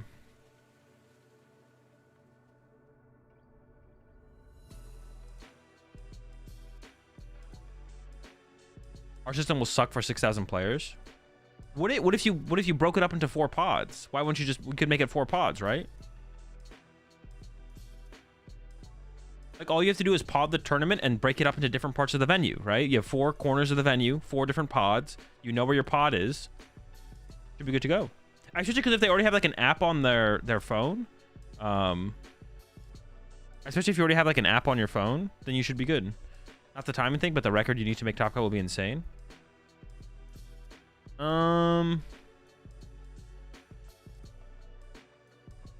6,000. No. Well, hang on. Let me run the Swiss calculator real fast. Hold up. I'm gonna check your math there, Mr. Gearhart. Let me run a Swiss calculator. Head over to Limitless. Number of players, 6,000. Tie rate, let's give it 11. Official Pokemon tournament, no, let's give it 13. Single 2-day tournament, 6,000 players, calculate. How many rounds of Swiss would it be? 14. Losses. No, X2 would make cut. It would just literally be X2. The calculator's gonna crash? No, it literally just be X2 makes cut. I'll show you on screen.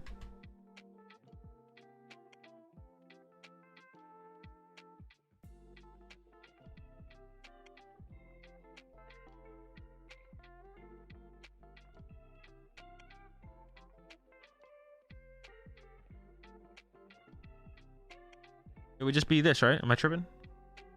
No, yeah, right here. X2 makes cut. 9. It would only be 9 of them. There'd literally only be 9. If you lower the tie rate, I think X2 misses. No, if you lower the tie rate, then potentially this makes it in. Lower the tie. But 13's already like pretty low. If we go down to 10, there's less points. So now it's X2. There's more 36 players make cut. But they still make it. They're guaranteed now. Or there's more guaranteed. Wait.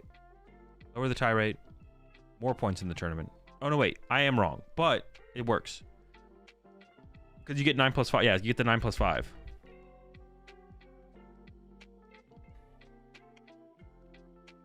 And if we increase it to something more average without players like making gentlemen's, 15%, X2. Yeah, then we have an X11 making cut. Or X21 making cut.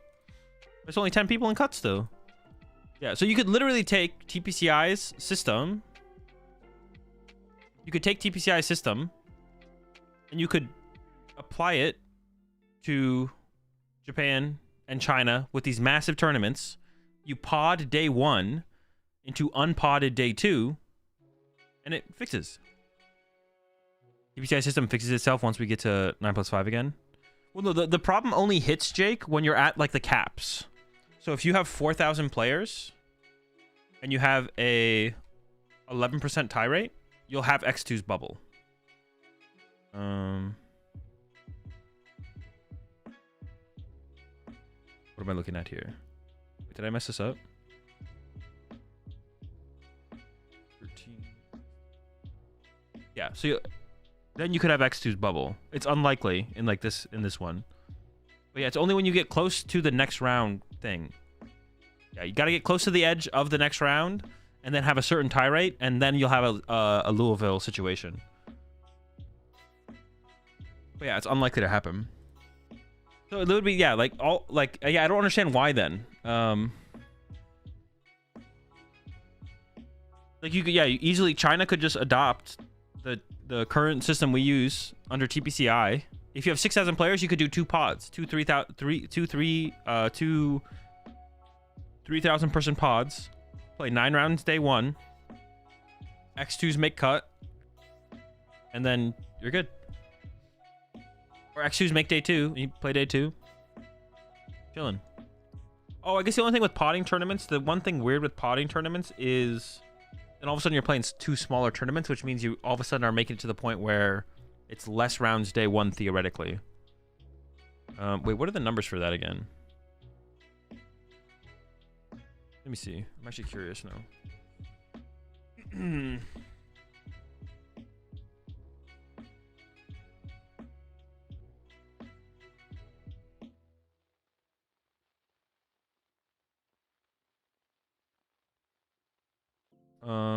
Okay, so the numbers are...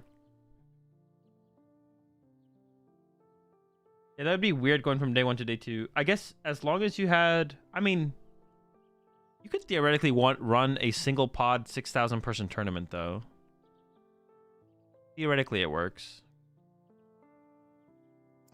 It all depends on, like, the layout of the venue, to be honest. That's, like, the biggest thing. It depends on, like, the layout of the venue.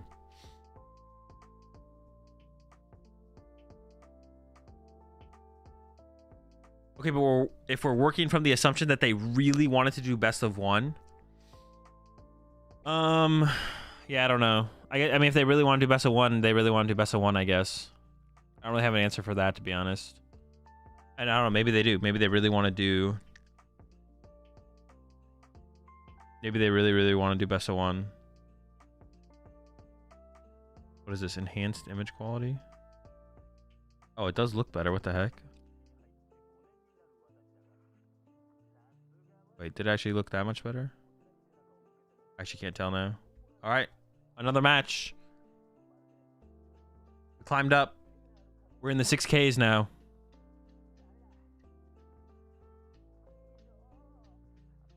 We have... Wait, is that a rat? What, the rat? What are they playing with? A Chinchino? A Minchino? It's the Make Do. What plays Make Do? I don't even remember. Was there a Make Do deck back then? I saw Peonia. Control.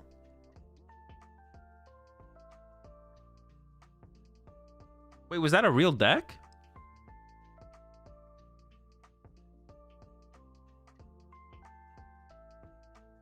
I don't remember any deck playing Make Do. Was there a Make Do deck back then?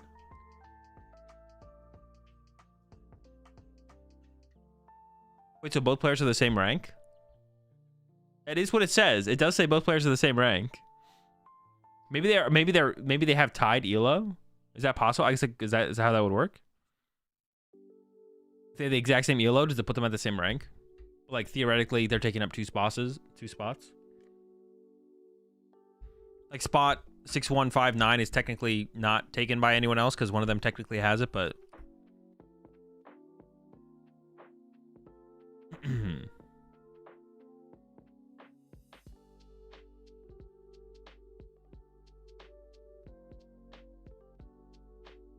why are they going in with Illuminion right now? Is there a reason to do that?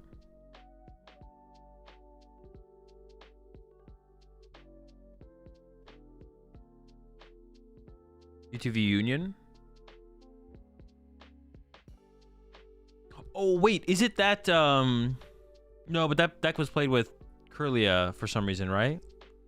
Remember that deck that Sander played? That played Mewtwo v Union? And...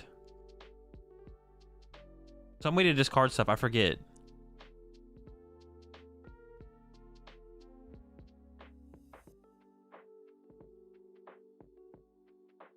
Meowth and Gengar? Was there Meow? I remember there was Snorlax. Was it? It was Kirlia but you could play it with me. Why did Sander play it with Kirlia? Because you played Gallade or Gardevoir for some reason, right?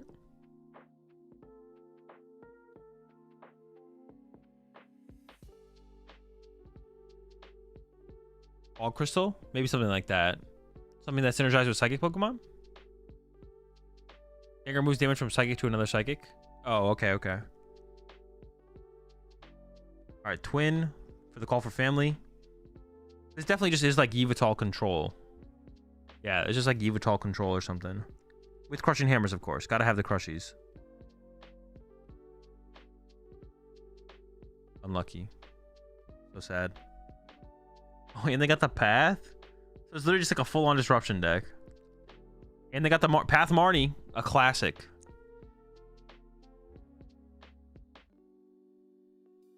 You love to see it. Throw one Path Marnie. So cringe. Wait, who are these Pokemon? Is it a Jinx? I don't know what it does. We got the Miltank, the Skill Tank. Love to see it. That Gourmandize for 5. Kind of broken. Also love to see it.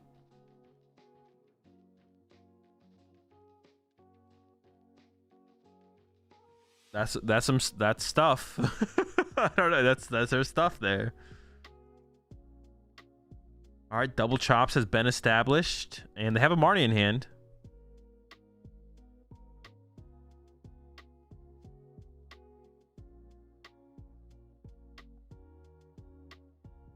There goes the Marnie. Did Lugia only play... They sometimes played Vacuum, but they basically just played Punkaboo, right?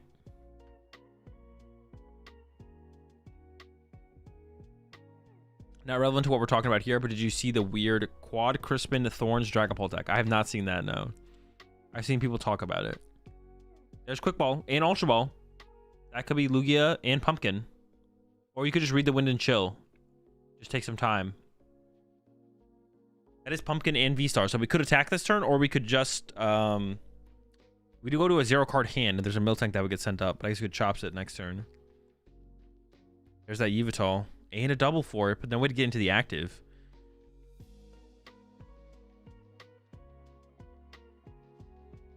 I can't tell what the last card in the hand is. Like Yveltal double, Crushing Hammer or something.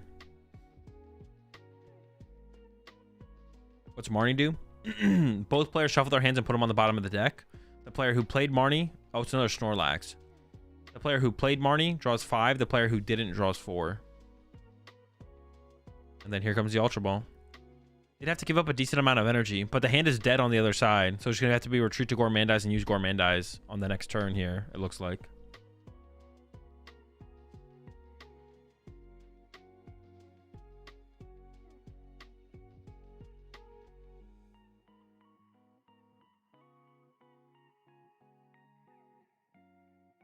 All right, we are going back in.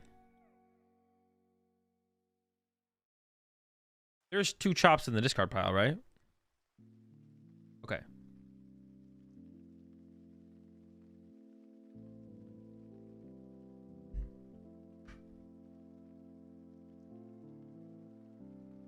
Is this Chinese standard? It is, yeah. This is China's current format. Gen Alpha cannot fathom broken Lugia. I don't understand. Alright, just solo chopping it up. But yeah, you don't really need you don't want to put more energy in play than you have to in this with this deck usually, or this matchup. Does this format have ADP? No.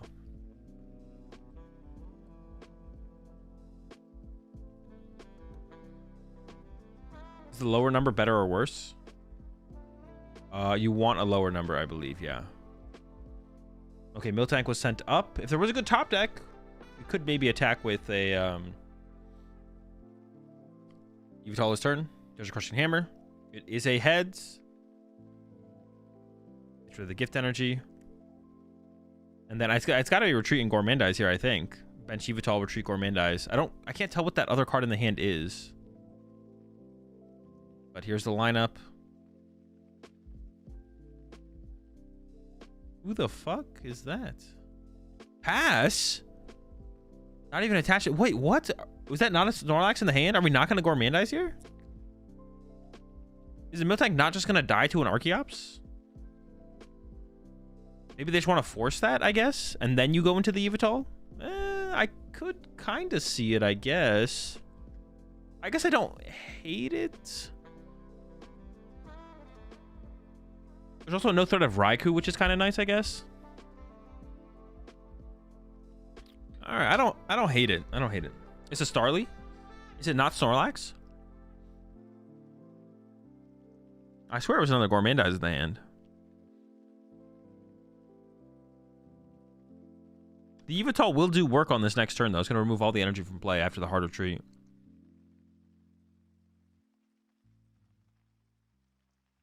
Yeah, here we go. Here's the knockout.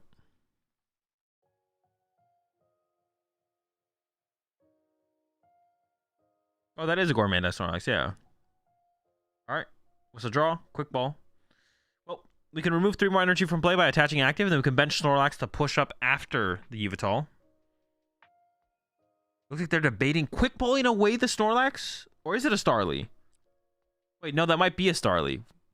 Now we're maybe getting a Snorlax, actually. Okay, it was a Starly. Same thing.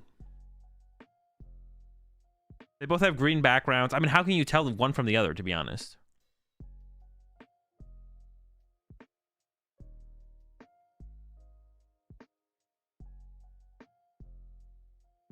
All right, we do wipe all the energy off the field. But this is where, this is what you try and avoid in this matchup, is letting Luminion get KOs. And that's what we're going to see here, is Luminion gets, well, they didn't draw for turn. Okay, there we go. Luminion can take a knockout here, if they have an energy in hand. Otherwise, Archeops has to take the knockout, which you don't want. You want Luminion to take knockouts as often as possible, because then you don't lose as many energy to get a KO. But in this situation, I guess it's fine for Archeops to take the KO, to be honest, because you know they have a 0-card hand, which I guess that makes it fine.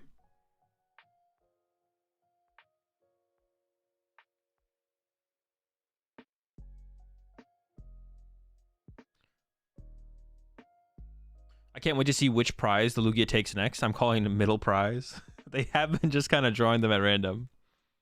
Am I tripping, or should the Pumpkaboo not be there? What do you mean?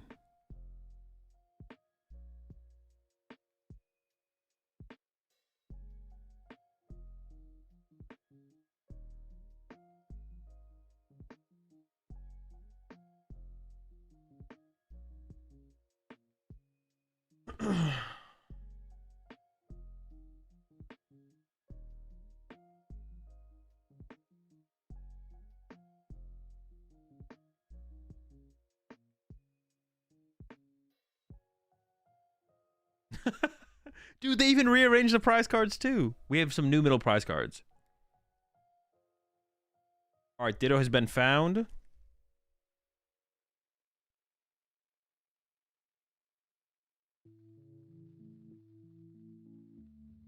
Wait, wasn't there another Snorlax? I feel like when I played Control, I played a different Snorlax. Which other Snorlax did I play? Was it just the unfazed fat one, the 180 hit? All right, Gourmandize for 7.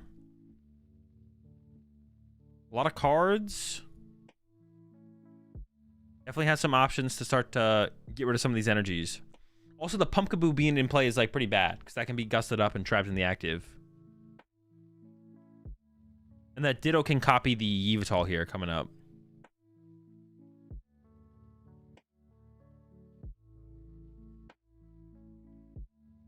Okay, here comes an Irida.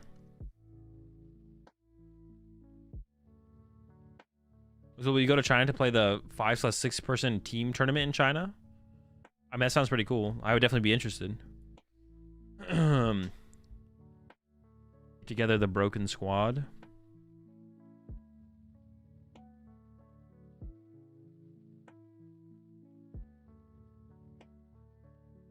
They have Tempting Trap? No clue.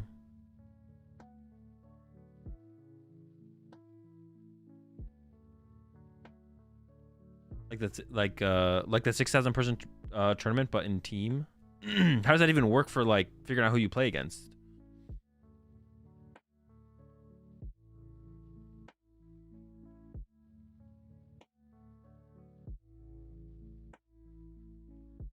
In the app, like it's just all in the app. It just pairs you up. That is kind of nice. The app sounds really nice to be able to utilize. I wish we had something like that. I wish TPCI came up with something like that for us to like be able to report on our phones and stuff like that. We can see our pairings on our phone, but it'd be nice to be able to like report our matches on the phone, like do more on the phone. Pairings is already pretty good, of course, but. Hazel, what's your take on Pokemon Pocket? I don't have a take. I feel like it's not a good move for the long-term health of the PTCG. Why have digital-only cards? I mean, why not? It's more compared to less. It's not like in exchange for something. Eileen's coming out here. We're trying to recover an energy here, I'm sure, to use Ditto to actually... Okay, that's a heads. Recover a double twin or a double turbo. And then make do into it. Get rid of the tool scrapper.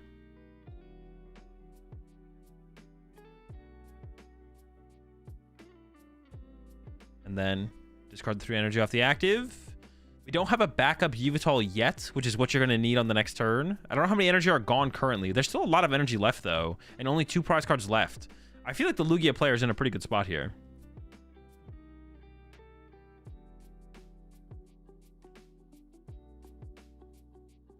Wait, was Tool Scrapper legal in that format?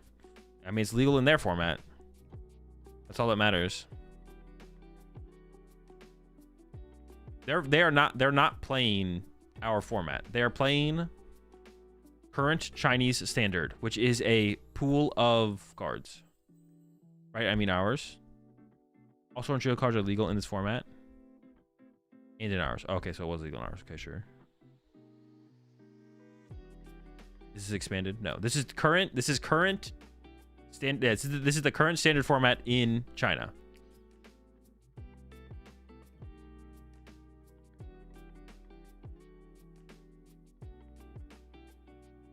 It's pretty close to our Silver Tempest format, but not exactly. They are missing some cards. Lost Zone is basically not good. Lost Zone was pretty good in our format. Yeah, Lost Zone is basically a dead or not a good, not a viable archetype. They're missing Pokestop, Radiant Greninja, Sableye. Is Aerodactyl legal?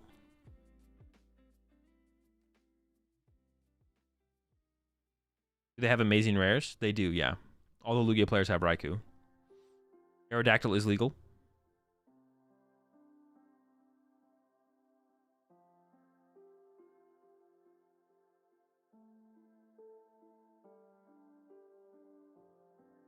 Yeah, 1, 2, 3, 4. Dude, they have so many energy left. Now I'm questioning how Quad Yveltal ever beat Lugia. See, but I guess they had a slow start in this one. They had a slow start.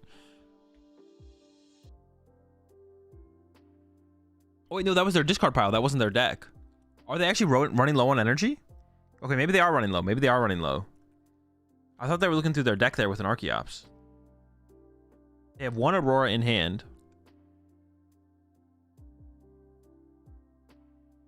1 heat, 1 lightning, 1 heat, 1 speed, 2. Oh, are they actually out of energy?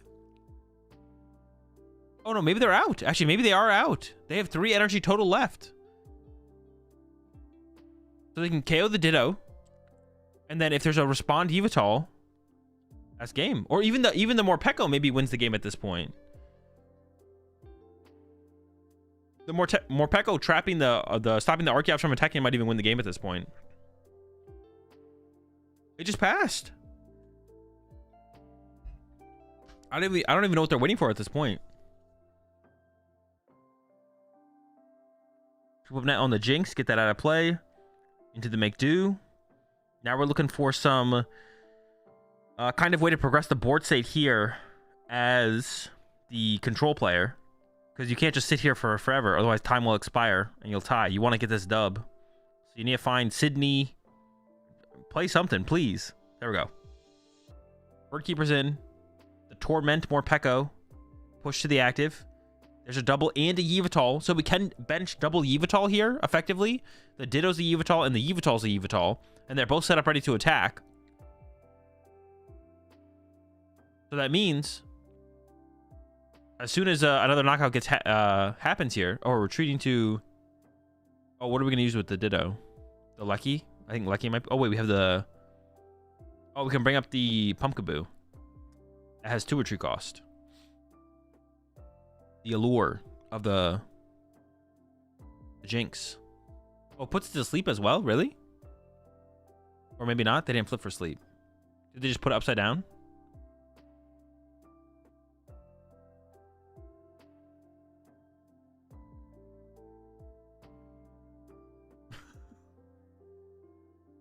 Upside down is confusion? Oh, it confuses. That's right.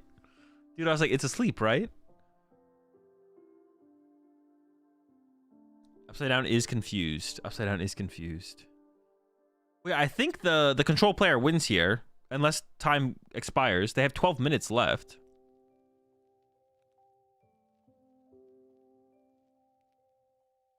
Dude, don't listen to Jake. Jake is just trolling you.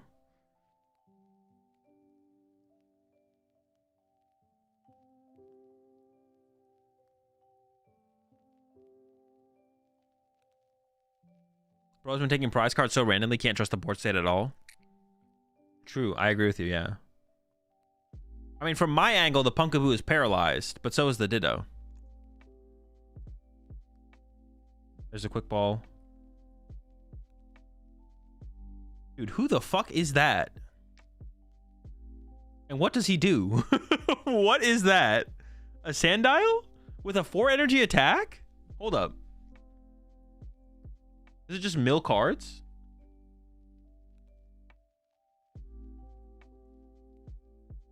And I'm gonna read this card real fast. 4 energy attack? Discard the top 3 cards of your opponent's deck for 4 colorless energy. Dude, I do not remember this card existing. The Dredge Up. So we get it in the discard pile, we get 4 energy on our Ditto, and then we dredge up on them.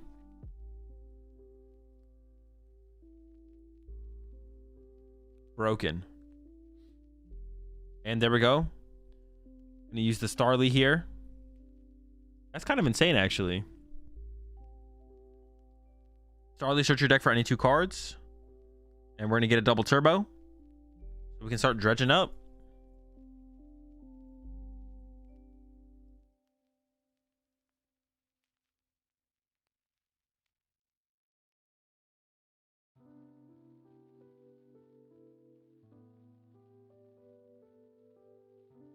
I mean, now the game's going to start to end pretty quickly here. There's the chops. Is the Lugia player literally just burning the clock? They didn't take anything off the thing last time. There's 2 energy. There's 1 in hand. 3 energy total still. Nothing's changed. Do they have like a Bird Keeper or something in there? I don't see Bird Keeper. I see Can't Cologne.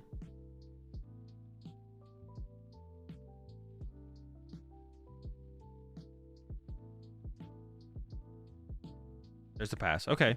That wasn't too bad. Galar Mine is out. Broken card.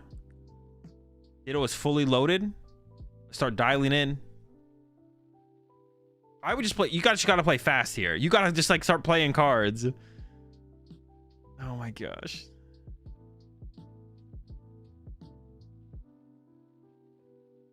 Second Ditto. They could set up second Rat here. They maybe should have, to be honest. They should have made do before using the Peony? Something. Getting second Ditto online does seem pretty good. To the make do now. So that way, if the first Ditto gets taken... When you scoop up Night, do you pick up everything?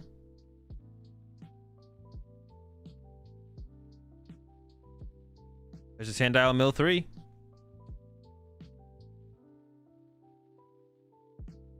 Serena, Chops, Research, no energy gotten. Start dredging. Yeah, we need a Turbo Dredge.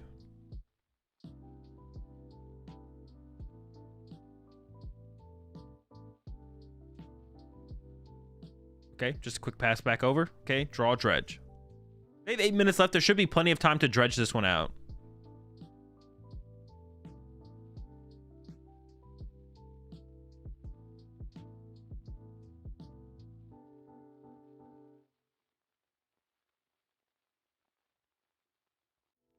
Ooh, was that the Sydney? Sydney was found. So there's a Speed Lightning and a... Yep, that's one of them.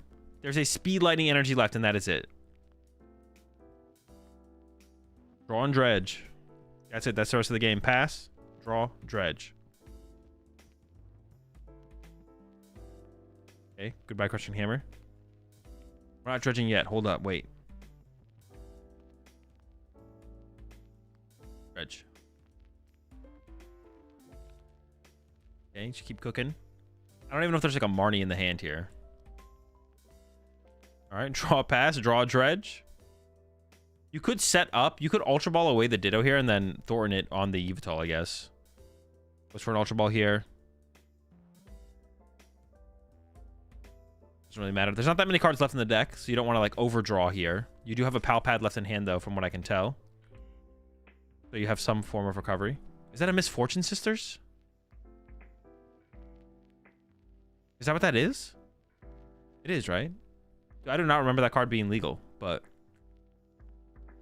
Oh, hold on. I guess it could not be. No, it definitely is. All right. Mill 3. Dude, the double Mill 3? The Sisters into the Dredge? The infamous combo?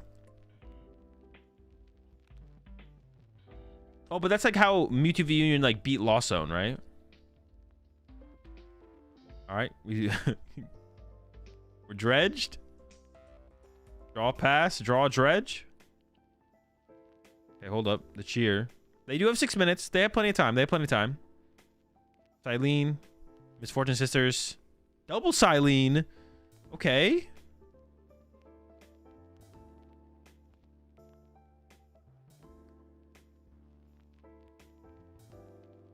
Questionable shuffling, but they play Dredge. Oh, that's the last 3. All right. I didn't... For a second there, I thought Control was kind of cooked because they had a really slow start, but they brought it back in the end.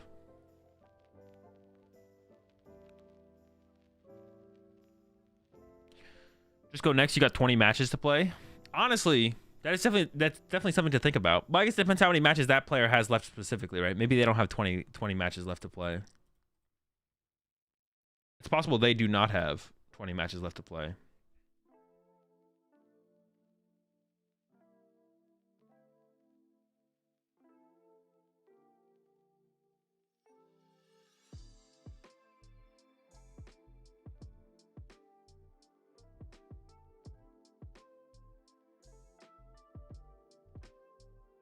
Back into the queue, though. 20? Well, there's like a potential 20, but you're probably not going to play 20 while in the time that the tournament is able to. Rage queue? Bro, you're going to get stuck in loser's queue. You could get, like, theoretically, you could get stuck in loser's queue. You could tilt queue. Dude, there's so many other things that could go wrong for your tournament. Can you imagine if we switched to this system, the amount of the people who believe in like PTCG Lives RNG, it'd be like, bro, every time I play in one of these regional championships, I lose round 1. I literally get stuck in they put me in the down pair bracket or the bad matchup bracket. But every single time I get caught into the bad bracket. It's unbelievable. I literally get losers queued. What is the meta? Lugia and stuff that tries to beat Lugia. That's it.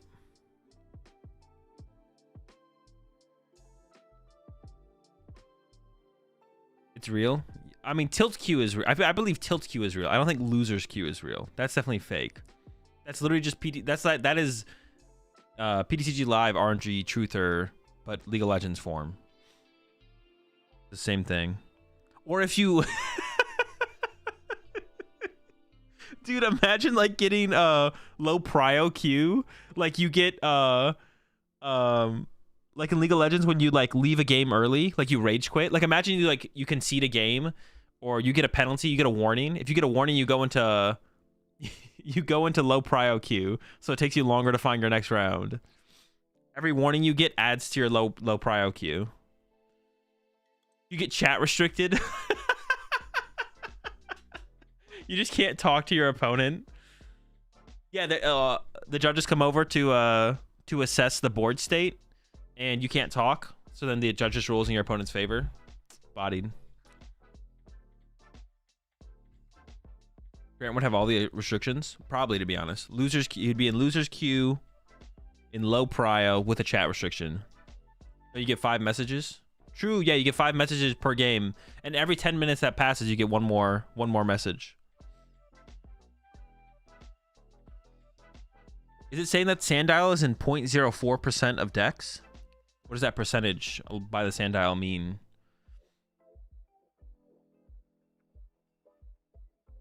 Mid-game, a judge comes and mutes you.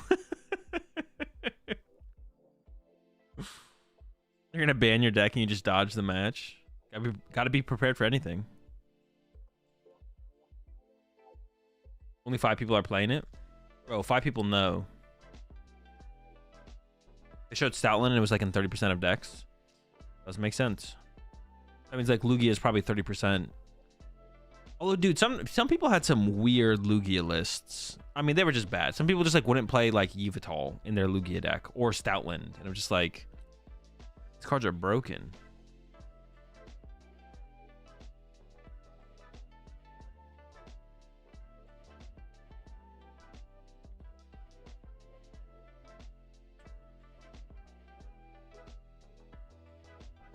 We just want to be different.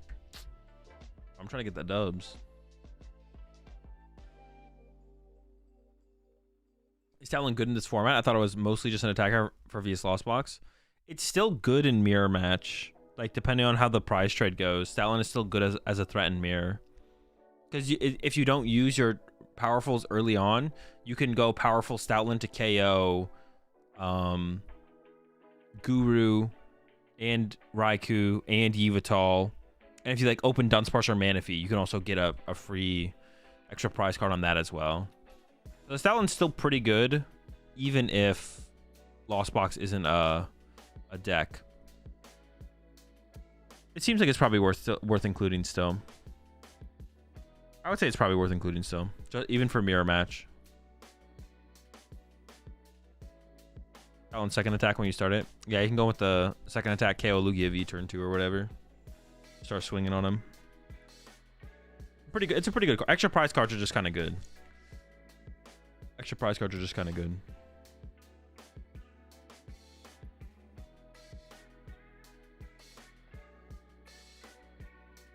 Can't really argue against extra prize cards.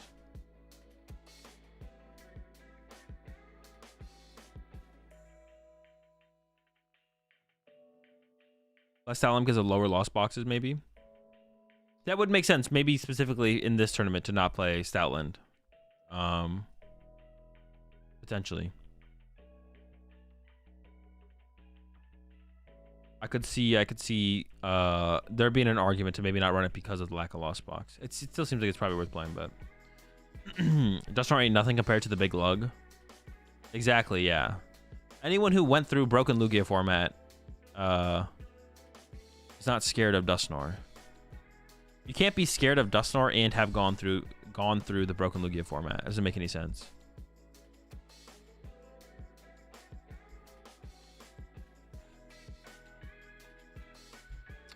I am. You're different, Jake. You're different.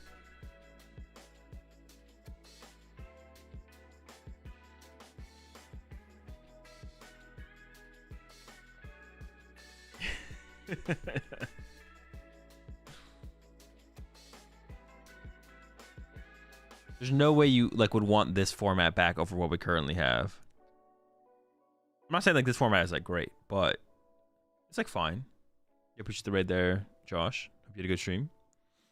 It's like a fine format. Our current format's like a fine format. Broken Lugia format was fun because people cut all their Switch cards for 1 weekend every 2 months. Dude, that sounds miserable. Wait, how long of a format was Silver Tempest format? It was like 5-month format, right? Basically a 5-month format. I don't remember exactly, but it felt like that, right?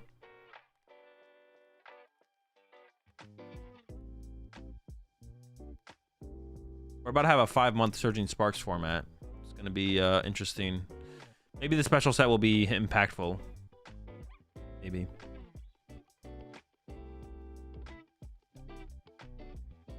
If Surging Sparks doesn't change anything, then we're gonna have like an 8-month. Yeah, if Surging Sparks doesn't really change anything, then we have an 8-month Stellar Crown format effectively. Pretty crazy. Pretty crazy, pretty cringe. Then this format would be pretty cringe. That's when I'm just gonna go on. I'm just gonna take a prolonged vacation, to be honest. I'll be back in a couple months. Not gonna compete, not gonna make content. I'll finish God of War 2 finally. Pikachu has to be cool, right? I mean, something being cool and something being good aren't the same thing, though, unfortunately. I think they're getting ready to print a rainbow energy in the last set before rotation. There's so many signs. I think Lugia is just going to be absolutely disgusting again for between the January special set and rotation. And the trainer set. Maybe. The thing is, Lugia is currently like the best deck in the format. Like Lugia is currently the best deck in the format. And it might still be the best deck in the format like moving forward.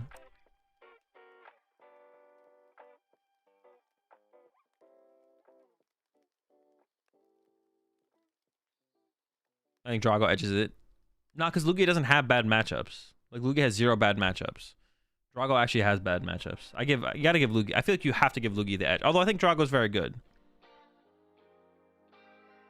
Drago actually has bad. Well, I guess Drago has bad matchup, but it's a big one. It is Raging Bolt, most popular deck. Pretty good deck too. It's solid. If you're looking at such a long sale format, then at some point something should be banned just to shake things up. I don't disagree. I don't hate the idea of something being banned, but like that's like a really hard thing to. Like it would be really hard for TPCI to just ban a card, right? The ban would have to come from TPC, and it's like different for Japan because they don't have as many major tournaments. I don't even know if they think about it in the same way. But yeah, the ban would have to come from TPC because like they're the developers of the game. Although I guess I could. It wouldn't be like. I think you could. TPCI could probably make a pretty good judgment call on a decent ban to shake things up, I guess. But it's just like how they've never operated that way, so it probably won't ever happen. Yeah, it probably won't ever happen because yeah, that's just not how TPCI has ever operated as far as bans go, or TPC. We could fix the format, yeah, but it just won't happen. It's just it'll never happen. I'm not against the idea, but it's just not how they operate, and there's like no precedent for them to ever make a ban like that. Just be like. There's not something like Trump Card with Shaman legal, but yeah, they're not going to be like, the format just feels kind of stale. Let's ban something. At least until like the next set. Because that actually theoretically could be interesting if you just ban something until the next set comes out. I actually don't hate that, to be honest. And then you just unban it when the next set drops. But yeah, I don't think they're never going to do something like that. Yeah, never going to do something like that. We have to just kind of... And who knows, maybe Surging Sparks will have like a bigger impact than it seems like it will. And maybe the special set will have like a lot of cool cards as well. They sometimes do, but most of the time the special set doesn't really change much. Throw us a different format like they do VGC every once in a while. Yeah, I'm not against that idea. So you should do the score bunny dance on stream. No, I don't think I will.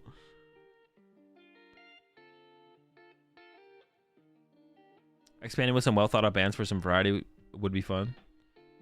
Yeah, I agree. I think they just aggressively ban stuff and expanded. Like any card that is just unfun. That could even just be the criteria.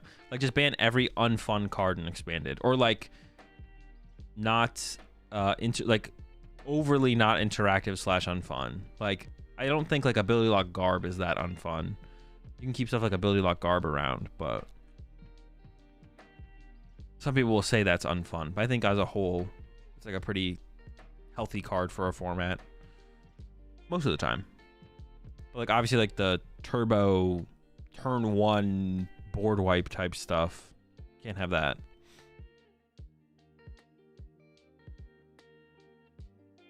How many cards have ever been banned in standard? Oh, 3 cards. One of them was because of an errata, so I don't really count that one. Yeah, I'm sure someone in chat knows. How many cards have been banned? Jake probably knows. Jake, how many cards have been banned in standard? People say Path was unfun, but I think Path was super fun and healthy to play around. I agree. Elba and Bryson Man. Yeah, Bryson Man was banned. Trump card. Miss Magius, Bryson Man. Wait, was Mrs. Magius in standard though? It was expanded, it was banned, not standard, right? Or did it eventually get banned in standard? I don't remember. Hey, do you think Jamming Tower is a good include in the current meta? I mean, for some decks it's okay. Like, yeah, you need to ask me a more specific question.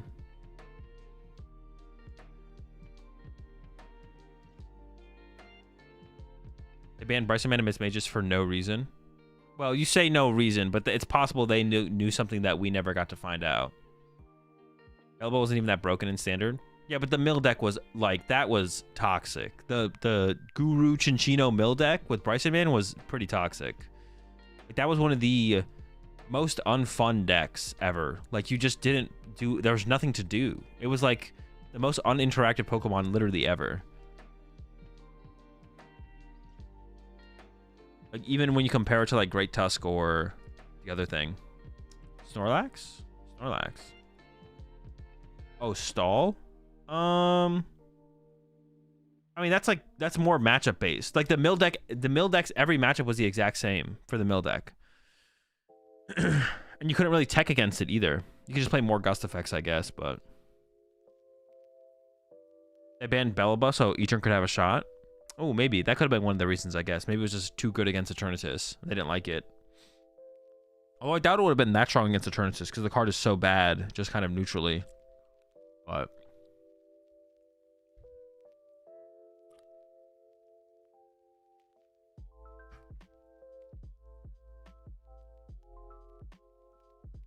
would Jamming Tower help out in Zard decks? I was watching your latest video and was wondering if it would have more use in, let's say, Manaphy. I would still play Manaphy. I'd play a Vacuum in Zard before Jamming Tower. What decks do you think will include the Surfer supporter, if any? I have no clue. I haven't tested the new cards. It was legal in POG 2020 format and almost nobody played it for the Etern matchup. Remember when they banned Shift Tree instead of Force of Giant Plants? Yes. But that was probably correct, right? I don't remember exactly what came after that for Force of Giant Plants, but I feel like that was probably the correct choice. Was Broken Mill worse for the game than Broken Lugia? It's hard to tell because ADPization was legal, so it's really hard to tell, to be honest.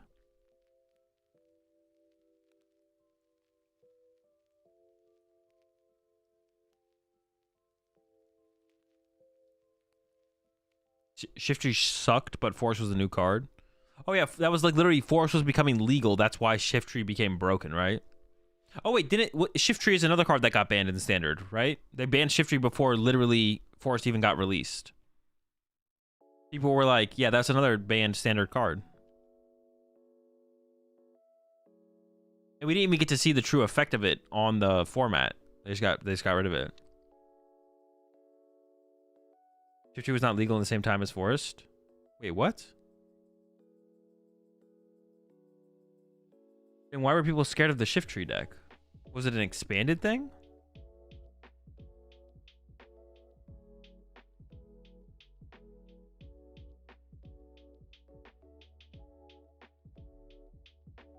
It was expanded? Oh, really? I thought it was standard. At your day 2 of every regional was expanded? Oh. Okay, okay. I don't remember it being that old. Because all regionals were expanded that year? Nope, not just day 2. Was every tournament? That never happened, Mamako. There was never a time where every tournament was expanded. That was never a thing. Standard has always been part of major tournaments. I'll bet you anything. Okay, I'll take any bet. I'll literally whatever you want to bet.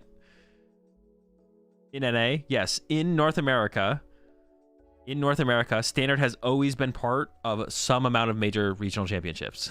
Like whether the full tournament is all Standard or day 1 was Standard, day 2 was expanded. Standard was always part of every single tournament circuit at regionals and ICs or at nationals as well. Yeah.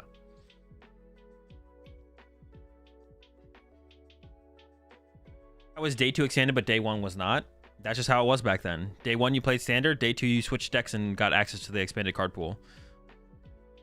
If you made day 2, you could switch your deck to the you got access to the expanded card pool to make your deck with. Some people played the same 60. Some people changed like 2 cards. Yeah. What round are we on? All right. Oh, wait, it's Tord. We got Tord. Dude, he got a free win. It's Lugia versus Arceus. That's a dub. But if that big Pikachu gets online with the Parasol, that could actually be tough to deal with. The peak with the Parasol is the scary thing. Oh no. Is Tord living off the speed lightning here? I see a pumpkin. Okay, we have a Lugia. I wish they had the players' records on screen as well, but Tord is currently ranked 2,118, so he's up there. Almost in the top 2,000. A little energy trade-off there. Playing the hiding energy. Is this expanded? No. This is... They're playing in the Chinese standard format. Ooh, Path to the Peak top deck. That's pretty good. We have Quick Ball, Ultra Ball, Stormy Mountains, and a Serena in the hand here. If we get that Parasol on that peak, we could go like Quick Ball away, Stormy Mountains, get Pikachu, attach Parasol to Pikachu, Serena away Ultra Ball, play Path, Serena away Ultra Ball, and then draw 5 cards. And we look for that double turbo to load up the peak. Peak with a Parasol is pretty good. I don't know if Tord plays the vacuum or not, but maybe it does.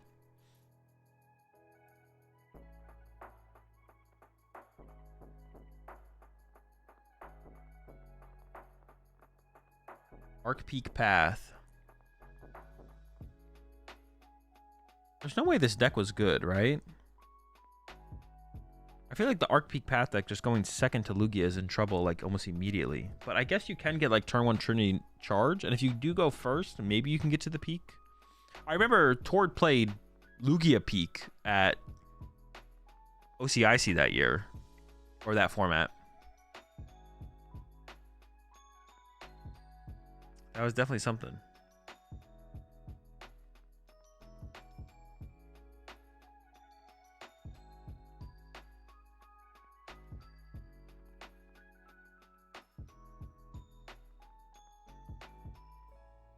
I have no idea what's going on here, but the player has still not showed Tord the card. Okay. Are they going to Ultra Ball it away? No Pikachu. Maybe the Pikachu's prized?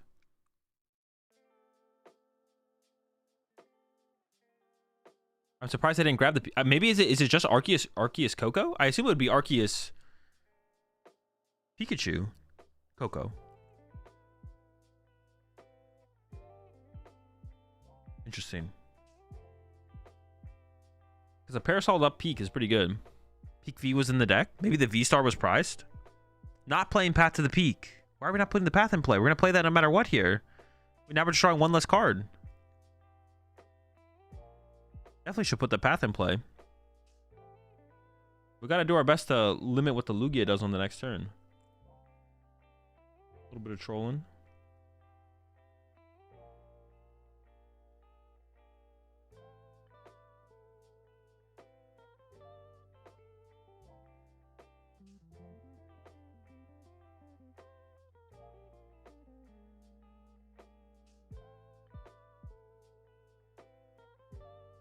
There's the path. There's the pass. All right, Contoured find that Pumpkaboo. I do see the vacuum in the hand and the Pumpkaboo. No chops in the discard pile yet, so that's what we're looking for here. That hand honestly has a ton of energy. And no chops. And the vacuum's in the hand as well, but there's a Parasol on board. Gonna start with trying to conserve one of these energies. Puts the Aurora on top. Ooh, gets an Ultra Ball. That can become a Chops. Chops number 1.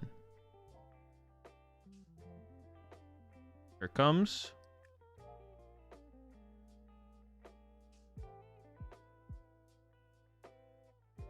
I'm just going to leave the Parasol on the Coco here. Gets rid of the Pumpkaboo. Valuing the bench space more highly. Because you could have gone Pumpkaboo, Bump Path, plus Vacuum the Parasol. But we're going to go Vacuum the Path. And then go with a Juniper here. I guess that means we're going to attach the Powerful Energy to the Lugia V-Star on the bench, probably. That'll be my assumption.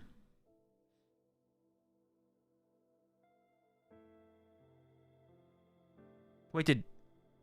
Okay, there's one. I was like, for a second there, I thought toward prize triple chops. It's hard to tell for sure. Alright, so I'm going to send this link to show proof. Alright, sure. I'll look at it.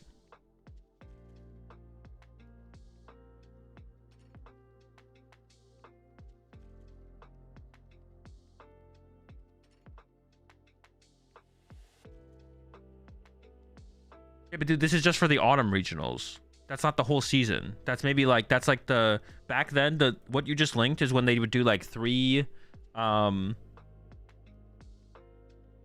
wait. You might even be wrong about this. Like back then they would cut up the regionals into 3 different, there would be 3 different periods of regionals throughout the season. So it's possible all those in that period were expanded. But you can just go on Limitless and look at the results. Every regional was expanded that season. Are you saying every regional was expanded in the 2015 season?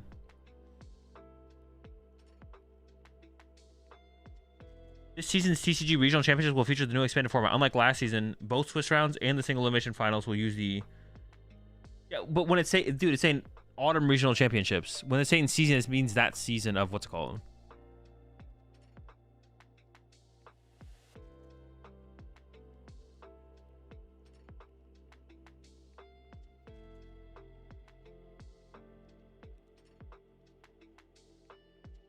Oh, no, but I think it is actually clarifying that it was...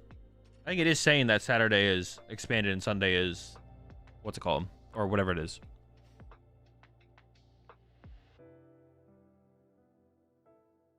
Yeah, I'm pretty sure you're wrong.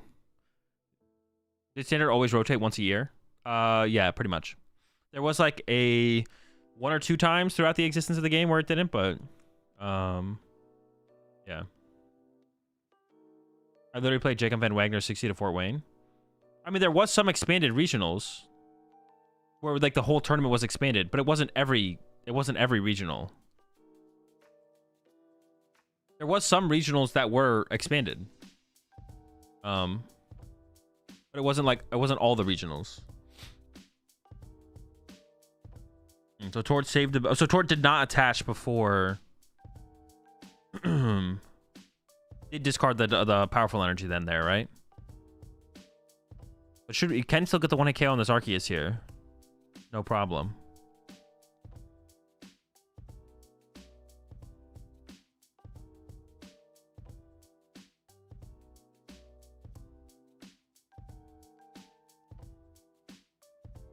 Thinking about what to do with the energy. I guess you could try and get...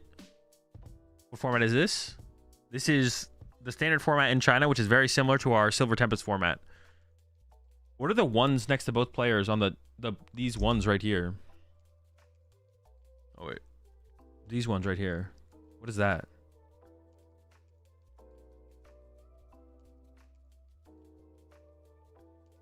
Don't even answer the format questions anymore.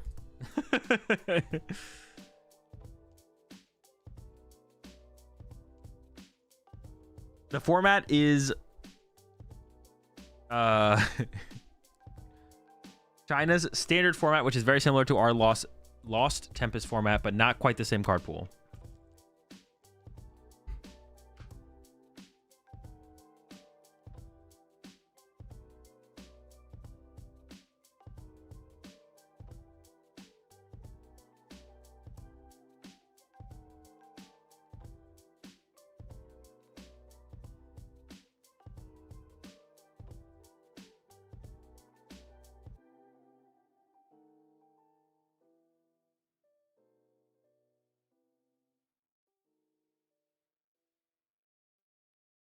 All right, the Arceus, oh, is the hand just dead? There's a Roxanne in there. I think the hand is literally just dead. I think this is literally a dead hand. Well, this is gonna be another quick one. A lot of these games have been pretty quick. It's unfortunate we don't get to see the back and forth. This is like another thing with best of 1 versus best of 3. You don't even get like the back and forth of first versus second swap. You don't even get to see that. But Mac, I think the thing you linked me is just for autumn regional championships, and it is possible that the autumn regional championships that season were all expanded. I actually don't remember, but all of the regional championships that season, I don't think were all. Some of them were standard. I don't remember, but I don't think we ever had a time where the standard format was not played. I don't think we ever had a time where the standard format was not played at majors. I'm pretty sure that did not exist. Coco has free retreat, right? Is this an older or newer format? Older. So they're going with the first attack to draw 2 cards. I feel like that's not worth it. I feel like you should have tried to set up for what is the energy cost of Coco? Is it double lightning colorless or is it lightning double colorless? Maybe they don't have a Roxanne in hand. I thought they had a Roxanne in hand there.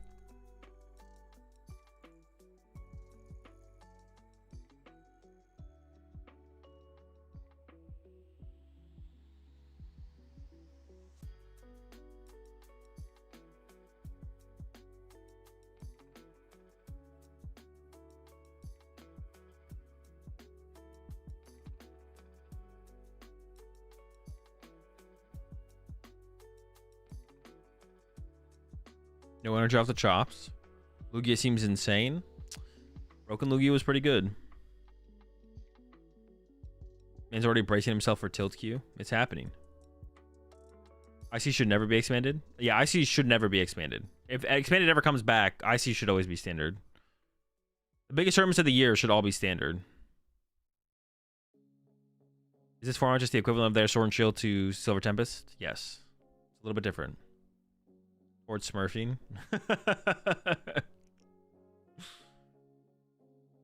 There's a Avery top deck. Okay here. The Roxanne seems a little bit better. I think that is a Roxanne in the hand. They're still in a bad spot no matter what.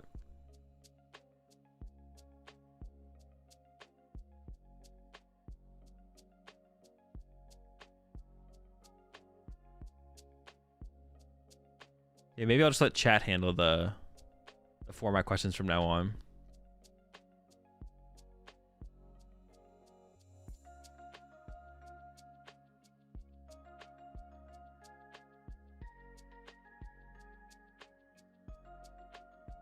Yes, Chinese players can play in Worlds. They played in Worlds last year, and they will play in Worlds this year. They just have to play with our card pool. I mean, Avery seems pretty bad here when you have a Roxanne in your hand. I don't even think it's like a question here, but they are definitely questioning. Okay, there's a Roxanne.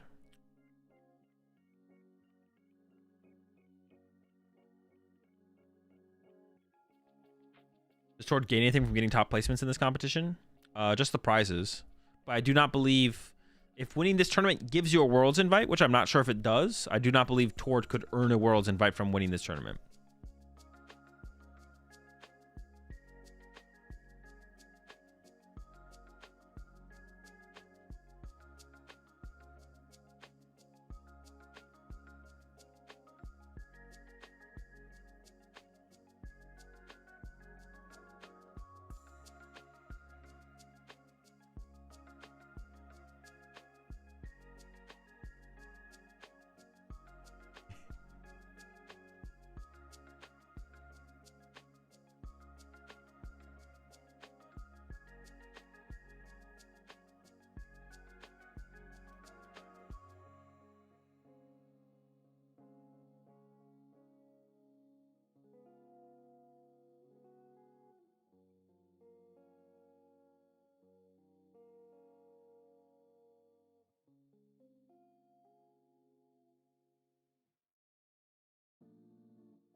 I'm pretty sure it was day one was still standard in these tournaments. Heck.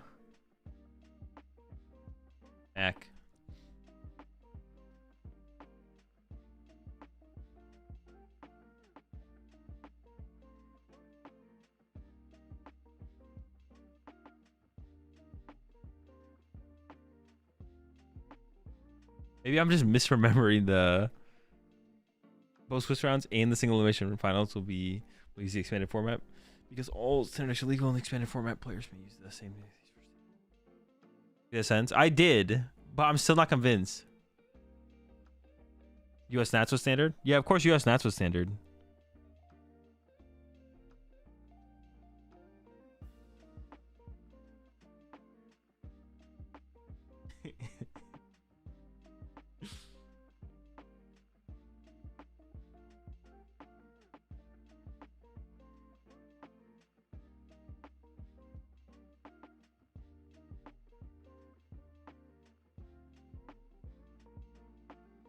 At least in NA, I'm not sure about elsewhere.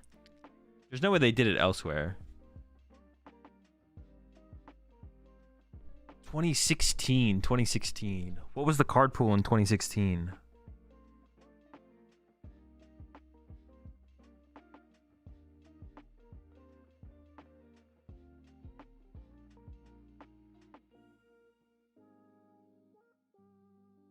Hey, let me try and find a...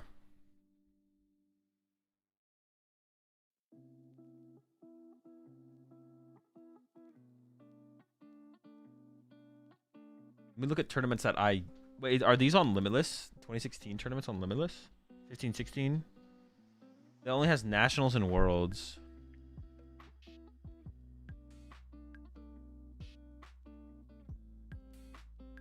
States that year were definitely in Standard. Huh.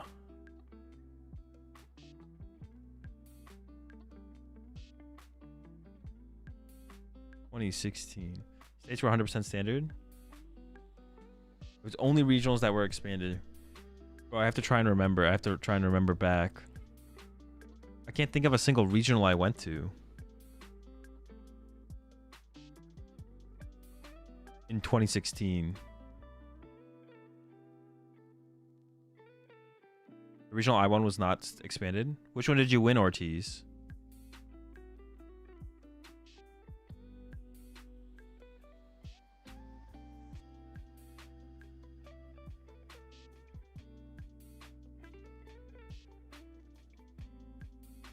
Yay. What'd you win with?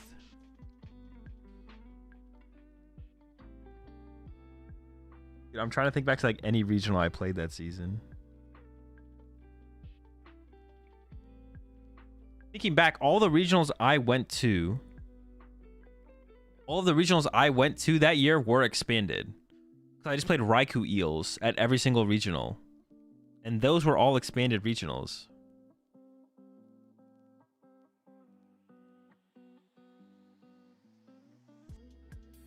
Were they actually all expanded?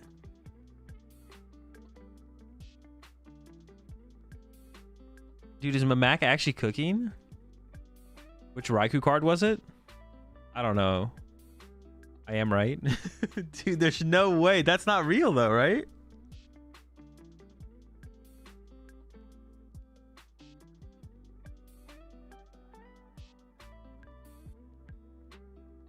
The tournaments I went to, they were... I played Raikou Eels. I went to like 4 behind. Yeah, they're playing Silver Tempest format without enough Lost Box stuff to make Lost Box viable.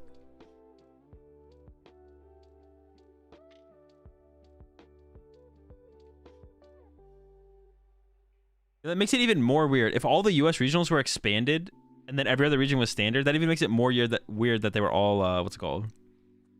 I don't know, any good Kyurem? I don't think anyone's playing a Kyurem, no. I don't even know if there was a good Kyurem back in that Kyurem VMAX? Pocketed? They tested it out on us. We were the lab rats? Oh my goodness.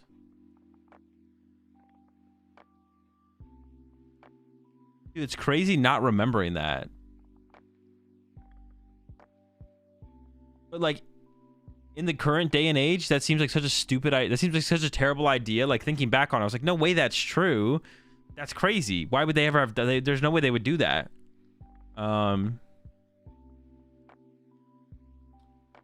Appreciate the raid there, Dre.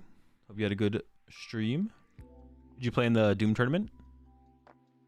It always comes back to us just being rats in one big rat pack. True. People were happy about it as far as I remember at the time.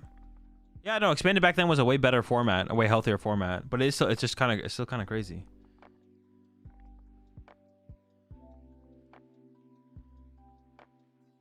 Having to switch formats sounds terrible for day 2.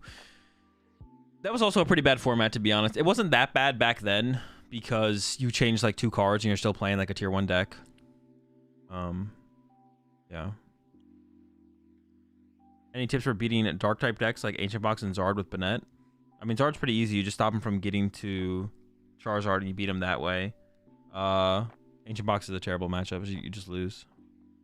What's the format for this event? Silver Tempest.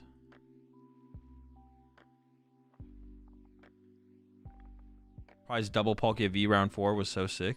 Gotta find that heavy ball. You think expanded would be fun with a bunch of bans? I mean, it could be. I mean, Pokemon is just fun. If the format's fun, the meta's fun. Like, yeah. Like, yeah, it could be. But, like, I don't know what the bans would have to look like.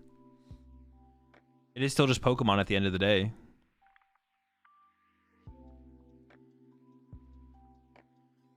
Does it make sense for it to have gone standard expanded rather than expanded standard? Why does the other way make more sense?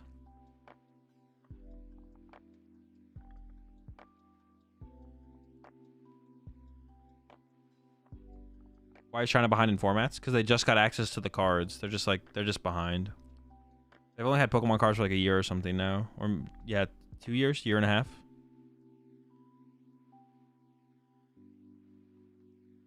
This format is toxic? No? Or am I just not enjoying 40% Lugia? Wait, what format? Are you talking about current standard format? Or what they're playing over in China?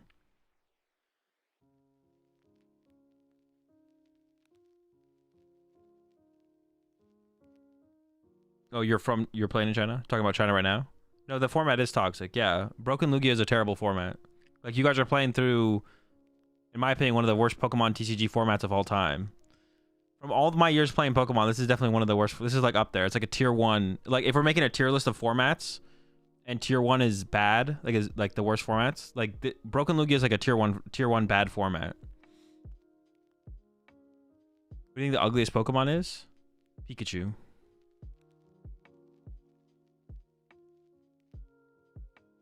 Alright, I'll forgive Azul for doubting me. Jake, on the other hand. Bro, it's just so crazy to think about that was real. Not remembering it is kind of crazy too, though.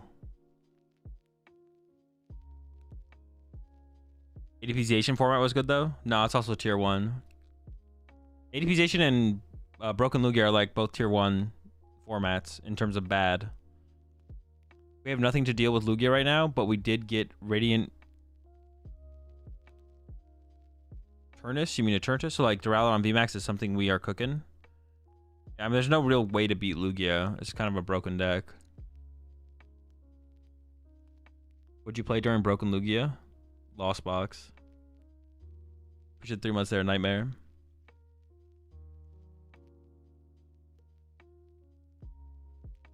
I don't even remember it either, and I remember everything.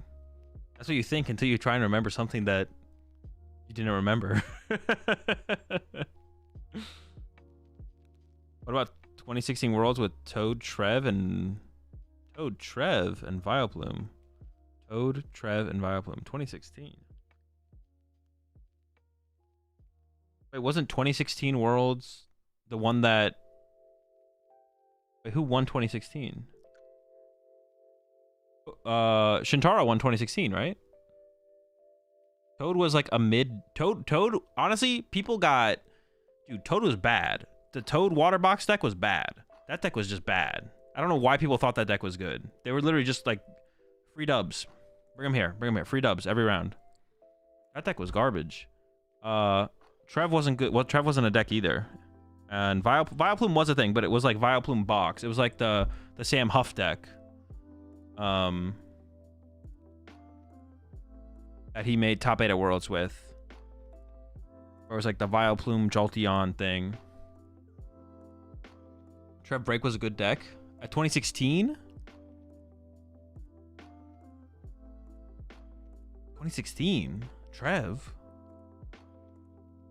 Oh, no, Trev was not good. No, you're capping.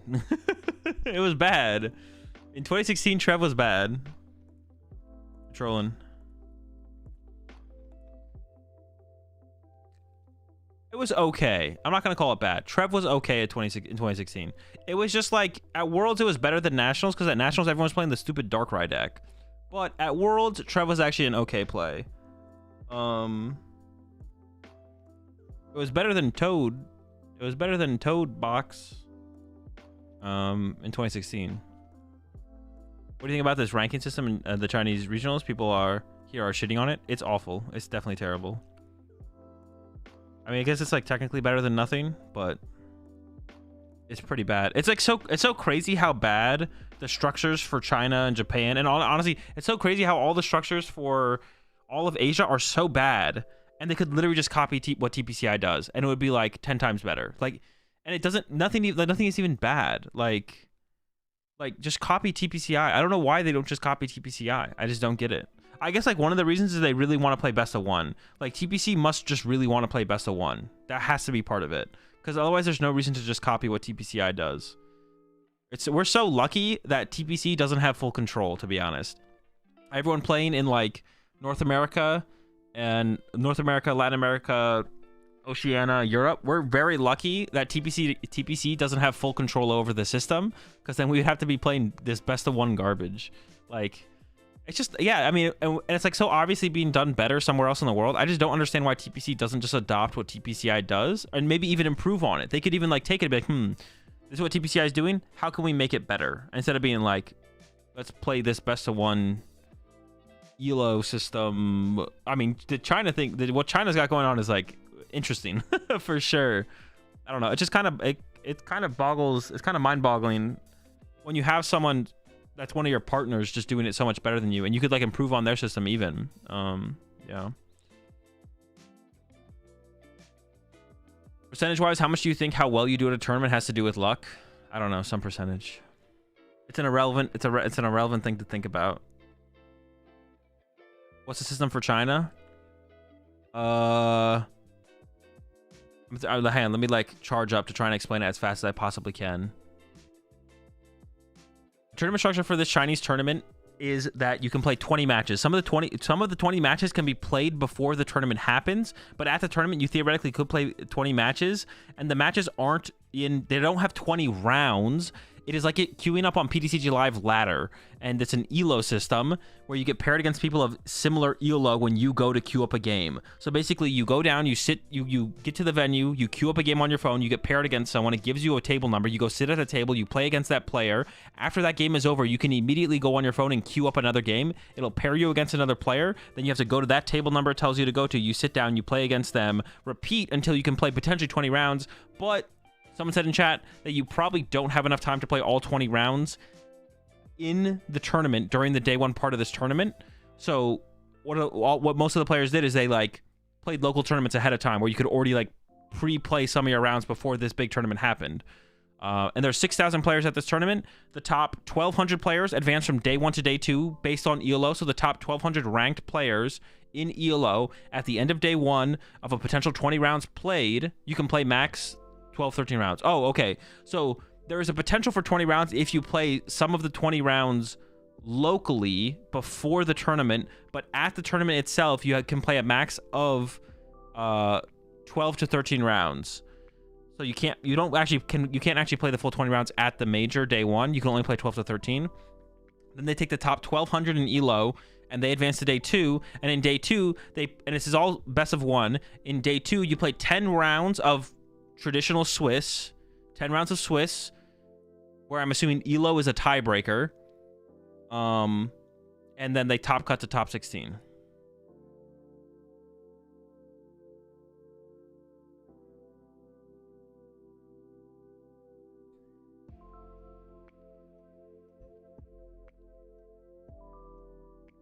A lot. So it literally is PTCG Live Ladder IRL day 1. Basically, or like whatever other like rank system you want to call it, yeah. League of Legends solo queue day 1 into normal best of 1 tournament day 2.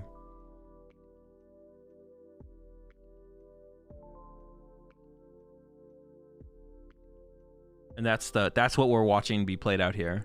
So I think day 2 will be a little bit more interesting for sure. We can't really tell. It's hard to tell too much of what's going on here in day 1, but we know their rank. We know their current rank when they're going into the match they're about to play. So we have that to work with. I really like the idea of best of 1 async rounds.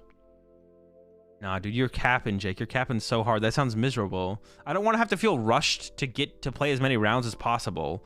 Like, I just want to know I have to play 9 rounds, and I have my breaks in between my rounds. I know roughly when the tournament begins and ends. Imagine like showing up to the tournament and feeling like rushed to have to get to your next round because you have like 2 long rounds in a row or something like that. You can't even like take a break, take a breather.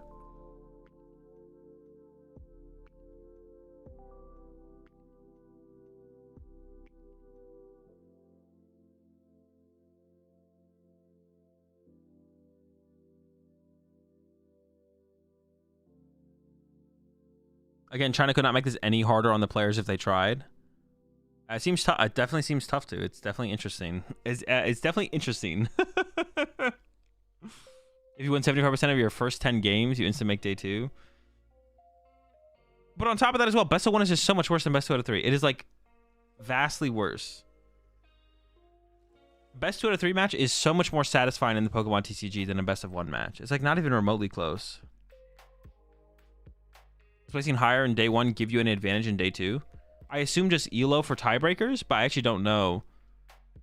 I'm actually not sure. Maybe who you play against, like it matches the best ELO versus the worst ELO or something in day 2. I'm not sure. Best of 1 is much worse for viewers too. It is so much worse. Yeah, best of 1 is it. You don't really know it until you watch a best of 1 tournament versus watching a best of 3 tournament. Best of 1 is so much worse for viewing. It's like miserable. In comparison, I'd still rather watch a best of 1 tournament than no tournament, but in comparison, it's pretty bad.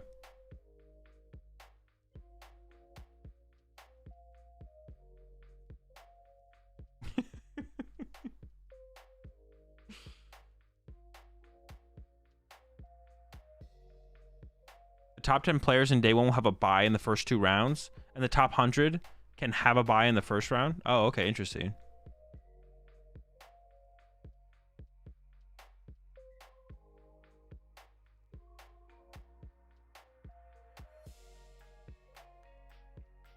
An insane amount of Poke nerds.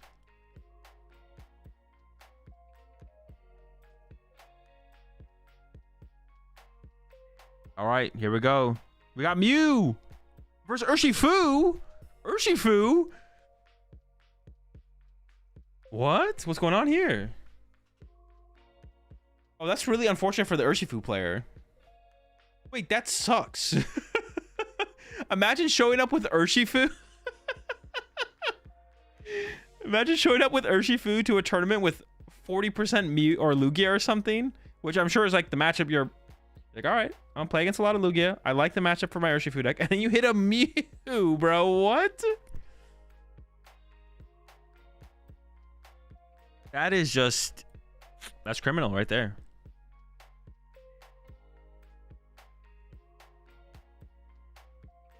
Pretty criminal. The route to win this matchup is like pretty miserable. Wait, does Irida find tool cards still? How does that work? I assume it does, right?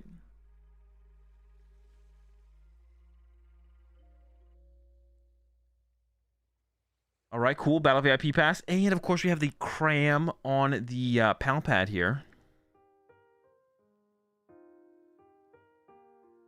Is that a fighting energy? Am I tripping? Is this a Zapdos build? I remember some people played a Zapdos in Mew at some point. I don't think it was good. Well, this is not Fusion Mew. This is not Fusion. This is, as far as I can tell, it's just DTE Mew. The Arrow? Oh, is it Arrow Mew? That must be what it is, right? Aerodactyl Mew.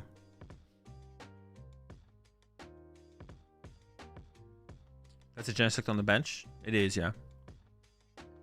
Yeah, it must be Aerodactyl Mew if they're playing a Fighting Energy. Just so you can attack with it, I guess, afterwards.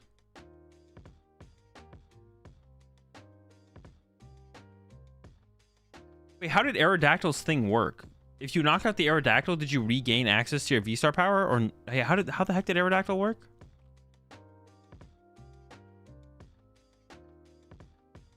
Alright, goodbye Echoing Horn. Oof. Classic double bounce into the heads coin flip. Love to see it. It is while it's in play. So knock it out first, which is hard for Lugia without V-Star as a logic. Yeah. If you're like back-to-back double turbos and then 2-hit KO'd or something. Which is not very possible. And then the Mew probably just 1-hit KOs you.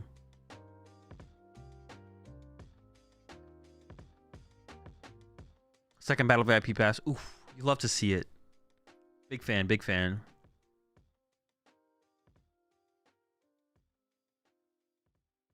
Oricorio. Oh, the Oricorio is good for this matchup because it reduces the damage that the Genesect will take from the G-Max Rapid Flows. Pretty broken. I guess they could be playing the Drapions, right? They could be rocking Drapion here. And then maybe there's a chance. I know some builds of Urshifu just tried to play for like a triple Drapion strategy. Cram away a tablet, sure. I don't know why we wouldn't have to, if we're feeling comfortable cramming away tablets, I don't know why we wouldn't have just played the tablet instead.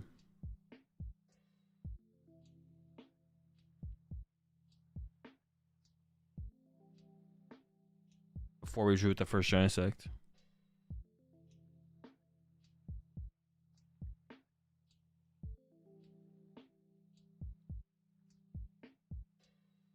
All right, there's the pass. Could we see the triple Drapion happen? Good meme. I remember at some point that the Urshifu list were playing. Oh my. I mean, I guess if you're gonna dead draw, right? If you're gonna dead draw, you may as well dead draw against Mew, right? Just that's fine. We're gonna dead draw. Let it be against Mew. We're okay with this. This is fine.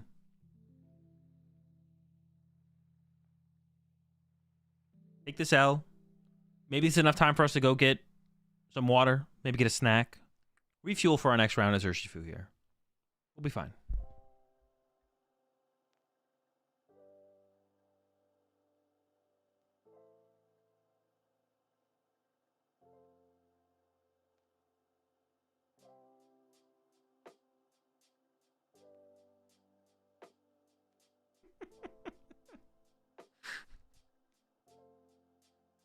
It's fine.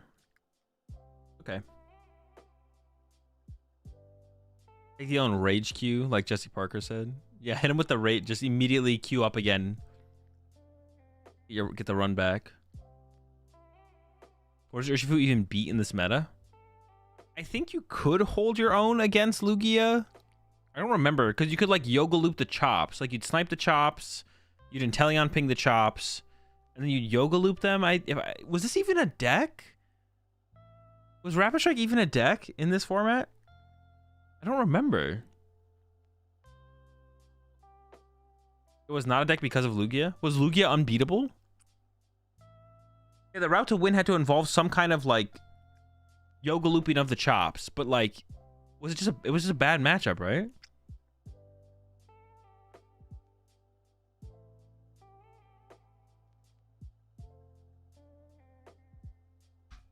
Hey, yo! You've been holding out on us. You've been cooking this whole time. The Drapion's in. Hold up, hold up.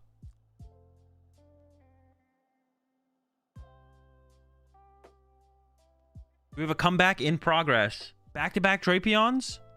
Possibly. Could this be happening?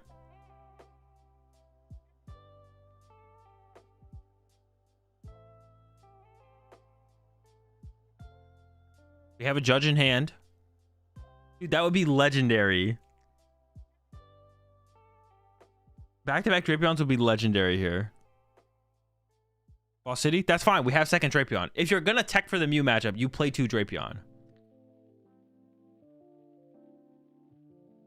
I believe there's 2 Drapion in that deck.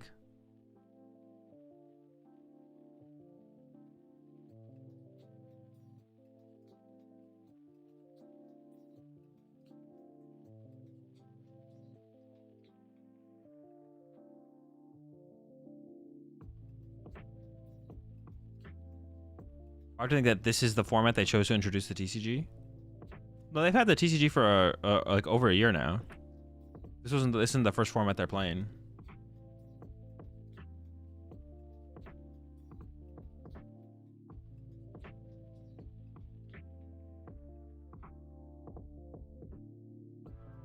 All right, so we're not playing the judge, I guess. I guess we could try and find Roxanne if we play the Roxanne.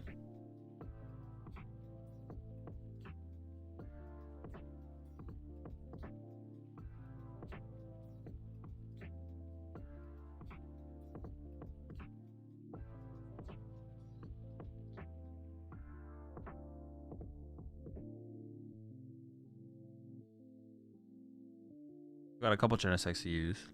Oh, now we're going to the judge. Okay. I thought we were maybe holding out for a Roxanne or something.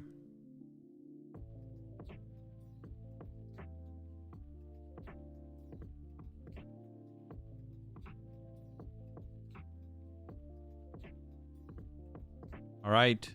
Dude, if they attack with Mew VMAX here, and then we find Drapion plus pivot card. I see Heavy Ball. Dude, I think... All right. Don't quote me on this. I think I see the second Drapion in hand. I think I see the second Drapion in hand. On the other side, though, they don't... Oh, they do have Path. They can end the turn with Path in play. They can, like, vacuum Lost City, get rid of Lost City. No, you need the Path to stop the second Drapion. They're trolling. And they could have got rid of Lost City and then played the other Lost City. This is hyper trolling. All right, Genesect number 2 for 4.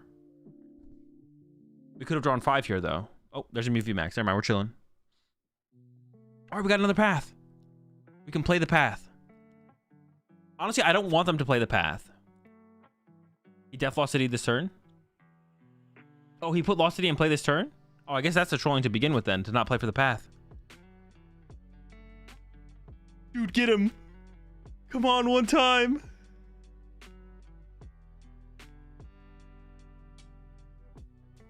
I can't see what's in the hand.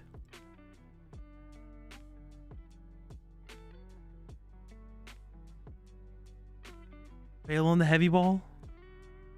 The Mew player has 2 prize cards left, so you could bench another 1 prizer if you need time. Marnie? Okay, hold up, hold up.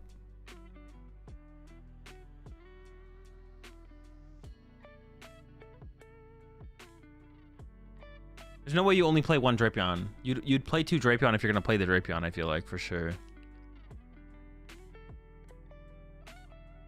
They're not slamming anything, though. Oh, we can't buy... It might be harder to buy a turn if there's a... We had the pivot as well?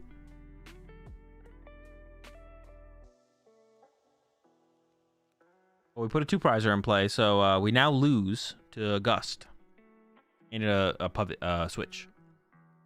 There's a Mew VMAX and a boss, a switch and a boss, a fighting energy and a boss.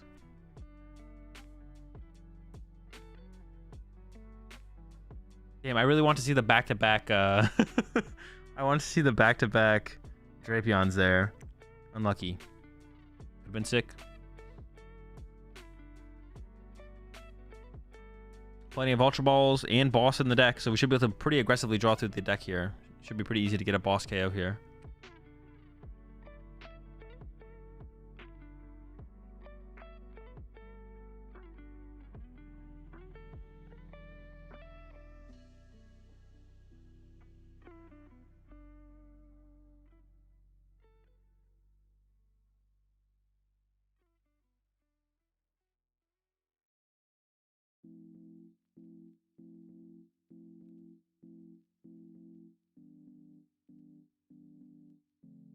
There's Ultra Ball, so that's second Mew VMAX.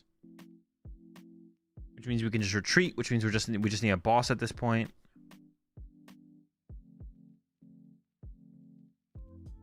I think there might be a Roxanne in the hand, so if all else fails, we can just like Roxanne down to 2.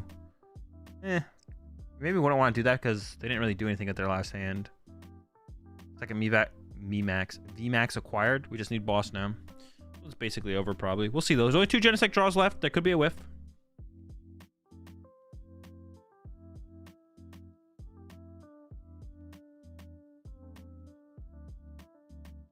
And there's boss. And that's game. I really want to know if they played the 2 Drapion or not. I'm very curious.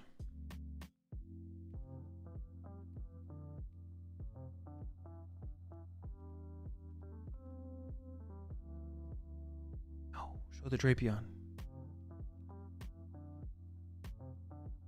Never lucky.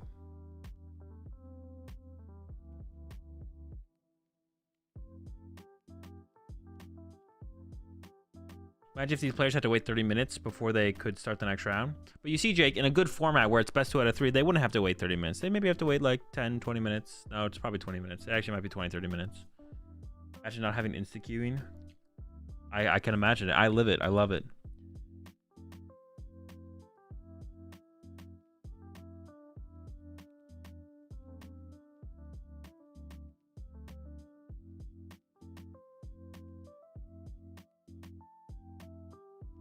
It is best of 1, yeah. Imagine having to play 3 games of Lugia format per round. I mean, same thing.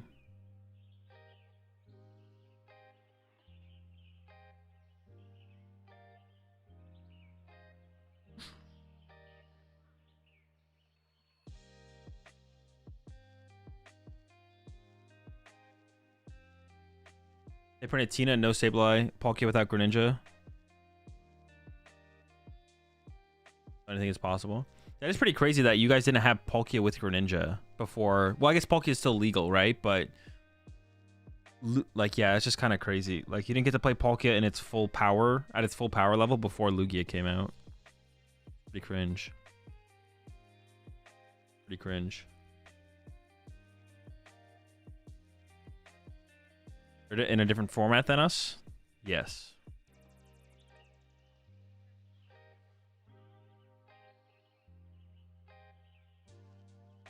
Palkia without Greninja seems mid. I think, was it still decent? I think the last time I tuned into one of these tournaments in China, there was like a Palkia... No, maybe it wasn't Palkia. It was Ice Rider. No, maybe there was no... I thought it was Palkia Ice Rider, but maybe it was just Ice Rider.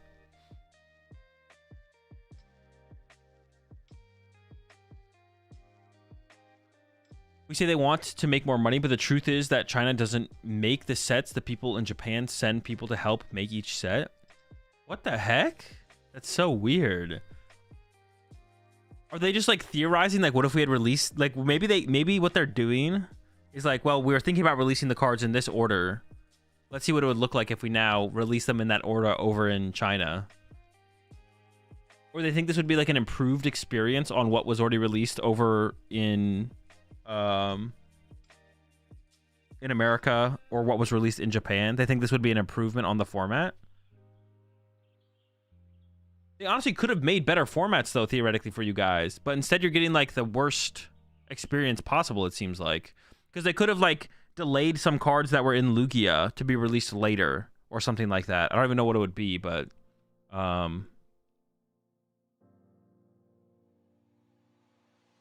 yeah. They could have actually... Like, this format could have been, like, a good format if they had just, like, held back a special energy card or something.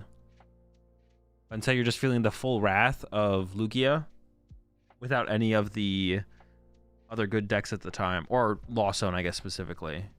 They should like the Eternatus deck and... Wait, is Duraludon legal? If they want to improve the format, they will not take Sableye from Lost Origin. Yeah, exactly, yeah. The VMAX, yeah. So Duraludon is legal, okay.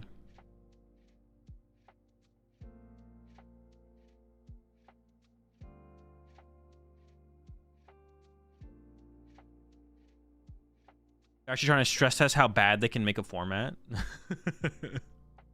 I wonder if they actually are, like, if they had multiple release schedules for cards, and this is like an alternate release schedule that they're now giving to the players over in China. Like, there was like a possibility that over in Japan or in America that they were going to release stuff differently, and instead they released it how they did. But now they're like, what if we had released it different? What if we had released it differently? Let's release it that way over in China and see what happens.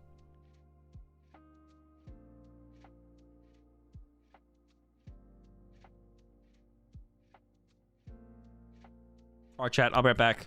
I'm gonna go fill up my water bottle. See y'all in 2 minutes.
All right, chat. I'm probably only gonna watch one more round, and then I'm probably gonna head off. I'll probably try and stay up and watch the whole tournament tomorrow, though. So we'll probably try and stay up and watch the whole thing tomorrow, but I'll probably only watch one more round, and I'll give you all the link or whatever. Maybe I can even. But yeah, that's probably the plan. Don't let the animation distract you from the fact that we haven't had a new evolution in 11 years. Oh, wait, I like a new evolution. Where do you find the schedule for these tournaments? Where do I find the live stream? And I'll link the live stream real fast.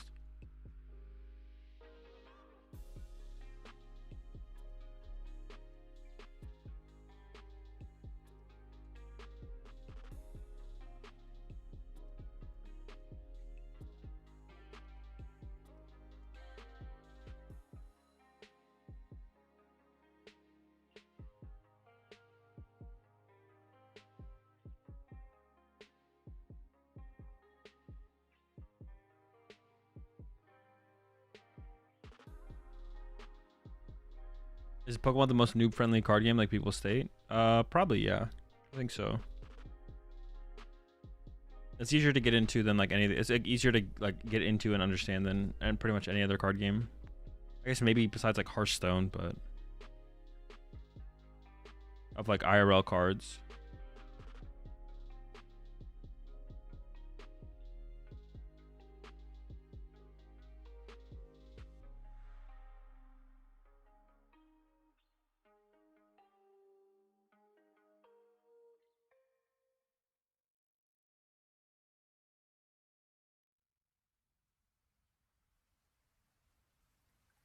Cord is 6-0 with that last round win that we saw him have.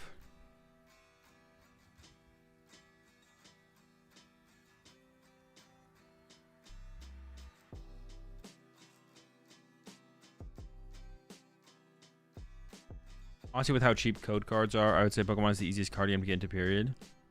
Yeah, I guess easy in terms of learning how to play the game. And yo, what's up, Cam? Appreciate 20 months. Yeah, ease of getting into the game through like understanding how to play the game, as well as like monetarily as well.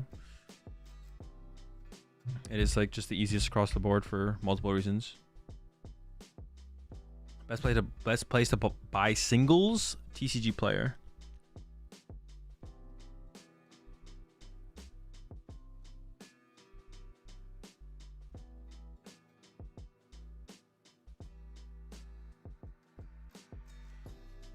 Decks are very cheap compared. Yeah.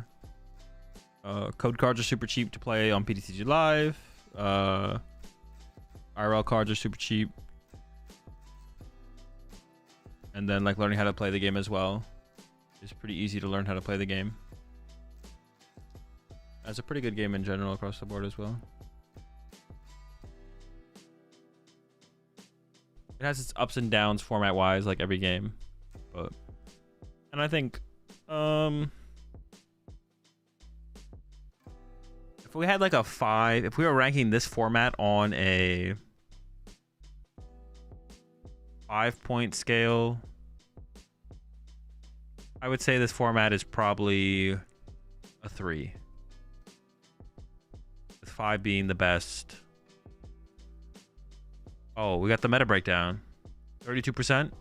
Lugia is behind my camera at 32%. By hand. Actually, no, I can turn off this thing. Hold up. Where is it? Chat background. I should make a command for that. 5-point scale isn't enough. I think it's reasonable.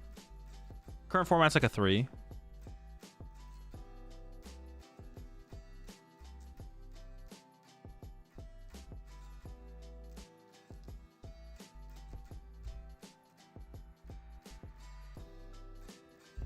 Arctura 6, Eternatus 6. Lost Tina is still being played? Okay, interesting. 6. Honestly, imagine if they had printed Broken Lugia with Temple of Sinnoh. What if we had just had Temple of Sinnoh and you could play 4 Temple of Sinnoh in a deck? Maybe? Maybe not. I don't know if that would have been enough. Might have been, though. We had Temple of Sinnoh? We did? Wait, what? Dude, I do not remember. Was it like Quad Temple of Sinnoh not something that was tried?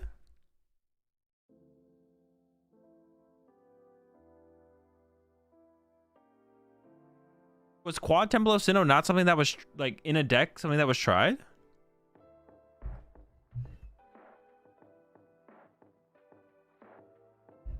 Dude, we had Temple of Sinnoh?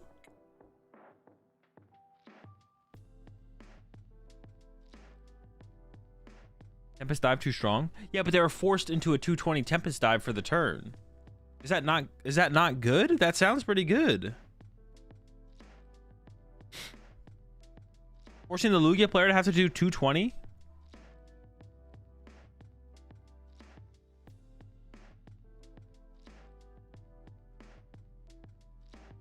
Oh, that sounds good to me. Maybe I'm trolling though. I guess I am trolling because I thought the card was...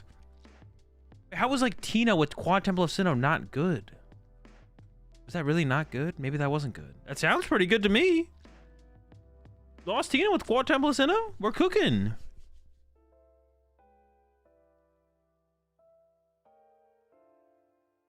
The Reggie, but trekking shoes are too expensive. It's like 20 bucks per shoe. $20 a shoe? Just for one shoe in the card?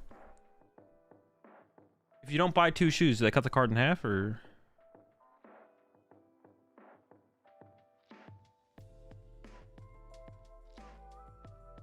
Oh, Pumpkin Blue was a problem? Yeah, but they can only do that once. How do they handle my second Temple of Sinnoh?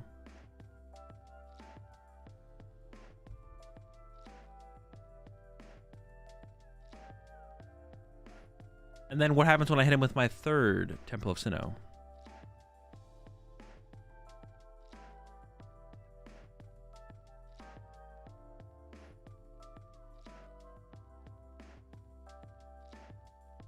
We don't have Collapse Stadium. What do you have? All right, lock in. E-turn. Reggies. Let's get it. Ooh, yo, this is some high ranking players here. We got rank number 42 versus rank 151. Top tables, folks. Top tables. You lost the game by the third Sinnoh? Nah. Dude, you love to see the Reggies, to be honest.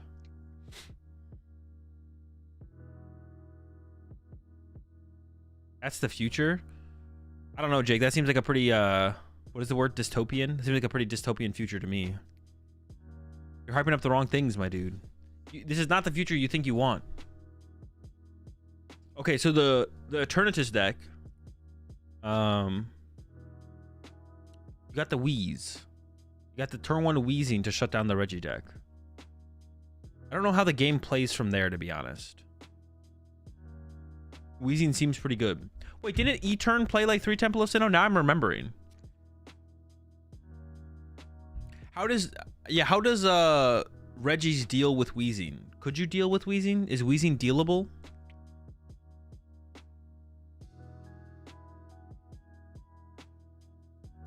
Or do you just lose to Sinnoh? Wait, why are we playing the Sinnoh so aggressively? Chill. You're throwing. Maybe it has to be off a Crobat draw. That's reasonable. Did Gift exist in this format?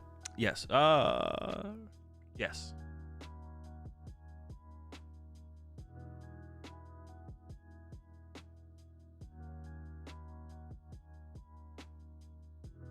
Is this just a terrible matchup for Reggies? I don't even remember this matchup. I mean, it wasn't really a matchup because both these decks were like 5% of the meta or less.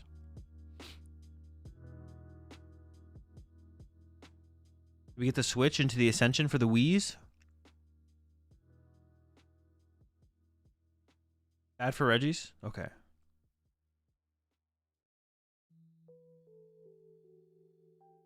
Boss on the steal and pass. Okay, no turn one Wheezing. If we can get an attacker set up in the active, there's like a hope. We got Scoop Up Net to pick up the steal. And then we got the Marnie. It's got to be the line here, right? Scoop Up Net and then push Drago Marnie. I'm really thinking about this one, though.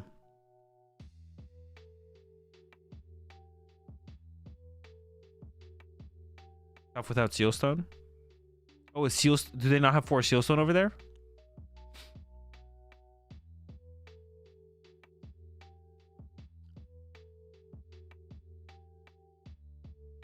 No Sealstone? Bruh. No, wait, why are we not... Are we gonna... Oh, are we playing for the... What is it called? Regigate? I think we should play for the KO here. It'd be a tough KO to get. I guess we're going for the Regigate here. Lucky has been acquired. We have a quick ball. No energy. Quick balling away the research. What are the other 2 cards in hand? One's an ordinary rod. I think the other one might also be an ordinary rod. Researching something. We didn't hit the energy. And we didn't... We don't have... Yeah, we got the shoes in there. 2 shoes. 3 shoes. 4 shoes. To be balling like that.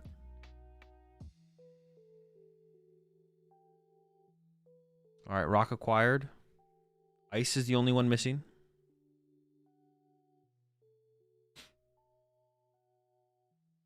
For not doing the net.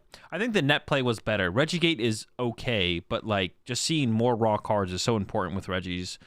Getting the 5 Regis down is easier than getting the energy you need to start attacking. Getting the energy is the harder part of the deck. For sure.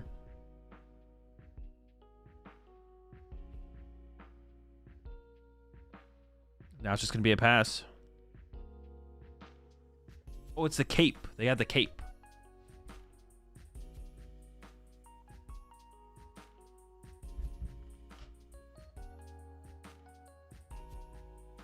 Does the cape allow you to beat Weezing? What does Weezing do? 40? Cape gets you to 170? Can you do a scoop up net cape loop?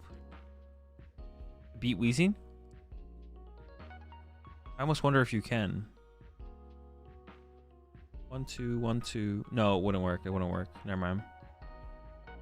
Not quite. All right. Here comes the Weezing or the Ascension. Both are pretty good here. Just get the Weezing online.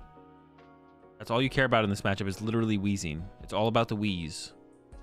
And here comes Wheeze. They got a thick Wheeze line in there too. You see another coughing on the bottom of the deck. Wheezy. I mean, it's going to be tough from here. I don't even know if the Regi player... Some of the Regi lists didn't even play boss, if I remember correctly. Or do you always play one boss? I don't even remember. Yeah.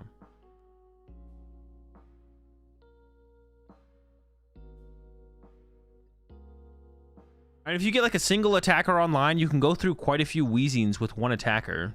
You could actually also potentially set up 2 attackers with a boss turn. Oof. The hand is dead besides scoop up nets. It's going to be attached to Gigas and pass, I think.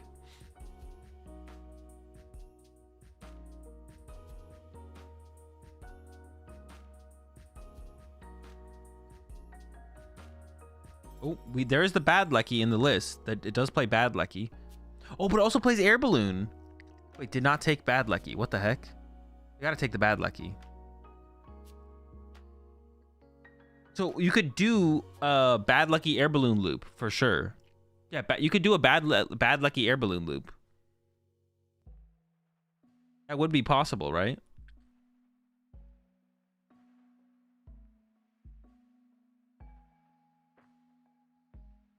You don't have infinite energy? No, but with Air Balloon you do, because you pick up the energy with the scoop up net, right?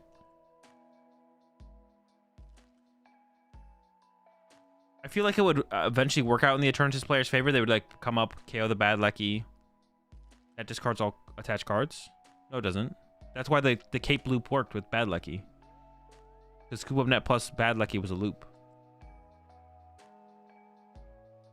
Scoop up net Bad Lucky cape was a loop. Against Ice Cube.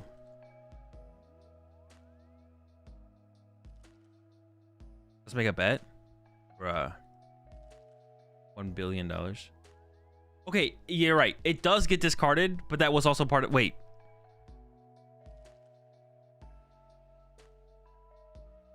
You would go Bad Lucky with Cape, recover Scoop Up Net. They punch you, recover Scoop Up Net. They punch you. You go Scoop Up Net, pick it up, bench it, push it. Okay, you are right. Yeah, never mind. You're right, you're right, you're right. It still worked against Ice Cube. The loop still worked, but that's because you could use Regigigas.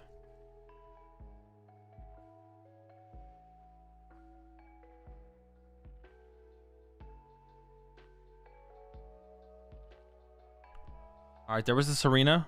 Brought up the E-turn. And there's pass. Can we get back to the Wheezing is the question now. That's all we need to do is get back to Wheezing and reestablish the Wheeze lock. Or we could be in trouble here, actually, to be honest. Okay, here comes Marnie. Need to find a switch. Well, there wasn't anything that gave... Yeah, we need to find a switch here, right? We have to find a switch.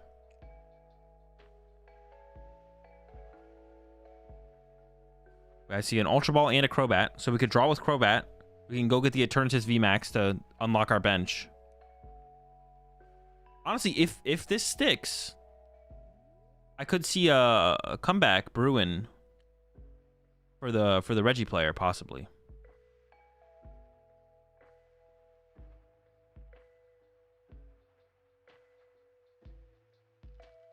All right, we've activated the 8 bench. Eternatus is online.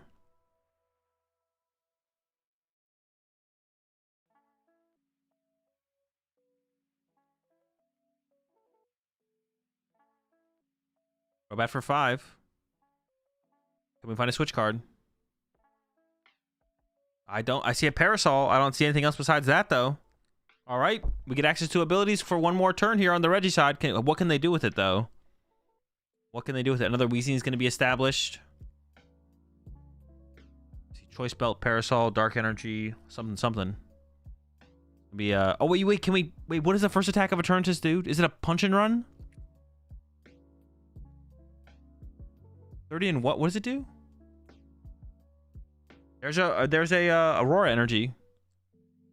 Punch and energy. Oh, punch and accelerates in energy. That's right. Yeah. By Marnie, there's Quick Ball. We still have Serena to use as well.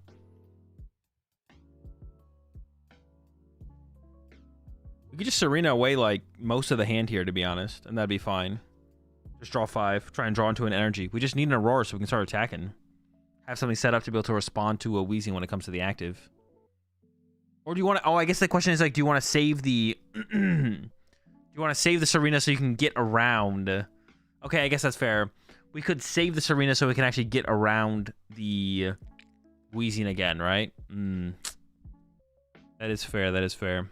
Yo, what's up, Fred? But now we need to draw into another energy, because the Eternatus has 2 retreat costs, so now the Eternatus will be able to retreat with another energy on the next turn.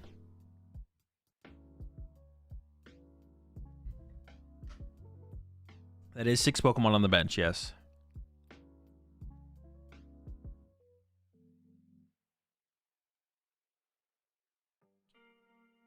Voice Belt, and then just draw 2 with Reggie. Hope to draw into an Aurora, and then play it to the active so you can hold the Serena for next turn.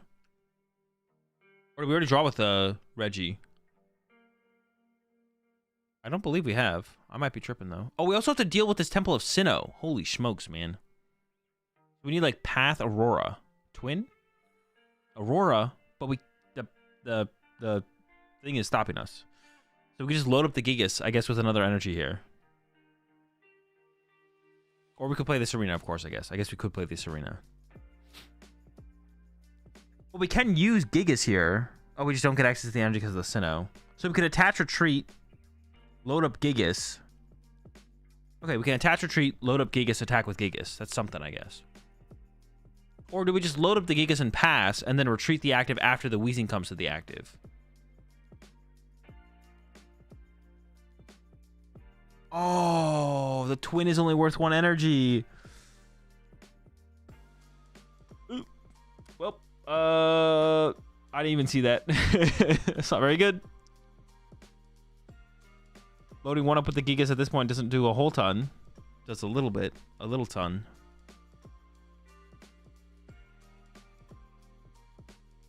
We could retreat, but retreating here doesn't do that much. It's going to be a pass. Okay. We're definitely getting back into Weezing this turn. Even though we would like to have gotten there last turn. Better late than never in this situation for sure.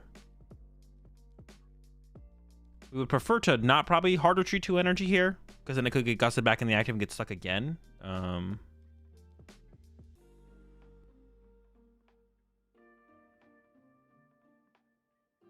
Bat for 4. I don't see a... Oh, I see an escape rope, though. I was going to say, I don't see a switch. I do see an escape rope. That does mean you're not going to poison something with energy on it, possibly, though. So now you could see, like, the Lecky get pushed up, and Lecky would get knocked out going into your turn. I feel like Lecky should be the send-up here, because Lecky gets KO'd going into your turn.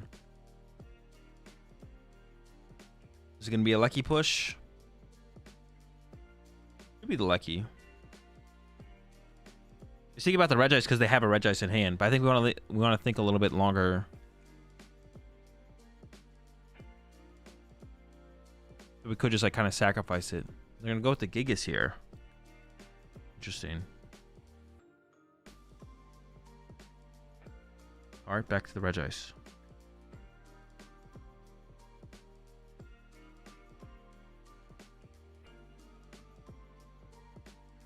The more I'm watching this matchup play out, it doesn't seem like...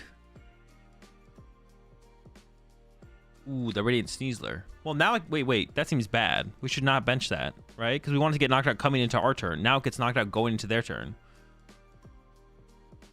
I guess that would have messed up the... Well, we just shouldn't bench it at this point then, right? Am I trolling? Maybe I'm trolling? I don't think I'm trolling here, though. I think it was a bad bench.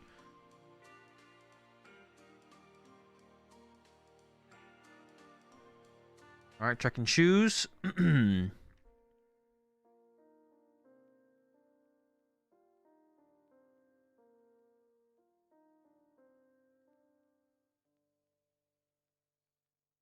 What is this card?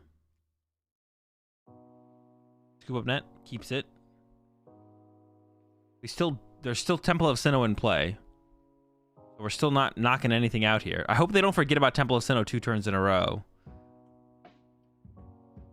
I think you just have to... I don't know what you do here, to be honest. Pass? I'm not sure.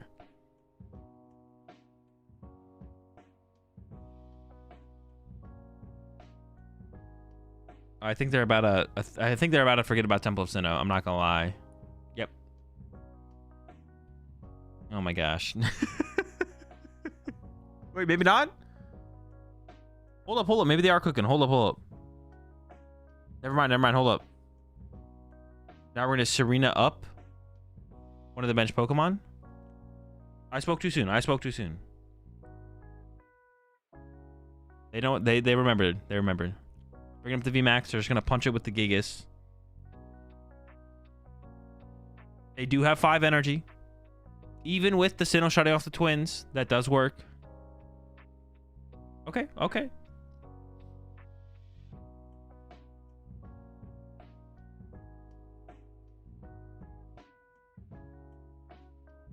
There's the punch. Was it 300 damage, right?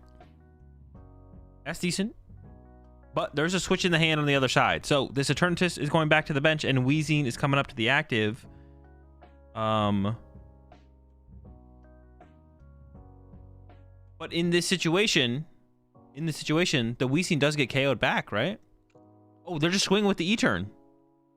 Oh, no gift energy trigger. But we do have Drago to draw some cards here still. I'm not sure about that. Found a quick ball. That becomes Regigigas. There's a research. Hold up. We might be cooking. We have a capture energy to work with as well. We could put that on the Regirock to start to load that up through one more Aurora on a following turn. Capture out the Gigas. We have quick ball as well in case we want to save the attachment for something else. But I feel like we maybe want to attach the capture here. We don't have to do it right now, though. We do need to find a path to the peak to bump this Sinnoh. That's a big thing to find, but I see plenty of paths in the deck. We just gotta draw into one. You could keep the attachment open for turn for us. There's 2 Speed Lightning in the deck. Oh, but that doesn't work with... I guess you can still keep the attachment open for a Speed Lightning, but it doesn't work under Temple of Sinnoh, I guess. So maybe you do just value putting the capture in play. Because if we draw a path, we're already cooking. I would probably attach the capture energy to the Regirock here, to be honest.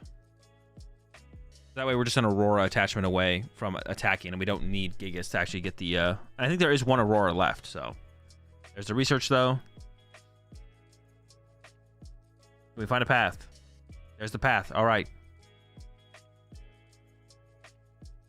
There's the other Aurora as well, so we can put that on the Regirock, and then it's one attachment away from being able to swing, even if the Weezing's in the active. Coming together a little bit here. Oh, we got to discard because of path. I forgot about that.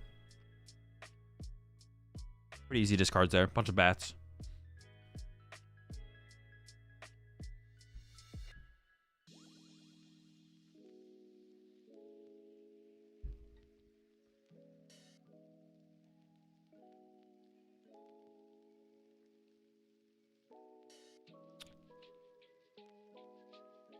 With Temple in play, he drew an extra card. Wait, off of what?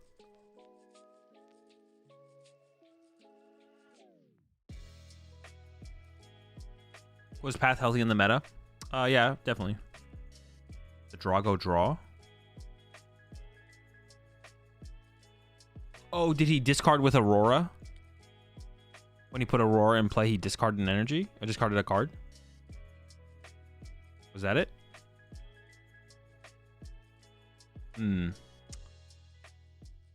Definitely is an error, yeah. I doubt it'll get caught or resolved, though. Yeah, I doubt it's going to get resolved. But the Weezing's back up here. And we will see the Weezing... well, we can see the Drago swing back here and just actually KO one of these Weezings. Getting through the next Weezing is going to be the big problem, though. You still discard with Tempo? Aurora discards even with Sinnoh in play? Oh, really? I don't even remember. Did it really? It was like, what, from a hand effect? It's a requirement to attach? Interesting. So it's before it's in play, before it's Temple even shuts it off. I guess that makes sense. All right. No broken game state.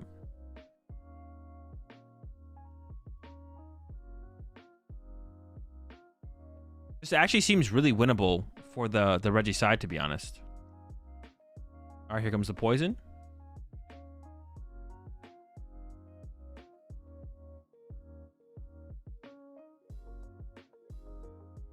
Was there not an energy attached last turn?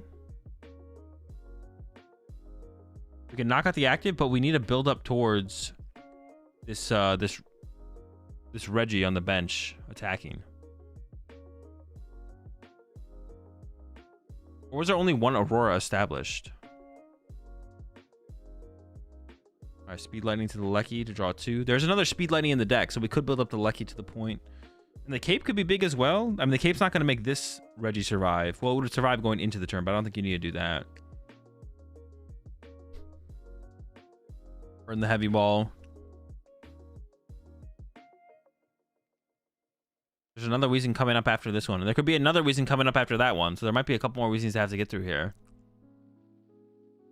I don't think the Cape is worth playing here. Because you die no matter what going into your turn. What was Cape? Plus 50 HP, right?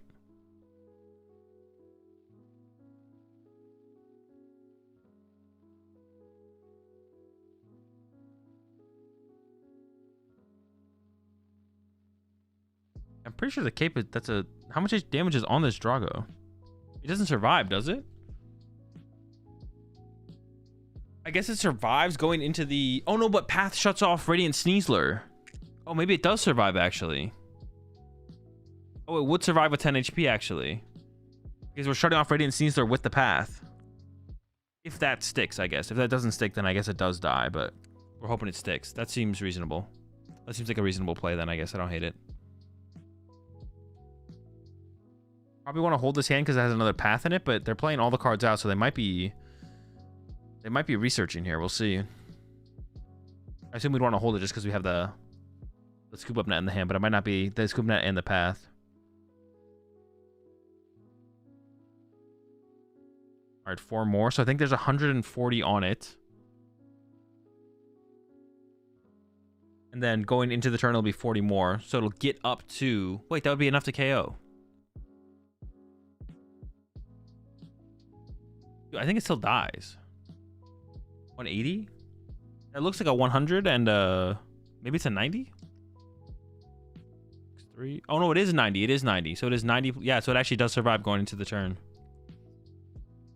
Unless a stadium is found. If we do find a stadium bump here, then the Radiant Sneasler will come back online and make the difference. How much HP does Weezing have? Does Weezing die to a Lucky attack?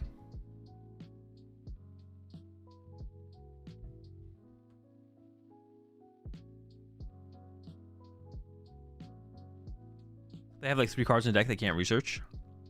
Oh, I didn't even realize. You are right, though. And they might have an ordinary rod in there, but I'm trying to avoid doing it. 130. So Lucky doesn't even KO it. I guess you could punch for 20. No, because you'll die to poison. Wait, I'm confused. We did die to Radiant Sneasler? Then why did we wait? That feels like a waste of the cape, no?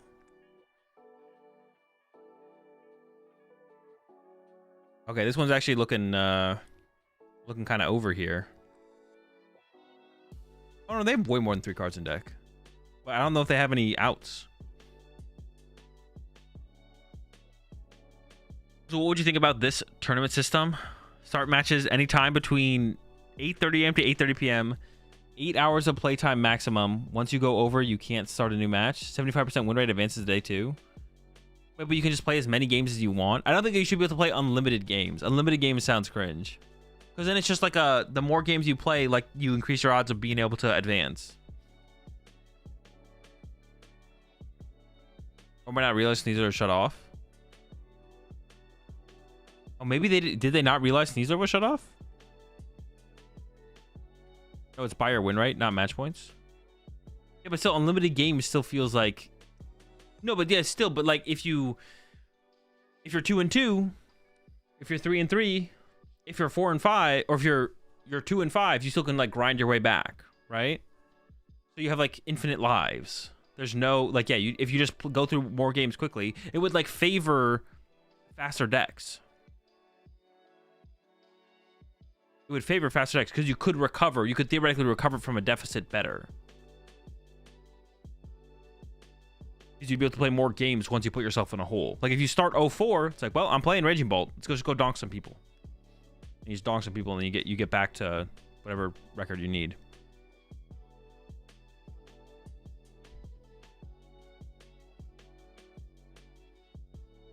It doesn't favor faster decks. Faster decks are the ones that can recover, but the win rate is the only thing that matters.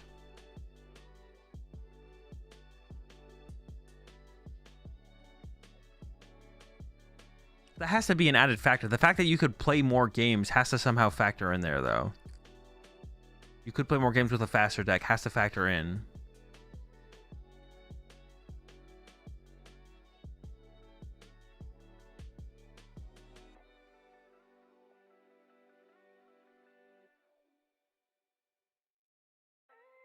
Also, there would definitely be like a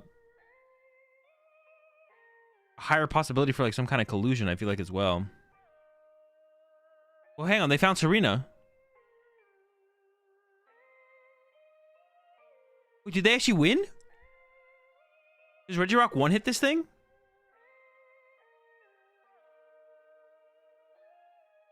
I forget what Regirock does. Is that a one-hit? Is this thing weak to fighting?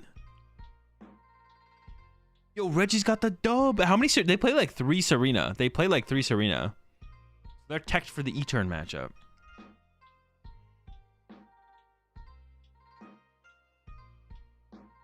Holy smokes. All right, chat. That's going to do it for me. I'm not going to stay up any further. I might try and stay up for the whole thing tomorrow. We'll see. I'm going to go ahead and put the link in the chat for anyone who wants to head over there and catch some more action. I will be streaming this tomorrow. I assume it starts at a similar time. I'll put it in the YouTube chat as well. Give me 1 second. I assume this starts at a similar time tomorrow. So I'll be streaming again around... What time did it start today? It started at like 6.